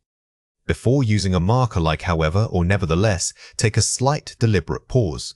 This signals to the listener that you are about to change your line of thought. Pacing is crucial when mastering these markers. The momentary silence gives gravity to the words that follow, making your transitions feel less like grammatical requirements and more like natural rhetorical shifts. The topic sentence drill. Structure practice by writing 3 points, a main idea, a conflicting idea, and a concluding qualification. Use markers to connect them all. This exercise forces you to move beyond simple conjunctions and actively engage with the function of concession or emphasis in your own written arguments. It builds muscle memory for advanced linking. The mirror recording. Record yourself speaking on a complex topic, but force yourself to use at least 1 marker for each function, concession, emphasis, qualification. Listen back critically. Self-correction is the fastest way to improve. When you listen back, pay less attention to your content and more attention to how you linked your ideas. Was the transition abrupt or smooth? Varying intensity. Don't overuse strong markers like Indeed. Cycle through varying levels of intensity, e.g., initially, perhaps, however, critically. The goal is variation, not volume. By having a toolkit of different markers from the gentle, it seems that to the forceful, in fact, you can fine-tune your tone and rhetorical impact for any audience. Inversion is a grammatical structure where we change the usual word order in English. Instead of subject-verb-object, the auxiliary verb often comes before the subject. This shift in structure isn't random. It serves a powerful rhetorical purpose. We use inversion specifically to draw attention and add dramatic emphasis to certain ideas. By changing the natural flow, we elevate the formality and sophistication of our writing and speaking. Think of it as giving your statement a formal spotlight. It immediately signals to the listener that this point is particularly important and warrants deeper consideration. Remember that inversion does not happen in every sentence. You should use it strategically, reserving it for moments when you want maximum impact. Overusing it can sound unnatural or overly dramatic, so pace yourselves. Here are 4 examples. Never have I seen such a beautiful display of cooperation. Negative adverbial never. Notice how the auxiliary verb have jumps right before the subject I. This structure immediately makes the sentence sound more formal and academic. It's much stronger than simply saying, I have never seen. Rarely do we encounter such complex datasets in this field. Negative adverbial rarely. When you start a sentence with rarely, the auxiliary verb do takes its place. This pattern is highly useful for academic discussions because it emphasizes how unusual or infrequent the subject matter is. Not until did the committee realize the depth of the problem. Line clause, not until. The phrase, not until, requires this inversion structure. It forcefully emphasizes that the realization or event only happened after a specific condition was met. This precision is key in academic writing. Little did he know about the potential impact of his research. Negative expression, little. This structure gives a sense of dramatic revelation. The placement of little at the start allows you to build suspense and highlight the speaker's ignorance regarding the outcome. Here are 3 reasons why this matters. Increased emphasis and impact. It gives weight to the information that follows. The primary function is emphasis. By altering the expected pattern, you force the listener's attention onto the opening phrase or adverbial clause. It's a rhetorical device, not just a grammatical trick. Elevating academic tone. It signals formality and mastery of structure. In academic contexts like presentations or formal essays, using controlled inversion makes your English sound highly polished. It shows that you are comfortable with complex syntax. Varying sentence structure. It prevents monotony and keeps the audience engaged. If every sentence follows the standard SVO order, your writing can become predictable. Incorporating inversion is a way to vary rhythm and keep your readers interested throughout an entire piece. Watch out for these 3 common mistakes. Don't say, rarely the students understand such complex theories. Say, rarely do the students understand such complex theories. The most common mistake is forgetting to introduce an auxiliary verb. When you invert, you must swap out do, does, or did if the original sentence did not have one. Some learners say, not until I finished writing did the professor leave. The better way to say this is, not until I finished writing did the professor leave. When using not until, remember that the auxiliary verb always precedes the subject, even if the original clause was in a different tense. This structure is very rigid. Don't say, only by studying diligently success will be achieved. Say, only by studying diligently will success be achieved. If the inversion involves a prepositional phrase starting with only, make sure that the auxiliary verb comes immediately after the initial clause, before the subject. Here are 4 ways to practice. Pre-write and plan your emphasis. Identify the single most important point you want to make in a paragraph. This is your target for inversion. Do not try to force inversion everywhere.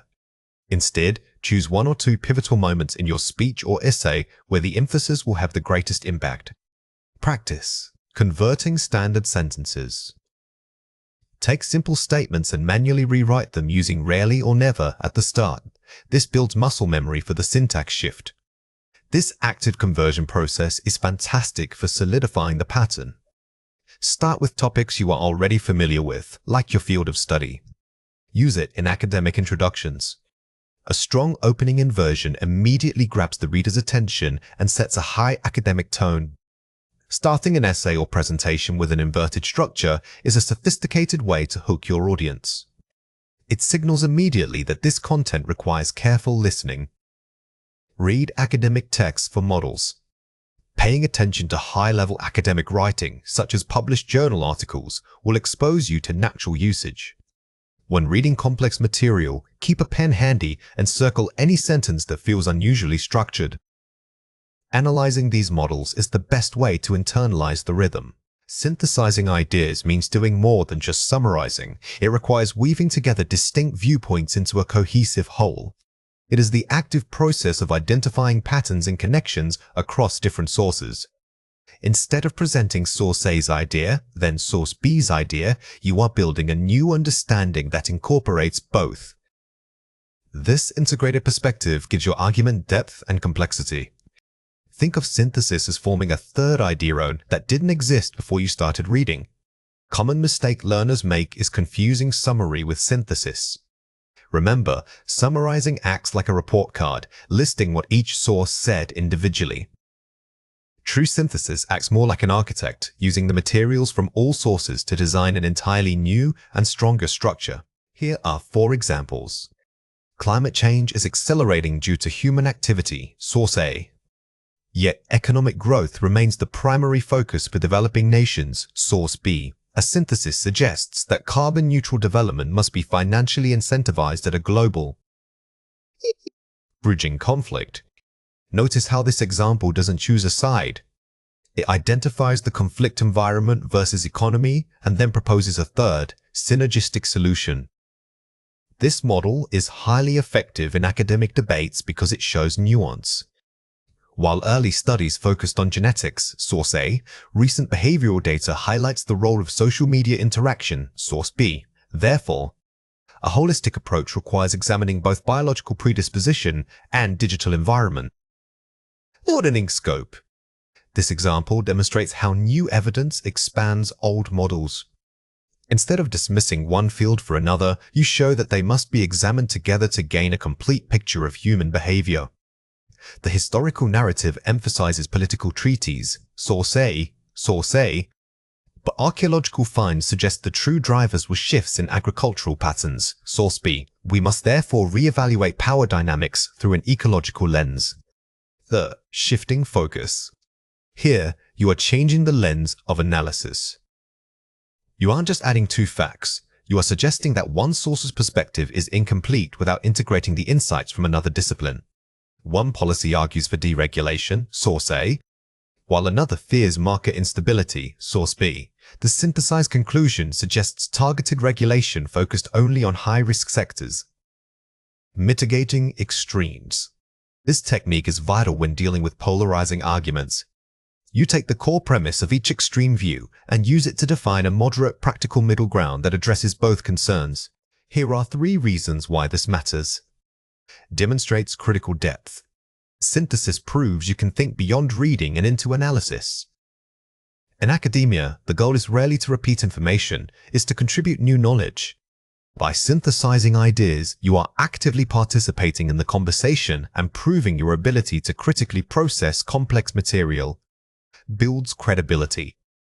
It positions you as a well-read and balanced thinker. When an audience sees that you have considered multiple sides, they trust your final conclusion more. It moves your writing from being merely informative to being genuinely authoritative. Creates nuance. It prevents overly simplistic or black and white conclusions. The world rarely has simple answers, and strong academic writing reflects that complexity. Synthesis allows you to acknowledge the limitations of any single perspective while still forming a robust argument. The most advanced step in synthesis is identifying the unstated assumptions underlying each source. Every perspective operates on a set of beliefs that are never explicitly stated. Ask yourself, what must source A believe to be true for its argument to hold? And what does source B take for granted? By mapping these hidden assumptions, you can reveal points of conflict or potential synergy. Simply noting that 2 sources disagree is basic level analysis. However, identifying the underlying assumption, the roots belief system, is deep critical thinking. This allows you to critique not just the conclusion, but the entire foundation upon which the argument was built. Here are 4 ways to practice. The question matrix method. Create a grid with sources on the columns and key theme/questions on the rows. Fill in the intersections. This is a highly visual tool that forces you to compare concepts systematically rather than just reading them one after the other. It makes the gaps and overlaps immediately visible for synthesis. The Thesis Statement Challenge. Before writing, write 3 possible thesis statements, one based on source A, one on source B, and a third that synthesizes them. Drafting multiple competing theses forces your brain to recognize the points of friction between ideas. This exercise is excellent preparation for finding that ideal middle ground. The "so what" filter. After reading a section, immediately ask, so what does this mean when combined with source X? Write down the implication. This active filtration technique stops you from passively absorbing information. It keeps your focus on generating connections rather than just recalling facts. Outline by concept, not source. When writing your outline, use themes and ideas as headings, not the names of the sources. This structural change is critical. If you title sections Source A and Source B, you are summarizing. If you title them Economic Impact, Social Equity, and Environmental Cost, you are synthesizing. When we articulate alveolar plosives like d and d, remember that they are produced with minimal effort. For both sounds, your tongue tip must make contact near or against the ridge right behind your upper front teeth. The difference lies solely in the airflow release. To create, you momentarily stop all air, then sharply release it. 4. You perform the exact same build-up, but instead of a sharp burst, the air escapes with a more voiced vibration. In academic speech, precision matters greatly, especially with common function words or transitional phrases. Think about how data versus daytime requires that distinct voicing difference. Focusing on this subtle laryngeal activation will instantly make your delivery sound more measured and authoritative. Practice differentiating these sounds even when they are surrounded by other syllables. Let's go through 6 words. For each word, I will say it clearly, then explain how to produce it correctly. The word is hypothesis. Say it again, hypothesis. The challenge here is maintaining that subtle yet crucial unvoiced sound. Do not let it become a simples. Remember to place your tongue lightly between your teeth for that characteristic hiss. Try saying the word while visualizing placing a small feather on your tongue tip. The word is determine.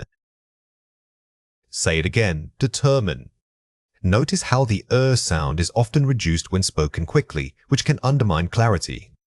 When you are presenting or discussing findings, exaggerate this middle vowel slightly to ensure listeners correctly perceive the root structure of your verb. It lends weight and carefulness to your statement. The word is criteria. Say it again, criteria. Many speakers struggle with the final unstressed vowels. Remember that this word has an important stress pattern starting on the second syllable. It is not a single stressed unit, it's built around 3 smaller vowel sounds. Articulating these small internal steps gives your speech a more sophisticated rhythm. The word is analyze. Say it again, analyze. This word is often mispronounced with too many syllables or a misplaced stress. When you analyze data, your voice should mirror that careful process. Start by exaggerating the initial an sound, making it robust and clear before moving through the remaining syllables. The word is context. Say it again, context. When you discuss context, be meticulous with the final consonant cluster. The combination of and must sound crisp and distinct. This clarity shows that your understanding of the material is comprehensive and highly detailed. The word is disseminate. Say it again, disseminate. This is a powerhouse academic verb, and its rhythm can be tricky. Focus on separating the syllables clearly so your speech doesn't become a single rush of air. A methodical pace here suggests that you are delivering important, well-vetted information. Let's compare 4 pairs. First, compliment. Compare it with compliment. The difference is in the vowel sound and initial consonant tension. While these words are challenging to distinguish visually, phonetically, they require a change in your tongue's position. The key here is realizing that compliments often carries a slightly more forceful, contained energy in its articulation compared to the other word. First, theory. Compare it with theory. The second word needs a distinct vowel sound and an extra syllable. Listen carefully to how your mouth molds itself around the central vowels. The difference between these two words is not just one letter, it's a fundamental shift in rhythm and where you place the main stress beam of your speech. First, analyze. Compare it with analyst. The word for the action versus the person doing the action. Thinking about this pair helps us understand how function words are pronounced differently based on their grammatical role. When you use analyze, think of it as a continuous process. When you say analyst, give yourself a small pause to emphasize the noun. First, hypothesize. Compare it with suppose. The formal, academic alternative for suggesting an idea. Choosing to use hypothesize over a simpler verb elevates your register immediately. Focus on delivering this word with impeccable clarity and measured pace. It signals that you are operating at a highly advanced level of discourse. Watch out for these 3 common mistakes. Wrong, data pronounced as data. Right, data pronounced as die-ta. The most common error is making the initial vowel too open, almost like saying dairy. Remember that the intended sound is a diphthong, which requires your mouth to start in one position and glide smoothly into another. Practice gliding the air from the first to the second vowel. Wrong, impartial. Right, impartial. Be careful not to soften or drop the sound in this specific word. The L needs to be clearly articulated against your alveolar ridge, giving a crisp quality to the middle section of the word. This precise articulation conveys neutrality and objectivity. Wrong, furthermore. Right, furthermore. Many speakers reduce this complex transitional phrase into 3 separate syllables, which ruins its authoritative rhythm. Instead, practice linking it smoothly so that the entire word flows as a single unit of thought. A seamless delivery makes your argument feel cohesive and undeniable. Here are 4 ways to practice. Tongue twister focus. Practice rapid shifts between dental and alveolar sounds. Try combining challenging consonant clusters like sis followed by L or followed by T. This forces your articulators to shift quickly, improving the speed and mechanical efficiency of your speech without sacrificing accuracy. Speed is not the goal, rhythmic precision is. Minimal pair drill. Pair academic words that differ by only one vowel sound. Selecting minimal pairs like theories versus theory or critical versus critical helps you isolate and strengthen the muscles responsible for forming those specific vowels. Treat each difference as a tiny, targeted workout for your mouth. Shadowing technique. Listen to native speakers giving authoritative lectures and mimic them immediately. This is arguably the most effective method because it forces you to reproduce not just the words, but the entire music of the speech, the pitch changes, the pauses, and the pacing. Record yourself shadowing, then compare your recording directly against the original speaker for objective feedback. If that read script. Reading a formal script while whispering forces extreme control over breath and articulation. Because you cannot rely on vocal volume, whispering demands that every single consonant and vowel be fully formed with minimal effort. This controlled delivery builds incredible muscle memory for clarity, which you can then transfer to speaking at full volume. Quantifiers are words we use to indicate quantity or amount. They are essential for precise communication in English. The biggest challenge here is knowing whether a noun is countable or uncountable. Countable nouns refer to things that can be counted individually, like apples or books. Uncountable nouns, on the other hand, refer to substances, concepts, or collections that we cannot count one by one, such as information or advice. Think of this distinction not just as a grammar rule, but as understanding how things exist in the physical world. If you can put a number in front of I tone chair, 2 chairs are countable. If you must use units like a glass of or a piece of, it is uncountable. Here are 5 examples. I have many friends who live in this city. Friends, countable. Because friends are distinct individuals, we use the quantifier many. We can count them one by one. Using much here would sound unnatural and grammatically incorrect. We don't have much time before the train leaves. Time, uncountable. When we talk about times as a general substance or duration, it is treated as uncountable. We measure it in hours or minutes, but we cannot say 3 times, therefore we use much. She published many articles last year. Articles, countable. Article is countable because you can list them sequentially. If she had only written a little amount of writing, we would use little, not many. Did you buy much food for the picnic? Food, uncountable.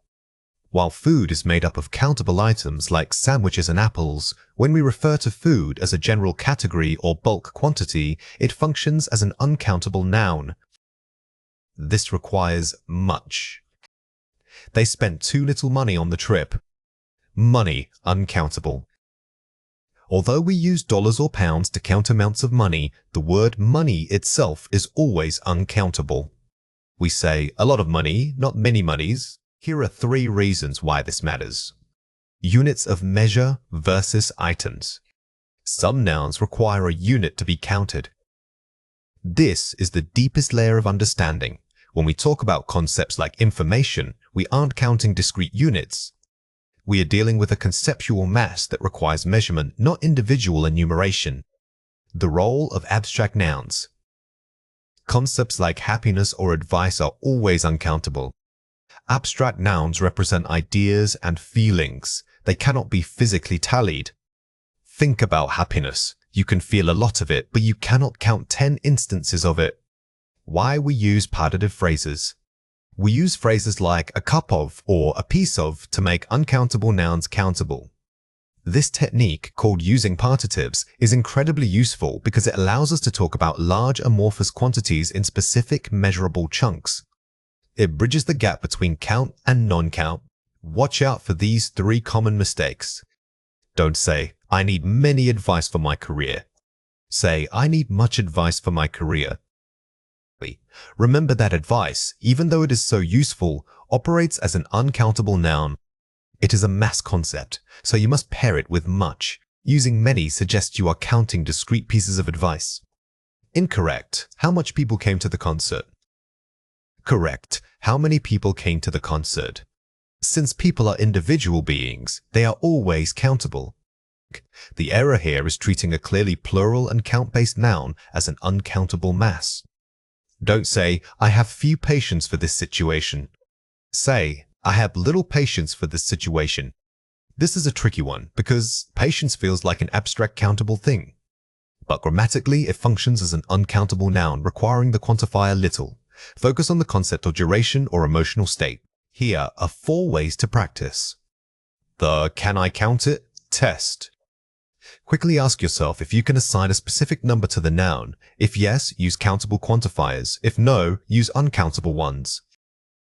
This is your most reliable mental shortcut. If you struggle with the rule, revert to this test. It forces you to break down the noun into its core physical or abstract nature. Use context clues. Look at surrounding words. Does the sentence suggest counting items or measuring a substance? Pay close attention to verbs and prepositions in the sentence. If the verb is measuring or giving, you are likely dealing with an uncountable noun. Practice partitive phrases. When unsure, practice framing your answer using units like a slice of bread or a gallon of milk. This reinforces the measurement concept. Actively forcing yourself to use these partitives helps lock in the idea that even if we talk about a large amount, it must be broken down into quantifiable, smaller units. Listen for native speakers. When consuming media, pay attention to how native English speakers naturally use these quantifiers. Notice their rhythm and word choice. Listening is key because it trains your ear to recognize the natural patterns of usage. Over time, hearing correct structures repeatedly will make the right grammar feel instinctive. Effective test-taking isn't just about knowing grammar, it's about pacing. In the IELTS academic module, you have 60 minutes for both tasks. The key rule is distributing your time proportionally to the task weight and complexity. Task 1, reporting visual data, should take approximately 20 minutes. This includes analysis, structuring the overview, and writing the body paragraphs. For Task 2, the essay, allocate at least 40 minutes. This longer block requires more critical thinking and complex argumentation. Never spend too much time perfecting a single sentence if it means sacrificing structure or depth in other areas. Remember that pacing is arguably as important as the quantity of your writing itself. When you feel yourself getting bogged down on minor details, take a deep breath and move forward. You can always return for revision later. Think of time management as an active strategy, not just passive awareness. Here are 4 examples. The graph reveals a dramatic upward trend in solar power adoption between 2015 and 2025, suggesting rapid investment. While fossil fuels saw minor increases initially, their percentage share declined steadily throughout the decade. Excellent overview sentence directly addresses the main trends without needing complex data points. This is a perfect moment to pause after writing your overview and check your clock. By stating the overall trend immediately, you signal competence and save time later by not having to keep referencing the primary findings.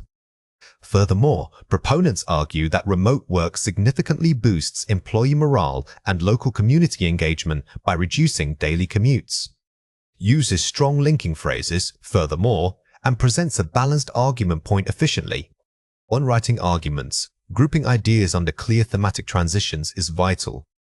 These concise topic sentences allow you to quickly hit your word count while maintaining an academic flow. While some critics suggest that technological reliance diminishes human interaction, this overlooks the capacity for virtual connection and specialized learning opportunities. Addresses a counterargument quickly using while, showing sophisticated concession while maintaining momentum. The ability to handle nuance acknowledging an opposing view only to refute, it shows control over both vocabulary and time. This saves you from writing 2 separate, disjointed paragraphs. In conclusion, given the escalating climate crisis and technological advancements, prioritizing sustainable energy is not merely advisable. It is an economic necessity for future global stability. Strong concluding sentence that synthesizes main points and offers a definitive, high-impact final thought. The conclusion must feel decisive. Don't introduce new ideas here. Instead, rephrase your core arguments using elevated language to leave the examiner with a sense of completeness and authority. Let's compare 4 pairs. Traffic increased a lot in the cities over time. The data clearly illustrates a substantial and sustained increase in urban traffic congestion throughout the period. Replaces simple, emotional language with precise, academic vocabulary. Notice how the strong version doesn't just say increased, it specifies what's increased congestion and how sustained. This precision is key when you are under time pressure. People should use public transport because it is better for the earth. Utilizing public transportation offers significant environmental benefits, reducing individual carbon footprints and mitigating urban pollution. Shifts from vague opinion to concrete, technical claims that support the argument. When you feel yourself making broad statements, pause and try to quantify or specify the benefit. Moving from better for the earth to reducing carbon footprints instantly raises your band score. It is important to look at these numbers before writing anything. A careful initial analysis of the provided figures must precede any discussion, ensuring that all claims are evidence-based. Focuses on process and academic necessity rather than simple suggestion. This demonstrates meta-awareness. You're telling the examiner how you think. This kind of structural language is highly valued because it shows maturity in your writing approach. Overall, education helps people get jobs and live better lives. In summary, while socioeconomic factors play a role, expanding access to quality education remains the most potent catalyst for upward mobility and improved global well-being. Use a stronger academic phrasing, catalyst, upward mobilities, instead of cliché language. The difference here is moving from obvious common sense to nuanced analysis. Instead of stating a basic fact, you are explaining the mechanism by which that fact operates. Watch out for these 3 common mistakes. Weak. The biggest problem is that people don't save enough money. Strong. A primary challenge facing modern economies is the persistent issue of insufficient personal savings rates. This mistake shows a casual tone. Whenever you write for IELTS, you must elevate your diction immediately. Replace everyday phrases with formal academic terminology to instantly raise the perceived sophistication of your writing. Weak, I think that this happened because of poor government planning. Strong, this outcome can be largely attributed to systemic failures in governmental planning and policy implementation. Avoid using personal pronouns like I think or we believe. The examiner wants you to sound objective and authoritative as if you were presenting established academic knowledge. Weak, many people waste time on social media, which is bad for everyone. Strong, the pervasive use of social media platforms contributes to decreased productivity and has proven detrimental to overall mental well-being. Notice the shift from a judgmental statement, which is bad, to an analytical one. You are presenting evidence of harm, which makes your argument much more robust and convincing. Here are 4 ways to practice. The 2-minute blueprint. Before writing a single word, dedicate 2 minutes to quickly jotting down 3 main points and 1 counterpoint. This brief flash planning prevents you from getting lost in complex vocabulary. Simply mapping out your core arguments ensures that even if time runs short, the structure of your essay will remain solid. The time-boxed body paragraph. Commit no more than 10 minutes to writing both body paragraphs for task 2. Focus on development over perfection. If you spend too long perfecting your transitions, you lose time needed for actual argument support. Treat setting a hard stop as a crucial part of the planning process. The skeleton first rule. Drafting the first pass should focus only on linking ideas and content flow. Save grammar refinement for the final 5 minutes. It is tempting to stop and correct every comma or tense agreement as you write. Resist that urge. Focus on getting your main idea down quickly, creating a solid skeleton first. The final 5-minute sweep. Use the last 5 minutes solely for checking cohesion, checking linking words, and ensuring grammatical flow across paragraphs. Do not use this time to rewrite entire sentences. Instead, focus your energy on the connective tissue, checking plurals, subject-verb agreement, and making sure your transitions feel natural. Now, it is your turn to practice. Read or listen to the following passage carefully. The use of electric scooters and bicycles for urban commuting has risen sharply in major cities over the last decade. However, this trend creates new challenges regarding infrastructure safety and public space management. Question 1. What is the key requirement of this task? Pause the video now and write your answer before we reveal it. The correct answer is, analyze the provided statement by discussing both the benefits and the associated infrastructural challenges in approximately 250 words. Dedicating no more than 10 minutes to planning and outlining your response. The crucial element here isn't just answering, it's managing that 10-minute period. You must allocate time, 2 minutes for brainstorming, benefits, challenges, 5 minutes for writing the first draft, and 3 minutes remaining for review. Question 2. What would a Band 7 response focus on first? Pause the video now and write your answer before we reveal it. The correct answer is, the introduction should immediately establish both sides of the argument. The growth found Scamber Tech. The challenge toe show immediate structural control. A high-scoring candidate will not wait until the conclusion to mention the challenges. By weaving the tension between benefits and challenge throughout, they demonstrate analytical balance right from the start. Writing about problems is often easy. Describing actionable solutions requires a higher level of critical thinking. Actionable solutions are suggestions that are not only viable but also practical and implementable within real-world constraints. They must answer the how question, detailing specific steps, responsible parties, and measurable outcomes. Simply stating that a problem needs addressing is insufficient for high scores. You must explain exactly what should be done. The key takeaway here is moving from abstract statements to concrete proposals. When developing solutions, always use conditional language like implementing, requiring the allocation of resources to, or mandating. This shift demonstrates not only understanding, but also mastery of a persuasive academic tone. Here are 4 examples.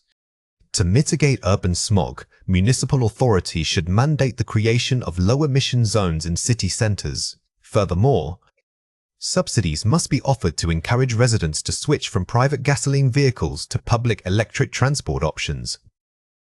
Effective because it names specific actions, mandate, subsidy, and gives clear mechanisms, low emission zones, electric transport. Notice how this example doesn't just say reduce pollution, it suggests a policy, low emission zone, and an economic tool, subsidies. This level of detail shows the marker you have thought through the feasibility of your ideas. Educational institutions need to integrate mandatory financial literacy courses into their curriculum. These modules should cover budgeting, investment basics, and debt management to better prepare students for economic realities. Strong because it identifies the specific what financial literacy courses and defines its scope, budgeting, investment basics. When proposing educational changes, avoid generic terms like better learning. Instead, define the curriculum change. By specifying modules, you transform a vague suggestion into a concrete policy proposal. To combat waste management issues, local government should establish centralized composting facilities. This would divert organic waste from landfills and generate nutrient-rich soil for community farming initiatives. Highly actionable because it proposes a physical infrastructure, centralized facility leading to a tangible benefit, soil generation. The power of this solution lies in the cause and effect chain. You are proposing facility A, which leads directly to outcome B and C. Always structure your solutions as a clear, logical process. Employers must invest significantly in upskilling their workforce, focusing particularly on digital competencies.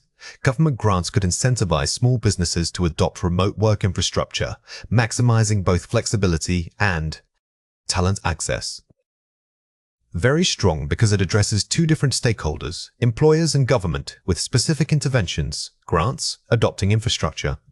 Excellent solutions often address multiple levels of governance or industry. By naming the responsible parties like employers or local governments, you increase your credibility and depth of argument. Let's compare 4 pairs. Governments should do more to protect the environment. To mitigate climate change, governments must implement carbon pricing mechanisms and invest in renewable energy infrastructure nationwide. The strong version replaces vague verbs, do more, with specific economic tools, carbon pricing, and sectors, renewable energy. The difference between these two sentences is accountability. The weak version is passive, while the strong version forces the reader to consider a viable policy mechanism. Always aim for that level of specificity. People need to recycle more and be less wasteful in their daily lives. Local communities must establish easily accessible recycling points, complemented by educational campaigns that incentivize waste separation at the household level. The strong version moves beyond blaming the individual peoples and proposes systemic changes, accessible points, incentives. Remember that in IELTS Task 2, you are writing an academic essay, not a personal plea. Therefore, shifting the responsibility from the general public to policymakers or institutions is always safer and more persuasive. Schools should teach students about career choices so they know what jobs exist. Curriculum must be reformed to include mandatory modules on emerging industries, such as artificial intelligence and green technology, providing practical pathways for student engagement. Specificity is key. Instead of career choices, the strong version names modern, high-demand sectors, AI, green tech. When discussing education, don't just say add classes. Be precise about which classes and how they should be structured. For example, linking theory to practical application like internships or modules. The city needs better ways for people to get around without cars. Urban planners should prioritize the expansion of segregated bicycle superhighways and enhance public transit networks through dedicated rapid bus lanes, improving both safety and efficiency. This version uses technical language, segregated bike superhighways, and names specific infrastructure improvements, making it sound authoritative. Good academic writing employs precise terminology. Using words like superhighways, dedicated rapid bus lanes, or infrastructure elevates your vocabulary and demonstrates subject matter knowledge. Watch out for these 3 common mistakes. Weak. Government should just make people care more about the planet. Strong. The government must implement a national conservation fund, allocating tax revenue specifically to reforestation projects and protected marine areas. The mistake here is relying on emotion or willpower. Policy solutions require measurable actions funds, targets, mandates. Always anchor your suggestions in governmental or institutional mechanisms. Weak. This problem will fix itself eventually if we wait long enough. Strong. To prevent a decline in infrastructure quality, mandatory cyclical inspections must be instituted, coupled with timely budgetary allocations for proactive maintenance. Never suggest inaction as a solution. Instead, focus on preventative measures and cycles of review. Using phrases like mandatory cyclical inspections shows systematic thinking. Weak. We need businesses to cooperate more with the community. Strong corporate social responsibility (CSR) initiatives should be legally mandated, requiring large enterprises to allocate a fixed percentage of profits toward local educational or environmental revitalization projects. The weak version is too vague. Cooperate mores means nothing. The strong version adds weight by invoking legal mandates and quantifiable metrics, turning a wish into an enforceable policy. Here are 4 ways to practice. The 3-part solution framework. For every solution you propose, address 3 elements: the agent who, the mechanism how, and the outcome what. Think of this as a mini essay structure within your paragraph. Naming the agent prevents weak, general statements because it assigns responsibility. This immediate clarity boosts your coherence score significantly. Stakeholder brainstorming. When tackling a problem, list every group affected: government, corporations, students, parents, local councils. Each stakeholder needs a different solution. This exercise forces you to think critically about the multifaceted nature of global problems. By addressing multiple stakeholders, your essay demonstrates sophisticated critical thinking that goes beyond simple agreement. Action verbs and noun phrases. Upgrade verbs like helps or do to academic phrasings. Mitigate, mandates, facilitates, institutes. Use nouns like framework, protocol, or incentive. Elevating your vocabulary isn't just about sounding smart, it's about specificity. Using a precise, high-level adverbial phrase can make your argument sound much more authoritative and convincing to the examiner. The if, then, bridge. Structure your solution paragraphs using clear cause and effect logic. If X policy is implemented, then Y problem will be mitigated because Z resource will become available. This connective structure builds logical flow and coherence. It tells the reader exactly why your proposed action is necessary. Practice linking your proposals with strong transitional phrases like consequently or furthermore. A diagnostic module is not just another practice test. It is a targeted assessment designed to pinpoint your exact academic weaknesses across all 4 skills: listening, reading, writing, and speaking. Instead of simply giving you a score, this process forces you to identify the why behind any underperformance. It helps separate gaps in knowledge like poor vocabulary recall for writing from gaps in technique, such as time management during reading passages. The goal is precision, ensuring that your study time is spent only on areas where improvement will yield the highest return. The key thing to remember about diagnosis is that it requires honesty with yourself. You cannot simply guess which skill is weak. You must actively analyze why you struggled in the test environment. Think of this module as a highly detailed X-ray for your English skills, not just a simple temperature check. Here are 4 examples. Listening, difficulty following rapid academic lectures.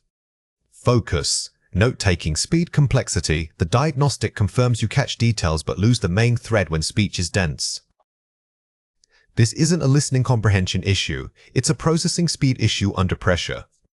Your brain needs to simultaneously write down information and interpret complex context, which takes significant practice. Reading, failing to distinguish between inference and direct fact. Focus, reading for implication. The test shows you are great at finding explicit answers, but miss the author's hidden meaning. Inference questions require you to read between the lines, connecting 2 pieces of information that aren't directly linked by a comma or period. This skill is about making logical leaps based on textual evidence. Writing, over-reliance on simple sentence structures. Focus, grammatical range and complexity. The diagnosis reveals solid grammar but repetitive syntax. To boost your band score here, you need to move beyond subject-verb-object sentences. You must actively practice using dependent clauses and transitional phrases to build sophisticated sentence architecture. Speaking, pausing too frequently when searching for specific vocabulary. Focus, fluency versus lexical retrieval. The diagnosis shows you know the words, but your retrieval process significantly slows down your pace.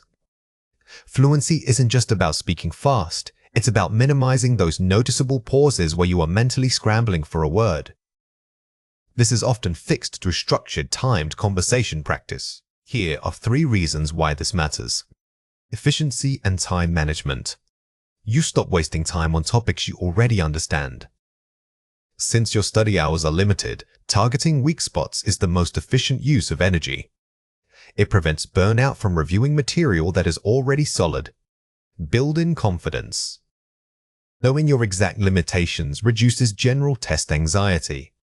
When you approach a challenging skill with a concrete plan, for example, I need to improve my use of linking adverbs, the task feels manageable. This structured focus dramatically boosts confidence. Creating an actionable plan. Diagnosis turns vague goals into measurable steps. A goal like, I want a better scores, is meaningless. A diagnosis, however, allows you to set micro goals, such as, in the next 2 weeks, I will write 5 paragraphs incorporating transitional phrases of contrast. This makes progress visible. Watch out for these 3 common mistakes. Don't say, assuming a single low score means you are fundamentally bad at the skill. Say, recognizing that one weak area simply indicates where targeted effort is needed. A poor performance on a single test day does not define your ability. It only defines your readiness on that particular day. Use the score as data, not as a permanent judgment of self-worth. Incorrect balance, studying every skill equally regardless of diagnostic results. Strategic focus, allocating 70% of your time to the weakest area and 30% to maintenance on strong areas. This is the core principle of efficiency. If the diagnosis shows speaking is your biggest hurdle, you must dedicate significantly more time there than in listening. Surface level fix, focusing only on the content gaps, e.g., missing vocabulary. Deep analysis, investigating the root cause. Is it poor memory, or is it a lack of exposure? Sometimes you don't know a word because you never encountered it in academic material. The fix isn't just memorizing. The fix is increasing your exposure to high-level, topic-specific discourse. Here are 4 ways to practice. Implement timed micro-practice sessions. Instead of full-length tests, dedicate 20 minutes solely to the single skill you flagged as weakest. Micro-sessions are less overwhelming and allow for intense focus on one specific mechanism. For instance, if your weakness is linking words and writing, only write 5 paragraphs focused only on integrating those structures. Curate resource pools. Build a dedicated folder of materials, academic articles, or TED Talks that specifically challenge the skills you identified as weak. Do not rely only on textbook exercises. Consume high-quality, authentic English content that forces your brain to engage with complex language structures and academic registers naturally. The feedback loop. After every practice session, document 3 things: what went well, what failed, and 1 specific technique to try next time. This step is crucial for self-correction. Never end a practice session without analyzing it.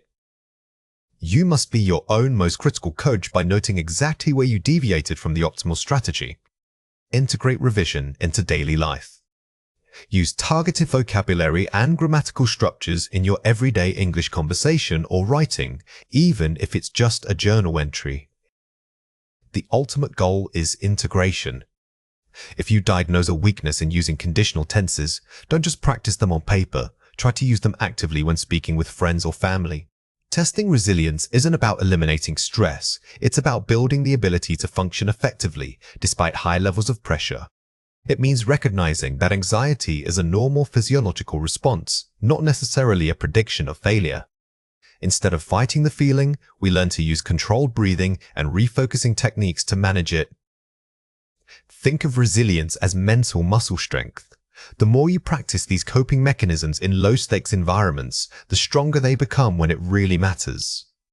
This preparation allows your true knowledge base to shine through.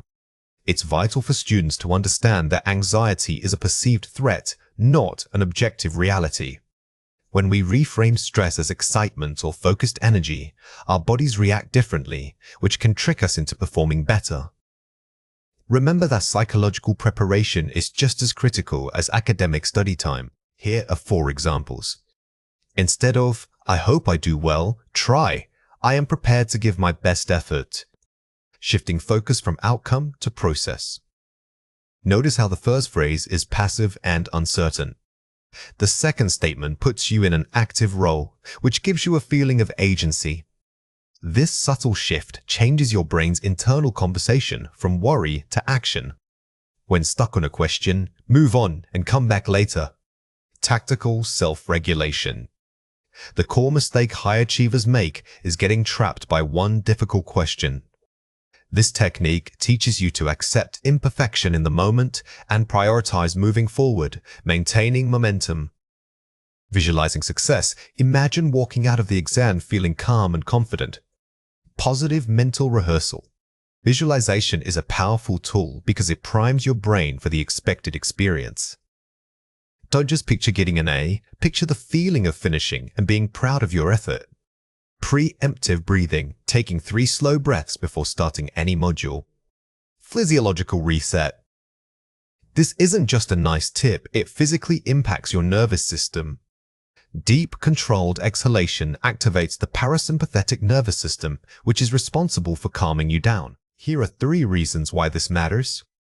The fight-or-flight mechanism. High stress triggers adrenaline, preparing you for immediate physical danger. Our bodies are wired to react to predators, not multiple-choice questions. When we mistake a test for a life threat, the resulting cortisol spike actually narrows our focus and impairs higher cognitive functions. Cognitive load theory. Anxious thoughts consume working memory that should be used for problem solving. Think of your brain's working memory like a limited amount of RAM on a computer. If you are spending processing power worrying about failing, you literally have less memories left to solve the actual problems. The Yerkes-Dodson law. Performance improves with moderate arousal but declines sharply with excessive stress. This law explains that there is an optimal level of excitement. We want to be energized, but we must avoid the point where anxiety completely overtakes focus. Watch out for these 3 common mistakes. Thinking in extremes, I must get a perfect score to be okay. Setting realistic metrics, my goal is to perform my absolute best, given the circumstances. Perfectionism often masks itself as high standards, but it's actually a form of self-sabotage. It sets an impossible bar that guarantees disappointment when reality falls short. Emotional linkage. If I don't know the answer immediately, I am failing. Separating knowledge from self-worth, it is acceptable to pause and acknowledge what I do not know right now. We must learn that a blank answer does not equate to a flawed identity.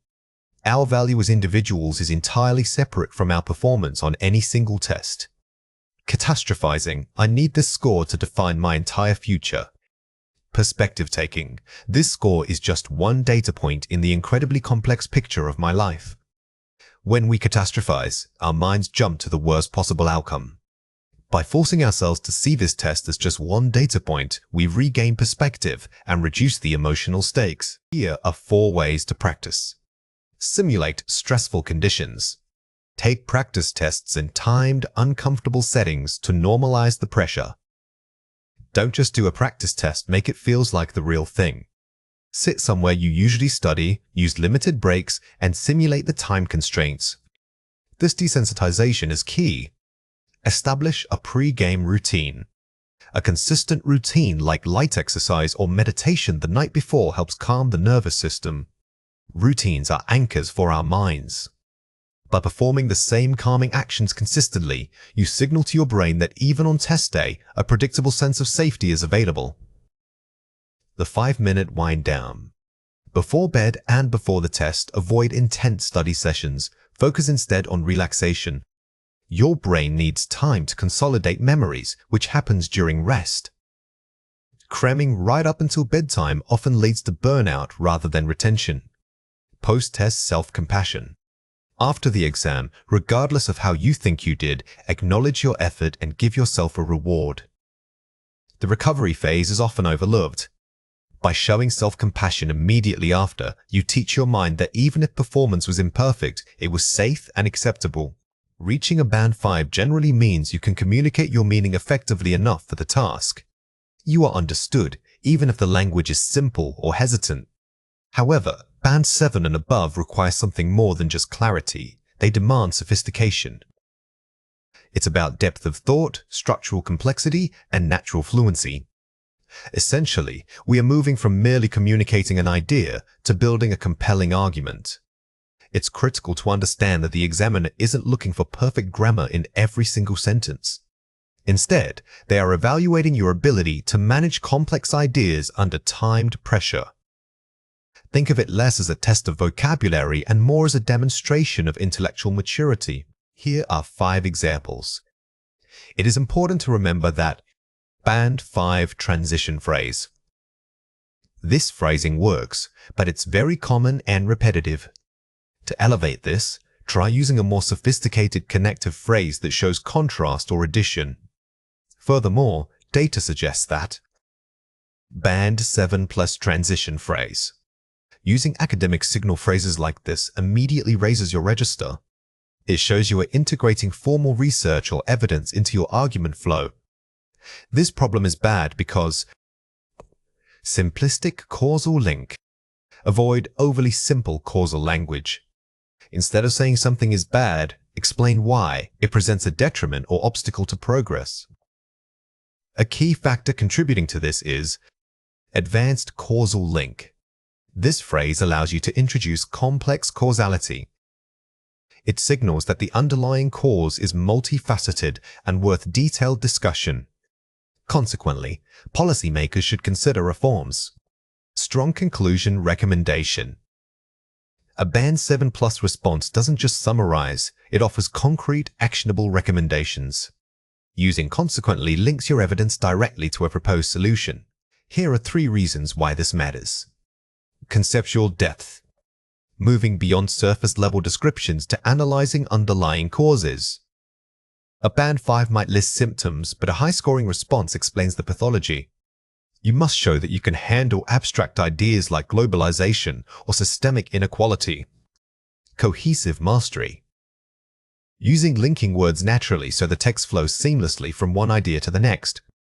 Excellent cohesion isn't just about using however and therefore, it's about pronoun reference, thematic continuation, and ensuring every sentence feels organically connected to the preceding thought.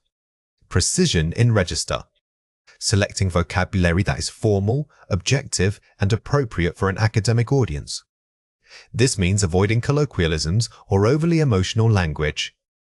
Your tone must remain detached and analytical, even when discussing highly charged topics. Watch out for these 3 common mistakes. Informal language and vague adjectives. This issue is a very big problem for the economy. Precise academic phrasing. This issue poses a significant challenge to economic stability. The key difference here is elevating simple adjectives like very bigs and vague nouns like problem. Always replace them with specific academic vocabulary. Passive voice and vague subjects. Many people agree that the government must do something. Academic nominalization. There is a prevailing consensus that governmental intervention is required. Instead of saying many people agree, use nominalizations like prevailing consensus. This immediately lends an air of formal, objective academic writing.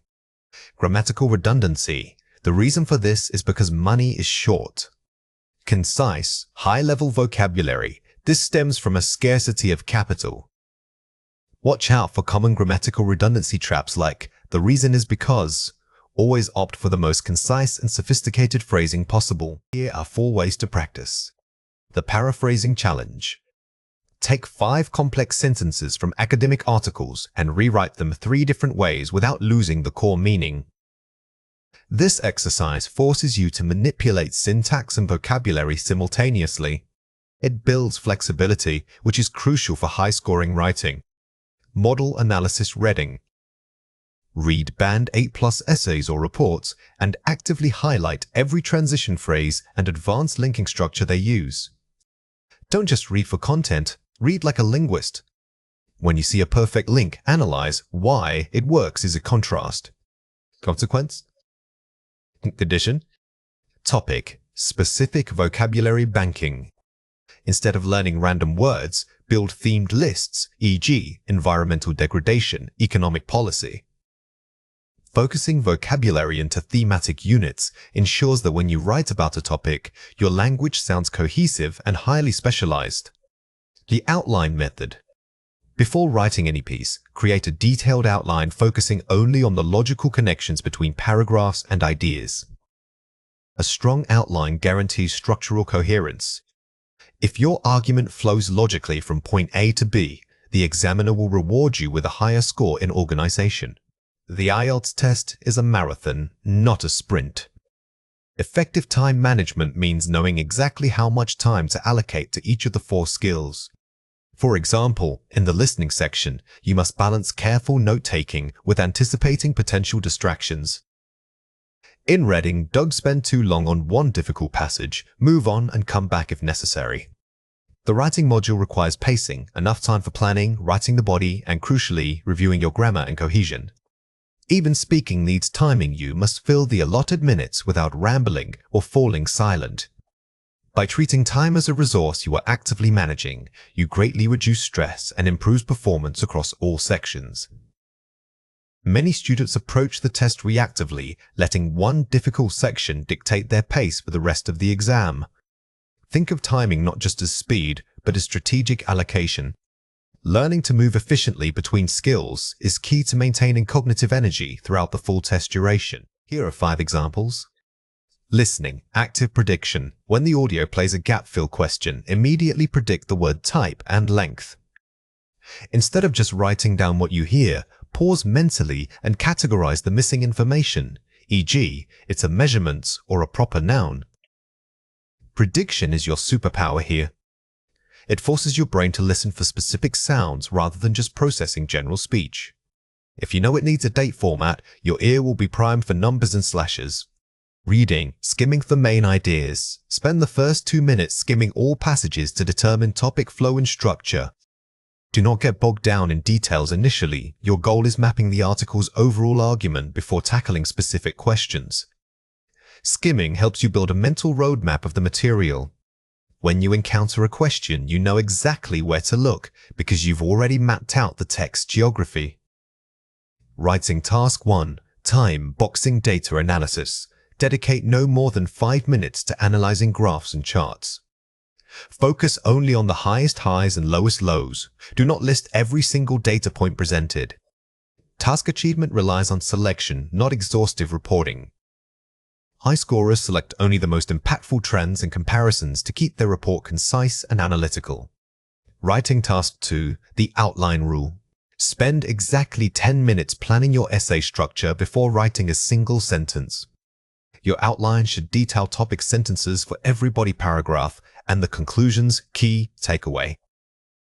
Planning prevents writing paralysis. By having a solid structural foundation, you can write with confidence, knowing that every subsequent sentence serves a clear purpose. Speaking, the buffer phrase. Start complex answers using flexible introductory phrases like, to address your point, or I would argue that. This buys you valuable thinking time while sounding natural and coherent. These buffer phrases are linguistic safety nets. They give your brain a microsecond pause to organize the next idea without the examiner noticing any hesitation, maintaining fluency. Let's compare 4 pairs. Spends too much time on one difficult reading passage. Reads quickly for main ideas and allocates equal time across all passages. Pacing mastery. A weak candidate gets stuck in the details, which drastically lowers their overall score. The strong candidate manages risk by moving on, knowing they can return to challenging material if time allows. Ushers through writing tasks due to anxiety. Practices a strict 4-stage cycle: plan, draft, review grammar, polish cohesion. Structured drafting. The difference here is methodical effort. Rushing often leads to grammatical errors and structural collapse. The high scorer controls their output through intentional review stages. Stop speaking mid-sentence when unsure of vocabulary. Use a circumlocution describing a word or concept using simpler, known vocabulary. Maintaining flow. Fluency is more important than perfect vocabulary. When you can't recall the exact word, describing it effectively keeps your speaking momentum going and impresses the examiner with adaptability. Reads instructions multiple times, wasting precious minutes. Pre-reading strategies: quickly scan all question types first to understand the testing format.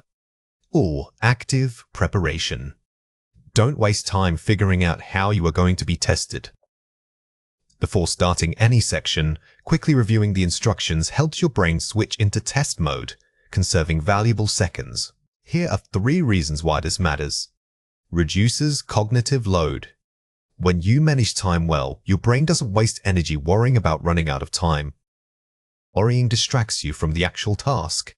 By being efficient with timing, you free up mental bandwidth that can be used to focus purely on complex language features or nuanced meaning. Ensures comprehensive coverage. It guarantees that all 4 skills are addressed proportionally and that no section is left incomplete. A high band score requires balance. If you perform perfectly in 3 sections but fail to finish the 4th due to poor pacing, your overall score will suffer significantly. Builds test stamina. Regular time-pressured practice trains you to maintain peak focus for extended periods. Taking a test is physically and mentally exhausting. By simulating time conditions repeatedly, you build the necessary stamina to perform at your best even when fatigued. Here are 4 ways to practice. The timed simulation drill. Take a full passage or listening test section and strictly time yourself. Count down the minutes to force maximum efficiency. Do this at home using only your phone timer. The goal is not perfection right now. The goal is simply building the habit of adhering to rigid time limits. The micro goals technique for writing. Break down writing tasks into segmented mini deadlines, 3 minutes for thesis, 7 minutes for body paragraph 1, etc. By setting these smaller targets, you make the intimidating task of writing a long essay feel manageable. Success in one micro goal builds momentum toward the next. Speed reading game. Find articles on topics you like and practice reading them aloud while strictly timing yourself to see if you can maintain speed without losing comprehension. This bridges your reading skills with your speaking stamina. It's a fantastic way to build the automaticity needed for fast, accurate output under pressure. The Zero Distraction Mock Test. Take at least 1 full past paper mock test in an environment where phones are off and you cannot take breaks. Treat it like exam day. Consistency is key to performance optimization. Simulating the real-life, uninterrupted pressure of the actual exam helps normalize the time constraints and build true confidence. Effective goal setting is much more than just wishing for a higher score. We need to make our goals highly specific and measurable. Think about applying the SMART framework: specific, measurable, achievable, relevant, and time-bound. Instead of simply saying, "I want to improve my IELTS score," we must operationalize that desire into clear academic targets. This detailed approach turns vague hopes into actionable plans, giving you a true roadmap for success. Remember that the goal isn't just getting a high band, it's about mastering specific skills. By making your goals measurable, you create checkpoints that allow you to track progress objectively. Don't confuse important with measurable. If you can't quantify the effort or the outcome, it's probably too vague. Here are 4 examples. Vague goal: I need to improve my speaking. Goal setting fail. This statement is too broad because it doesn't tell us how or what part of speaking needs work. Improvement could mean anything from pronunciation to vocabulary, so we lose focus immediately. Specific goal: I will use 3 new cohesive devices in every speaking part 2 response. Highly specific and measurable. This is excellent because it gives you a clear action and accountable metric. You know exactly what to listen for, practice, and count during your next mock test. Vague goal: I need to read more academic articles. Action lacking. While reading is great, simply saying more doesn't guide your practice. We need to link the activity to a specific IELTS skill requirement, like understanding complex arguments or identifying main ideas. Actionable goal: I will read 3 articles from The Economist this week and summarize the core argument for my writing task 2 practice. Integrated and time-bound. This goal is powerful because it integrates multiple skills: reading comprehension, summarizing, and writing. It connects a routine activity directly to an exam requirement. Here are 3 reasons why this matters. Provides direction and focus. A roadmap keeps you from wasting time on low-impact activities. When you have a defined target, every study session has a purpose. This structure helps eliminate drift, which is when studying feels busy but unproductive. You are moving toward a specific destination. Boosts motivation and momentum. Seeing small victories builds confidence more effectively than just aiming for the final score. Achieving micro goals, like mastering one complex grammar structure or scoring highly on a single writing task, provides immediate dopamine hits.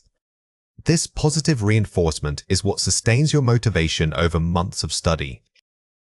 Allows for targeted review. It forces you to identify and prioritize the areas that need the most attention. Goal setting naturally acts as a diagnostic tool. If your goal is high in vocabulary, but you keep failing practice speaking tests on idiomatic language, you know exactly where to focus your next week of effort. Your roadmap needs to be cyclical, not linear. We must allocate time and energy across all 4 skills: listening, reading, writing, and speaking, while also focusing on the systemic gaps we identified in our earlier diagnostic modules. Dedicate specific skill days rather than just vague study blocks. For example, one week might focus 60% of your effort on academic vocabulary acquisition, while another focuses intensely on essay structure and coherence. The most crucial element is reviewing and adjusting your goals every 2 weeks. Testing yourself against these revised targets ensures that the plan remains realistic as your proficiency grows. The biggest mistake students make is treating their roadmap like a rigid contract. Life happens, and sometimes you get stuck or bored. Treat it more like a flexible guided consensus between you and your goal. If one area feels too overwhelming, break it down into even smaller steps to make the load manageable. Here are 4 ways to practice. Start with a minimum viable goal. Identify the one single most impactful change you can make in the next 7 days. Don't try to fix everything at once. That leads to burnout. Instead, pick one small area like expanding your linking words or mastering a specific article type and commit fully to it for 1 week only. Implement goal check-ins. Reviewing your goals and progress weekly builds accountability. Set a time once a week, maybe Sunday evening, just to look at your roadmap. Ask yourself, did I meet my mini goal? If not, why? And what is the smallest adjustment we can make for next week? Gather resources strategically. Match resources directly to a current goal. Don't collect materials randomly. If your goal this month is improving academic register in writing, then every book or article you read should be analyzed through that specific lens. This prevents information overload and maximizes efficiency. Celebrate the process. Acknowledge effort and consistency, not just final scores. Remember that the journey itself is where the real learning happens. Taking time to genuinely appreciate how far you've come builds a powerful positive association with studying, which is crucial for long-term success. Advanced listening isn't just about hearing words, it's an active process of constructing meaning. It requires focused attention and the ability to predict what comes next based on context clues. Instead of passively receiving sound, you must engage critically with every segment of speech. These strategies include anticipating shifts in topic and monitoring for subtle changes in tone or emphasis. Remember that sometimes the most important information is conveyed through inference, not explicit statements. Think of listening as detective work, where you are gathering clues rather than just taking notes. When a speaker pauses, don't assume they finished their thought. Instead, use that moment to predict what logical points might follow. This predictive skill keeps your brain engaged and ready for complex information. You are about to hear a listening passage. Get ready to listen and take notes. The lecture today focused on the concept of cognitive load in professional learning environments. It's crucial that trainees aren't simply overloaded with theory, they need practical application immediately. We observed a significant discrepancy between self-reported knowledge and actual performance during simulations. Therefore, I recommend structuring modules to incorporate short, mandatory breakout sessions every 30 minutes. These breaks allow the brain time to consolidate recent information without losing momentum. Furthermore, using real-world case studies rather than abstract hypotheticals will greatly enhance comprehension and retention rates among participants. Question 1. What is the main problem identified regarding trainee learning? Pause the video now and try to answer before we reveal it. The correct answer is the discrepancy between self-reported knowledge and actual performance during simulations. This question tests your ability to pinpoint the central conflict. Often, advanced listening passages bury the key finding within descriptive language, so listen for contrasting ideas like discrepancies or however. Question 2. According to the speaker, what is the optimal break structure? Pause the video now and try to answer before we reveal it. The correct answer is short, mandatory breakout sessions every 30 minutes. This requires precise listening for specific numbers and recommendations. Don't just hear breaks, capture the timing recommendation because that is the core actionable data point. Question 3. What type of learning material does the speaker suggest using to improve comprehension? Pause the video now and try to answer before we reveal it. The correct answer is real-world case studies rather than abstract hypotheticals. This tests your ability to distinguish between general suggestions and specific recommendations. The phrase "rather than" is a major indicator that a contrast or preferred method is coming up. Here are 5 examples. Is crucial that means it is essential or vital. Use this when making a strong recommendation. When you hear crucial, the speaker is elevating the importance of the following statement. It signals that the information coming next is a core takeaway point for you to remember. Significant discrepancy. A notable difference or inconsistency between two things. This phrase is common in academic reports. It alerts you that the speaker is about to compare two variables that do not align perfectly, which is often where the main argument lies. Without losing momentum, maintaining pace or energy, continuing smoothly. This type of idiomatic phrase relates to process management. It helps you understand that the goal isn't just rest, but effective rest that keeps productivity high. Enhance comprehension, to improve or deepen understanding. Instead of simply saying help you understand, using enhanced signals a more formal academic context. This is vocabulary that will elevate your own speaking and writing. Abstract hypotheticals. Theoretical scenarios that are not based on reality. This phrase helped you categorize the type of example being given. If they contrast this with real-world case studies, you know exactly what kind of evidence is preferred. Listen again and fill in the missing words. It is crucial that trainees aren't simply blank with theory. They need practical application. Pause the video now and fill in the blank before we reveal the answer. The correct answer is overloaded. The verb overload here describes an excessive amount of input.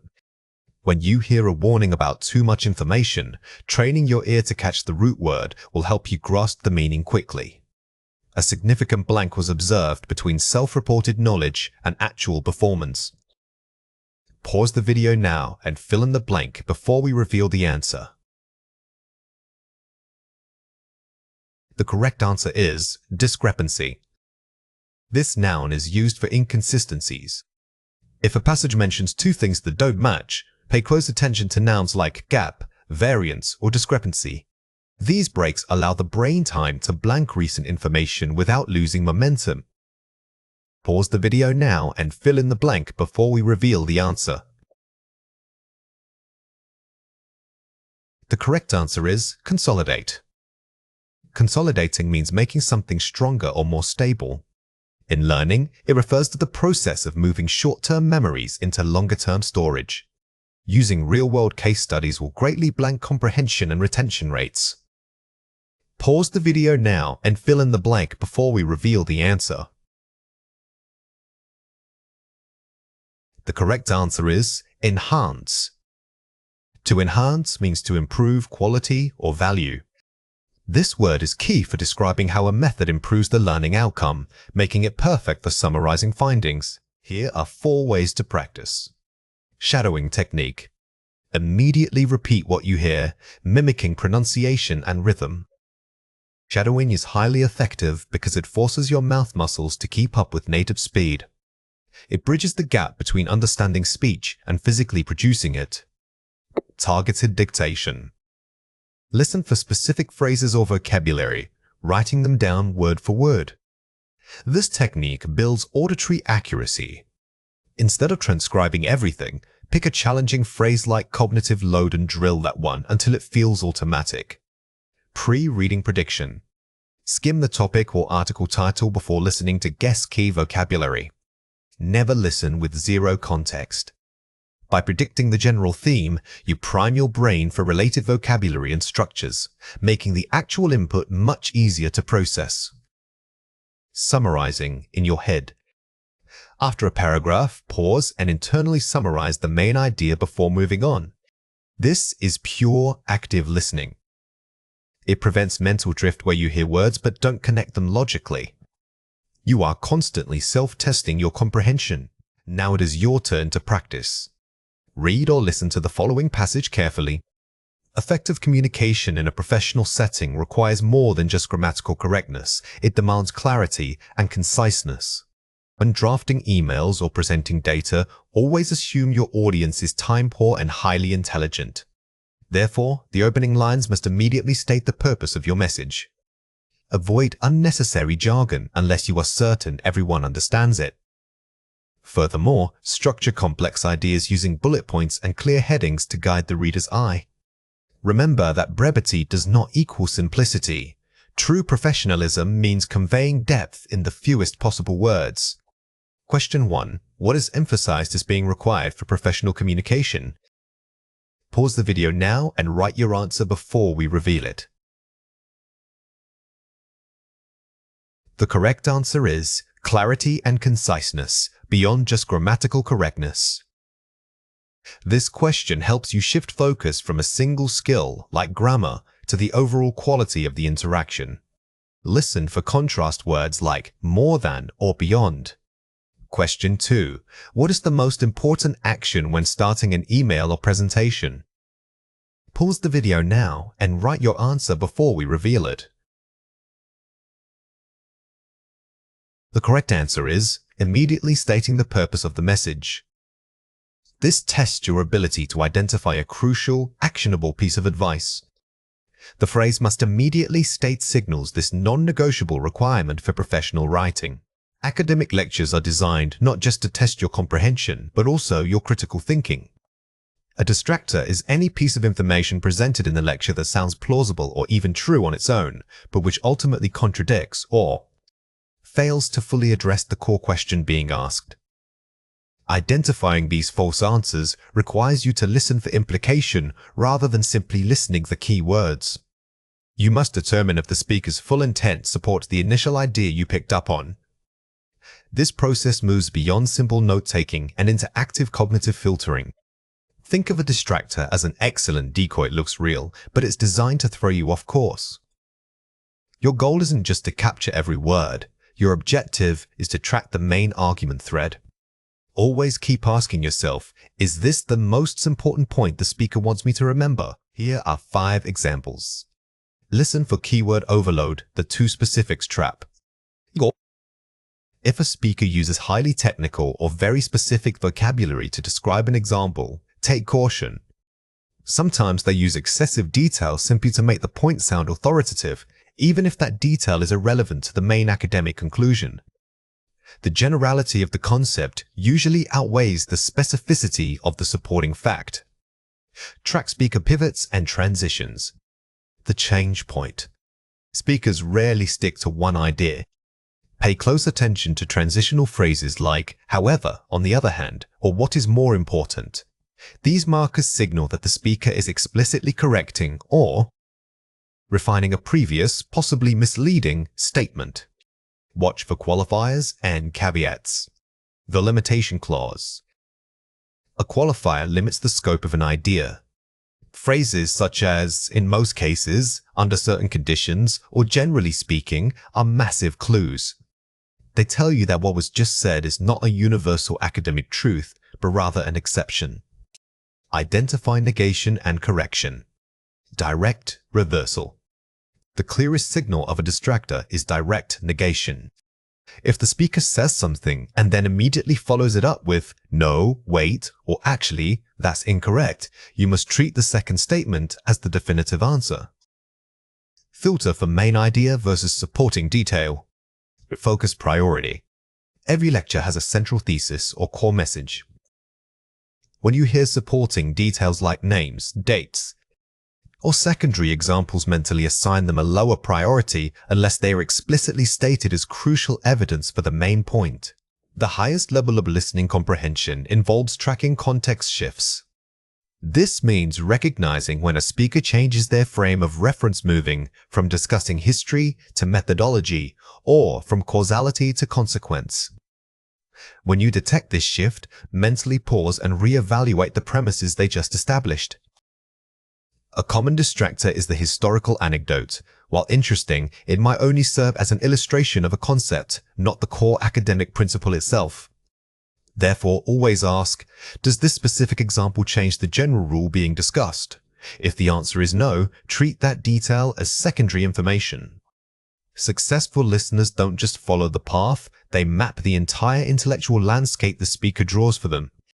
When you hear a pivot, it's not just a topic change, it's usually an opportunity to clarify the most important takeaway point. Let's compare 4 pairs. General anecdote, example. Core academic principle, rule. The difference between illustration and law. An anecdote is a single story that happened once, while the academic principle is the tested theory that applies universally. Always be skeptical of singular examples. They rarely represent the full scope of human knowledge or scientific law.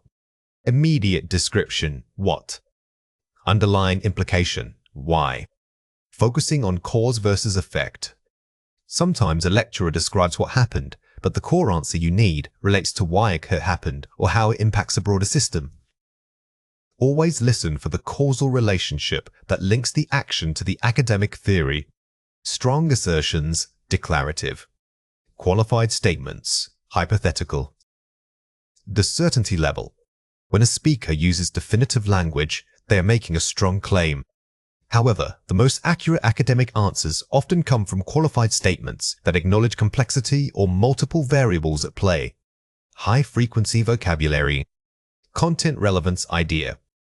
Don't over-index on specific words. It is tempting to believe that if you hear a word repeatedly, it must be the answer. Instead, focus your energy on tracking the concept or idea that surrounds that word. The idea itself carries more weight than the specialized terminology used. Here are 4 ways to practice. Pre-lecture setup. Predict the scope. Before listening, identify 3 key terms or questions you expect to be covered. This directs your focus. Preparing this way doesn't guarantee answers, but it primes your brain to listen for specific relationships between those concepts. If a distractor appears that doesn't connect back to one of your anticipated themes, dismiss it immediately. Active note, taking track relationships. Instead of writing full sentences, use symbols like TAS for causality and CAST for contrast. This system forces you to process the logical structure of the argument as it is spoken. If a speaker contradicts themselves, your symbol tracking will make that reversal visually obvious. Post-lecture review, map the thesis. Immediately write out the main thesis in one single sentence, using only your own words. This step forces you to synthesize all the information and discard the minor details. If you cannot create a clear, overarching thesis statement, it means you may have been misled by too many distractors. Mock practice, transcribe for shifts. Find academic podcasts or lectures and transcribe them specifically, marking every time the speaker changes direction. This structured practice helps you build muscle memory for identifying transitions. You are training your ear to hear the linguistic signals that accompany a shift in thought. When revising your discussion section, remember that its primary function is not to restate your results. Instead, it must interpret them and argue for their broader significance. You are essentially telling the reader what your findings mean in the context of existing knowledge. A high-impact discussion guides the reader through a narrative arc, from specific findings to general implications. Think of yourself as the expert guide leading the reader through the landscape of your research, pointing out where it changes the map. It is critical for students to understand that simply summarizing the results just repeats the findings section. The discussion needs to elevate the conversation by placing those numbers into a larger scholarly dialogue. Always ask yourself, so what? This question helps you transition from concrete data points to abstract, impactful conclusions. Here are 4 examples. Our study found a correlation between X and Y. Weak summary statement, don't use. This sentence is purely descriptive. It simply reports the finding. It tells the reader what was observed, but offers no insight into why this observation matters to the field. These findings suggest that X may mediate the relationship between Y and Z. Strong interpretive statement, aim for.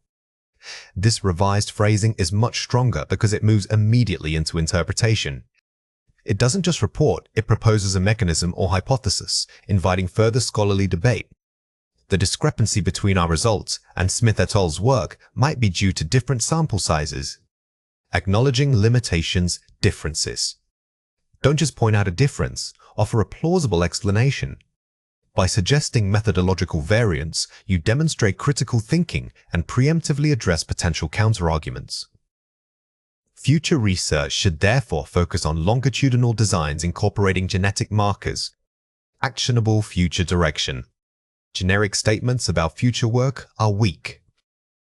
Instead, specify how that future research must be conducted. Mentioning specific designs or variables makes your suggestions seem more authoritative and realistic. Here are 3 reasons why this matters.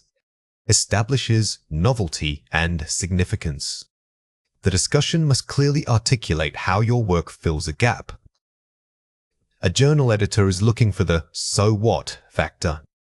If you cannot concisely explain why this novel finding matters to human health or scientific understanding, the paper lacks immediate impact. Engages the expert reader. It invites scholarly conversation and critical thought. Unlike a simple report, an impactful discussion poses questions. You want your methods, results, and conclusions to prompt other experts to say, "We need to study that next." This showcases the value of your research. Provides contextual depth. Connecting findings back to established theory. Never let a result sit in isolation. You must constantly anchor it within the existing body of literature you mentioned earlier. This intellectual scaffolding proves that your work is not random, but part of an evolving scientific narrative. Many authors treat limitations as a section to apologize for.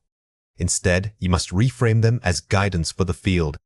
Don't just list what your study could not do. Explain how these limitations define the boundaries of your current knowledge.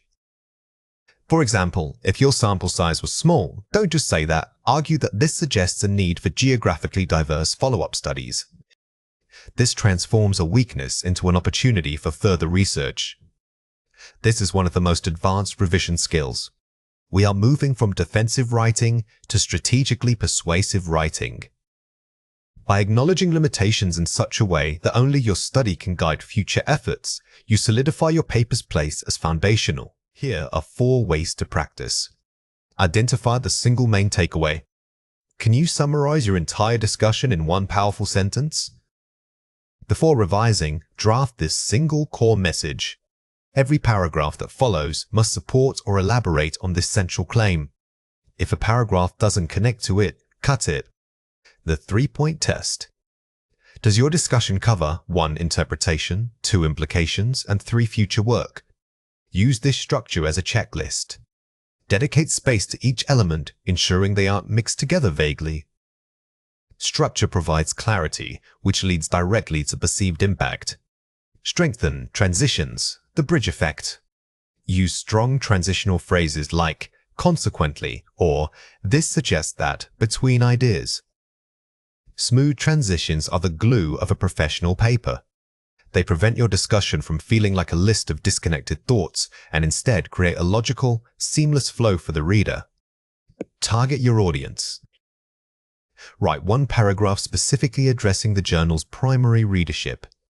If you know your paper is going into cardiology, frame your discussion using cardiac terminology and focusing on heart-related implications. This customization shows deep respect for the specific scientific community. Academic writing isn't one size fits all. The way you write an epidemiological report differs significantly from how you describe a mechanism in pharmacology. Epidemiology focuses on incidence rates, population cohorts, and risk factors, requiring descriptive, statistical language. Pharmacology theory, conversely, demands deep technical precision regarding molecular interactions, dosages, and metabolic pathways. Mastering this comparison means understanding the core rhetorical needs of each field. It's about matching your tone, the register, to your audience's existing knowledge base. When we talk about register, remember it is simply the level of formality and specialized vocabulary you use. For a science-heavy topic, precision trumps flowery language every single time. Always ask yourself, who needs to understand this? The answer dictates your word choice. Here are 4 examples. Case control study analysis reveals a statistically significant elevated risk of myocarditis among individuals with routine influenza exposure who also possess type 1 diabetes. Focuses on quantitative relationships and specific cohorts, EP. Notice how this sentence doesn't guess. It states statistical findings using terms like statistically significant. Epidemiological writing is highly objective, always pointing the reader toward data rather than interpretive claims. The compound exhibits potent antagonism at the muscarinic receptor, subtype 2. Inhibition of this pathway suggests a novel therapeutic window for managing acute cardiac distress. Focuses on molecular action and specific mechanisms, PharM. This example uses highly specialized biological jargon, which is expected in pharmacology. The goal isn't to explain what a receptor is, but simply to report how something interacts with it. While the initial surveillance data pointed toward poor sanitation as a primary vector for outbreaks, subsequent genetic sequencing suggests an airborne transmission route. Uses contrast and method shift, epi-mixed. The use of while effectively signals a pivot in understanding. Good scientific writing frequently involves revising previous assumptions based on new evidence, and this sentence models that perfectly. Optimal bioavailability is achieved when the drug is co-administered with an acidic buffer, maximizing absorption through the gastric mucosa. Focuses on physiological process optimization, PharM. This segment moves beyond just listing facts. It explains a necessary condition for effectiveness. When describing treatments, always include details about how or when the treatment must be administered. Let's compare 4 pairs. The study suggested that many people got sick because of dirty water. Analysis indicates a strong correlation between local water contamination levels and increased incidence rates of gastrointestinal illness. Adopting specific terminology and quantitative language, EP. The weak version is vague, which loses scientific credibility. The strong version replaces common nouns like sick with precise medical terms like gastrointestinal illness, instantly elevating the professional tone. This medicine works because it stops chemicals from connecting to the receptor. The compound exerts its therapeutic effect by blocking interaction sites on the targeted receptor protein, thereby preventing downstream signal transduction. Using active scientific verbs and high-level technical vocabulary, PharM. Scientific writing should never sound like a general explanation. Instead of saying stops chemicals, we use verbs like antagonizes or inhibits. These terms are precise actions in the chemical realm. People who live near factories seem to have more breathing problems. Residents proximate to industrial zones exhibit a disproportionately high prevalence of chronic obstructive pulmonary disease, COPD. Improving formality and replacing informal verbs, adjectives. The shift here is purely stylistic, but critically important. By using proximate instead of near, the writing immediately gains an academic weight that establishes authority on the subject. We found that giving this drug with food was better than without it. Oral administration of the agent demonstrated enhanced absorption rates when consumed concurrently with high-fat meals, suggesting improved bioavailability. Focusing on mechanism, bioavailability, instead of simple comparison. A crucial mistake is simplifying complex findings. Instead of just saying it was better, you must explain why it was better in this case. Enhanced absorption rates. Watch out for these 3 common mistakes. Weak causation. The study shows that people eat more vegetables and then they get healthier. Strong correlation. Increased vegetable consumption is correlated with improved health metrics, suggesting a dietary protective effect. This mistake assumes causation simply because 2 things happen together. In science, correlation does not equal causation. You must use careful phrasing like is correlated with or suggests a link to. Weak informal assumption. We think the fever is caused by bacteria that are attacking the body. Strong, objective hypothesis. The febrile state is hypothesized to result from systemic immune activation in response to invading bacterial pathogens. When writing about scientific ideas, never use "we think." This undermines objectivity. Instead, frame it as a hypothesis or suggest that the evidence points to something. Weak, vague adjectives. The drug helped reduce blood pressure fast and easy. Strong, precise terminology. Pharmacological intervention resulted in a rapid reduction of systemic arterial pressure, demonstrating high efficacy. Vague words like fast, easy, and helped are meaningless in a scientific report. Replace them with measurable adjectives such as rapidly, high efficacy, or significantly. Here are 4 ways to practice. Audience mapping. Before writing, identify if your audience is general scientific peers or lay journal readers. This determines the required level of jargon. If you are writing for a non-specialist audience, you must prioritize clarity and analogy over technical depth. If it's for specialists, focus on novelty, not explanation. Vocabulary triangulation. Create lists of key terms specific to each discipline, e.g., risk ratio versus receptor binding. Practice switching between them. Don't just memorize definitions, practice using the words in complex, varied sentence structures. This active recall builds fluency across different scientific registers. The hypothesis statement filter. Start with your core hypothesis and write it 3 ways, 1 for epidemiology, 1 for pharmacology, and 1 general summary. This exercise forces you to see the same idea through different disciplinary lenses. It trains your brain to instantly switch between population health and molecular biology focus. Deconstructed abstract practice. Find 3 abstracts from wildly different journals, e.g., cardiology, public health, chemistry. Identify the core thesis statement for each. Abstracts are miniature academic reports. By analyzing how experts summarize complex work in a small space, you learn to be incredibly efficient and impactful with every single word. Scientific writing demands more than just accurate facts. It requires precision in language. This lesson focuses on advanced modifiers and intensifier swords that don't just describe something, but define the strength or natures of a claim itself. These words help you move beyond simple adjectives like good or big. Instead, they allow you to specify if a finding is truly universal, mostly likely, or merely suggestive. Think of these advanced vocabulary items as precision tools for your language. They don't replace basic English. Rather, they elevate it by allowing you to quantify the certainty or scope of your claims. Mastering them helps you sound like an expert who understands the nuances of evidence and interpretation. Let's go through 6 words. For each word, I will say it clearly, then explain how to produce it correctly. The word is ubiquitous. Say it again. Ubiquitous. When you use ubiquitous, you aren't just saying something is common, you are suggesting it is literally impossible to avoid. Be careful not to overuse this word, or it will lose its impact. It works best when discussing phenomena or technological saturation. The word is paramount.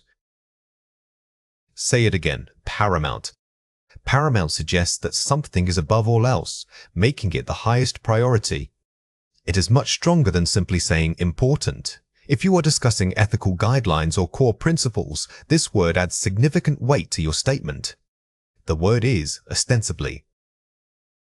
Say it again, ostensibly.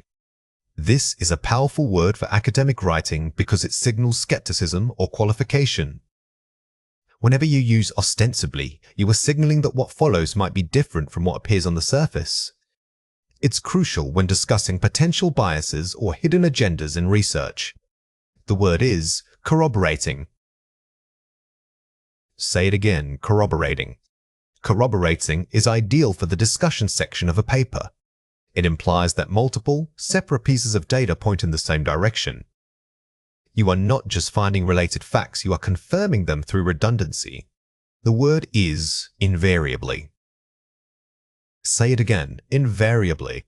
Invariables is used when you are describing a consistent pattern or predictable outcome based on controlled variables. It takes your claim from it often happens to it mathematically and reliably happens. Use it with caution. True scientific claims should rarely be absolute.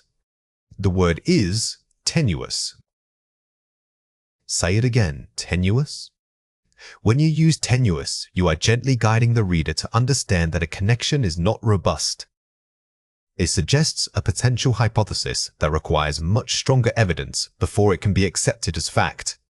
This word shows intellectual humility, which is highly valued in publishing. Here are 5 examples. The presence of plastic waste is now ubiquitous across diverse marine ecosystems. Ubiquitous AJJ. Notice how ubiquitous works with a specific noun phrase like marine ecosystems. This makes the claim feel scientifically grounded. Instead of saying plastic is everywhere, you specify where it is everywhere. Adherence to ethical guidelines must remain paramount when designing human trials. Paramount Ajay. Here, paramount elevates the concept of ethics above other, potentially more interesting findings. It establishes a clear hierarchy of importance for the reader immediately. The funding report ostensibly addressed climate change, but its methodology was limited. Ostensibly, Advyachevich. This sentence uses ostensiblies to critique the source material. It allows you to challenge a claim without outright accusing the author of lying. You just point out the gap between appearance and reality. Further corroborating data from genomics will strengthen this theory significantly. Corroborating, AJJ. We see corroborating acting as an adjective modifying data. This is a common and effective pattern in scientific writing, showing that the data itself is doing the supporting work. The correlation between rainfall and crop yield invariably decreases after the 5th month of growing season. Invariably, add VBHT. Using invariables here suggests that this isn't just a trend you saw once. It's a predictable, systematic decline. This level of certainty strengthens your prediction model. Let's compare 4 pairs. First, important. Paramount, AJ. Level of necessity priority. While important is general, paramount implies that the subject must be addressed first, above all other considerations. It sets a standard of ultimate priority, which is key when discussing ethical mandates. First, appears. Ostensibly, Advyj. Implied versus actual meaning. Appears is a simple description of visibility, whereas ostensibly suggests that the visible appearance might be misleading or incomplete. This difference is crucial for critical analysis in academic writing. First, evidence. Corroborating AJJ. Type of confirmation. If you just say evidence, it can be vague. If you use corroborating evidence, you are claiming that the evidence is not just related, but independently supporting another claim. It raises the bar for accepted facts. First, weak. Tenuous adage. Type of connection or argument. Weak can refer to physical objects, but tenuous is specifically used for abstract concepts like arguments, links, or relationships. It suggests fragility in the logic itself. Here are 4 ways to practice. Collocation mapping. Group the words with common scientific partners, e.g., ethical guidelines proves paramount. Don't just memorize definitions, memorize which words naturally sit next to each other. Creating these specific word maps helps you use the vocabulary correctly in high-stakes, professional writing contexts. Sentence replacement drill. Take a simple sentence and replace one weak modifier with an advanced one. Practice replacing common modifiers like veries or really's with words like ubiquitous or invariably. This immediately elevates the formality and intellectual depth of your prose. The buts test. When writing a claim, ask yourself, what might be contradicted? If you can name it, consider using ostensiblies or tenuous. This is a structural thinking exercise. Advanced modifiers are often used to manage uncertainty. By anticipating the counterargument and pre-qualifying your own claim, you sound more knowledgeable. Contextual recall flashcards. Instead of defining the word, write one complex sentence using it in a scientific context. Repetition is key, but context-specific repetition is better. By forcing yourself to build an entire academic thought around the vocabulary item, you internalize its proper usage and register. Now it is your turn to practice. Read or listen to the following passage carefully. While the initial study suggested a link between diet and cognitive function, this connection remains tenuous. Furthermore, the observed effects were only prominent in areas where smartphones are ubiquitous. Researchers must treat these preliminary findings with caution, understanding that any claim of universal benefit would be scientifically premature. The committee stressed that ethical consideration is paramount before moving to further research. Question 1. Find a word in the passage that means difficult to prove or confirm. Pause the video now and write your answer before we reveal it. The correct answer is tenuous. The passage uses tenuous here to immediately temper the reader's expectation. It signals that, despite what the initial study suggested, the link is fragile and needs more substantial evidence. Question 2. Use one of the target words in your own sentence describing a scientific finding. Pause the video now and write your answer before we reveal it. The correct answer is, the protein's presence was ubiquitous across all tested taxa, indicating a fundamental biological role. When forming your answer, remember to match the word's tone. Since ubiquitous suggests total spread, pairing it with a strong noun like protein makes the claim sound authoritative and comprehensive. Submitting a manuscript is much more than simply clicking upload. It represents the final packaging of your research story for peer review. This complex process ensures that the journal receives everything it needs to handle your work professionally. You must shift your mindset from writing the paper to managing the entire submission package. Think of yourself as a project manager coordinating multiple deliverables. Successful simulation means mastering this end-to-end organizational flow. When we talk about workflow, we are talking about process management, not just writing mechanics. The journal system is designed for efficiency and reproducibility. Understanding these steps helps you anticipate potential roadblocks before they even happen, which is a critical skill in academic publishing. Here are 5 examples. Clean manuscript file, Word LaTeX, the main body of work, formatted according to the journal's specific template. Primary document. Always use the designated template, saves hours of formatting frustration. This file should contain all core text and references, minus any supplementary materials that must be uploaded separately. Detailed figure and table files, high-resolution images, and data tables formatted for publication. Visual assets.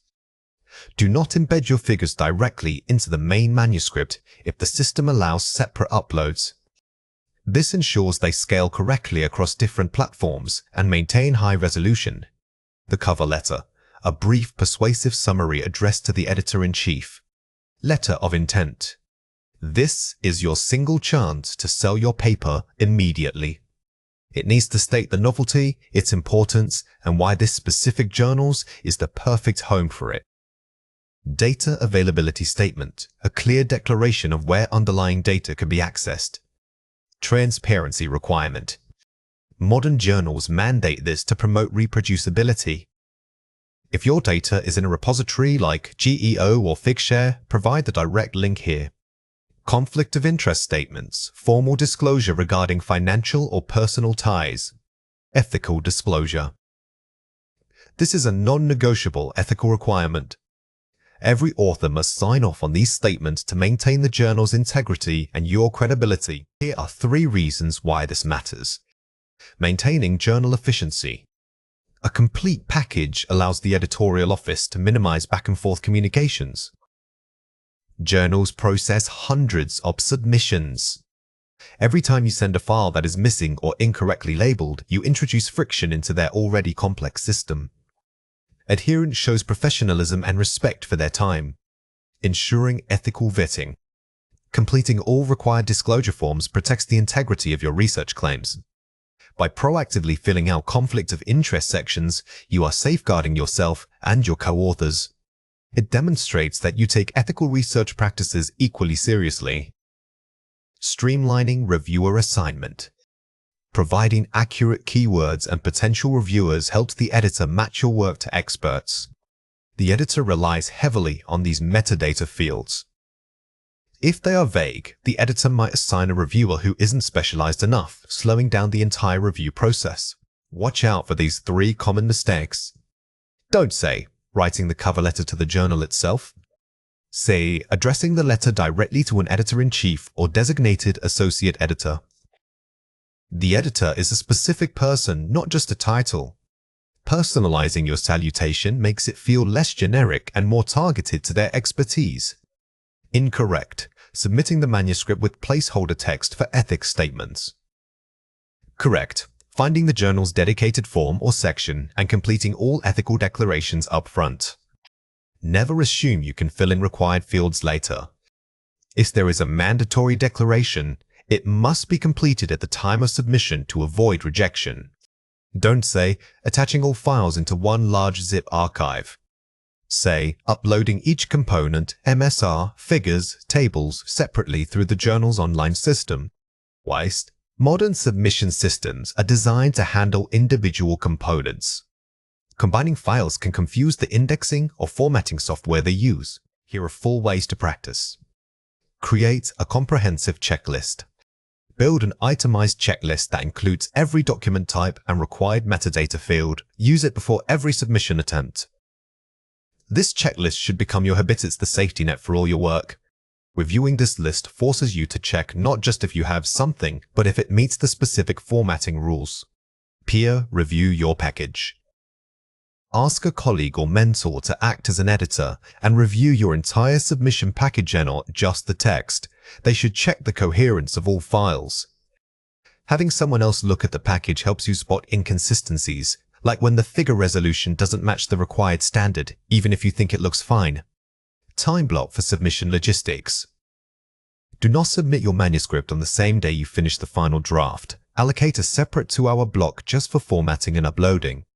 Taking a cooldown period allows you to approach the submission checklist with fresh eyes, preventing last-minute errors born of exhaustion. Or SMOC guidelines. Identify 35 target journals and download their specific author submission guidelines. Practice formatting your paper against these varying rules. The best way to learn journal variation is by comparing them directly. This exercise will make you highly adaptable, which is essential for a career researcher. Mastery writing isn't just about accurately reporting the data you collected, it's about interpreting that data for maximum impact. The goal is to guide the reader from your findings right to the global implications of those findings. Think of yourself as an expert who is speaking to other experts, but they might not know exactly what you know yet. You must bridge that gap using precise and authoritative language. This means moving beyond simply stating what happened and instead explaining why it matters in a larger scientific context. When we talk about mastery here, we are talking about shifting your voice from passive reporting to active argumentation. Instead of merely describing results, you must frame those results as evidence supporting a grander narrative within the field. Remember that every sentence should contribute not just information, but also momentum towards your ultimate conclusion. Here are 4 examples. Our study suggests a correlation between X and Y observation. Weak claim, too descriptive. This sentence is factual but utterly devoid of punch. It simply states what was observed without offering any interpretation or significance. We need to elevate this to show the reader the "so what" factor. These findings fundamentally challenge current models regarding X's mechanism of action, implication, strong claim, challenging paradigms. This phrasing immediately tells the reader that your work is significant because it contradicts established knowledge. Using strong verbs like challenge or redefine elevates the perceived impact. Further investigation of Z is warranted to confirm these preliminary trends. Standard conclusion, safe and vague. While polite, this phrase is so general that it doesn't guide the reader. A truly strong conclusion points directly to specific next steps or gaps in knowledge. The observed synergy between X and Y necessitates a re-evaluation of current treatment protocols, call to action, mastery conclusion directive.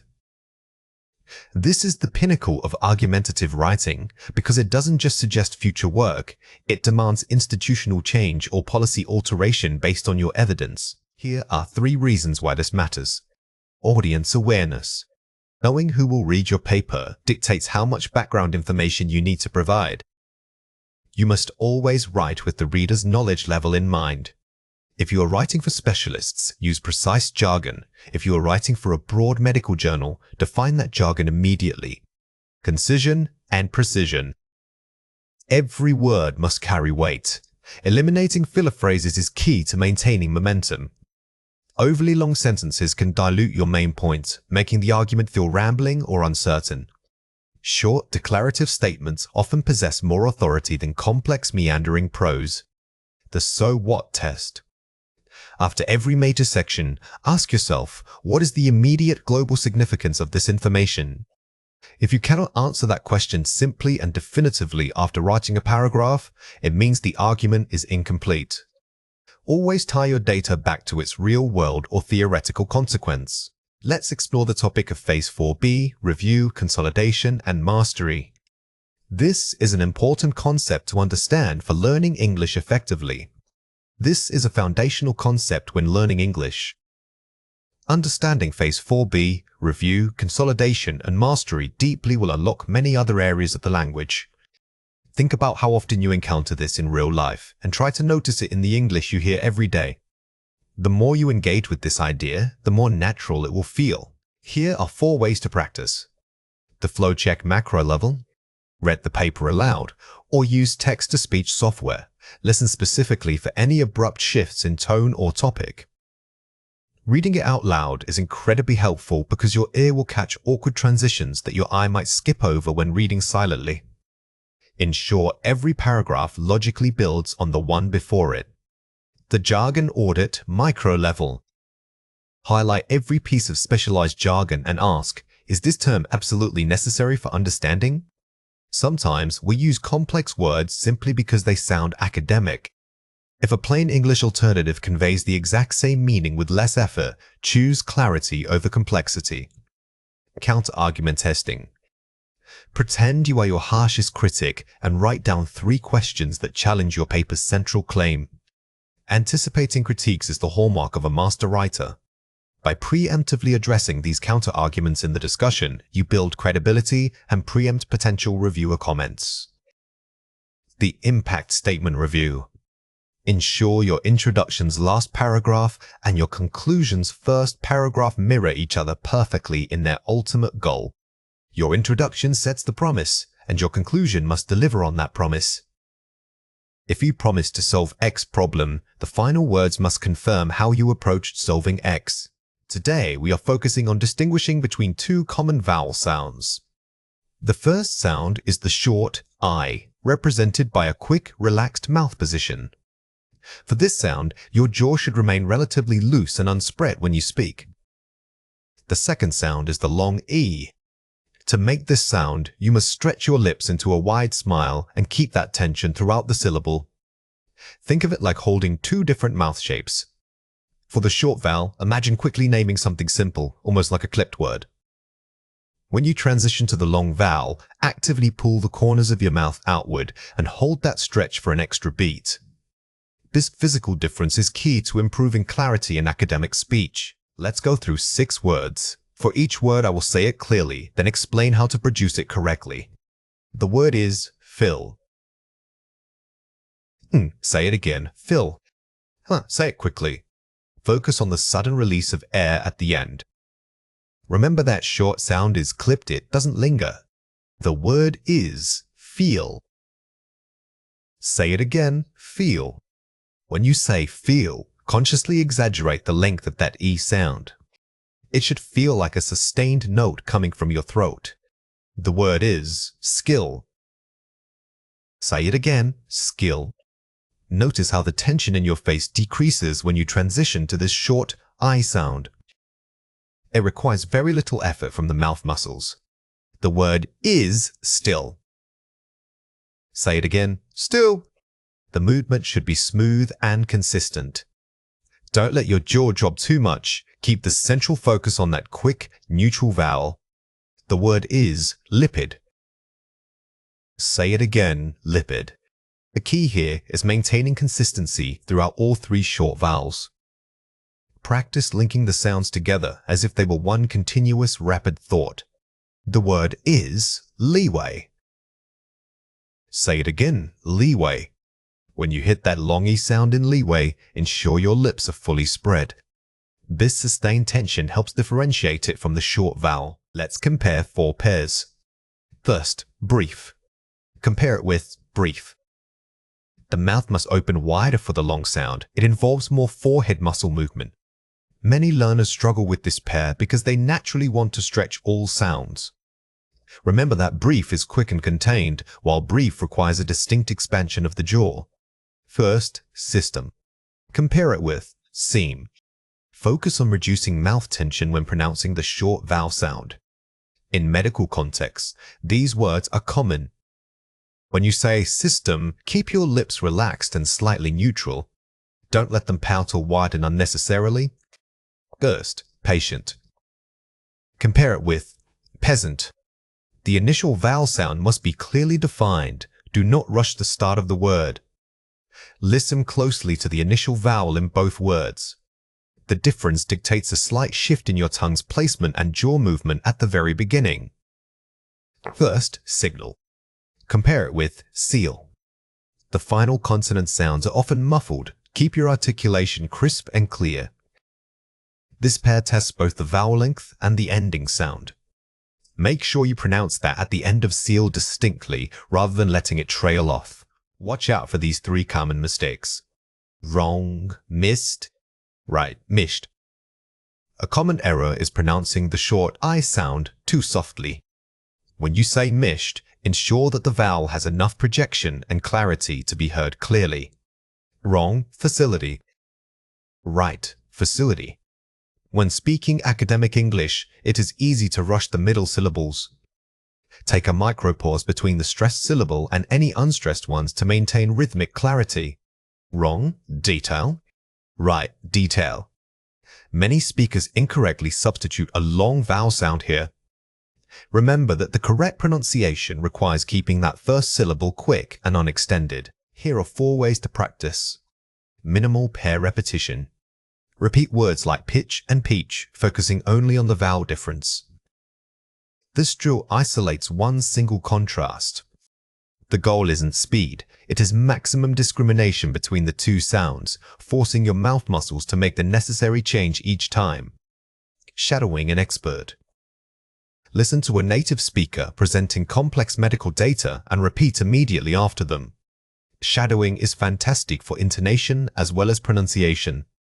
By mimicking natural speech, you absorb the rhythm and flow that textbook drills often miss. Tongue twister focus. Use phrases like, she sells sea salt to force rapid switching between short and long vowels. These tongue twisters are designed to overload your articulators. If you stumble, that is fine. It simply means the muscle memory needs more reinforcement. Mirror technique. Watch your lips and jaw in a mirror while saying target words slowly. Visual feedback is incredibly powerful. Watching yourself physically adjust helps connect what you think the sound should be with what it actually looks like when produced. Synthesis is much more than simply summarizing what different studies have found. It is the intellectual process of weaving those individual findings together to create a single, overarching argument. Instead of presenting article as conclusion and then article B's conclusion, you are showing how both articles together paint a complex picture of global health reality. Your goal is to move from gathering data points toward generating insight. You must show the reader what these connections ultimately mean for policy or practice. Remember that summarizing simply lists facts, synthesis creates meaning. When writing, always ask yourself, so what? What does this collective evidence imply? By answering that question, you transition from being a reporter of data to an expert guide, leading the reader toward a crucial conclusion. Here are 5 examples. Study A shows increased incidence of malaria in rural areas. Study B details poor sanitation infrastructure in those same regions. Pattern recognition, environment-health linkage. Here, the link isn't just that both things exist, it's that one is likely exacerbating the other. A strong synthesis would argue that sanitation investment must be paired with malaria prevention efforts. Vaccine uptake rates are high in urban areas, but drop significantly in remote tribal communities. Disparity analysis, social determinants. This example is perfect for discussing equity. Instead of listing the two numbers, you synthesize by arguing that geographical barriers combined with cultural mistrust are systemic failures requiring social policy intervention. Research on nutrition shows vitamin A deficiency rates vary greatly among different age groups in one country. Layered interpretation, multifactorial cause. A skilled synthesis doesn't just state the variation, it proposes a model. For instance, connecting malnutrition to economic instability, which then impacts child development. Drug resistance patterns are changing rapidly in Southeast Asia, outpacing current antibiotic guidelines. Trend prediction, future policy needs. This moves beyond just reporting a finding. By synthesizing the rate of change with global travel data, you are recommending proactive policy shifts before the crisis peaks.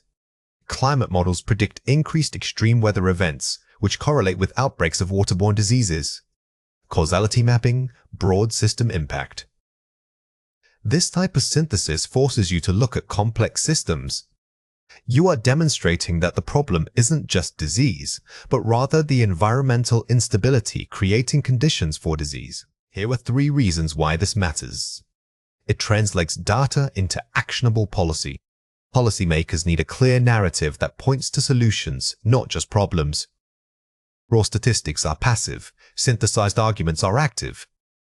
When you can synthesize, you are giving the reader a roadmap solution they feel compelled to act upon. It highlights systemic gaps and inequities. Global health issues rarely have single causes. Synthesis reveals interconnected failures. The most impactful research exposes weak links in global systems. By connecting poverty, climate change, and disease vectors, you elevate the discussion beyond simple treatment to root cause reform. It builds credibility and persuasive authority. Demonstrating synthesis proves that you have mastered the material and understand its implications at scale. In academic writing, mastery is shown through connection. When your arguments are highly synthesized, the reader trusts your interpretation more than they trust isolated facts. Watch out for these 3 common mistakes. Listing findings, furthermore, the study indicated a correlation between poor diet and high blood pressure. Integrating argumentatively, coupled with this dietary finding, it is clear that insufficient local food security exacerbates chronic disease rates. The common mistake here is merely listing findings using words like furthermores or. Additionally, great synthesis requires connecting those points with strong transitional phrasing that builds a single, cohesive logical chain. Making a broad conclusion, disease X is bad. Also, sanitation issues are serious. Therefore, we need more money. Proposing specific action, given the compounding threat posed by disease X and inadequate sanitation infrastructure, immediate multi-sectoral investment targeting both health and water resources is critical. A common pitfall is leaping to a vague conclusion like, we need more money. Instead, synthesize by proposing specific targeted interventions that directly address the interwoven problems you have identified. Overgeneralizing results, the intervention worked well in country A and also worked well in country B. Adding nuanced caveats, while initial results show efficacy in both country A and country B. These findings suggest the local adaptation of the model is necessary to account for regional cultural differences. Never assume a one-size-fits-all solution based solely on two successful cases. The strongest synthesis acknowledges the limits of its own findings, proving that your understanding is sophisticated and cautious. Here are 4 ways to practice. Use the because framework. Identify a main finding A and then ask, why is A happening? The answer forms your synthesis bridge to another area of research, B. When you read an abstract, don't just note the result. Treat it like a question mark. The strongest argument usually follows a logical chain that starts with a premise and ends with a necessary conclusion. Create synthesis outlines. Before writing, map out your paper using boxes, finding 1 statius. Because of X impacts Y statius. Therefore, the recommendation is Z. This visual mapping process forces you to see the causal relationships between ideas. It's a structural exercise that guarantees your argument flows logically and persuasively from beginning to end. Focus on connective phrases. Practice using transitional phrases like consequently, conversely, or this suggests that. Your vocabulary must serve the argument. High-level academic writing relies heavily on these signaling words because they guide the reader through complex relationships you are establishing. Target a policy audience. Always write your conclusion, assuming the reader is a minister or funding body, not just an academic peer. This exercise changes your tone and vocabulary.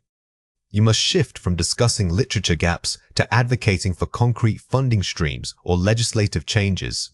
Academic flow refers to the seamless movement of ideas within your writing. It's not just about using linking words like however or therefore. True academic flow is what makes a reader feel guided through your argument, rather than stumbling across disconnected points. It means that every sentence logically builds upon the one preceding it. Think of it as creating an invisible, sophisticated bridge between all your thoughts. When you achieve this polish, your writing gains immense clarity and authority. When we talk about flow, we are essentially talking about managing reader expectations. A native-level writer anticipates exactly what the reader needs to know next. This seamlessness gives the impression of effortless expertise, making your argument seem undeniable. Here are 5 examples. Initial study suggested a correlation between diet and gut flora.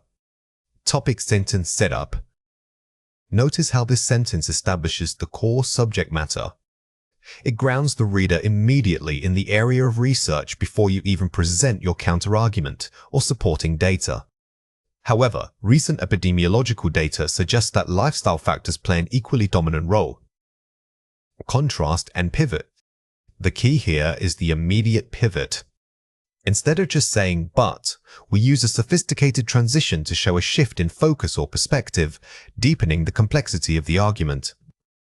This suggests that future research must integrate nutritional analysis with activity tracking, synthesis, and direction. Here we move beyond simply reporting facts. We are synthesizing what the previous 2 points mean, thereby setting a clear agenda for the remainder of the paper. Furthermore, longitudinal studies examining pediatric cohorts confirm this trend.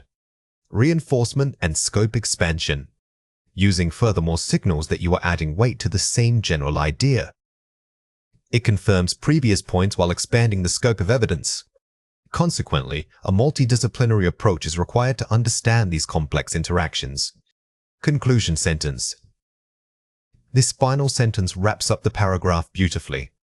The use of consequently ties all preceding evidence back to one overarching, conclusive takeaway message. Here are 3 reasons why this matters. Establishes authoritative voice.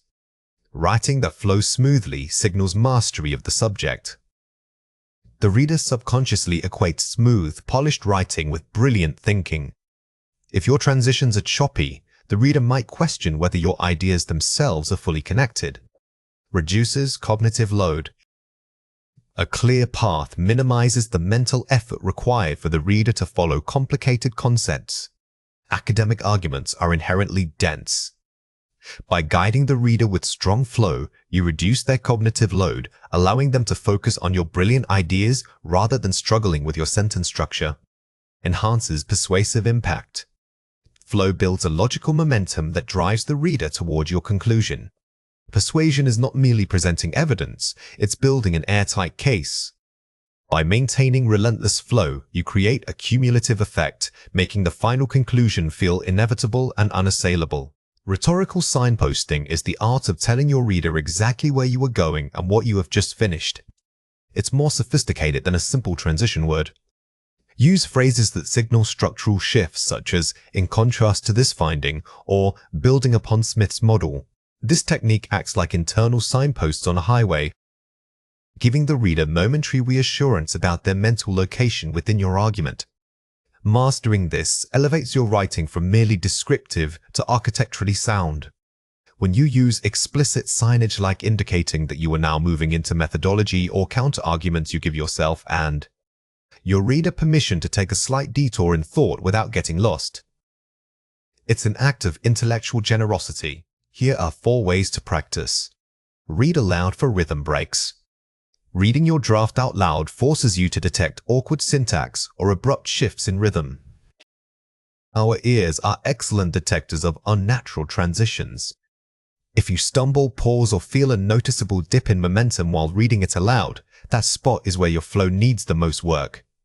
The bridge sentence technique. Start any new paragraph with a sentence that explicitly references the previous one. This simple structural trick immediately connects 2 ideas. Instead of just starting fresh, anchor your new idea by saying something like "following this discussion on," or "to expand upon the concept of." Vary sentence beginnings. Avoid starting sequential sentences with the same introductory word or phrase. Repetitive sentence starters, even if grammatically correct, create a predictable and monotonous rhythm. Varying your openers keeps the reader engaged and signals intellectual dynamism. Summarize before concluding. Before stating your final point in a section, briefly recap the main preceding findings. This is crucial for achieving that polished feel. By quickly summarizing what you've proven, you create a powerful rhetorical moment right before delivering your ultimate conclusion. Manuscript readiness refers to the state where your scientific paper is comprehensive enough for submission without major structural overhaul. It means moving beyond simply having finished writing and instead ensuring every component works together seamlessly. This checklist helps you assess not just clarity, but also logical flow between sections and adherence to journal guidelines. You are checking that the narrative moves smoothly from your introduction's gap statement through to your conclusion's implications.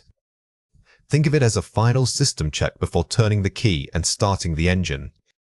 When we talk about readiness, we aren't just talking about grammar, we are discussing coherence. A manuscript might be grammatically perfect, but if the discussion doesn't logically follow from the results, it isn't truly ready. This process shifts your role from writer to meticulous editor and critical reviewer of your own work. Here are 5 examples.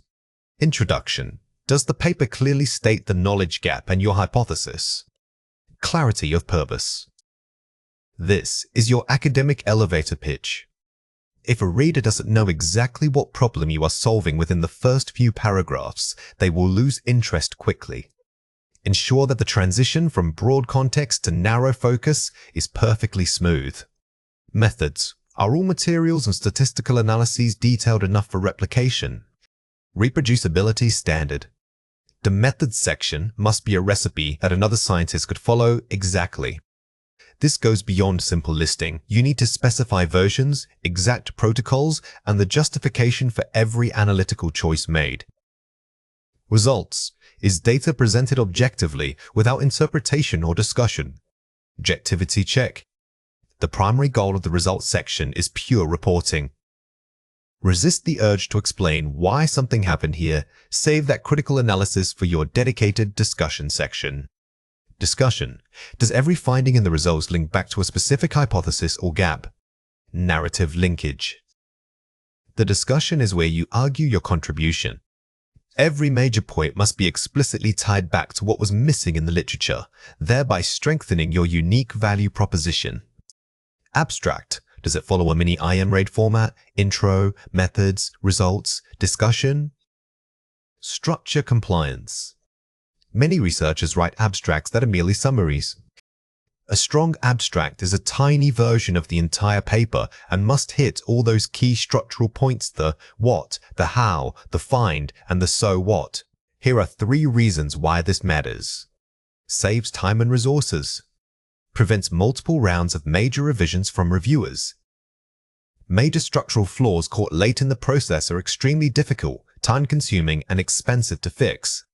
Using this checklist proactively saves you months of stress and revision cycles. Improves logical flow. Ensures smooth transitions between disparate sections. Writing is often linear, but scholarly writing must be argumentative. This framework forces you to see the document as a cohesive argument rather than 5 separate pieces of writing stapled together. Increases journal acceptance rate. Shows reviewers and editors that the work is polished and professional. Journals are highly competitive. Submitting a manuscript that clearly shows you have completed this rigorous self-assessment signals competence and greatly improves your perceived quality to the editor. Watch out for these 3 common mistakes. Weak conclusion. The conclusion merely restates the results. Strong conclusion. The conclusion discusses implications and future research directions. Do not let your conclusion just repeat what you found. The strength of a conclusion lies in its scope. It must tell the reader why these findings matter to the field and where research should go next. Scope creep. The discussion contains novel data or preliminary results. Focused interpretation. The discussion focuses only on interpreting and contextualizing the main reported findings. Keep the discussion tightly focused on what you actually presented. Introducing outside data or too many preliminary findings dilutes your argument and makes your core message harder for the reader to grasp. Abrupt start. The introduction jumps straight into background literature. Funnel approach. The introduction starts with a broad hook, narrows to the gap, and then introduces the aims. Think of your introduction as an inverted pyramid. You start wide, capturing the reader's general interest, and systematically narrow down until you land precisely on the gap in knowledge that only your study can fill. Here are 4 ways to practice. Use a dedicated readabilities pass. After fixing content, read the paper aloud to catch awkward transitions and monotonous rhythm. Reading your work out loud exposes you to how it actually sounds, which is completely different from how it looks on the page. This technique immediately flags those sentences that are too long or overly complex. Seek specific feedback. Instead of asking, "Is this good?" ask a colleague, "Does the argument flow logically from section A to section B?" When you seek feedback, do not use vague questions. By focusing your request on one specific structural weakness like clarity of contribution, you guide the reviewer toward providing actionable rather than generalized comments. Utilize AI for style checks. Use tools to check for consistency in tone, active-passive voice balance, and jargon usage. AI writing assistants are fantastic aids here. They can quickly flag tonal inconsistencies or when you switch between formal academic language and colloquial phrasing. Remember that these tools are guides, not final arbiters of quality. Time your reading process. Set a timer and commit to reading the entire paper in one continuous period to maintain focus. Don't tackle the checklist piece by piece over several days. Dedicating a concentrated block of time helps you achieve a critical distance, allowing your brain to view the document as if it was someone else's work.